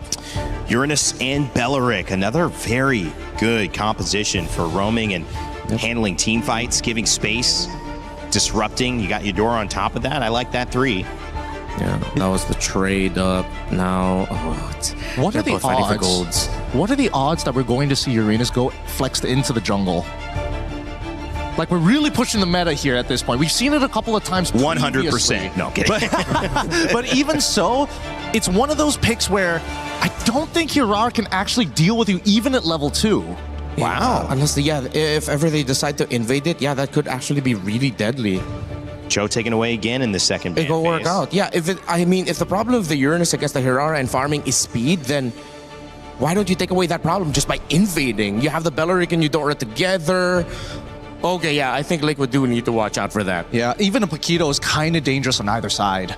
So this could be interesting. These 2 picks at the very end determined a lot as well, but it was already looking good last game. for Entity 7 after the first 3. It still looks good, but definitely by stealing that Barrett's and then having the Aurora, the Valentina, Liquid playing with a little bit more of an option in case another surprise, a spanner is thrown in the works. Okay, with the Moskov taken out, Liquid and Entity 7 still have a pool. If ever Entity 7 decides to pick up the carry, you can still trade out Melissas, Brodies, Claudes. I think you have to be careful of when you pick up the Claude, because if you pick it up too early, it's going to be an easy Brody pickup. I completely agree. At this stage, I think we're now stepping on like really dangerous territory for either side as they're looking to try and make sure that they get one over the other. Chobans make a lot of sense. I agree with the Claude at the same time, but now that we're getting rid of the high loss, it will give us an idea. It feels like Entity 7 might just be leaning back into, you know what, we need that scaling marksman just one more time if we're going to have that invade, because we know which side is strong. But if mid doesn't push out, it's not going to happen. Look at that, 4 bans towards the heroes of JP. That's 4 roams taken away. It's a lot of respect on the side of Entity 7. Are they setting for a Melissa? I feel like they're setting up for a Melissa. Yeah. Melissa with an 83% win rate coming into today after 6 games. Claude, you mentioned as a counter, actually only a 33% win rate, guys, despite being the most picked. Because, bit of a Ling Harara conversation there. Yeah, exactly. If it's not the Melissa, then it's something like the Ixia. There's not a lot of dive by Liquid, because if this Barrett is going into the EXP, you don't have dive, and then you force picking up something like a Gatakacho for JP just to access it. But then, Entity 7 can hold off onto their gold pick for last. I think they just need to take a deep breath here. We need to see if this is going to be an assassin, or it's just going to be something else entirely, right? I think that's the one confirmation that we need, because the Ixia is 100% possible for TL side, plus they can add the Matilda on top of it to really tie this composition together. Yeah, EXP Barretts, Matilda, and then close it out with an Ixia. I think that's what Entity 7 is waiting for. They're trying to decide whether or not they show their jungle or their gold lane already. It's a tough choice for them, and they're taking their time. So they're showing their jungle. Okay. So now the Ixia should probably be off the table, knowing that Link can actually just jump into the backline, take you out real smooth and easy. That means that you would have to lean into the Claude at least. Yeah, it's either the Claude or the Brody, maybe. Oh, Harith is up. Harith is should still be up. Fine, yeah. But then with the gold there, no more carry. Is it gonna be Liquid? Oh, tough choices. Deny the Melissa and then get the Hilda on top of it for the extra bit of shred. I'm okay with this. They get to roam around. So the Aerith back. Get vision. Barrett's is gonna be their anchor through the EXP. You have the Herrera. This is roam mid trio dependent. Very roam mid trio dependent. I wonder if there's a pick Entity 7 can pick up that can just mess everything up in the lane for the Melissa.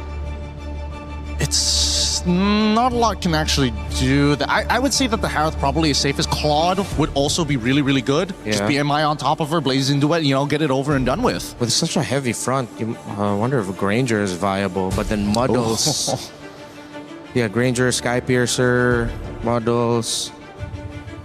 They're not gonna do anything crazy like a Leslie, right? No, Claude. It's Claude.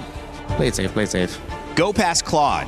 Maybe one of the points that we prepared back in the green room before this, because of the win rate, lose rate in this case, 33% when a Claude is picked up.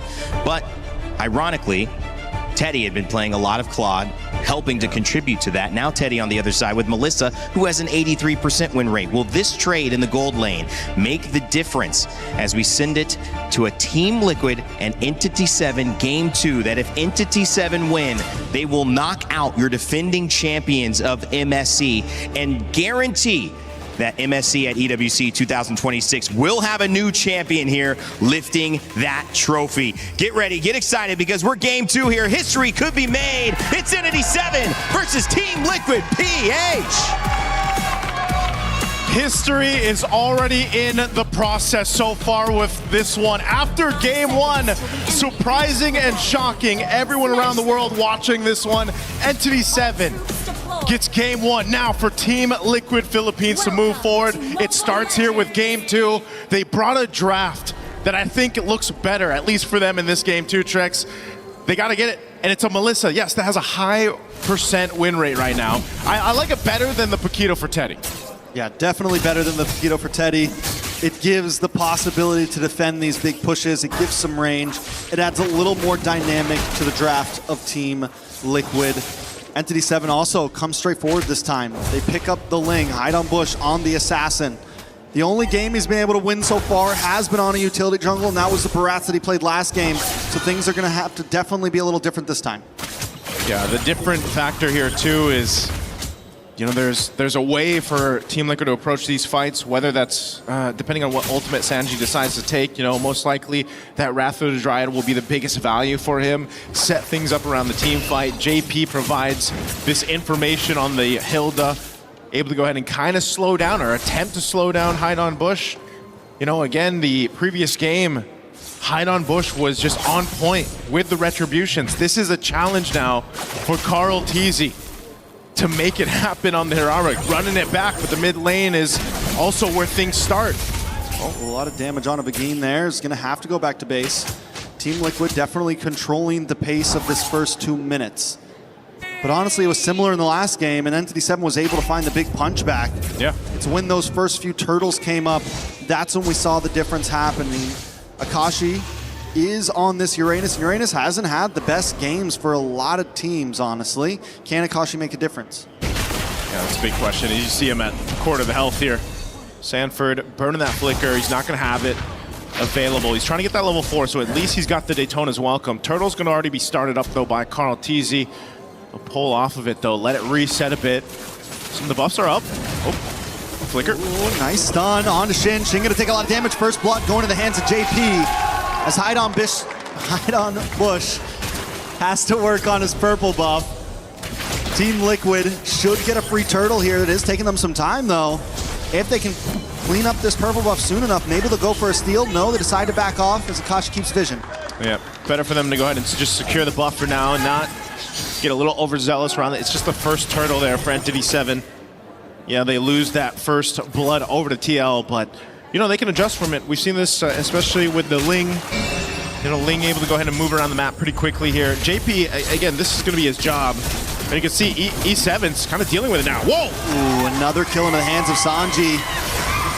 This Hide on Bush brings down the Tempest of Blades, doesn't connect onto Envy. Now he's going to take a lot of damage, gets stuck on a double kill over to Sanji.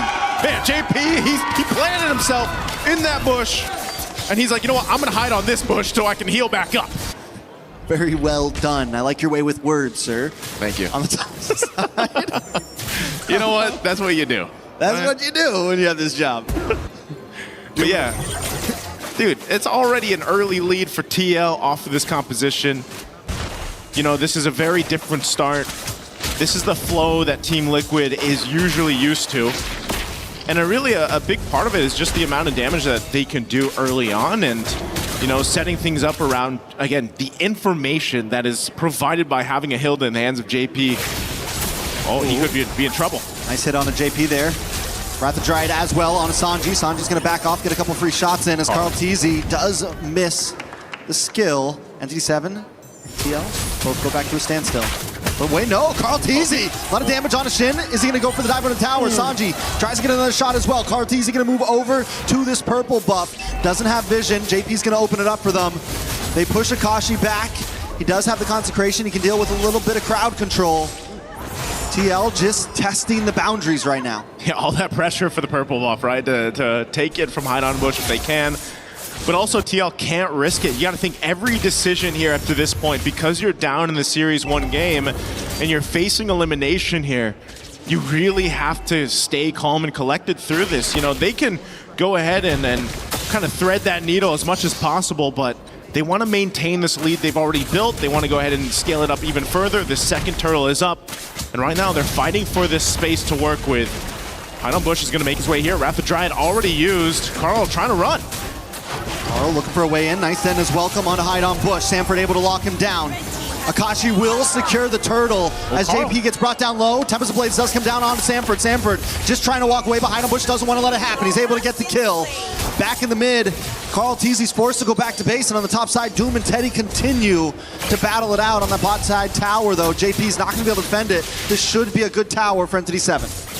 Really surprised Carl Teasy didn't go down there. I mean, he had 1 HP. He tried to attempt to take the turtle, but E7 able to secure it, get themselves an objective too. So for Entity 7, they pretty much just dealt with that bit of a lead that TL built up. That was a 2,000 gold lead now taken care of as Skypiercer is picked up for Karltzy. So if he starts to get these kills, we've seen it before, those stacks can really build up and be devastating for Hirara. Conceal going to be used on JP, they're going for him. JP will get stunned by Shin. A couple more free shots from Dune and he will go down.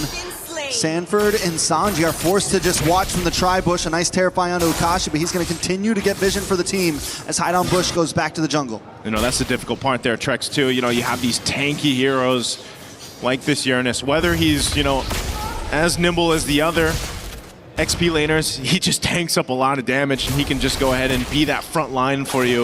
You pair it up with a Belric and it's nearly impossible to just kind of barge your way through the front line. Karltzy will be able to get his buff though. So E7 is pretty much mirroring what Team Liquid has done minutes ago when they had the lead. Now mid lane. Nice Wrath of Dryad on Shin. Doom comes in with a blazing duet though. Look at the damage on Karltzy. Doom gets the kill. And Hide on Bush comes out with a Tempest of Blade, securing the kill onto JP as well. Entity 7 popping off at 7 minutes. Team Liquid is trying to make things happen with the Wrath of Dryad stolen by Sanji, and then they get punished in the mid lane. 2 kills for E7 to scale up further. That last turtle of the game is going to be up here. Oh, we did see a stun alive cam. He's going to be able to get away, I think. Should be okay. Oh, they're still chasing. Comes in. JP engages as well. Big Wrath of Dryad once again, able to lock up JP and the rest of the team. Sanford gonna come in with the detonus welcome, able to lock on to Shin. Get the spit out against the wall, and Shin still survives though. How is Shin alive? Bush keeps going. Sanford down. Entity 7 is pushing the Stampede away. How was Shin alive again, TL?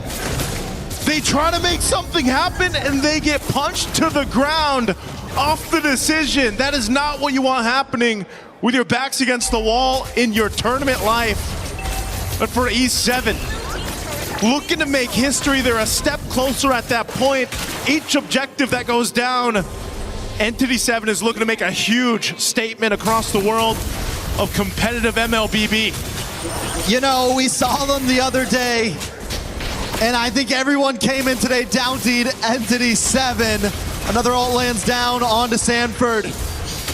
Entity 7 are controlling this game, and this is match point. Oh man, Hide on Bush. Here's a conceal. Oh, Hide on Bush. Force to use Tempest of Blades. Will be able to get away. Dennis Welcome does get wasted as well. There's nothing left in the kit of Team Liquid now for another fight. That's so unfortunate for TL. You know, they're trying to expend what they can, a conceal, a play, try to get the jungler of E7 down, and when you go for that, and then he just kind of Finch poisons away, that is unfortunate, you know, because what else can you find across the map? Entity 7 is doing such a good job also just protecting the core members here. You know, again, having a Belric, having a Uranus on your lineup, you can just give so much space. Mind you, Doom has just been able to go ahead and farm up on this Claude, man. 2-0-3. You know, when he hits that Trinity, which I believe he might have already, if we take a look at the items, there it is, on point. He does get the golden staff right around the 9-minute mark. So this is the thing to be cautious about now, because that power spike is available for Doom, and they've just been playing around the setup that happens here. A lot of damage onto Akashi, does pop the Consecration. Will get away to safety. Sanford does have the Dennis Welcome, decides not to use up on the top side.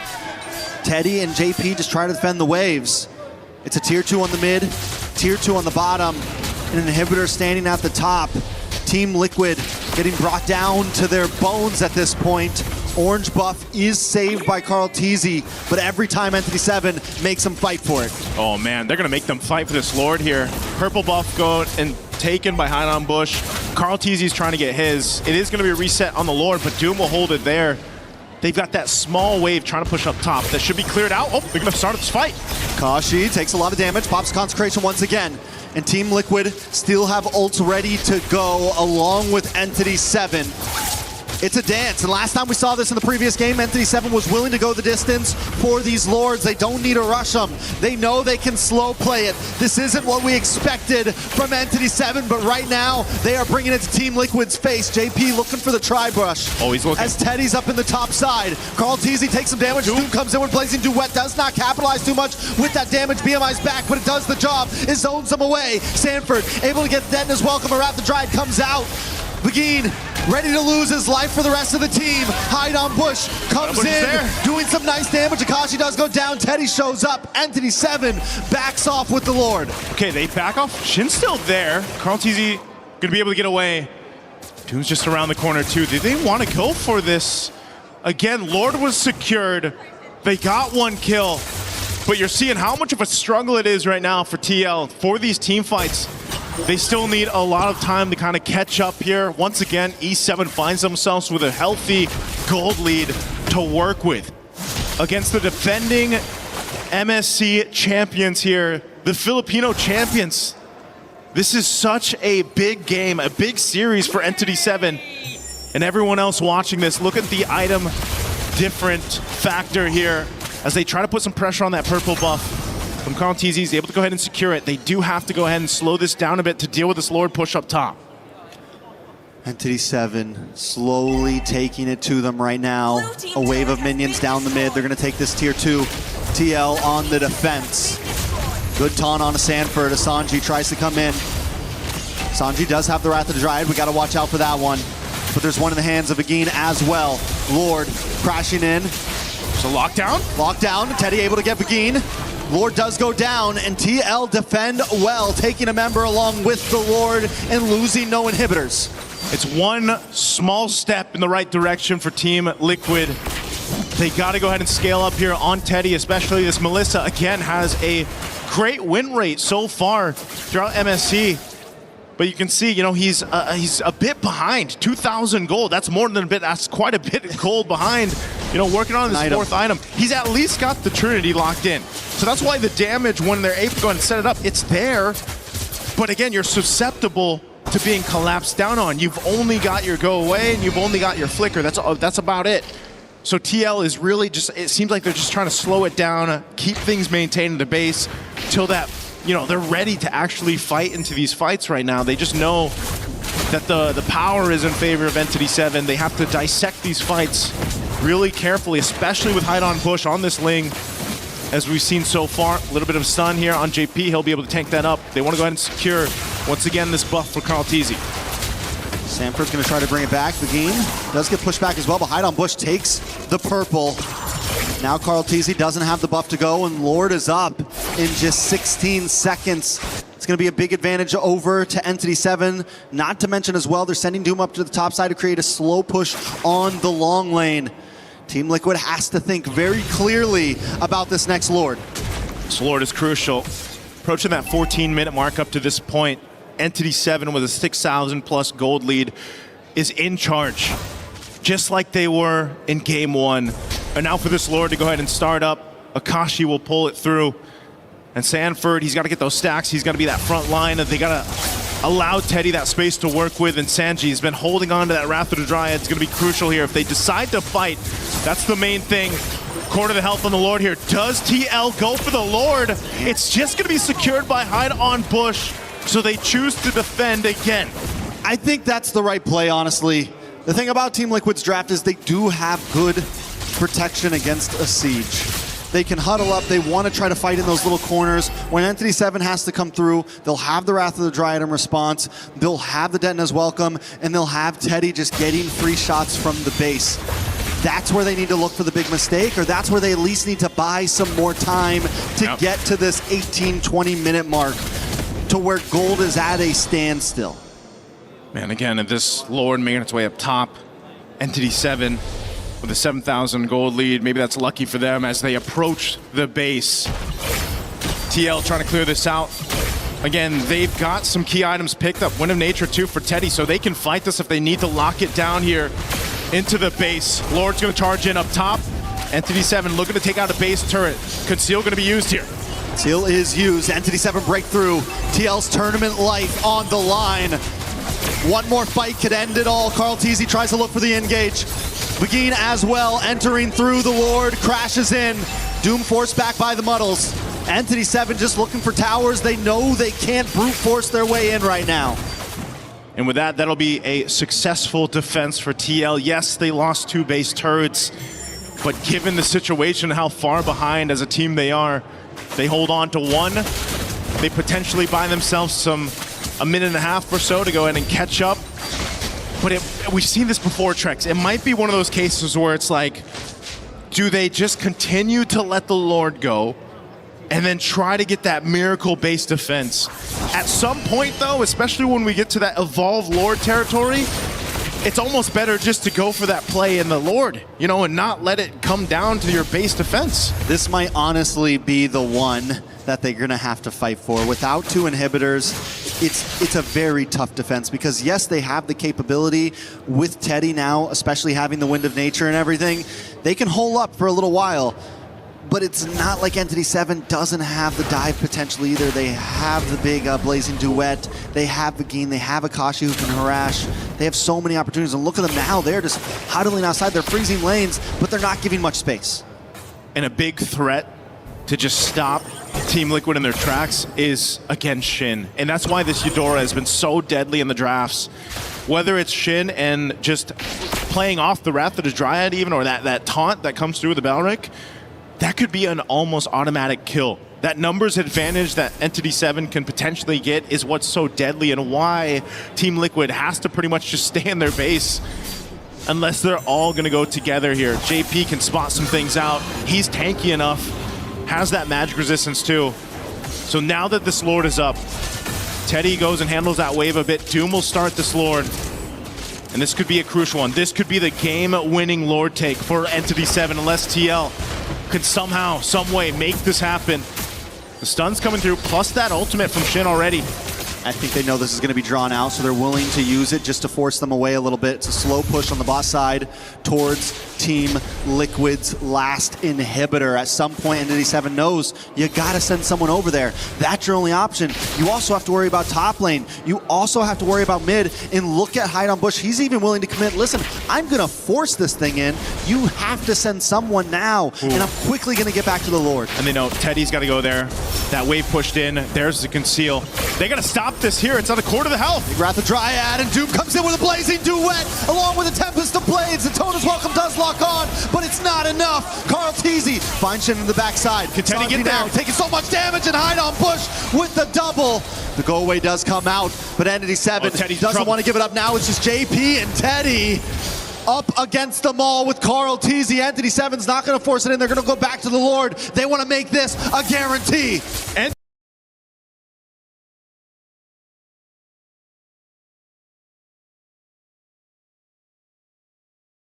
Teddy was too late to the fight, so they collapsed down.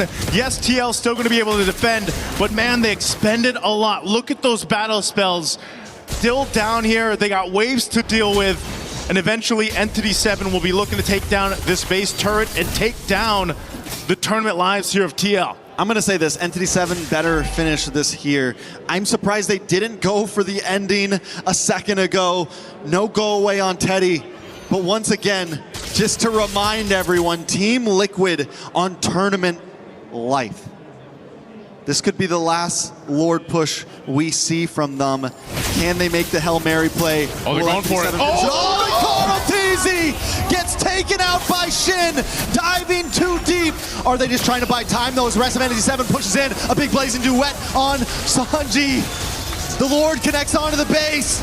Teddy, 1v1 against Doom, and he gets the shutdown, the go-away. Teddy is popping off right now, but is it enough to save the day as the rest of Entity 7 closes in a Tempest of Blades to seal the deal, and Entity 7 comes halfway across the world to prove a point, to prove that the hunt's not over. The hunt wasn't over from the start. Everybody watching this is going to be in shock. Team Liquid Philippines will not move forward in MSC here at EWC 2026. Again, it's been full of surprises, Trex. this might be the biggest one yet.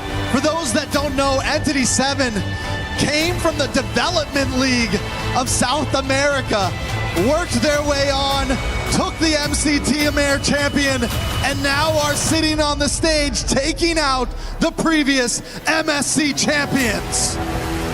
Some people shared their thoughts if Entity 7 should be here in the tournament.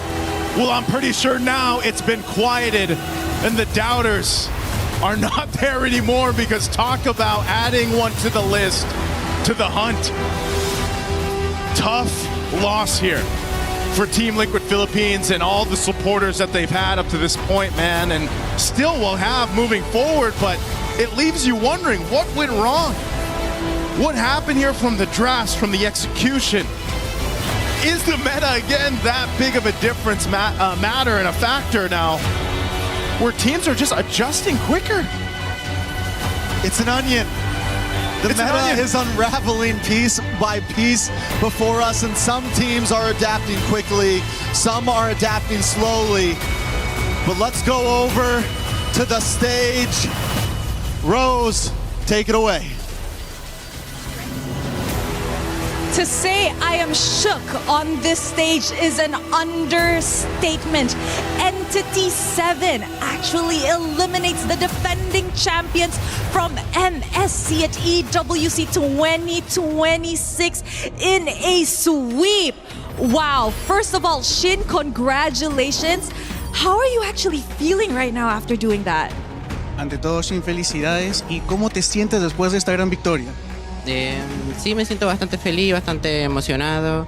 No le ganamos un equipo fácil, la verdad era un equipo que a mí me gusta mucho, los considero muy buenos y me siento bien, la verdad, haberle ganado. I'm really happy, I'm really excited. We didn't get a win against an easy team. There's a team that I really respect and admire a lot, and I'm really happy we won.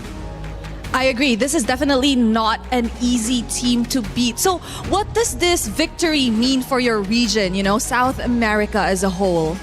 ¿Qué significa esta victoria para tu región, Sudamérica en general? No sé si se puede explicar con palabras, pero esto es demasiado para mi región haberle ganado a un equipo de tan alto nivel. I don't think I can put this into words, but it is immensely big that my region won against an opponent of this caliber. I agree. I think this match is a statement that the other regions are actually beginning to step up in the land of Dawn. So I have to ask you, after your loss up against ONIC in your opening match, what did you guys actually worked on to achieve such success today? Después de tu derrota en contra de ONIC, ¿qué cambiaron y en qué trabajaron para conseguir la victoria hoy?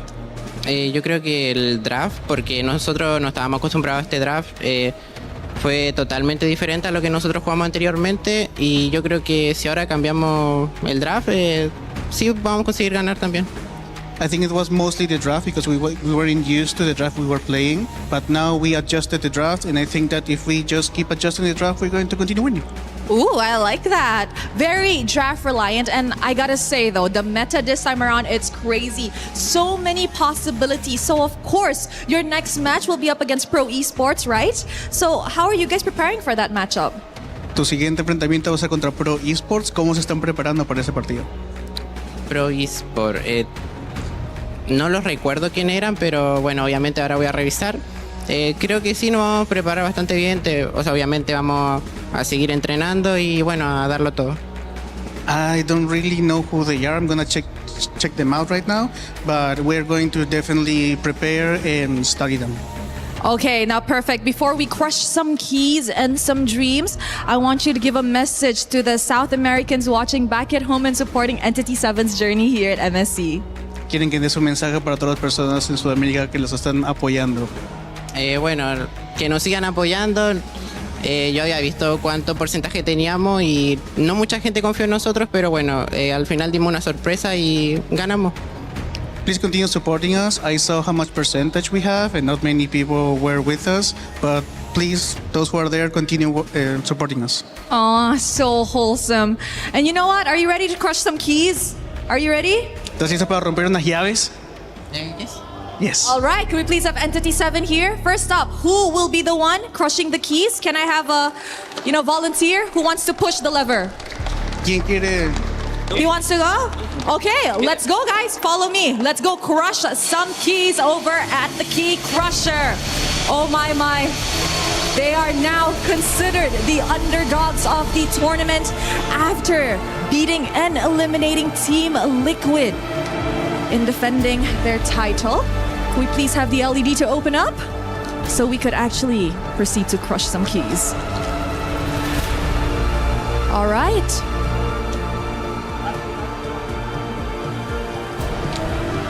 We are waiting. A little bit of a suspense. I think everybody was really shocked at what has played out just now in the Land of Dawn. Let us wait for a little bit longer. Oh, okay. Maybe we could ask Doom, how are you feeling? Excited.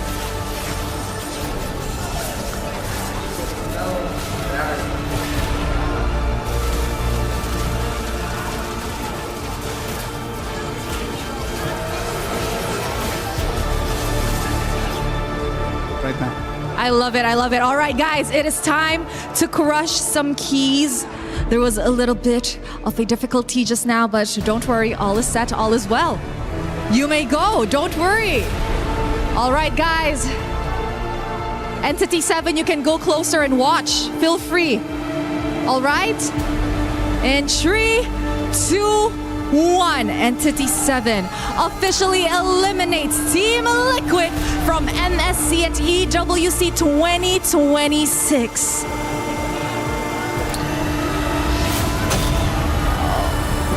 Oh, there you guys have it. And now we could pull the lever up so that we could see the keys of Team Liquid. All right, thank you very much, Entity 7. We will see you in your next match up against Pro Esports. And of course, we are gonna show the key to the camera before we throw it back to the studio. All right, guys, there you have it, ladies and gentlemen. Throwing it back to you guys.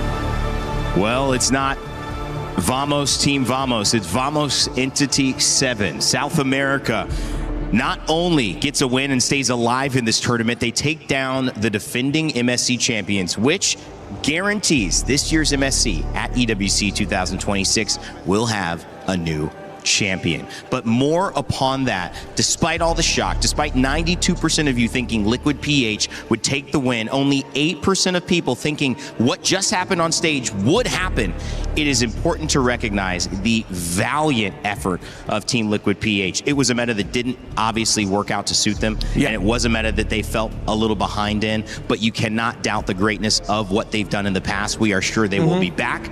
A big salute to all of you. I know you might be hurting right now, fans, but there is still so much more MLBB to happen. And to switch gears, guys, what a valiant performance from Entity 7. To have that loss and to turn it around in such a way. I mean, goosebumps, but also pride. Also, what do you have to add to that, Rimar? Because it's an amazing thing to see when esports gives us surprises like this. What an image that was, and I can't believe it's the Filipino in the panel that's going to have the first word on this, just watching the champions of the Philippines get eliminated. But it was doomsday for Team Liquid Philippines with Captain America's hide-on bush.